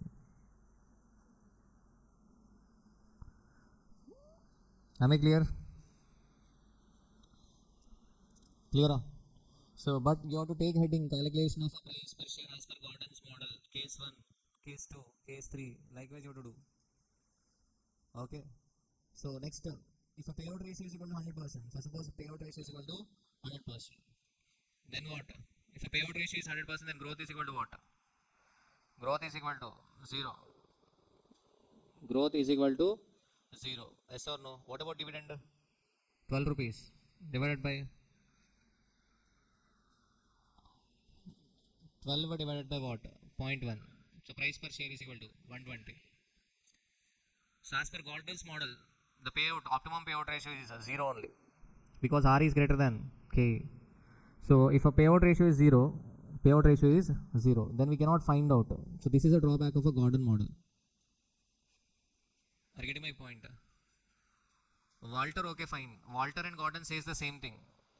Walter says R is greater than KE. If R is greater than KE, optimum payout ratio 0.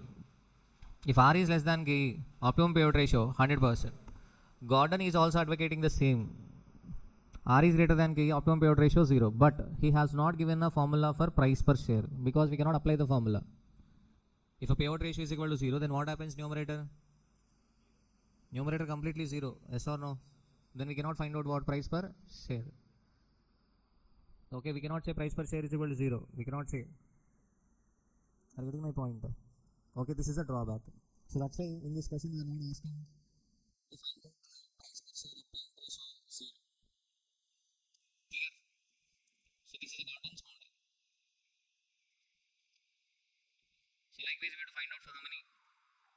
3 companies. How many scenarios? 3 scenarios. Okay, so better you take table in examination. Clear?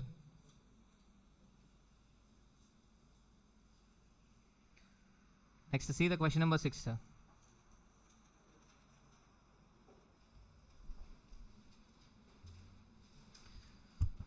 Excel Limited has 1 lakh outstanding shares of rupees 10 each. The company earns a rate of 20% on its investment and retains 50% of earnings as a policy. If a cost of a capital is 18%, calculate price of the share according to Gordon's model. The company has total investment of around rupees 10 lakhs in assets. The payout ratio changes to 10%, 90%. Analyze how will the share price change. Infer the optimum dividend policy for Excel Limited as per Gordon's model. Okay. How many shares are there? 1 lakh shares. What is the price per share? 10 rupees. I mean, face value 10 rupees. Rate of return 24%. Retains 50%. Cost of a capital 18%. Cost of a capital 18%. Okay. Cost of a capital 18%. So calculate the price of a share according to Gordon model. Calculate the price. The company has total investment of around rupees 10 lakhs in assets. Why this information is given? Total investment 10 lakhs. Return on investment is equal to 24%. Return on investment is equal to 24%. So we can find out what?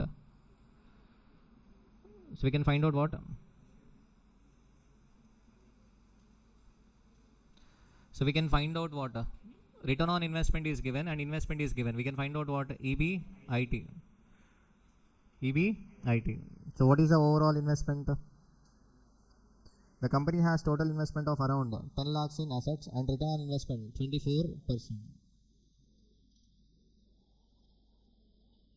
Okay. So what is the answer? 2,40,000. 2,40,000 is the earnings. What are the earnings, sir? 2,40,000. So how many shares are there? 1 lakh shares. So question number 6.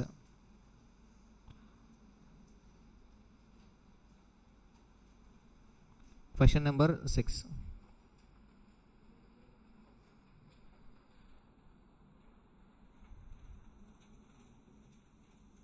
Return on investment is equal to 24%. Investment is equal to 10 lakhs.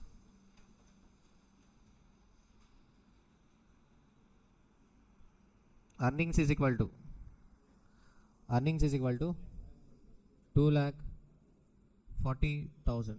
So 10 lakhs into what? 24%. 10 lakhs into 24% earnings. Next, earnings per share is equal to 2,40,000 divided by how many shares are there? 1 lakh shares are there. 2.4. Okay. Next, as per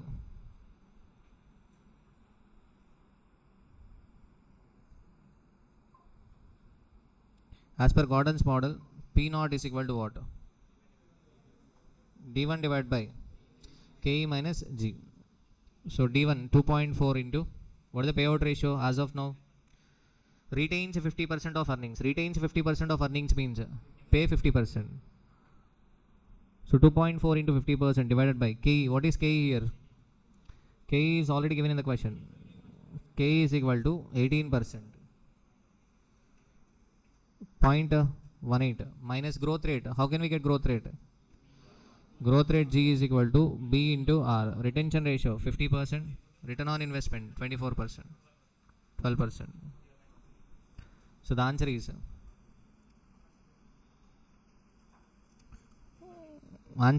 20 rupees. So 20 rupees is the price per share.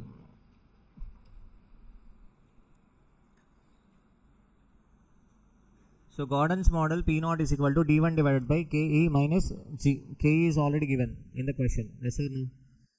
Growth rate we can find out by multiplying retention ratio and return on investment. What about earnings per share? Earnings per share is not given. But what is the clue? Investment is given. Return on investment is given. We can find out what? Earnings. Okay. So in this question scenario is different. Generally return on investment means EBIT divided by capital employed. But in this question implied assumption is entire investment is from equity. Okay. And here return on investment is nothing but what? Return on equity. Clear? Earnings 2,40,000, earnings per share 2.4. Done. So what is the next part of the question? If a payout ratio changes to 10%, then retention ratio 90%. Yes or no? Okay. Retention ratio. So payout ratio, for suppose if it is 10%, then what? 2.4 into 10%. Okay, divided by 0.18 minus B into R. Okay, 90%. Retention ratio 90% into 24%. 21.6. Actually, this question is not correctly framed because growth cannot be greater than KE. For example, if a growth itself is 21.6%, then obviously equity shareholder will expect more than 21.6. If you see KE is equal to D1 by B naught plus G, then obviously what KE will be greater than what? Growth rate. KE will be obviously greater than growth rate. So tell me what is the answer here? Minus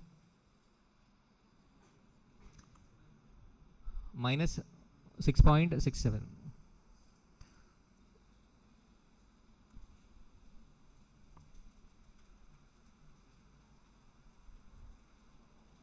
But in examination you have to write heading also. Calculation of price per share if payout ratio is equal to 10%. Are you getting my point? This second part is not actually correct because the reason is, answer is correct. In examination you will get marks, but practically what? Not correct practically. Why? Because if growth itself is 21.6%, why do the equity shareholder expect only 18%? His expectation will obviously greater than what? Growth rate. Clear? So simple, if you see the KE formula, D1 by P naught plus G. Okay. Next, what is the next one? If a payout ratio is 90%, if a payout ratio changes to 10%, second one is what? 90%.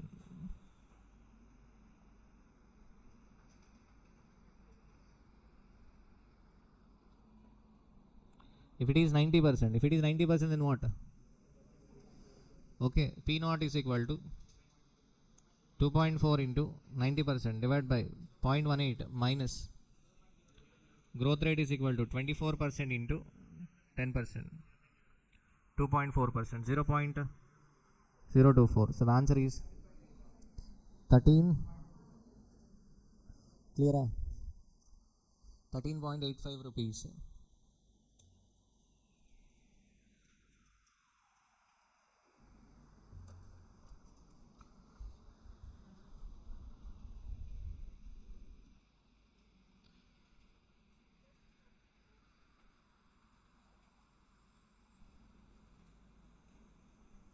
So 2.4%. So 13.85 rupees. Clear? Next, question number 7. Approach. Modi Gilani Miller approach.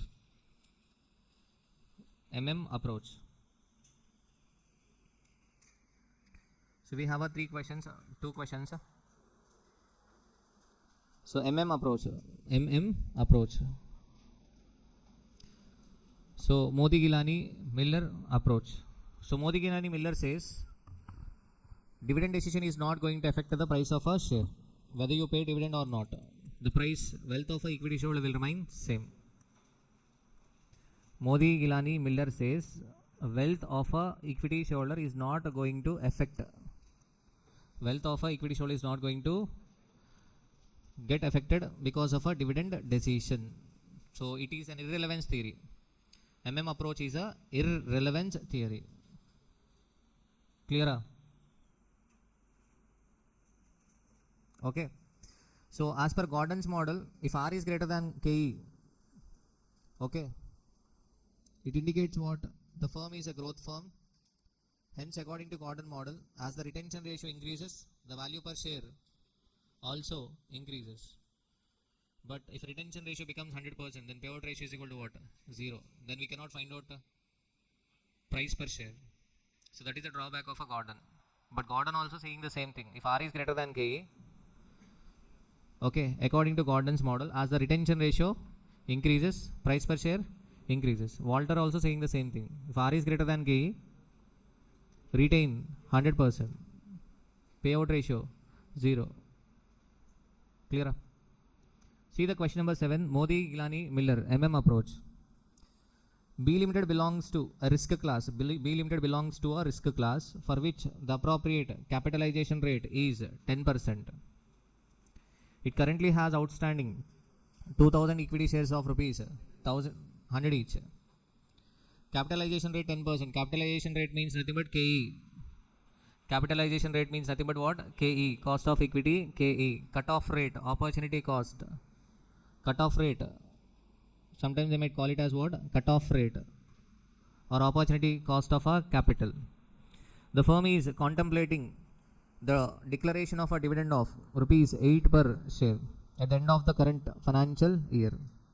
It expects to have a net earnings of rupees 20,000 and has a proposal for making new investment of rupees 24,000. New investment of rupees 24,000. Show that under the Modi Gilani Miller assumption, the payment of dividend does not affect the value of the firm. Okay. If you want to practice any question from dividend decision, practice question number 7 and what 8. Only 2 questions for practice. Show that under the Modi Gilani Miller assumption, the payment of a dividend does not affect the value of a firm. So first let us write down the given information. Question number 7.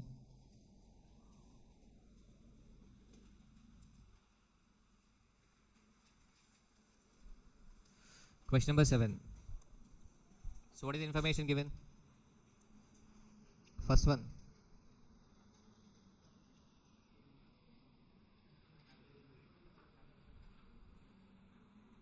Capitalization rate KE. What is the capitalization rate KE here? 10%. Next. What is the next one? Number of shares, huh? Number of equity shares. Very good, Sairam. Number of equity shares. Okay, so this we denote as N. This we denote with N.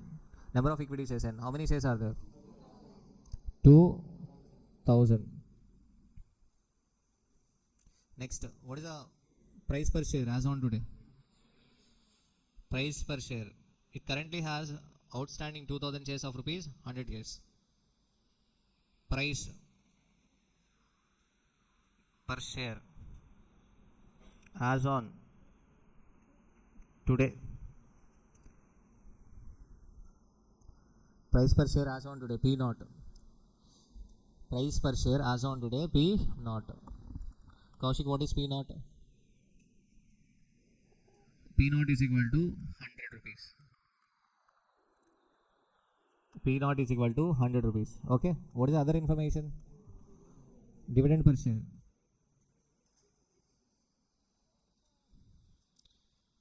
So be careful. This is not D1. This is D1 because not yet declared. It is thinking of to pay. D1. D1 is equal to what? 8 rupees.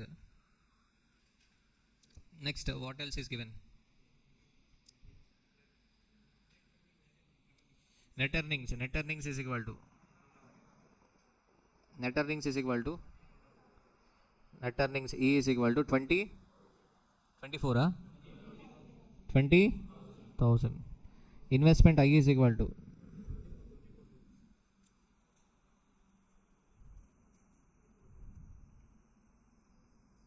Investment I is equal to 24,000.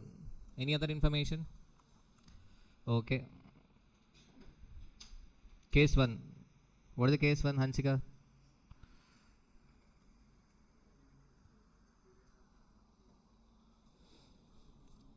Case 1. Dividend. Paid or not paid? Paid or not paid. Anything is fine.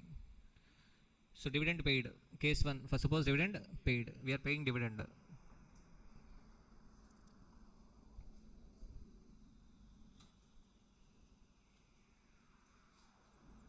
As per approach,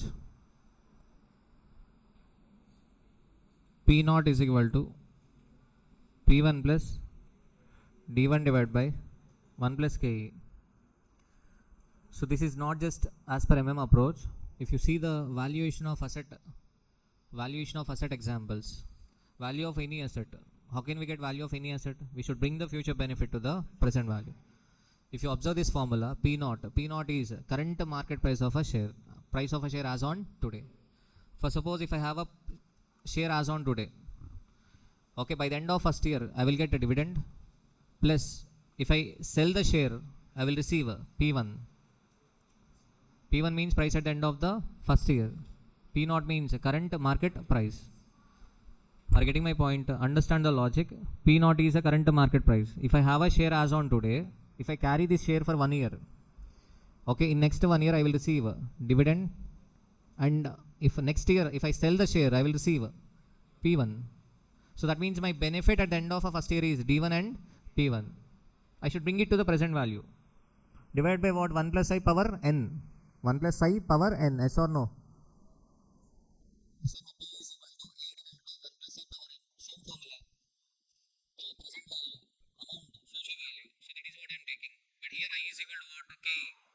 I is equal to K.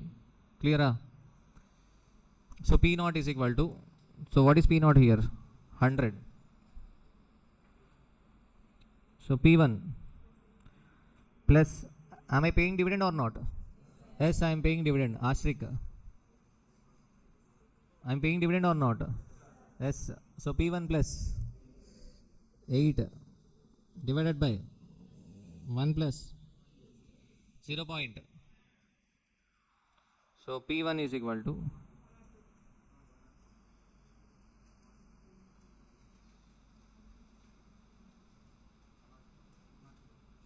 so Modi Gilani Miller says if you are paying a dividend at the end of first year, market price per share will decrease. Okay, dividend paid. If you are paying a dividend, then price at the end of first year will be equal to what? 102. 102. Clear? Okay, next. What is the investment for the next year? What is the investment for the next year? 24,000. So this is the first step. First step is to find out what? P1. First step is to find out what? P1. Second step. New shares. Delta N. New shares. Delta N. Nothing but change in number of shares. Delta means change. Delta N means change in number of shares. New shares. So what is the investment? So before that, write in earnings. What are the earnings? Earnings is equal to 20,000 minus. You are paying dividend, yes or no? What is the amount of dividend you are paying? 8 rupees. Huh? How many shares? 2,000 shares.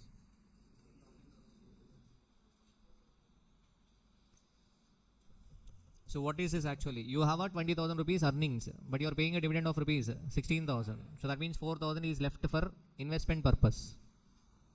So these 4,000 earnings available for investment, not equity shareholders. Available for what? 20,000 is the earnings available to equity shareholders. Out of this 20,000, 16,000 paid as a dividend. Remaining 4,000 earnings available for investment. 4,000. Clear? Okay. So what is the investment? Investment 20. So what is the amount required for investment? 24,000. That means total 24,000 is the amount required for investment. But okay, I have only 4,000. That means remaining 20,000 I should go for new equity issue. Clear? So total fund requirement is what? Total fund requirement is 24,000. Already I have a retained earnings 4,000. So that means fund to be procured from new issue 20,000. Okay, so new issue. New issue what? 20,000. Clear?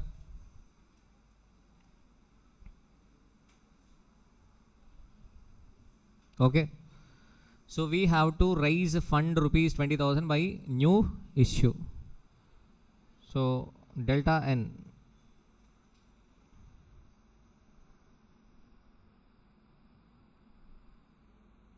Nothing but number of new shares. Number of new shares to be issued. Number of new shares to be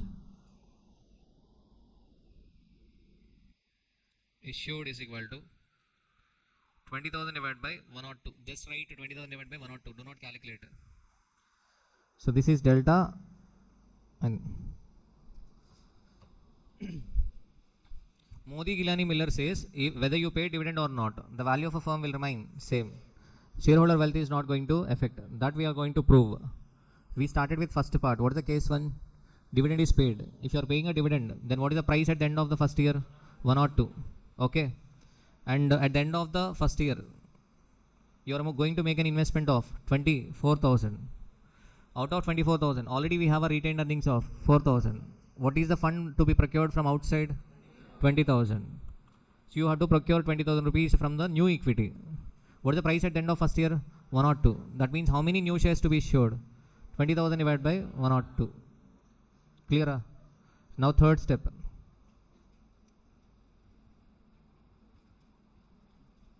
Third step, value of a firm. Value of a firm. Value of a firm NP naught. NP naught. NP naught. N means number of shares as on today. P naught means what? Price as on today. How many shares are there as on today? 2,000 shares into price per share 100. 2 lakhs is the value of a firm as on today. Okay. If you are paying a dividend,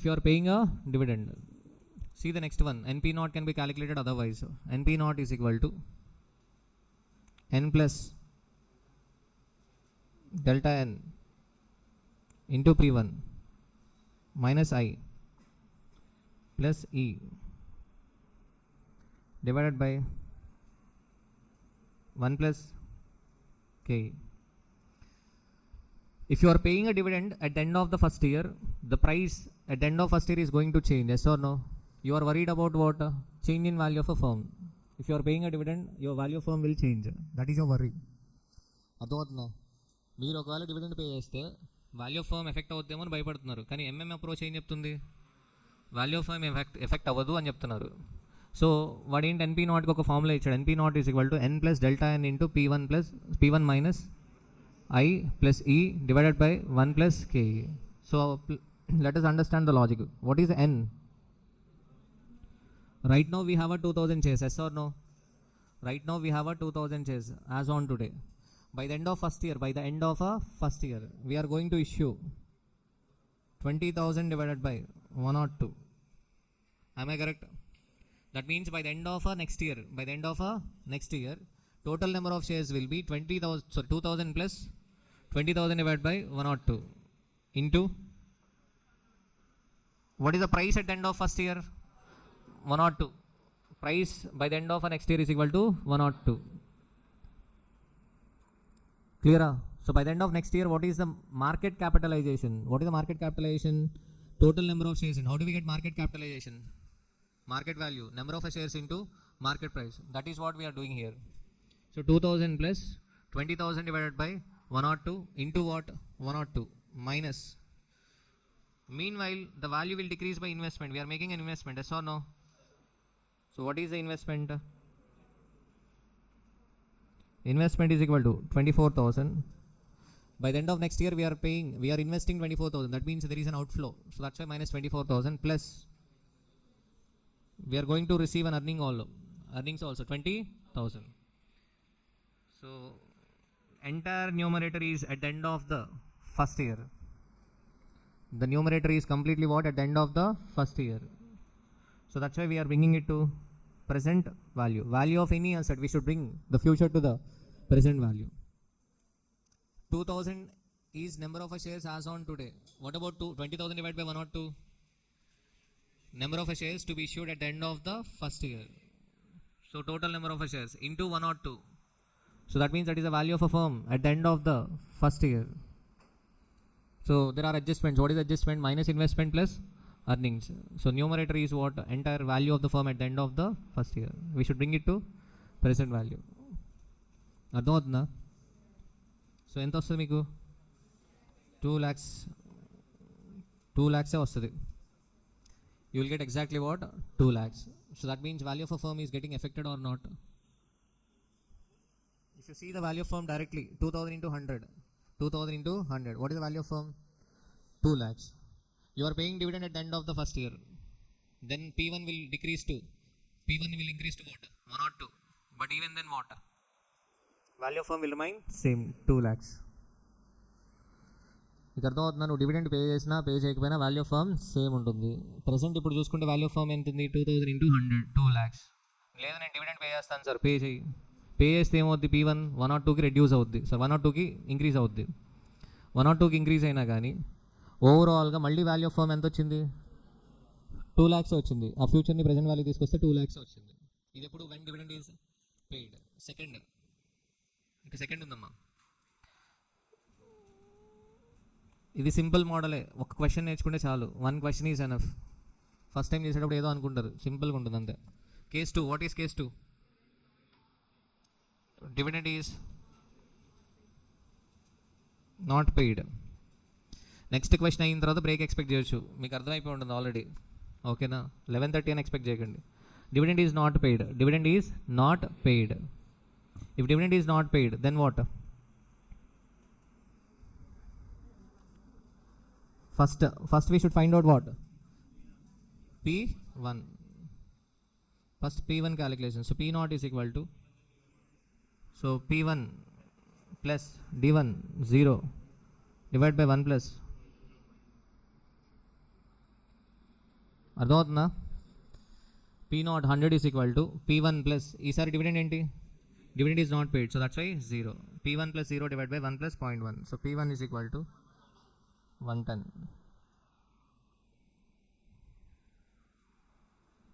ఇప్పుడు next ఏం calculate చేయాలి? Delta ఎన్, అంతేనా? Next delta ఎన్. Delta ఎన్ ఎలా calculate చేస్తాం? First ఏం తీసుకుందాం? Earnings ఎంత? Minus dividend. Minus dividend 0. So earnings available for reinvestment. Earnings available for reinvestment. So earnings available for reinvestment 20,000 minus investment 24,000. That means 4,000 fund to be procured from new issue. Yes or no? Clear?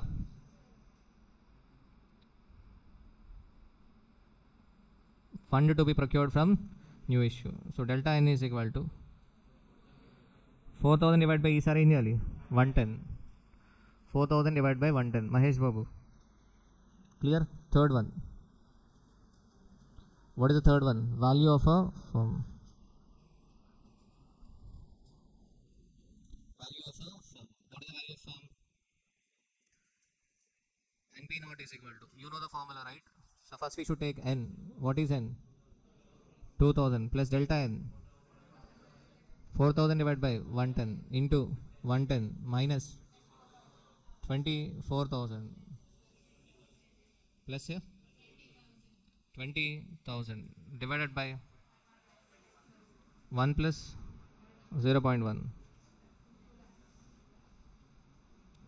You will get 2 lakhs. So that means value of firm is getting affected or not? Whether you pay dividend or not, the value of firm will remain same. So MM approach is a irrelevance theory. One question is enough. MM approach, same question.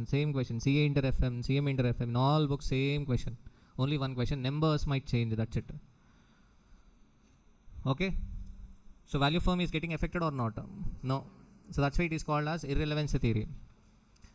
MM approach. See the next question.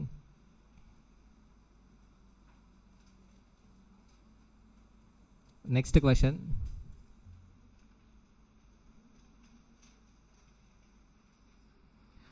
SL Limited provides you the following information. So this question is also for practice. SL Limited provides you with the following information. Equity share capital 100 lakhs, 12% preference share capital, 10% debentures, return on a capital employed, total dividend including dividend on preference shares paid. Total dividend including dividend on a preference shares. Dividend on a preference shares. So what is the dividend on preference shares? 50 lakhs into 12%. 6 lakhs. So that means 12 lakhs is a equity dividend. Yes or no? Ma bundi. Avalisthanti. Theoretical market price of an equity share. Theoretical market price of an equity share under Gordon's model 300. Tax rate 20%. Market price of an equity share in the beginning of the year was rupees 100. Market price of an equity share in the beginning of the year was 100. Required. Determine the theoretical market price of an equity share under Walter's model. And also what? Model. Are you satisfied with the current dividend policy of the company? Are you satisfied with the current dividend policy of the company? Naken sambandham raayakandi. Okay. So company need anukovali first. Are you satisfied with the current dividend policy? If not, what should be the optimum payout ratio? Optimum payout ratio. So tell me, what is the price formula under Walter's model? D plus R by K into E minus D divided by K. Okay. So what is the information given in the question? K is given in the question or not? So this is a completely conceptual question. Question number 8 on priority you have to practice in the evening. Completely conceptual. Theoretical market price of an equity share under Gordon's model is given. Under Gordon's model. Gordon's model, what is the price? 300. So what is the formula? Gordon's model. P naught is equal to D1 divided by K minus G. Okay. So how to start? Generally you will not get an idea. So be careful. So return on a capital employed is given. What is the return on a capital employed? 18.75%. So what is overall capital employed? Equity share capital 100, 12% preference share capital 50, and 10% debentures 50 lakhs. That means overall capital employed 200 lakhs. Okay. So if I apply 18.75% on this 200 lakhs, I will get EBIT. EBIT. Because capital includes preference share capital and debentures. I cannot write it as EAS, earnings available to equity shareholders. Because general formula is return on a capital employed is equal to EBIT divided by capital employed. EBIT divided by capital employed is equal to 18.75%. So capital employed we can find out, yes or no? What is the capital employed here? 100 plus 50 plus 50. So see the answer. So first one, Walter's model. To find out the price per share as per Walter's model, first we should know earnings. First we should find out what? Earnings. First we should find out what? Earnings. So what is the clue given? Return on a capital employed percentage is given. What is the return on a capital employed percentage? 18.75. What is the capital employed? 200 lakhs. So we can find out what? EBIT. So note down the solution. You may not have a solution. If you have a solution, okay, fine. Otherwise, note it down. EBIT 37.5. Clear? Interest we can find out or not? Yes. 10% debentures. 10% debentures. So 50 lakhs into 10%. 5. Earnings before tax. 32.5. Minus tax at the rate of. Tax rate is given in the question. 20%. You will get earnings after tax. Minus what? Preference dividend. What is the preference dividend? 50 lakhs into 12%. 6 lakhs. Earnings available to equity shareholders. 20 lakhs. Equity dividend is also given. Overall dividend is given. What is the total dividend? 18 lakhs. In that 18 lakhs, 6 lakhs is preference dividend. So that means equity dividend 12 lakhs. So retained earnings 8 lakhs. Clear? So to find out earnings per share, why we are finding out earnings per share? Because to find out the price as per Walter's model, we require E. We require what? E. Earnings per share. And also what? Dividend per share. So what is the clue given in the question? First we should start with what?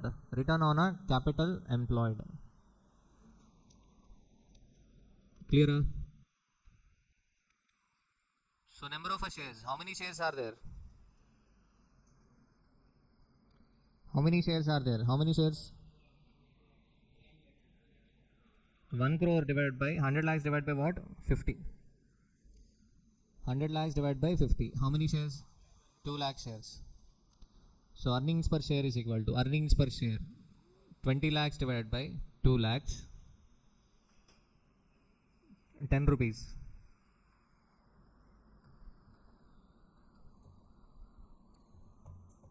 $20 lakhs divided by 2, 10 rupees.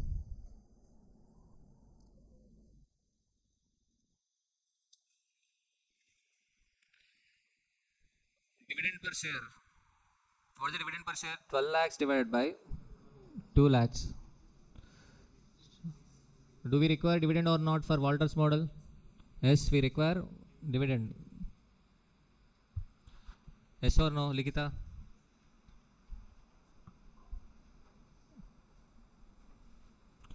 Clear? Karma kada. What is the answer? 6 rupees. Yes, alage pettu. Dividend per share is equal to 6 rupees. Dividend per share is equal to 6 rupees. Earnings per share 10. Clear? Ikkada varaku. Okay. Next, to apply Walter's model, what is the formula of Walter's model? D plus R by K into E minus D divided by K. So we have to be careful, okay? So K, we have to find out K. How can we find out K? Gordon's model. Gordon's model, market price is given, yes or no? What is the market price of a share? Gordon's model 300. Again, this is a point where you struck, okay? So be careful. Market price per share as per Gordon's model is given. Using that we can find out what? KE. So what is the retention ratio? We have retained 8 lakhs. What are the earnings? 20 lakhs. So that means retention ratio is equal to 40%.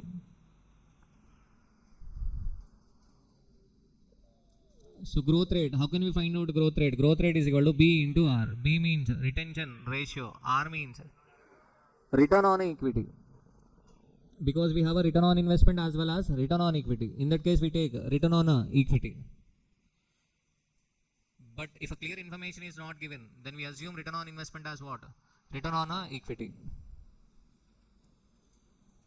So what is the return on equity? How do we get return on equity? Return on equity is equal to earnings available to equity shareholders divided by equity. Earnings available to equity shareholders 20 lakhs divided by equity 100 lakhs, 20%. So growth rate G is equal to 8%, 40% and 20%, 8%. So clear? Done? Now P naught is equal to రాసారా ఎక్కడి వరకు సాయిబాబు రాసావా ఎక్కడి వరకు 8 వరకు అయిందా 8% వరకు okay P naught is equal to what? D1 by KE minus G. So what is P naught? 300. D1 is already given in the question. What is the D1? I mean we calculated D1 in first part 6 rupees divided by KE minus G.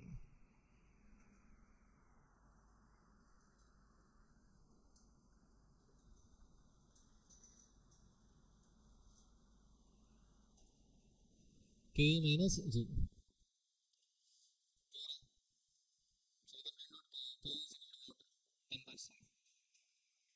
This question is completely conceptual and you have to practice. All models are covered here. So you have no time, for example, on day before exam, at least what go through this question. Okay. So K is equal to 10%. So now the price as per Walter's model. So whatever we wrote till now, it comes under working note. Okay. So price as per Walter's model, P is equal to D plus R by KE into E minus D. Here R means specifically we should take what? Return on equity. Return on equity. Because we have return on investment and return on equity, we should take what? Return on equity. If a return on equity is not available, then what we take? Return on investment. So P is equal to D plus R by K into E minus D. Arvind, ఉన్నావా? Prince Manoj, చేసావమ్మా? What is the answer?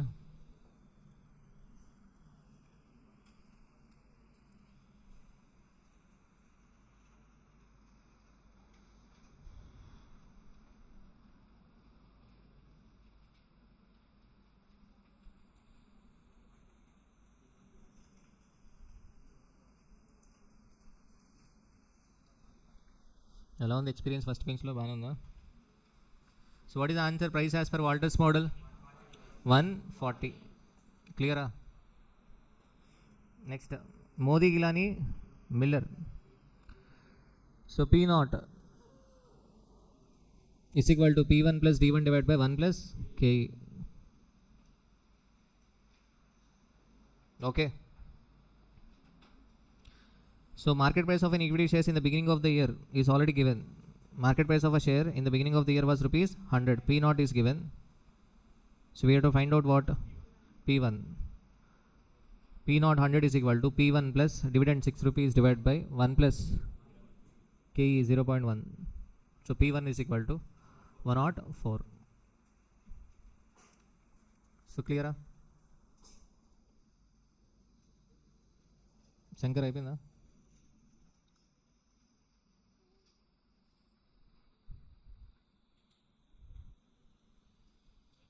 So 104.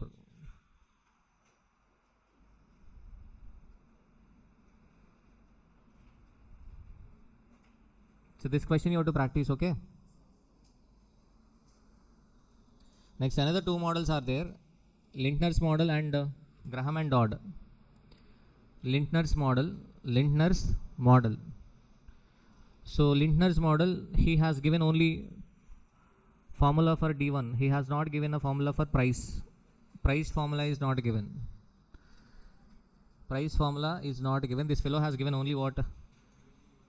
Dividend, D1 formula. Mahi Sanjita, start చేసావు పడుకోవడం. D1 is equal to what? D0 plus EPS into target payout minus D0 into AF. AF means adjustment factor. So till now no question was asked, but in CA Inter once for 2 marks the question was asked. So it is simple. So information will be given in the question itself. You have to apply the formula.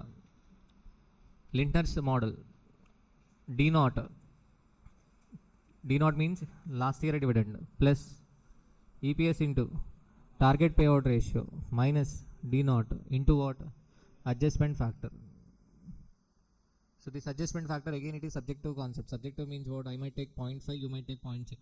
So that will be given in the question. That is not calculated. So that is not calculated. That will be given in the question itself. Akshay, ఏంటది buttons లేవా? 2 3 తీసో.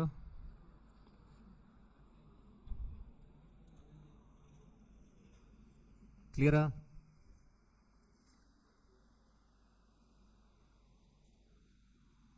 Convert అయిపోయావా Vijay Devarakonda fan కింద? 4 బటన్లు తీసావు. So adjustment factor క్లియరా? Manikanta, is it clear? So note down the formula. They might ask 2 marks MCQ, multiple choice question, simple one. So all the information will be given in the question itself. They will give D0, EPS and target payout ratio and adjustment factor. They will ask you to find out what? D1.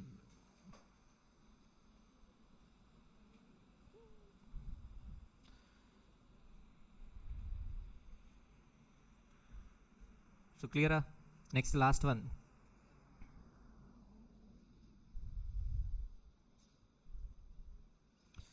Graham and Dodd model. He has given a formula for price.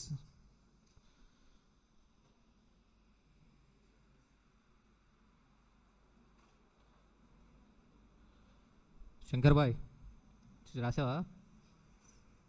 Price is equal to M into D plus E by 3. P means price per share, M means market price per share, multiplier. M means multiplier. Again, this multiplier is not calculated, will be given in the question. It is subjective. You might take 2, I will take 3. Okay, TDP will take 4. So subjective one, multiplier. Multiplier is a subjective. Subjective means what? నేను ఒకటి తీసుకుంటా, నువ్వు ఒకటి తీసుకుంటావు. దానికి ఒక standard ఏమి ఉండదు, అదేం క్యాలిక్యులేట్ చేసేది కాదు. Okay, and also y divided by 3. If you see this formula, m into d plus what? E by 3. So that means m into d plus earnings can be written as dividend plus retained earnings. Yes or no? If I take LCM, this will be 3d plus d plus r. Yes or no? So that means m into 4d plus r divided by 3. So Graham and Dodd has given an explanation. What is that? The reliance has been placed more on dividend rather than retained earnings. ఇక్కడ ఎక్కువ wait దేనికి ఇచ్చాం? డివిడెండ్కి ఇచ్చాం. మీరు ఒకసారి formula చూస్తే ఏంటి? 4d plus r divide by 3, 4 times of dividend plus retained earnings. అంటే డివిడెండ్ ఇంక్రీజ్ అయితే, if dividend increases market price per share will also increase. So మరి ఎం ఎందుకు అంటే దానికి ఆన్సర్ లేదు. ఎవరి దగ్గర? గ్రహం అండ్ డాట్ దగ్గర. మల్టిప్లేయర్ ఏంటి, అది ఎలా వస్తుంది, అది ఎలా క్యాలిక్యులేట్ చేస్తారంటే again that is what? Subject. అది ఊరికే తీసుకుంటాం, ఎంతో కొంత తీసుకోండి అని. ఓకే, సో దట్స్ వై ఇదంత పాపులర్ ఏం కాదు. Price per share is equal to m into d plus e by 3. క్లియరా? So this question also not tested in examination, this concept, but they might ask as MCQ, multiple choice question. So multiple choice question లాగా అడగవచ్చు, చూసుకోండి. ఓకేనా? So P is equal to what? m into d plus e by 3.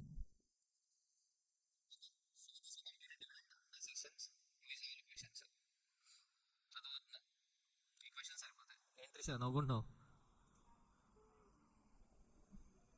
Vaishnavi?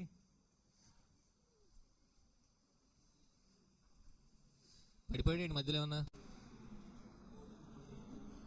So next topic, tools for financial analysis. Object of a financial management, profit maximization and wealth maximization. Two aspects are procurement of fund and effective utilization of fund. So now the topic we are discussing is not a procurement of fund or effective utilization of fund. It is a tool for financial analysis.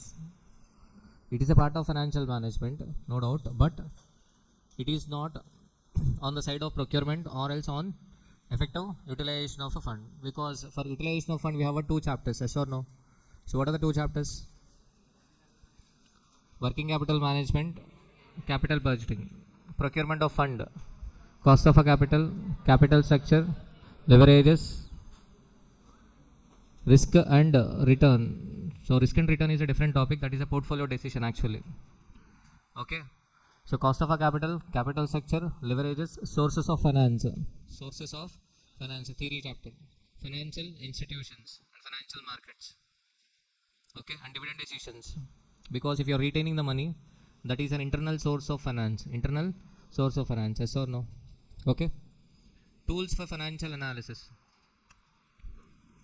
Following are the tools for financial analysis. You will get 21 marks from this topic. 21 marks, 37 marks. You will get 37 marks from this part. Okay, 21 marks. Clear?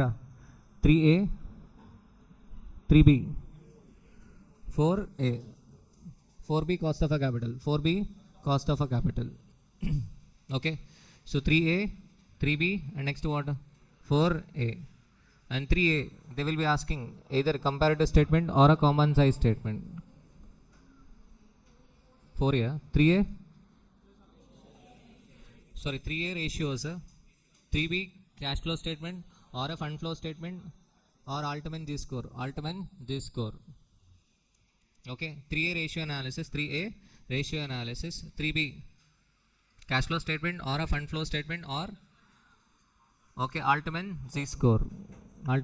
Okay, and 4A comparative statement or a common size statement. Okay, clear? So, but in study material, the order is comparative statement. Next, what? Common size statement, trend ratio, ratio analysis, cash flow, and fund flow. Cash flow and what? Fund flow.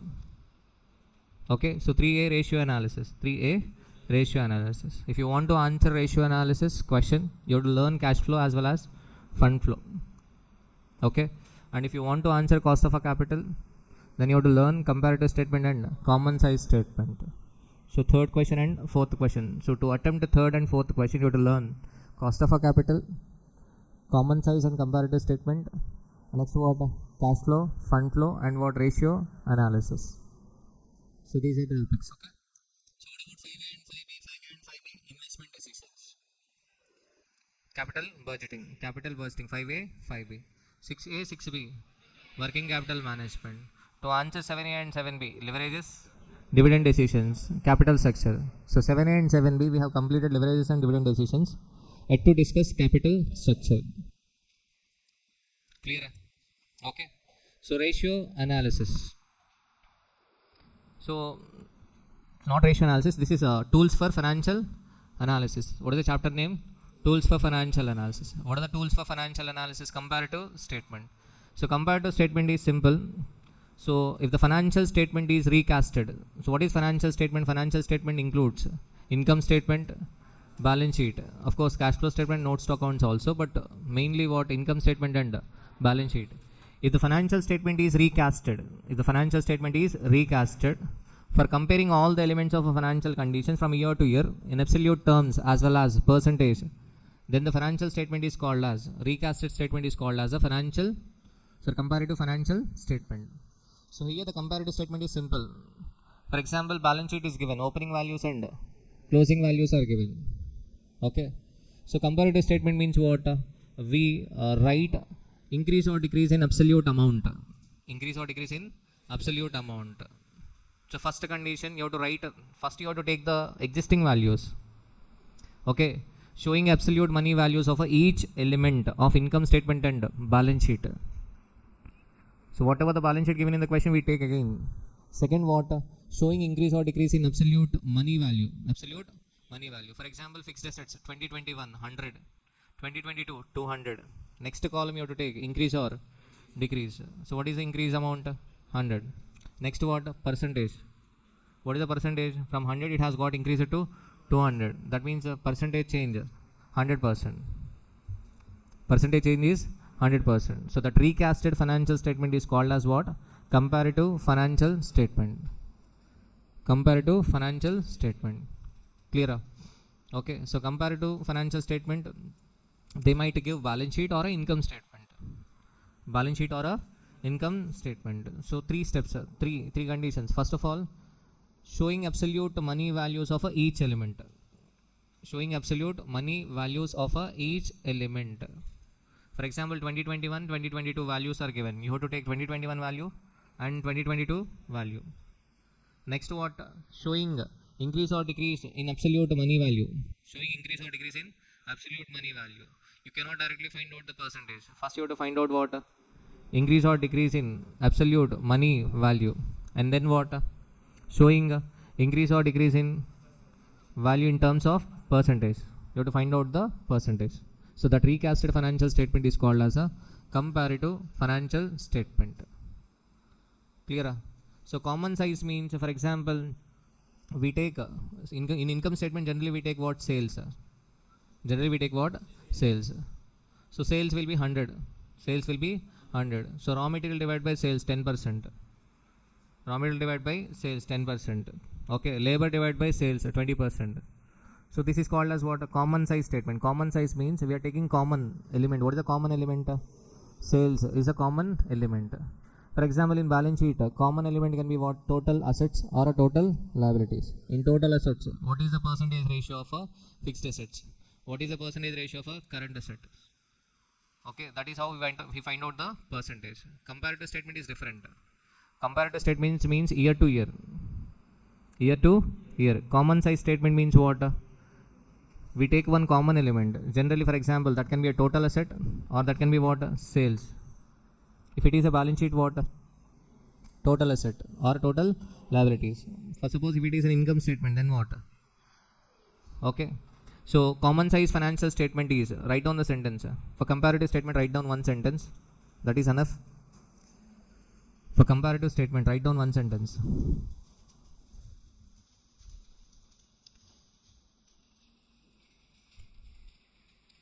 Write down only one sentence. If the financial statement is recasted, if the financial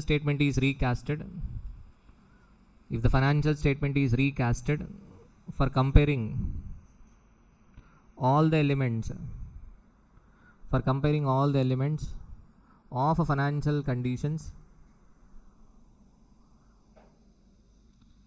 if the financial statement is recasted for comparing all the elements of a financial statement, I think comparing all the elements of a financial statement from year to year,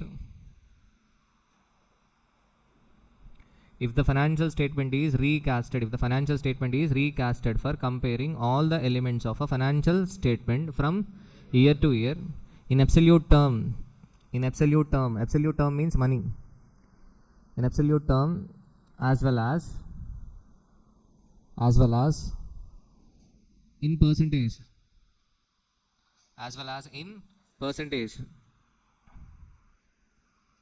then the recasted statement is called comparative financial statement. Comparative financial statement.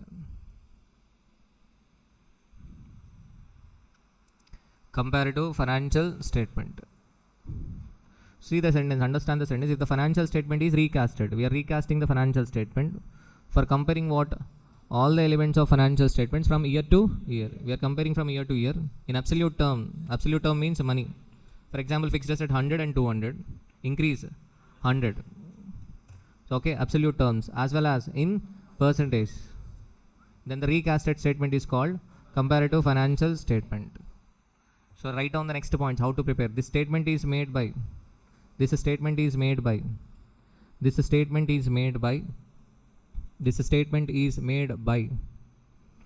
point. This statement is made by first point, showing absolute money values of each element.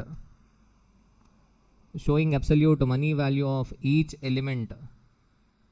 That means we should take every element.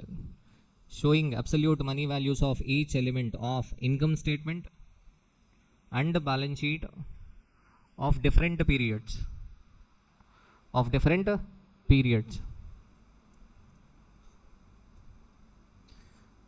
Nothing but if in the question balance sheet is given 2 years values, we take the balance sheet as it is. Because first point is what? Showing absolute money values of each element of income statement and balance sheet. So we should take 2020 value and 2021 value. If 3 years values are given, then what? We should take 3 years values. Okay. Second point, showing increase or decrease in absolute money value of each element. Showing increase or decrease in absolute money value of each element. Showing increase or decrease in absolute money value of each element. Third one, showing increase or decrease in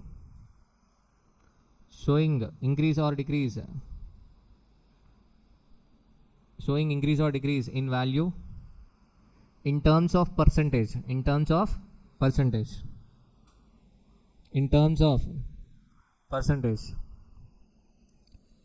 So these are the points.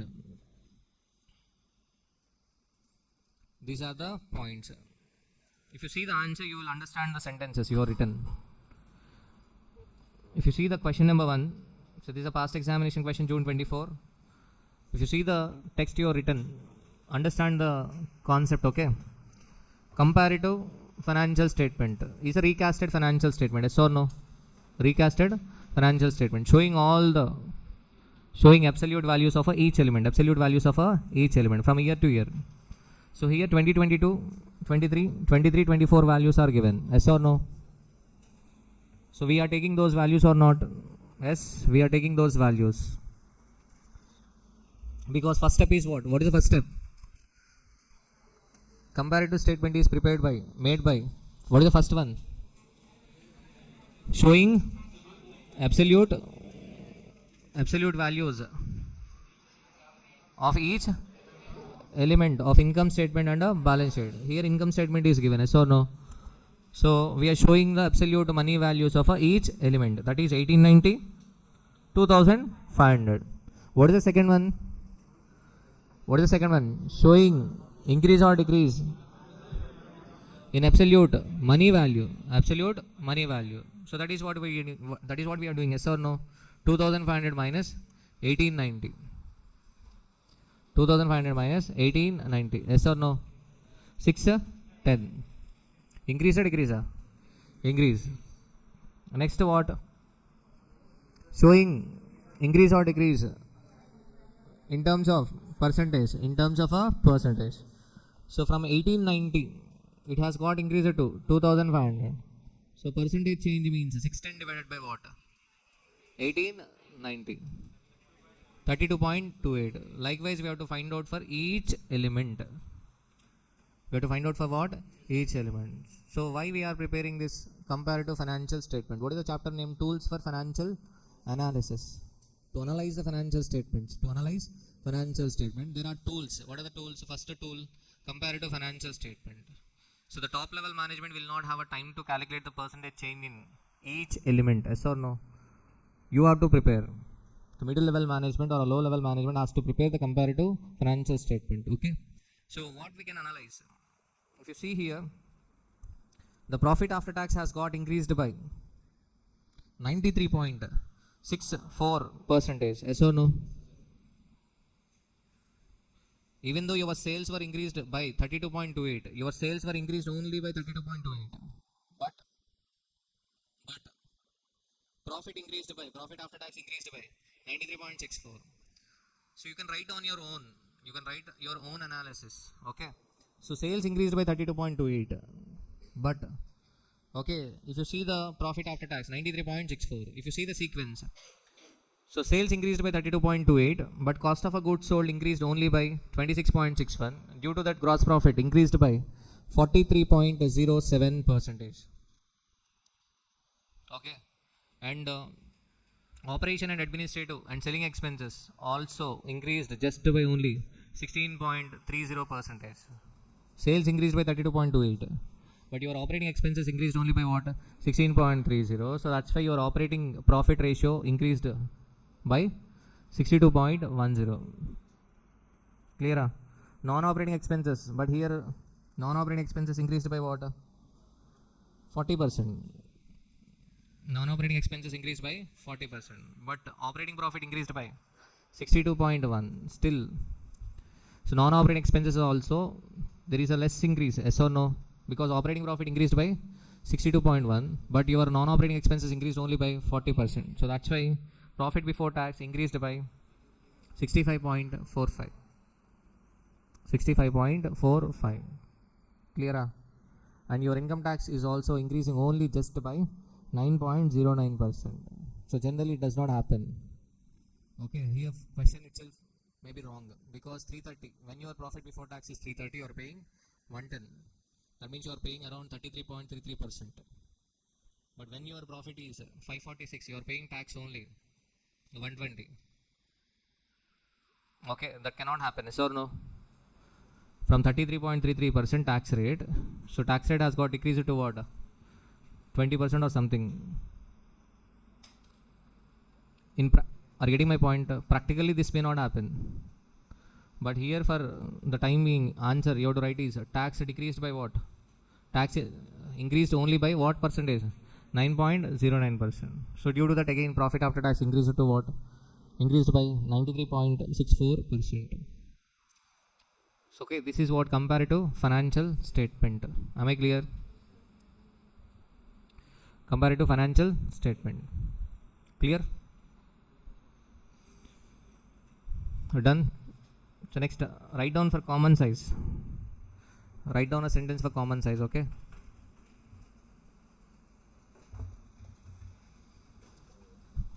Common size financial statement is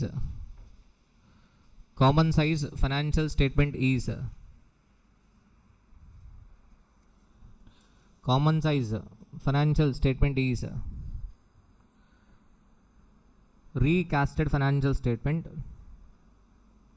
Common size financial statement is recasted financial statement showing percentage of total items, showing percentage of total items with common base for comparison.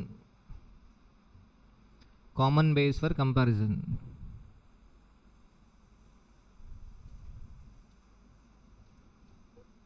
Okay, common base for comparison.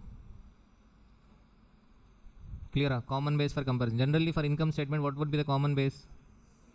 Sales will be the common base. Not necessarily sales, but generally what? Sales. For balance sheet, what is the common base? Total assets and total liabilities. Clear? Okay, so common size statement. Okay, next, the statement is made in the following. Statement is made in the following procedure.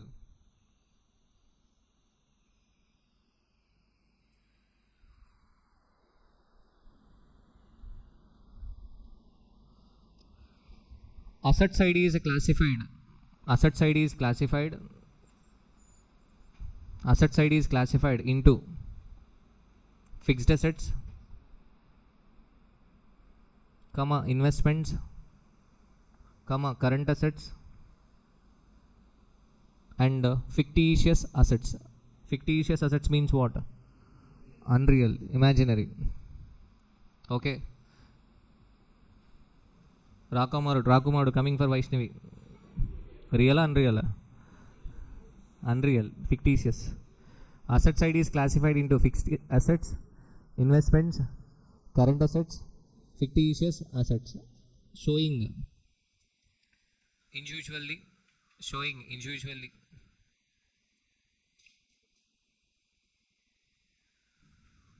Okay, showing individually and in total.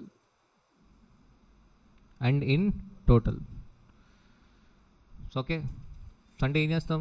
Fixed అసెట్స్లో plant and machinery ఉంది, తీసుకుంటాం. Land తీసుకుంటాం, building తీసుకుంటాం, ఇండివిజువల్గా తీసుకొని and again in total. But what is the classification for balance sheet? Fixed assets, investments, current assets and fictitious assets. Then same sentence, then full stop, then same point, then total assets are taken as common base. Total assets are taken as common base 100. Total assets are taken as common base. What is that? 100. Now we find out the percentage. So fixed assets, for example, 20. Total assets 100. 20 divided by 100, 20%. Clear? Okay. Next, second point. Liability side is classified into. Liability side is classified into.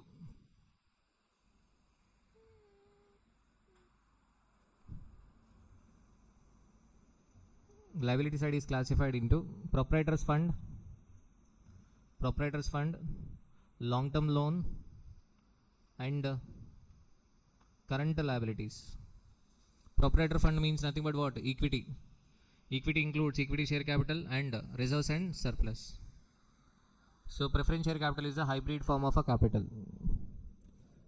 Liability side is classified into proprietor's fund, long-term loan, and current liabilities, showing individually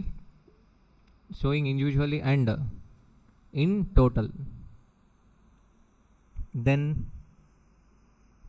what is the point? Then total liabilities are taken as a common base 100. Then total liabilities are taken as a common base 100. Are you getting my point? For example, proprietary fund is equal to 120. Total liabilities is equal to 500. So 120 divided by 500. Clear? Done? So this is about balance sheet, yes or no? Next point. Income statement is classified into sales, cost of a goods sold, operating expenses, sales, cost of a goods sold, operating expenses, net profit, interest, tax, earnings after tax, etc. Income statement is classified into sales, cost of a goods sold, operating expenses, net profit, interest, tax, EAT, etc. So tell me next point. What is the next point? Then sales are taken as a common base 100. Sales are taken as a common base 100. Yes or no? Clear?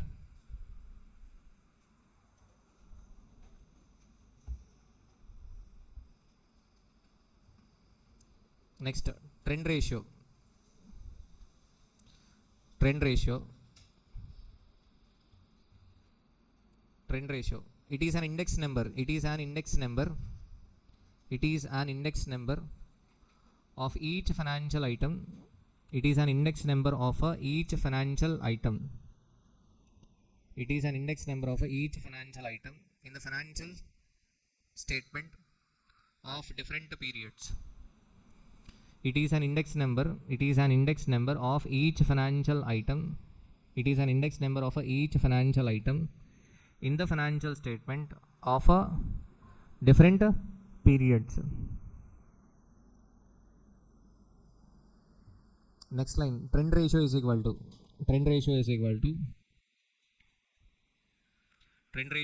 value of each item in financial statement of any period. Value of each item in financial statement of any period divided by value of a same item in financial statement of a base period. Trend ratio is similar to a comparative statement, but actually not. I mean, they both are not same. Value of each item in financial statement of any period divided by value of same item in financial statement of a base period.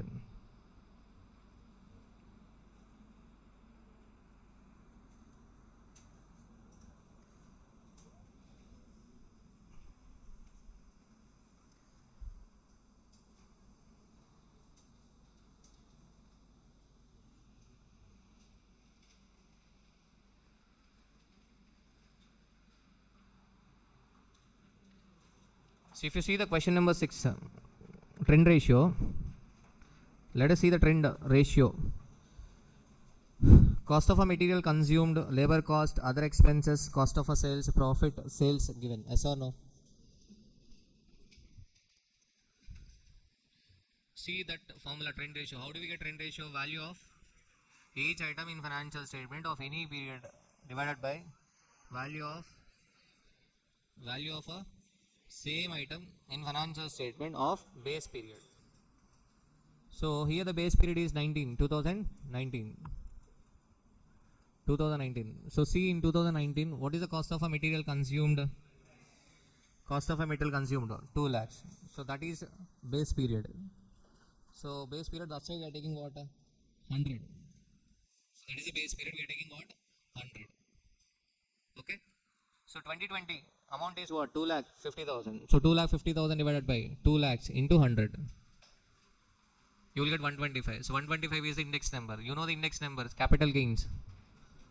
In capital gains, to find out the cost of acquisition, to find out the capital gain, do you remember the capital gain? So capital gain, you might have heard about index number. Okay. So here index number, value of any item in financial statement divided by value of a same item in financial statement of a base year. So 2,50,000 divided by 2 lakhs. So 125. What about 2021? 2 lakhs divided by 2 lakhs into 100. So 100. What about next one? 1,80,000 divided by 2 lakhs into 100. 90. So and again next item labor cost, first year 100. Next 100. Next 2 lakhs divided by 1,50,000 into 100. 130, 3.3. So this is how we find out, okay? So this is a trend ratio. Comparative financial statement is different. Comparative financial statement means what? We are comparing the current year with previous year. We do not have any base year. Okay, and that too in comparative financial statement we have to show, first step we should show the absolute, okay, amount. Absolute amount of a, first step is what? We have to show absolute amounts, yes or no? Showing absolute money values of each element of income statement of different periods. And next what? Show increase or decrease in absolute money. Third one, percentage. But trend ratio is different. Trend ratio is a index number. Trend ratio is a what? Index number. So clear? So common size statement. Why are we preparing a common size statement? So these are all tools of a financial analysis. Tools of a financial analysis. Tools for financial analysis. Comparative statement. So to know how the gross profit increased, by what percentage gross profit increased, increased or decreased, by what percent, and due to what? I mean, the gross profit is increasing. That might be due to increase in sales. That might be due to what? Decrease in cost of a goods sold. Okay, that might be due to decrease in what? Any other operating expense. Okay, so to analyze, we are preparing a comparative financial statement. So what about common size statement? Common size statement. For example, so when I was working in Colina, I used to hear 65% of the sales is spent on employees. That means what? I mean, this information will be useful for what? Cost control. Majority of a sales amount spending on employees. So that means if you want to control the cost, so we have to make a proper manpower budget. Utilization of a human resource is very important. But whereas in NTPC, when I was working in NTPC, the majority percentage of a sales is spent on raw material. Spent on what? Raw material. So that means NTPC will be focusing on what? Raw material procurement, whereas Coal India will be focusing on what? Employee cost. So that's why these common size statements are prepared. Common size statements. Clear? Okay. So next one, ratio analysis, and next what? Cash flow and fund flow. Okay. Now note down these ratios, formulas. If you have already noted down, okay, fine. Just go through the formulas. Otherwise what? Note down the formulas. Ratio analysis, and also pro forma for cash flow statement and fund flow statement. Cash flow statement and fund flow statement. Okay.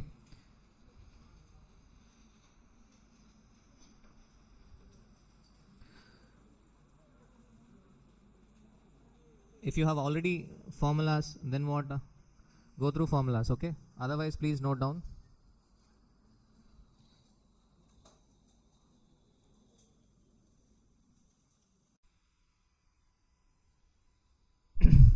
Comparative statement. So comparative statement, what is the first step? Showing absolute money values of each element, and next is showing increase or decrease in absolute money. Next what? Showing increase or decrease in percentage. Showing increase or decrease in percentage. Okay. Clear? So total we have a comparative statement, common size statement, trend ratios, ratio analysis, cash flow statement, fund flow statement. These are the tools for what? Financial analysis. Okay. So let us see the comparative statements. Question number 1, June 2024. This I have already explained. So simple, 1890, 2500. What is the difference? 610. What is the percentage change?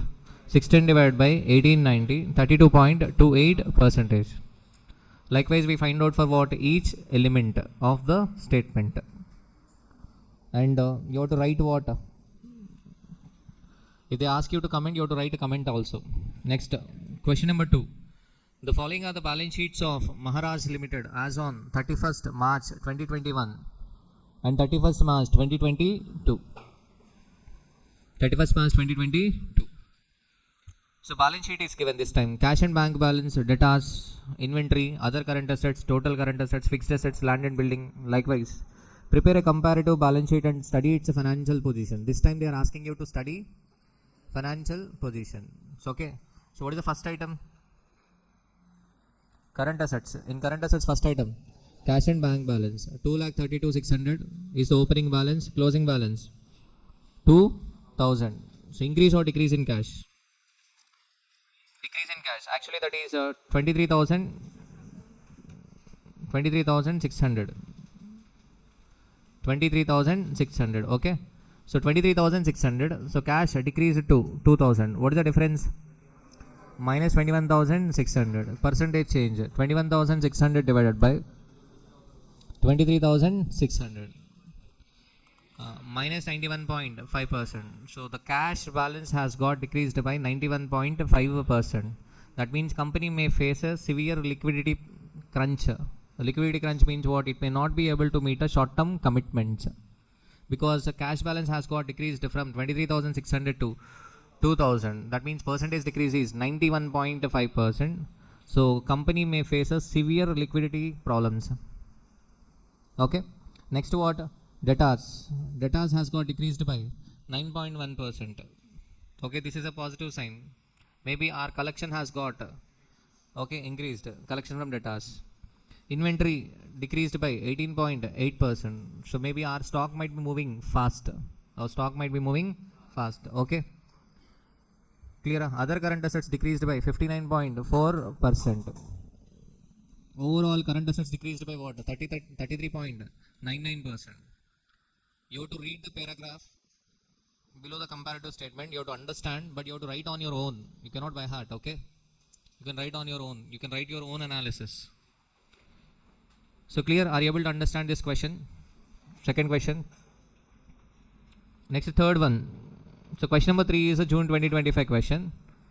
Fill in the missing information in the following comparative statement of a profit or a loss. They are asking you to fill in the missing information. Fill in the missing information in the comparative statement. So okay. So question is asked differently, but you know the concept, yes or no? So if you know the concept, it is very easy. If you see the first one, revenue from operation, we do not know the revenue from operation for 22, 23, 23, 24. We do not know absolute change. We do not know percentage change. But other income, 25,000 is given, 25,000. Okay. Absolute change is given. What is absolute change? 65,000. That means this might be what? This might be what? 90,000. Absolute change is given. So this might be what? 90,000. Yes or no? Clear?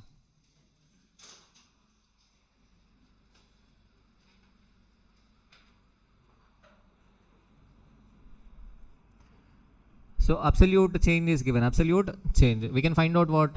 Other income of 2023, 24. Yes or no? Is it clear? Simple. So we can find out the percentage change. How can we get percentage change? 65,000 divided by 25,000. Not 2.2. 260. 260 percentage. 260 percentage. So that means other income has got increased by 260 percentage. Clear? Next, total revenue, no idea. Expenses, cost of a goods sold 6 lakhs is given. Absolute change is given. What is absolute change? 2 lakhs. That means 2023, 24. Simple. You should know the concept, because when you see the question in examination, you might get what scared, because it is new. They are asking what? You to fill the missing information. So simple only. So 8 lakhs. What is the percentage change? 33.33%. Clear? Next, other expenses 25,000. Other expenses 25,000. Percentage change is given. Percentage change is given. We can find out absolute change. Yes or no? 25,000 into 60%. 25,000 into 60%. 15,000. So that means this one is what? 40,000. Clear? Okay. So that means total expenses. Total expenses 6 lakh 25,000. 8 lakh what? 40,000. 2 lakh 15,000. Percentage change 2 lakh 15,000 divided by 6 lakh 25,000. 34.4%. Is it clear? Done. Next, income tax 60,000 and 75,000. What is absolute change income tax? 15,000. 25%. Clear? Done? Okay. So cost of a goods sold is given. Printing mistake. 22, 23. 23, 24. 6 lakhs. Okay. Here 6 lakhs. Okay. Thank you. What about this one? 8 lakhs. So this is -2 or what? 23, 22 we have to find 4 lakhs then. 23, 22 we have to find out, then it is what? 4 lakhs. Yes or no? Is there any other printing mistake? Please let me know.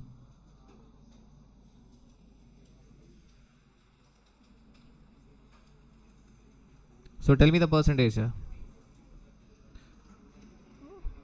In examination question 23, 24 6 lakhs is given. Yes or no? For 22, 23 we have to find out. Yes or no? So 4 lakhs. Okay. What is the percentage change? 15. 50%. 50%. 2 lakhs divided by 4 lakhs. 50%. So next 4 lakh. 25,000. 6 lakh. 40,000. So now what is the change? What is the change? 30. 15 point. 50. 50 point. 50.59. Okay. 50.59. So clear? 50.59. Is there any other information missing? Question unda? So చూడండి.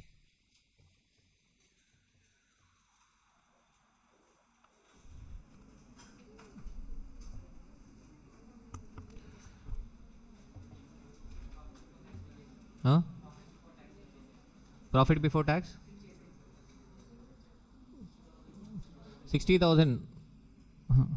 Any other information? Is the information is correct or not? Okay. Now see the clue. Income tax is given. Yes or no? What is the income tax rate? 30%. So income tax rate is 30% and income tax amount is given 60,000. So we can find out what profit after tax and profit before tax. So 60,000 divided by 30 into 100. 60,000 divided by 30 into 100. So 2 lakhs is what? Profit before tax. So 1 lakh 40. Profit after tax. Next, second year, 75,000 divided by 30 into 100. 2 lakh 50,000. 1 lakh 75,000. So increase. Profit before tax increased 50,000. What is the percentage change? 50,000 divided by 2 lakhs. 25. 25. 25%. Next what? 35,000. 25%. Okay. So we know the profit before tax, yes or no? So we can find out what total revenue. So profit before tax 2 lakhs, total expenses 4 lakh 25. That means total revenue 2 lakh 25, 6 lakh 25. 6 lakh 25. We are working back, yes or no? To get 2 lakh profit before tax, our earnings must be 6 lakh 25,000. Am I correct? Antena kada? 4 lakh 25,000 is the total expense. Profit before tax is equal to 2 lakhs. That means our total revenue must be equal to what? 6 lakh 25,000. So that means the total, revenue from operations. Revenue from operations 6 lakhs. What about this one? 8 lakh 90,000. 8 lakh 90,000. Next one? 8 lakhs. What is the change? 2 lakhs. 33.33%. Revenue, absolute change, 33.33%. Yes or no? Okay. What about total revenue? 2,65,000. Percentage change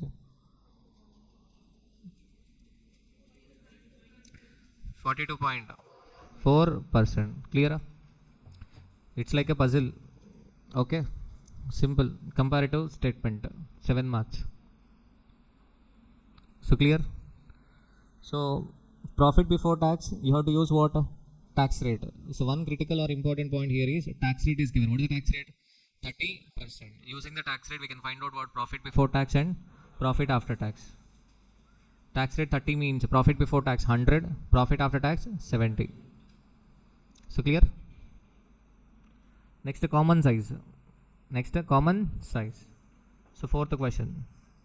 So common size means what? We take, if it is income statement, we take sales as 100. Sales as what? 100. Yes or no? So sales 100% minus cost of a goods sold. What is the cost of a goods sold percentage? 5,70,000 divided by 10,50,000. 54.3. That means gross profit.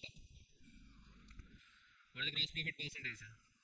4,80,000 divided by 10,50,000, or else 100 minus 54.3. 45.7. So likewise we have to find out the percentage. Clear? And they are asking you to analyze.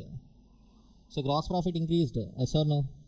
2021, what is the gross profit ratio? 45.7%. And 2022, 52.2%. So the reason is what? Cost of a goods sold decreased, yes or no? Cost of a goods sold decreased. So that's why the gross profit has got increased. And next, operating profit increased by, operating profit earlier 31.4%, now 36.2. So what is the reason? Because operating, even though the operating expenses increased, as the cost of goods sold decreased, so overall operating profit increased, yes or no? Operating profit increased. The reason is what? The reason is decrease in cost of a goods sold. So even though the operating expenses increased, because of decrease in cost of a goods sold, our operating profit increased. Okay. So likewise you have to write on your own. And interest on long-term debt. Profit before tax. Overall there is an increase in profit before tax. Why there was an increase in profit before tax? Because decrease in cost of a goods sold, decrease in interest on long-term debt. But even though there was increase in operating expenses, overall profit before tax increased, yes or no? There are two reasons. One is decrease in cost of goods sold and second one is decrease in interest on long-term debt. Okay. So this is a common size statement. So next, question number 5. Question number 5. Please mark these questions. You have to prepare in this order. You have to prepare this in this order. Okay. So this is a balance sheet. If it is a balance sheet, then what? Common size. Total assets will be taken as 100 for asset side, and for liability side we take liability is 100. Clear? So equity share capital 7,20,000 and 7,20,000. So equity share capital 40% and 36.92%. Reserves and surplus 16 and 28. Shareholders equity increased. Shareholders equity has got increased. Yes or no? Okay. So go through this question. This is a common size statement, simple question. If it is a balance sheet, we take total assets as 100, total liabilities as 100. Clear? Analysis write on your own. Okay. So what happened to the long-term debt? Long-term debt decreased. Yes or no? Current liabilities also decreased.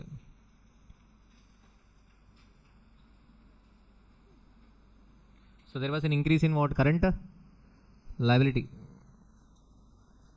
Current assets. Current assets increased. Yes or no? From 33% to 40%.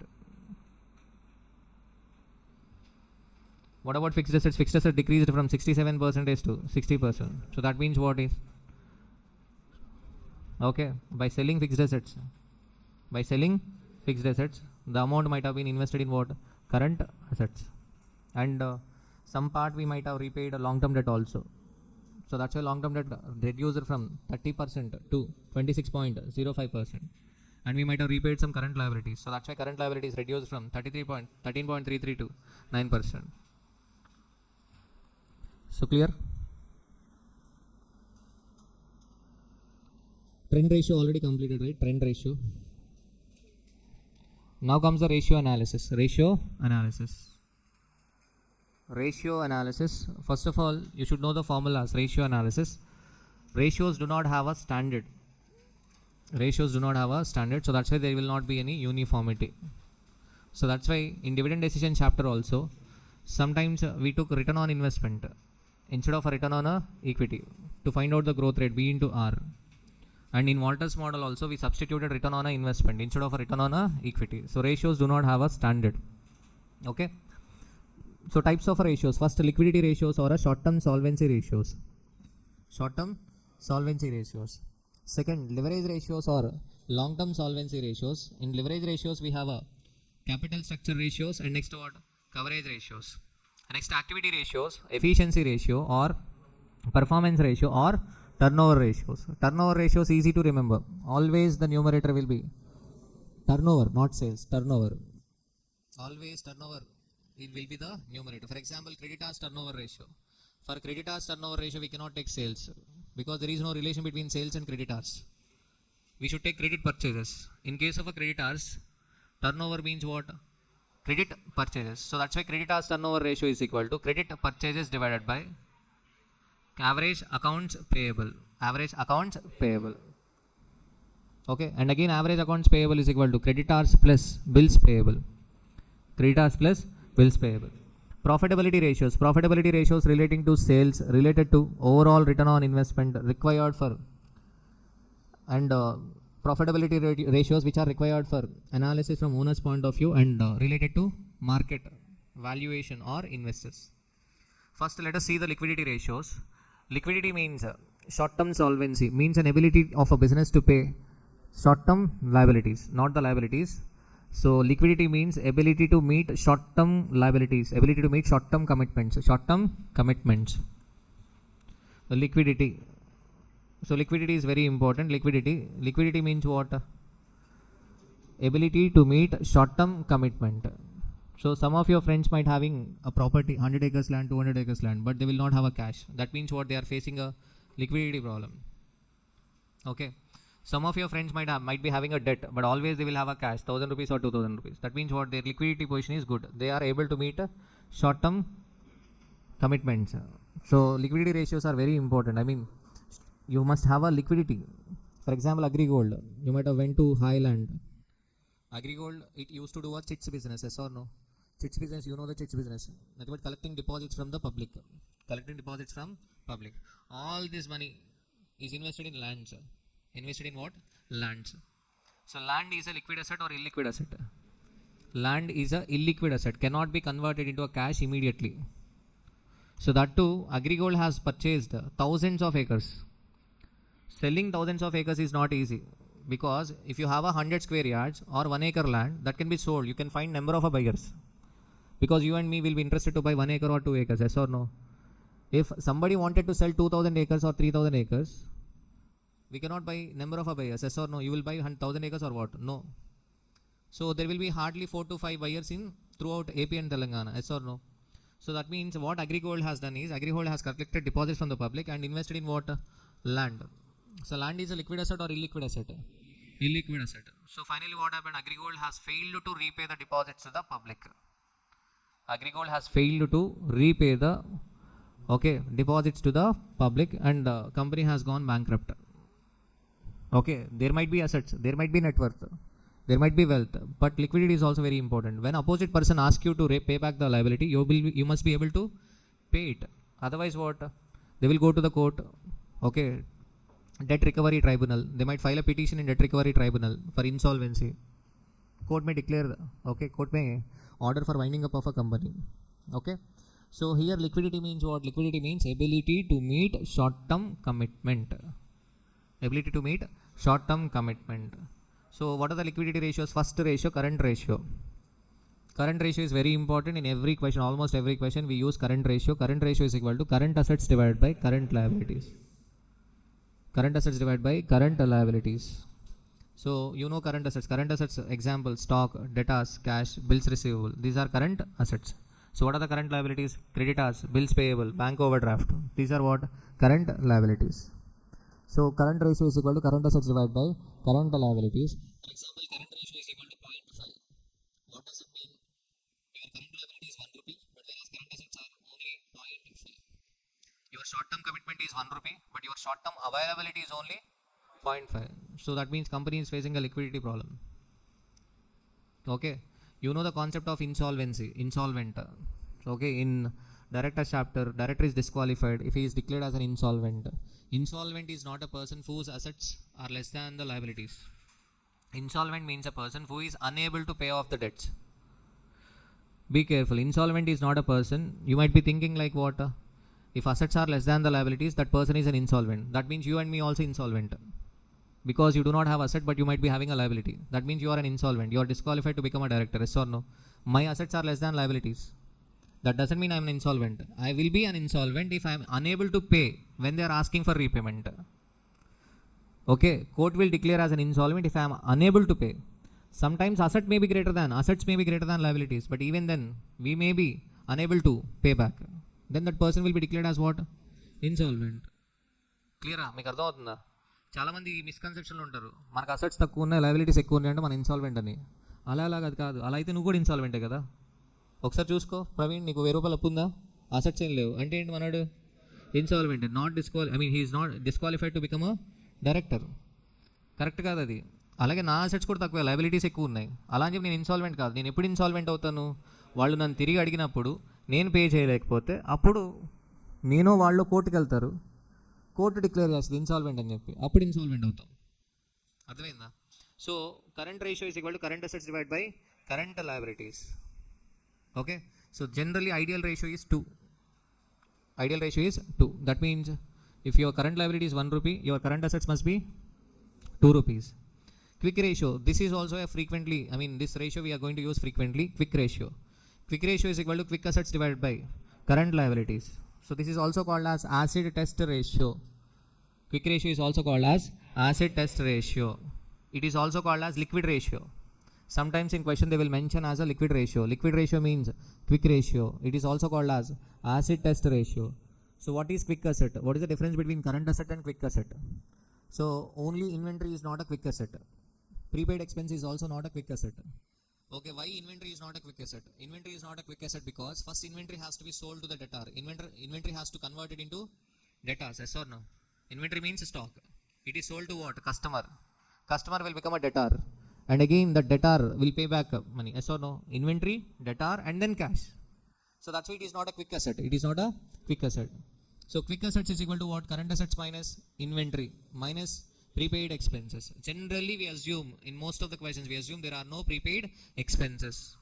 So this assumption is also very important. Generally in questions we assume that there are no prepaid expenses because using one equation we cannot find out two variables. In ratios, you have to remember one point. Using one equation, we cannot find out two variables. Okay, so that's why we assume there are no what? Prepaid expenses. So quick ratio is equal to quick assets divided by current liabilities. Okay, so cash ratio or absolute liquidity ratio. This ratio we are not going to use. In most of the questions, they will not be asking this. Cash ratio or absolute liquidity ratio. Absolute. Okay, simple. In numerator, we take only what? Cash. In numerator we take only what? Cash. Absolute liquidity ratio. That means are getting my point? Absolute liquidity. Current ratio liquidity ratio ne. Quick ratio kuda liquidity ratio ne. ఇది కూడా ఏంటమ్మా, cash ratio కూడా liquidity రేషియోనే. ఇంక cash ratio అయితే ఏంటి, ఇంక కంప్లీట్గా cash రెడీగా ఉంది మనకి. అర్థమవుతుందా? ఓకే, కరెంట్ లయబిలిటీస్ ఎంత ఉన్నాయి, క్యాష్ ఎంత ఉన్నాయి. So this is an absolute liquidity ratio. How can we find out? Cash and bank balance plus marketable securities. Marketable securities divided by what? Current liabilities. Marketable securities. So marketable securities means, example, treasury bill is a marketable security. So marketable ayi undali security. Okay, if you have a shareholding in BCCA, it is not a marketable security. Why? BCCA is an unlisted company. Okay, so conversion of this security into cash is a difficult task. And mostly if you are having a shareholding in private company, you know the private company definition, yes or no? Articles may restrict the transferability of a shares. What does it mean? Example, if a member wants to transfer his shares, he can transfer his shares to other members. Simple. Private company, generally it is a closely shares will be friends and relatives. Friends and relatives. ఆ restriction ఎందుకు ఉంటుంది? ఎగ్జాంపుల్కి Upendra and family members are the share holders in the private limited company. But Upendra, he wanted to sell his shareholding. He wanted to transfer his shareholding to his second wife. ఇప్పుడు problem అయిపోద్ది కదా. ఎందుకని? It is a family. So Upendra okay fine, but family cannot adjust with what? Second wife. So that's why articles may restrict what? Transferability of shares. Public company అయితే no restrictions because there are lakhs of shareholders. It is not a family business, right? So that's why ఏం చేయమన్నాడు? Transfer చేసుకోవచ్చు, ఎవరికైనా transfer చేసుకోవచ్చు. అర్థమవుతుందా? క్లియరా? So cash ratio, marketable security అంటే నేమ్లోనుంది marketable అయి ఉండాలి. That security must be convertible into cash immediately. ఎప్పుడు కావాలంటే అప్పుడు సేల్ చేసుకునేలా ఉండాలి. అదేనా? గోల్డ్ ఏంటి? మార్కెటబుల్ సెక్యూరిటీ కాదు, మార్కెటబుల్ అంతే. కానీ why do the company hold gold? Why do the company store gold? అంతే కదా. కంపెనీ గోల్డ్ ఎందుకు స్టోర్ చేసుకుంటే చేయదు కదా కంపెనీ. సో కాబట్టి ఇది అనవసరం. But marketable security, marketable meaning కోసం చెప్తున్నా. Why people purchase gold? Simple, it is marketable. వెంటనే ఏం చేయొచ్చు మనం? గోల్డ్ని క్యాష్గా కన్వర్ట్ చేసుకోవచ్చు, లిక్విడ్. ఓకే, వెరీ గుడ్ అమ్మా. Next basic defence interval. Basic defence interval అంటే simple, cash and bank balance plus net receivable plus marketable securities divided by operating expenses per day. Okay, or else you can write what? Quick assets divided by daily operating expenses. Basic defense interval. ఈ basic defence interval ఏంటంటే simple. For example daily operating expenses క్యాంటీన్లో. Okay, so మనోడికి మణికంటకి 100 rupees అవుతాయి అనుకుందాం daily. Okay, మనోడికి 100 rupees అవుతాయి daily. As of now మనోడి పాకెట్లో క్యాష్ ఎంత ఉందంటే 1000 రూపీస్ ఉన్నాయి. ఎంత ఉన్నాయి? 1000 ప్లస్ సాయిబాబు ఒక 1000 రూపీస్ ఇవ్వాలి. సాయిబాబు ఎంత ఇవ్వాలి? 1000 రూపీస్. ఓకే, ప్లస్ గోల్డ్ ఒక 1 గ్రామ్ ఉంది. Okay, so cash 1000 plus Saibabu ఇవ్వాల్సింది ఎంత? 1000 ప్లస్ గోల్డ్ మార్కెటబుల్ అసెట్ ఏదో ఉంది. ఓకే, సో 1 గ్రామ్ ఎంత ఉంది ఇప్పుడు? 13,000 10,000 ఉంది. సో 10,000 వేసుకోండి, మొత్తం ఎంత? 12,000. So daily what is his operating expense? 100. So 12,000 divided by 100. So 120 days. What is the meaning of this 120 days? Even if there is no income,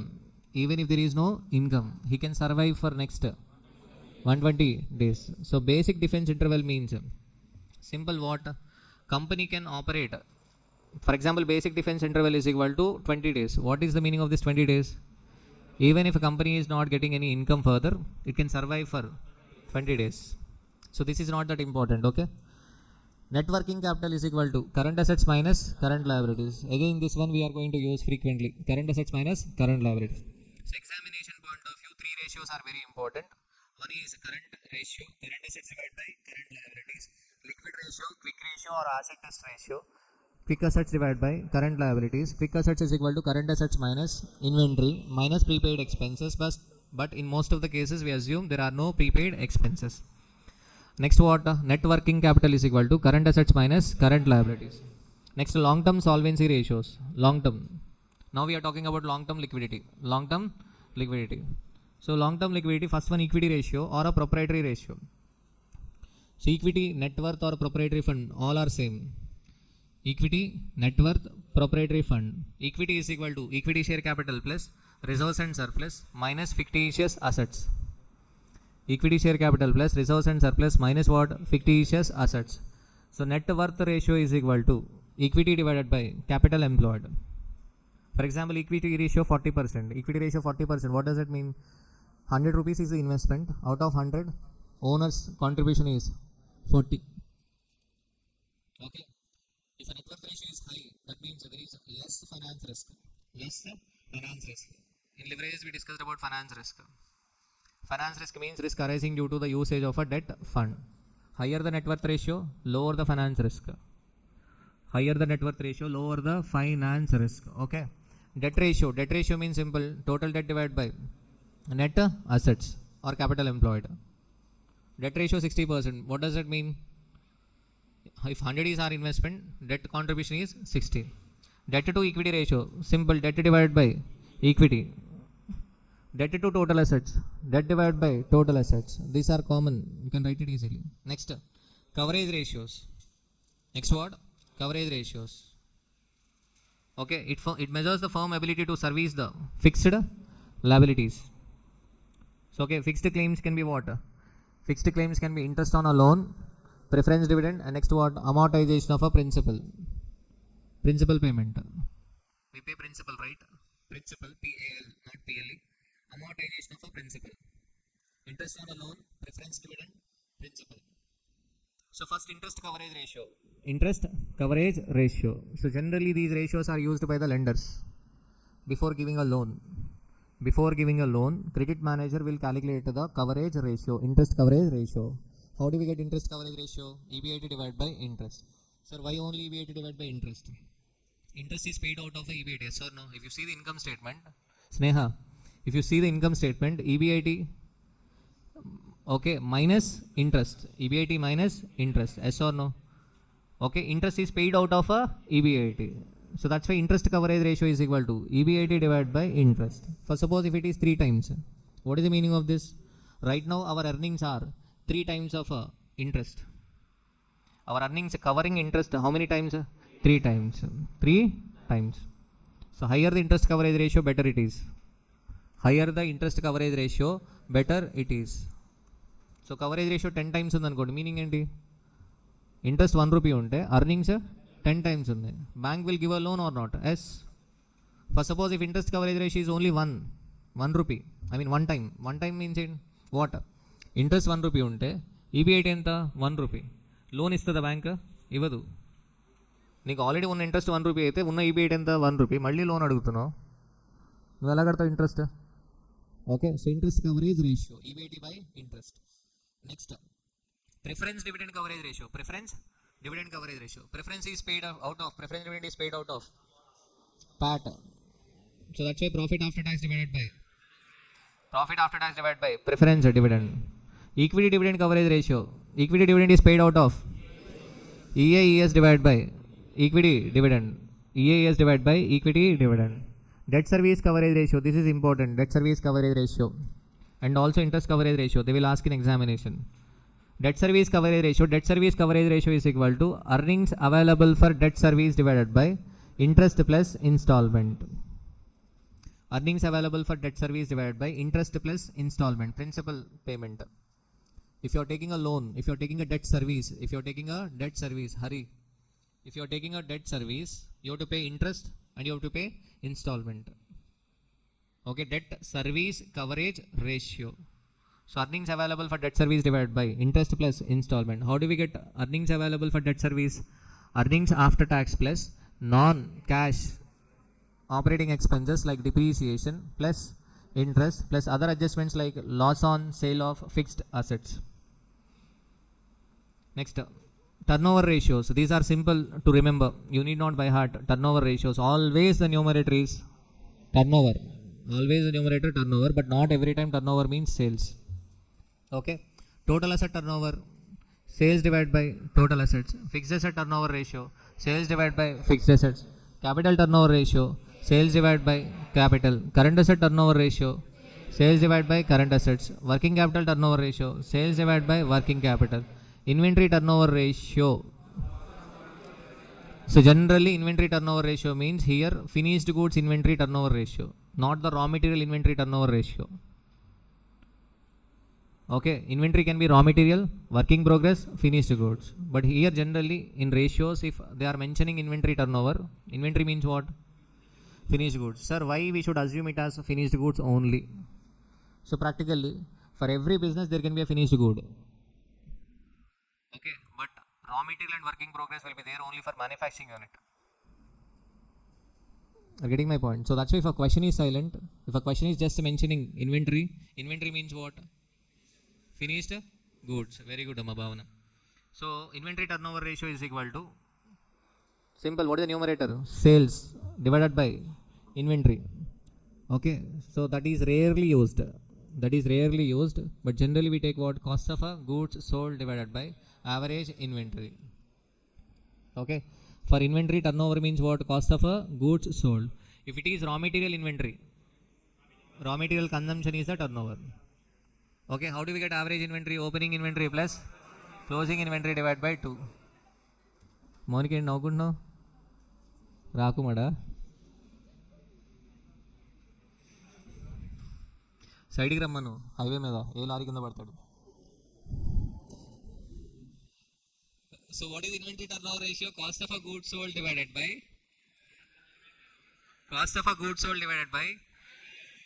average inventory. For suppose if there is no way to find out, proceed further in the question, then we take what? Sales divided by average inventory. Raw material inventory turnover ratio, you know it, okay? Raw material consumer divided by average raw material. Debtors turnover ratio, we cannot write sales because there is a link between debtors and credit sales. So that's why credit sales divided by average accounts receivable. Average accounts receivable is equal to debtors plus bills receivable, not debts, debtors. Debts అంటే మనం pay చేసేవి, debtors అంటే మనకు వచ్చేది. Average accounts receivable is equal to debtors plus bills receivable. మంచిగా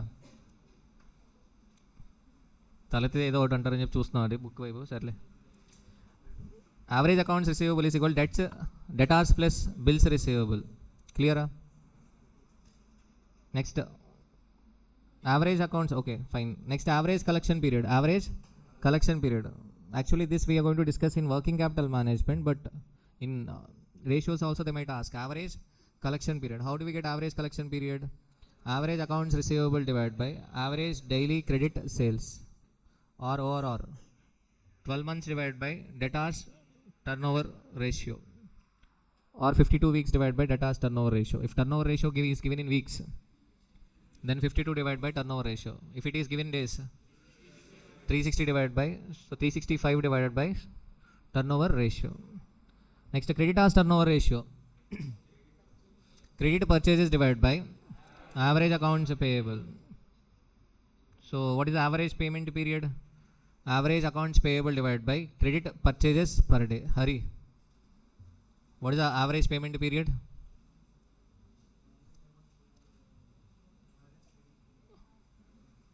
Average accounts average accounts payable divided by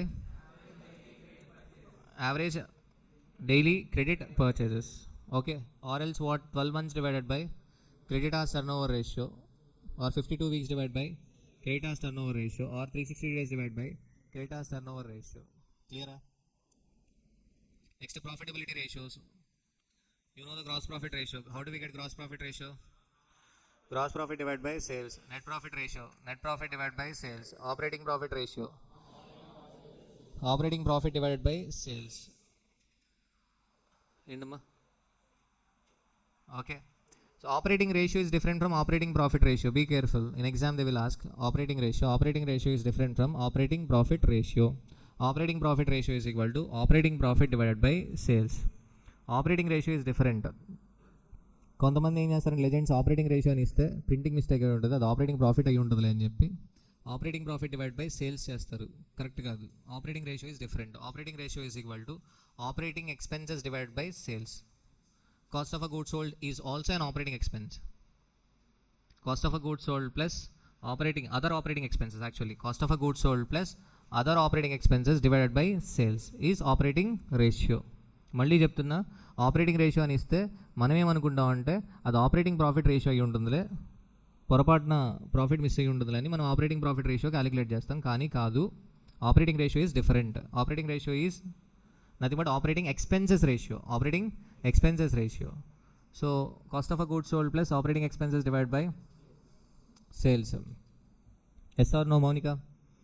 Okay, next, return on investment. Return on investment is equal to capital employed, EBIT divided by capital employed. Return on asset is equal to, Shankar bhai inna chadivanannavu kada, return on asset. What is the formula for return on asset? Profit after tax divided by total assets. Return on capital employed, again the same formula. Return on capital employed is equal to EBIT divided by capital employed.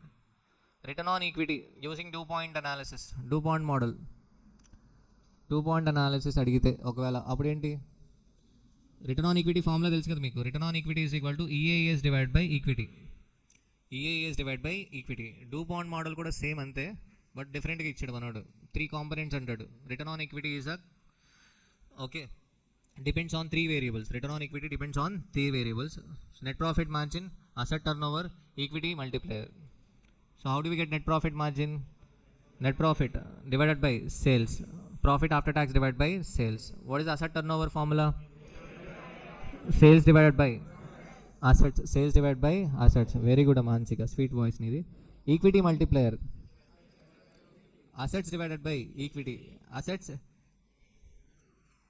Pradeep Swamy ఏంటి shock అయ్యవా? Equity multiplier is equal to asset divide by equity. Asset divided by equity. Net profit margin PAT, PAT divided by sales. If you multiply these 3, first two, what is the first two? Net profit margin into asset turnover. Then what happens? Sales will get cancelled. So profit after tax divided by assets. Next multiply with equity multiplier, then assets will get cancelled. What is left? Profit after tax divided by equity. Clear? In this you know the net profit margin. How do we get net profit margin? Profit after tax divided by sales. Clear? Asset turnover, sales divided by assets. Idi okay fine. మర్చిపోతే ఒకటే మర్చిపోతారు formula. ఏంటది? Equity multiplier. Equity multiplier మర్చిపోయే chances ఉన్నాయి. అర్థమవుతుందా? మేమేందుకు మర్చిపోతామని అనుకుంటారు కదా. రేపు అడుగుతా చెప్పండి. నేనే మర్చిపోతాను అంటే నేనే దేవుడిని కాదు. నాకున్నది ఒక సబ్జెక్టే కదా. నాకు మీకన్నా చిన్న స్థాయి.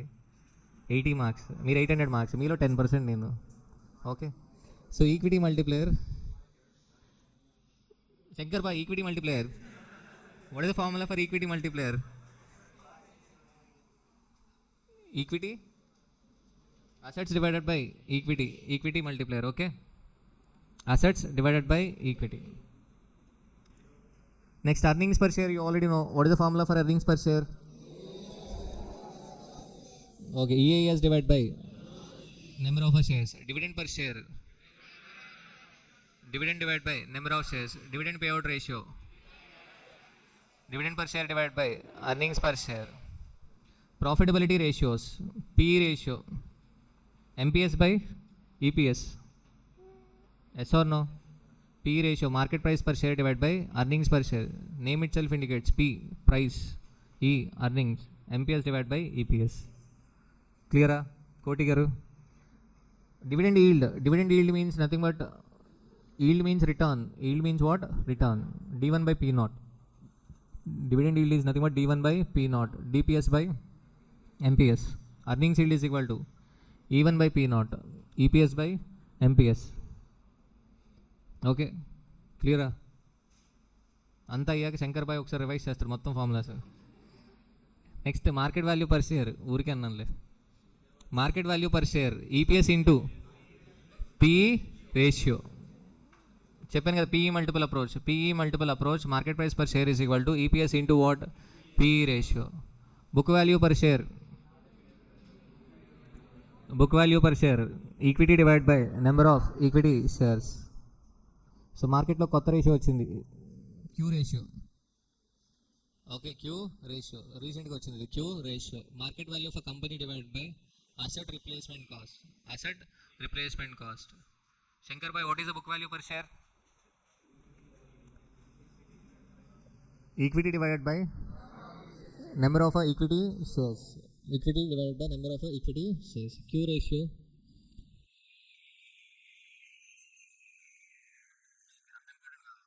So clear? But అడిగొచ్చు, చెప్పలేం కదా మనకి టైం బాగాలేకపోతే. So question number 7. So solve this question within 13.65 minutes. Question number 7.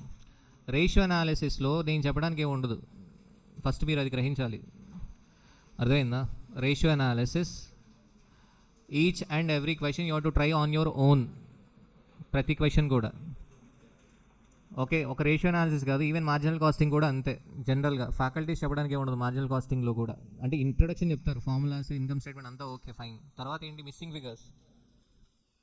You should get the thought. Okay, so question number 7 అయిపోయింది. ఆన్సర్ ఎంత ఇది టీడీపీ? మరి తలెత్తుకుని చూస్తున్నావు పైకి. క్వశ్చన్ నెంబర్ 7 చేసావా? చేయండి. 13.65 minutes లోపు. మైసంజిత చైర్లో కూర్చొని పడుకుంటే పడవా? అక్కడ వెనక్కి వెళ్ళి పడుకోమ్మా.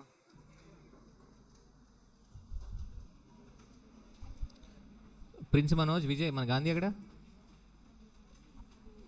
Gandhi.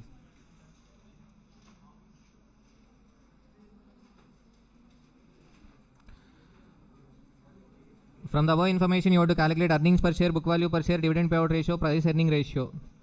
So, okay. So, Shankar bhai, tell me what is earnings per share formula?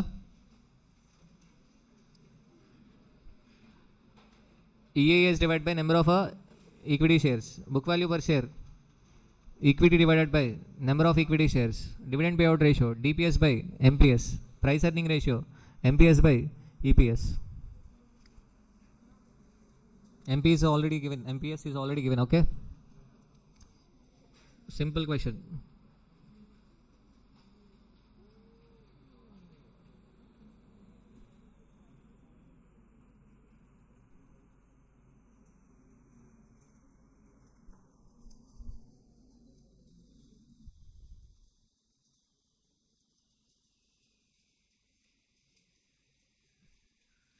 Mahesh Babu చేస్తావా?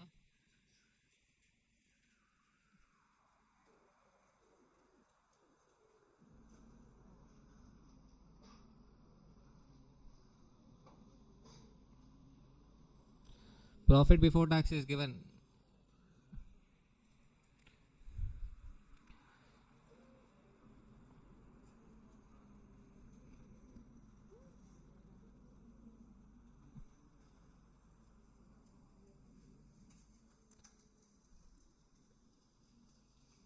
First part earnings per share అని హెడ్డింగ్ తీసుకోవాలి. హెడ్డింగ్ అనేది తీసుకోకుండా స్టార్ట్ చేశారంటే మీరు అంతే. ఇంకా first part earnings per share అని రాయాలి. And then income statement particulars amount అలా తీసుకోకుండా డైరెక్ట్ ప్రాఫిట్ బిఫోర్ ట్యాక్స్ అని స్టార్ట్ చేసి ఉంటారు. Okay. Income statement particulars amount, profit before tax minus tax, profit after tax minus preference dividend, earnings available to equity shareholders, and then what, divided by number of shares.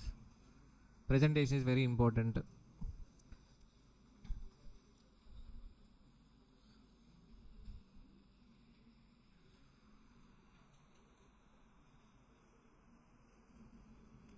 Presentation is very important. కొంచెం జాగ్రత్తగా చేయండి presentation.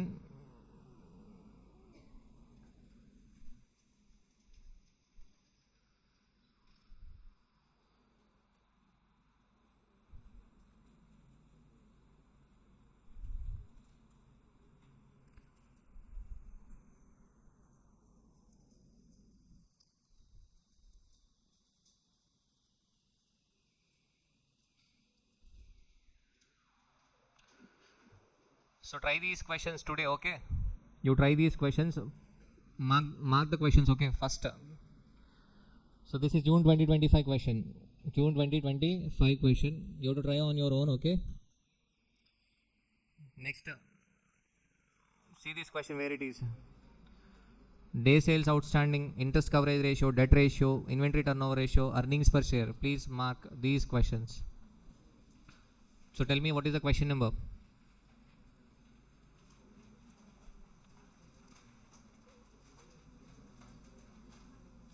December 24 3A. December 24 3A. This might be our workbook question also. So tell me the workbook number. Online students, please pause the video and search for this question, okay?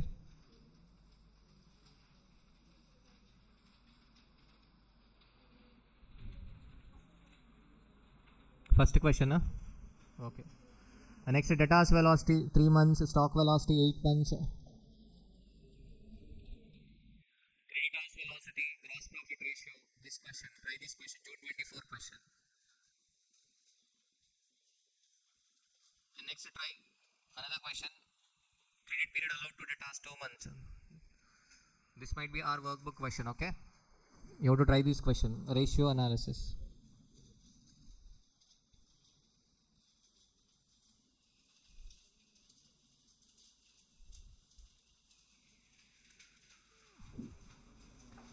Found this question or not?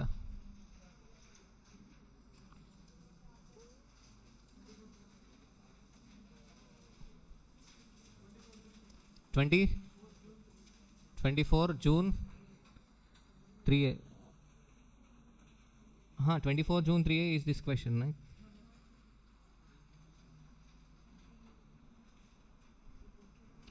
Debtors velocity 3, stock velocity 8, creditors velocity. This is June 24. Okay, so that is material question, right? So what is the material question? Material question number 1. Next to this one. Okay. Thereafter this one, current ratio, liquid ratio, proprietary ratio. First we use current ratio and working capital, then we find out current assets and current liabilities, and then by using liquid ratio we find out stock. Clear? And next by using proprietary ratio we can find out fixed assets. Proprietary fund is equal to what? Proprietary fund is equity share capital plus reserves and surplus. That is one way of a calculation. The other way of a calculation is fixed assets plus working capital. Fixed assets plus working capital minus long-term debt. But generally we assume that there is no long-term debt. Be careful. So that we forgot to write actually. Fixed assets plus working capital minus long-term debt. Very, very important. Fixed asset plus working capital minus long-term debt. The other way of a calculating net worth. Fixed assets plus current assets, total assets, minus current liabilities, minus long-term debt. Total assets minus outside liabilities is nothing but what? Net worth, equity, proprietary fund. So that's a fixed assets plus working capital minus long-term debt. But generally we assume that there is no long-term debt. That's general assumption. Ala chestene answer vastadi, rakapothe raadu. Okay? Clear? Dorikindi question? Dorkaleda?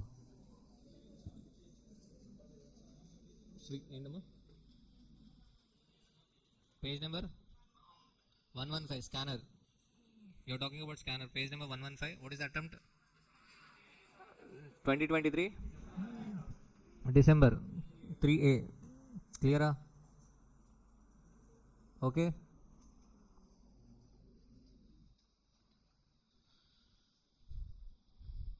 Common stock. Sometimes they might mention as a common stock. Common stock is nothing but net worth, equity. Equity, sometimes they might call it as a common stock. Common stock. So found this question or not? December 19. Page number 105. So here there are a lot of questions in ratios, but still you can solve these questions within 5 minutes or 10. It will not take time.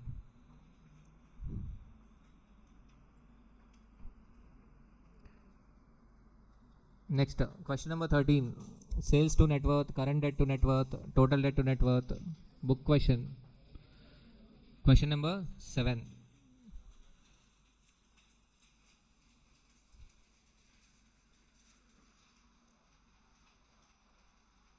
Clear?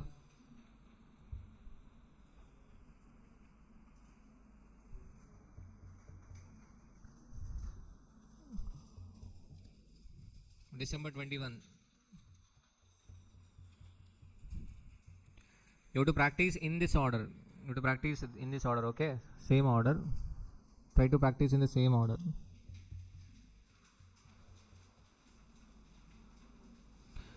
So today after practicing, wherever you find difficult, you mention which question to be practiced. Generally in ratios what? Even if you practice 2 or 3 questions, that is enough. IQ matters here. So finding out the missing figures. First, we should start with which ratio. For example, here, we should start with what? Equity. Equity is given, yes or no? Equity share capital 4 lakhs is given. Other equity 8 lakhs is given. Total 12 lakhs. Total debt to net worth is given. Total debt to net worth. So we can find out what? Total debt. Next, what? Total asset turnover is given. We know equity and we know total debt. Liabilities total is equal to what? Total assets. Yes or no? We know equity. If we can find out total debt, so we know the liability is total. Yes or no? If liabilities total is known, then what? Liabilities is equal to what? Total assets. If we know total assets, we can find out what? We can find out sales. We can find out sales using total asset turnover ratio. If you have a sales, you can find out gross profit. Okay, likewise you can find out. Okay, clear?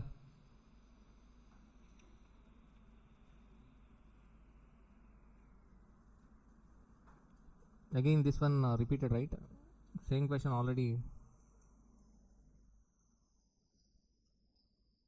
So this one also similar kind of a question, right?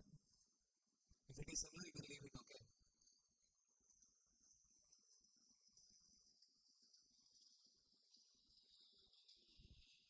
So only numbers are changing. I think it is similar to a previous question.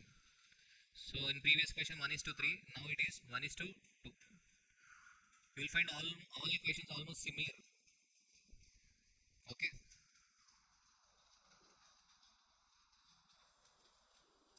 See this one, June 2015, 3A. Illustration 8.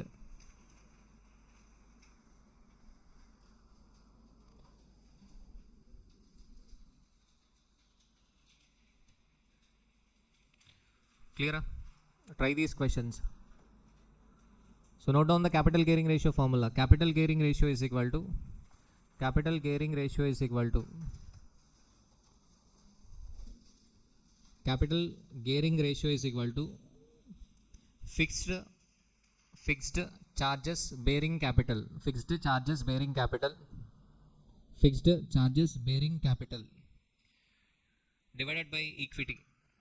Fixed charges bearing capital divided by equity. Fixed charges bearing capital.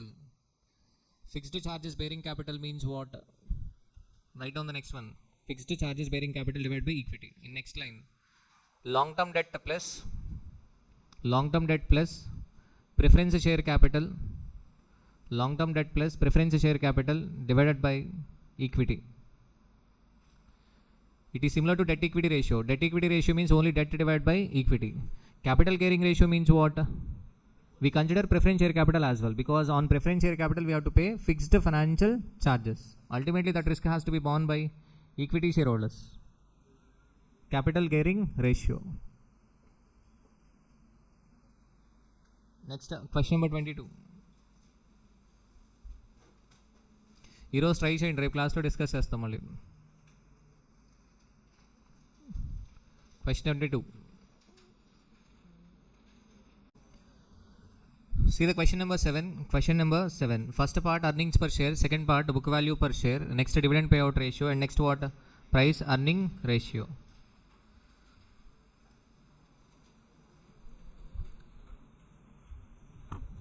So first part. What is the first part?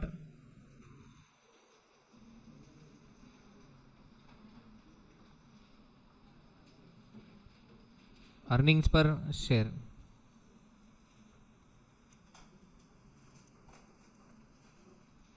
Particulars amount. In particulars first. Okay, particulars profit before tax. What is the profit before tax? 24 lakh 46,000 minus tax at the rate of 60%. 14,67,600. Profit after tax 9,78,400 minus preference dividend 90,000. Earnings available to equity shareholders 8,88,400 minus equity dividend 30,000 shares into 100 into 20%, 6 lakhs. So what is the reserves and surplus? I mean retained earnings. 2,88,400 retained earnings. Okay. So earnings per share is equal to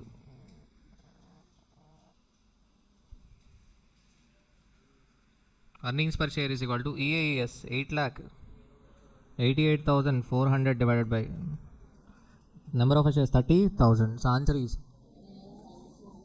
29.61. Are we clear? Then next Second part. What is the second part? Book value per share.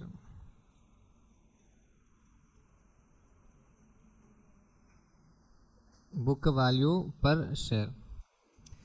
So how do we get book value per share? Book value per share is equal to equity divided by number of shares. Okay, equity is equal to equity share capital plus reserves and surplus. What is the equity share capital? 30 lakhs plus reserves and surplus 22 lakhs plus current retained earnings 2 lakh 88,400. Already we have a 30 lakhs equity share capital, 22 lakhs already we have retained earnings plus new retained earnings 2 lakh 88,400. Overall 54 lakh 88,400. Okay. So book value per share is equal to Shankar Bhai. Book value per share. Equity divided by number of shares. That is 54 lakh 88,400 divided by 30,000. So the answer is 182.95 rupees. Next, C part. What is the C part? Dividend. Dividend payout ratio is equal to DPS divided by dividend per share divided by earnings per share. What is the dividend per share? 20 rupees. 100 rupees face value into 20%. 20 divided by 20. 29.613. 67.54 percentage. Next, D. PE ratio is equal to MPS by EPS. Already price is given. What is the price? 200 divided by EPS 29.613. 6.75 times. It is not a percentage, it is a ratio. 675 kaadu. It is a ratio, not a percentage. We should not convert this number into a percentage. It is a ratio. 6.75 is the answer. PE ratio, not a percentage. Okay? Clear?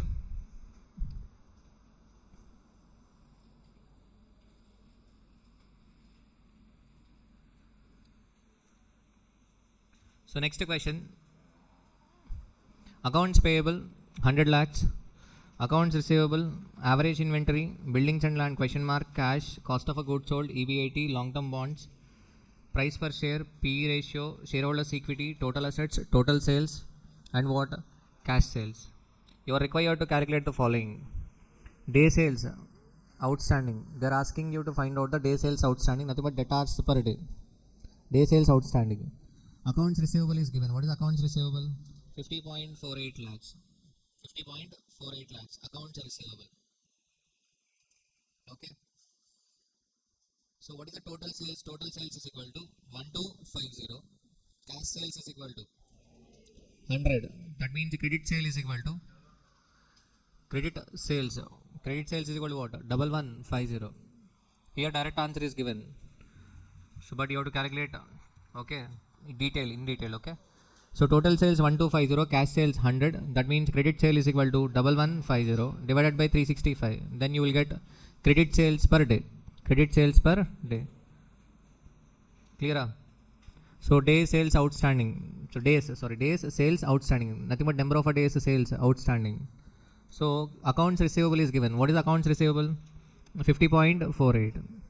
So how many days sales are outstanding? How many days sales are outstanding? Simple. Accounts receivable 50.48 divided by credit sales per day.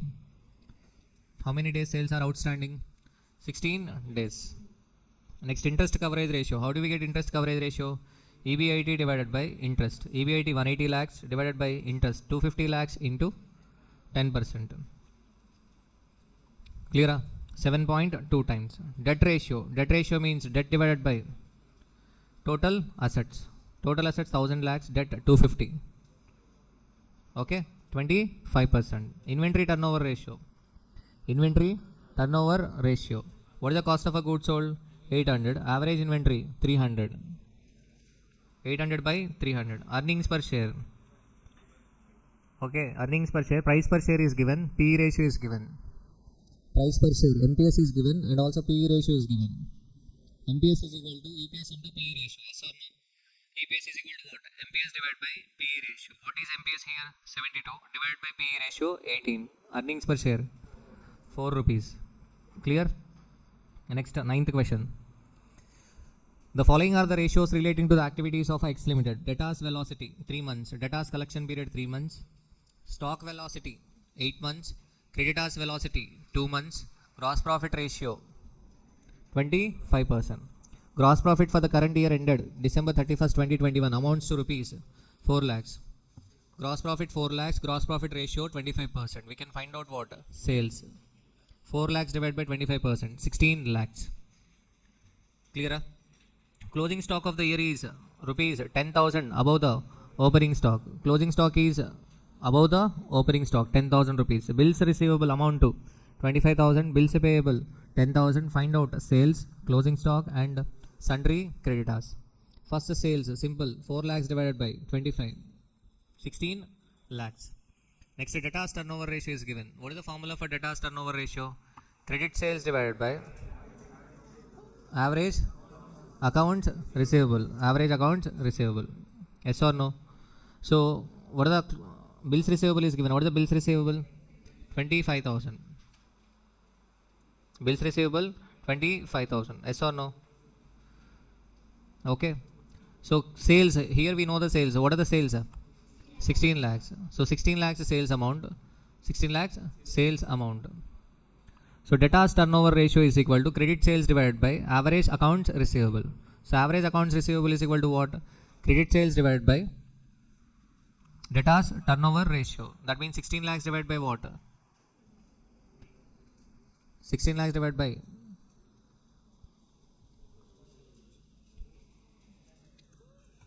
not 3, divided by 4, because here it is collection period. What is the collection period? 3 months is the collection period. 3 months is the collection period. How do we get average collection period? Average collection period is equal to 12 divided by turnover ratio. So that means turnover ratio is equal to what? 12 divided by 3, 4. Clear? So debtors turnover ratio is equal to credit sales divided by closing debtors plus bills receivable. So debtors velocity is different from debtors velocity. Collection period is different from debtors turnover ratio. Debtors velocity. Collection period is different from turnover ratio. What is the collection period? 3 months is the collection period. How do we get turnover ratio? Debtors turnover ratio is equal to 12 divided by collection period 4. So be careful, okay? So what is the answer? Accounts receivable 4 lakhs. In that 4 lakhs, bills receivable 25,000. So 3,75,000 is the closing debtors. Clear? Next, stock turnover ratio. We can use the stock turnover ratio. What is the stock turnover ratio? Stock velocity is 8 months. Stock velocity is equal to 8 months. So how do we get stock turnover ratio? 12 divided by 8. 1.5. So what is the stock turnover ratio formula? Cost of a goods sold divided by average stock. We know sales and gross profit. So cost of a goods sold is equal to 12 lakhs. 16 lakhs minus gross profit 12 lakhs. So we can find out average stock. Average stock is equal to 12 lakhs divided by 1.5, 8 lakhs. So how do we get average stock? Average stock is equal to opening stock plus closing stock divided by 2. So closing stock we can write it as opening stock plus 10,000, or else opening stock you can write it as closing stock minus 10,000. Yes or no? So closing stock, they are asking you to find out the closing stock. Yes or no? So that's why you can write closing stock plus closing stock minus 10,000 divided by 2 is equal to 8 lakhs. So by solving you will get what? Closing stock 8 lakh 5,000. Clear? Okay. So next what they are asking you to find out the creditors. How can we find out creditors? So first creditors velocity is given. How many months? 2 months. That means creditors turnover ratio 6. Creditors turnover ratio is equal to 6. Okay. So how do we get creditors turnover ratio? Creditors turnover ratio is equal to credit purchases divided by average accounts payable. Okay. Average accounts payable. Okay. So credit purchases. So what is the cost of a goods sold? 12 lakhs is the cost of a goods sold. How will we get cost of a goods sold? The other way, opening stock plus purchase minus closing stock. That means purchase is equal to cost of a goods sold plus closing stock minus opening stock. So that should be actually 12 lakh 10,000. Credit purchases here it should be what? 12 lakh 10,000. Credit purchase 12 lakh 10,000. Are you able to understand? Cost of a goods sold is equal to opening stock plus purchase minus what? Closing stock. Purchase is equal to what? Purchase is equal to cost of a goods sold plus closing stock minus opening stock.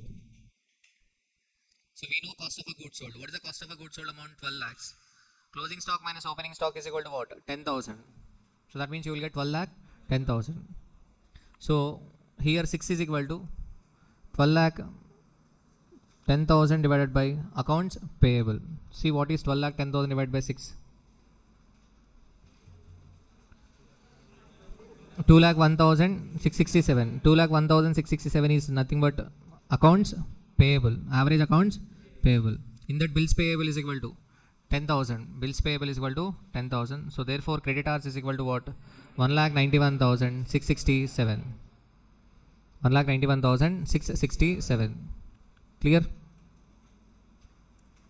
క్లియరా? చేయమంటారా? చేయగలరా? చేయనా? పర్లేదా? ఇచ్చింది ఏంటమ్మా? Debtors velocity. Debtors velocity. So debtors turnover ratio is equal to what? 12 divided by debtors velocity. So likewise stock turnover ratio. Stock turnover ratio is equal to 12 divided by stock velocity. Next 10th question, similar question, okay? 10th question, similar question. Credit period allowed to debtors 2 months. Inventory turnover ratio 8 times. Suppliers 1 month.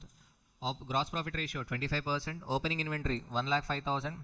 Gross profit amount is given. What is the gross profit amount? 3 lakhs. Assume that all purchase and sales are on credit. Same question or not? Same question. Gross profit is given. We can find out what? Sales. Okay. Either 9 or 10. Do only one question. Same question, okay? Next, see the 11th question. Current ratio, liquid ratio, proprietary ratio, working capital, reserves and surplus, bank overdraft. There is no long-term loan or a fictitious asset. Similarly, there is no prepaid expenses and bank overdraft. We assume the same, even if a question is silent. Calculate current assets, current liabilities, and value of a stock. So first of all, current ratio. Current ratio is given. How can we write current ratio? Current assets divided by current liability. That is equal to 2.5 times. Current assets is equal to 2.5 into current liabilities. Working capital can be written as current assets minus current liabilities. Current assets minus current liabilities. Okay. So current assets can be written as what? 2.5 into current liabilities. That means working capital 60,000 rupees is equal to 2.5 current liabilities minus current liability. So current liabilities is equal to 60,000 divided by 1.5. So 40,000 rupees is a current liability. What about current assets? 2.5 into 40,000. 1 lakh. So next they are asking you to find out the value of a stock. How can we find out the value of a stock? Using liquid ratio. Liquid ratio is nothing but quick ratio. What is the formula for quick ratio? Current assets minus stock divided by current liabilities. We know current assets and current liabilities. So we have to find out stock. Okay. So current assets minus stock divided by current liabilities is equal to what? 1.5.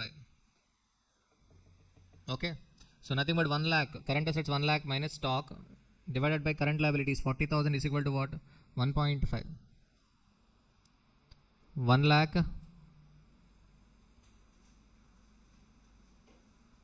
current assets minus what?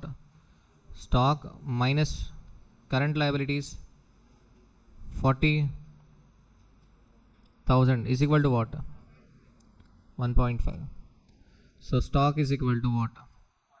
1 lakh minus 60,000. That is equal to what? 40,000. So this is a basic question. Clear? Done? Next 12th question. equity share capital 1 lakh, current debt to total debt to owner's equity, fixed assets to owner's equity, fixed asset turnover, inventory turnover. Okay, so equity share capital is given 1 lakh. Total debt to owner's equity ratio is given. Total debt to owner's equity. What is the total debt to owner's equity? 0.6. Okay, we know owner's equity. What is the owner's equity? 1 lakh. So total debt you will get 60,000. Simple. 60,000 is the total debt. 1 lakh is the capital. That means overall liability side total is 1 lakh 60,000. Okay, next we know the total debt. By using this we can find out what? Current debt. Current debt to total debt is equal to 0.4. Current debt divided by total debt is equal to 0.4. So current debt is equal to what? 60,000 into 0.4. 24,000. Clear? Is it clear? Next what? Next, by using equity, we can find out what? Fixed assets. Fixed assets is equal to 1 lakh into 0.60,000. We can find out fixed assets as well. Clear? We know the total liability side. Liability side total is equal to 1 lakh capital. Equity shares plus total debt 60,000. Overall 1 lakh 60. Total liabilities is equal to total assets. That is equal to 1 lakh 60,000. We know the total assets. We can find out sales. Sales is equal to 1 lakh 60,000 into 2. 3 lakh 20,000. Clear? We know the sales.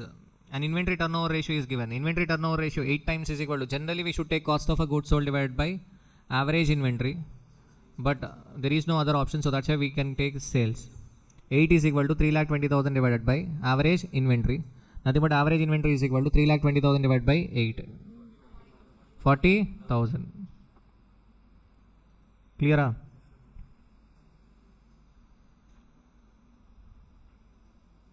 So clear?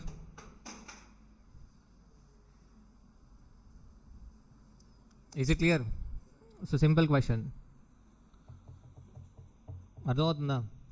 So we know fixed assets, we know total of asset side, and the balancing figure will be what? Cash. 60,000. Next, 13th one. So 13th one, only one amount is given, sundry debtors. We should start from what? Sundry debtors. Sales to net worth is given, current debt to net worth is given, total debt to net worth, current ratio, net sales to inventory, fixed assets to net worth. So pro forma balance sheet, we should find out net worth, long term debt, current debt, fixed assets, cash, stock, sundry debtors. So sales is given. So what is the sales amount? 32 lakhs. Using sales we can find out net worth. Because sales divided by net worth is equal to 2.3. That means net worth is equal to sales divided by 2.3. 32 lakhs divided by 2.3.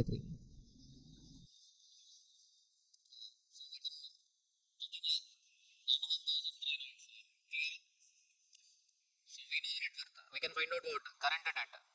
Current debt divided by net worth is equal to 42%. That means current debt is equal to what? Net worth into 42%. So 13 lakh 91,304 into, what is the percentage? 42%. Clear? What? 5,84,348. Clear? So we should start from sales, not from debtors. Next, total debt to net worth. We know the net worth. So we can find out what? Total debt. Total debt is equal to net worth into 75%. They are talking about total debt. So what is the total debt? 13,91,304 into 75%. 10,43,478. From that we should reduce current debt 5,84,348. Then you will get 4,59,130. Long term debt. Clear? Simple question. Next what? Next, fixed assets to net worth is given. Fixed assets is equal to net worth into 53.2%. Clear? 7 lakh 7,40,173. Sundry debtors is already given. Stock we can find out, yes or no, because one ratio is given. What is the ratio? Sales to inventory is equal to 4.7. So that means inventory is equal to sales divided by 4.7. What is the sales amount? 3.32 lakhs. 32 lakhs divided by 4.7. 6,80,851. So we know the liability side total. So total liabilities is equal to total assets. The balance figure will be cash. Clear? So this is how the questions will be. Try chestara chepana. Okay, అన్ని questions ఇంక ఇంతే ఉంటాయి, ఇలాగే ఉంటాయి. So 14th question, we should start from what? Equity, share capital and other equity. 4 lakhs plus 8 lakhs. Okay, so what is this? 12 lakhs net worth. 12 lakhs net worth. Total debt to net worth is equal to 1:3. That means total debt is equal to net worth into 1/3. So what is the net worth? 12 lakhs. 4 lakhs. In total debt we have only current liabilities. That means current liabilities is equal to what? 4 lakhs. First part of the question is, so value of a current liabilities. Value of a current liabilities is equal to what? 4 lakhs. So clear? So next one, total asset turnover ratio. We know the total assets. 4, 8 plus 4. Total 16. Total assets is equal, total liabilities is equal to total assets. That is equal to what? 16 lakhs. So we can find out what? Sales. Sales is equal to 16 lakhs into 2. 32 lakhs. Gross profit ratio is given 25%. We can find out cost of a goods sold. So 32 lakhs into 75% is the cost of a goods sold. 24 lakhs. So inventory turnover ratio 4 times. Cost of a goods sold divided by inventory. Okay. So 24 divided by 4. Inventory 6 lakhs. So we can find out inventory 6 lakhs. Collection period is given 45 days. Using this collection period, sales we know 32 lakhs. Collection period 45 days. We can find out what? Debtors. How can we get debtors? Sales into collection period divided by 365 days. 360 days. Assume 360 days in a year. So that's why what? 32 lakhs into 45 divided by 360. 4 lakhs. Clear? Okay. And what else is there? So we know debtors, inventory. Okay. The balance figure will be what? Property, plant and equipment. So clear? Same question. Question number 15 repeat అయింది. ఇది కూడా same question కదా. Question number 16 is also same repeat అయినట్టుంది. They are asking you to prepare a balance sheet. అక్కడేమో balance sheet అనలేదు. They are asking you to find out what values, but here they are asking you to find out balance sheet. క్లియరా? చేస్తారా ఇవి? Ratio analysis. So try చేయండి అమ్మా ఇవి ratio analysis.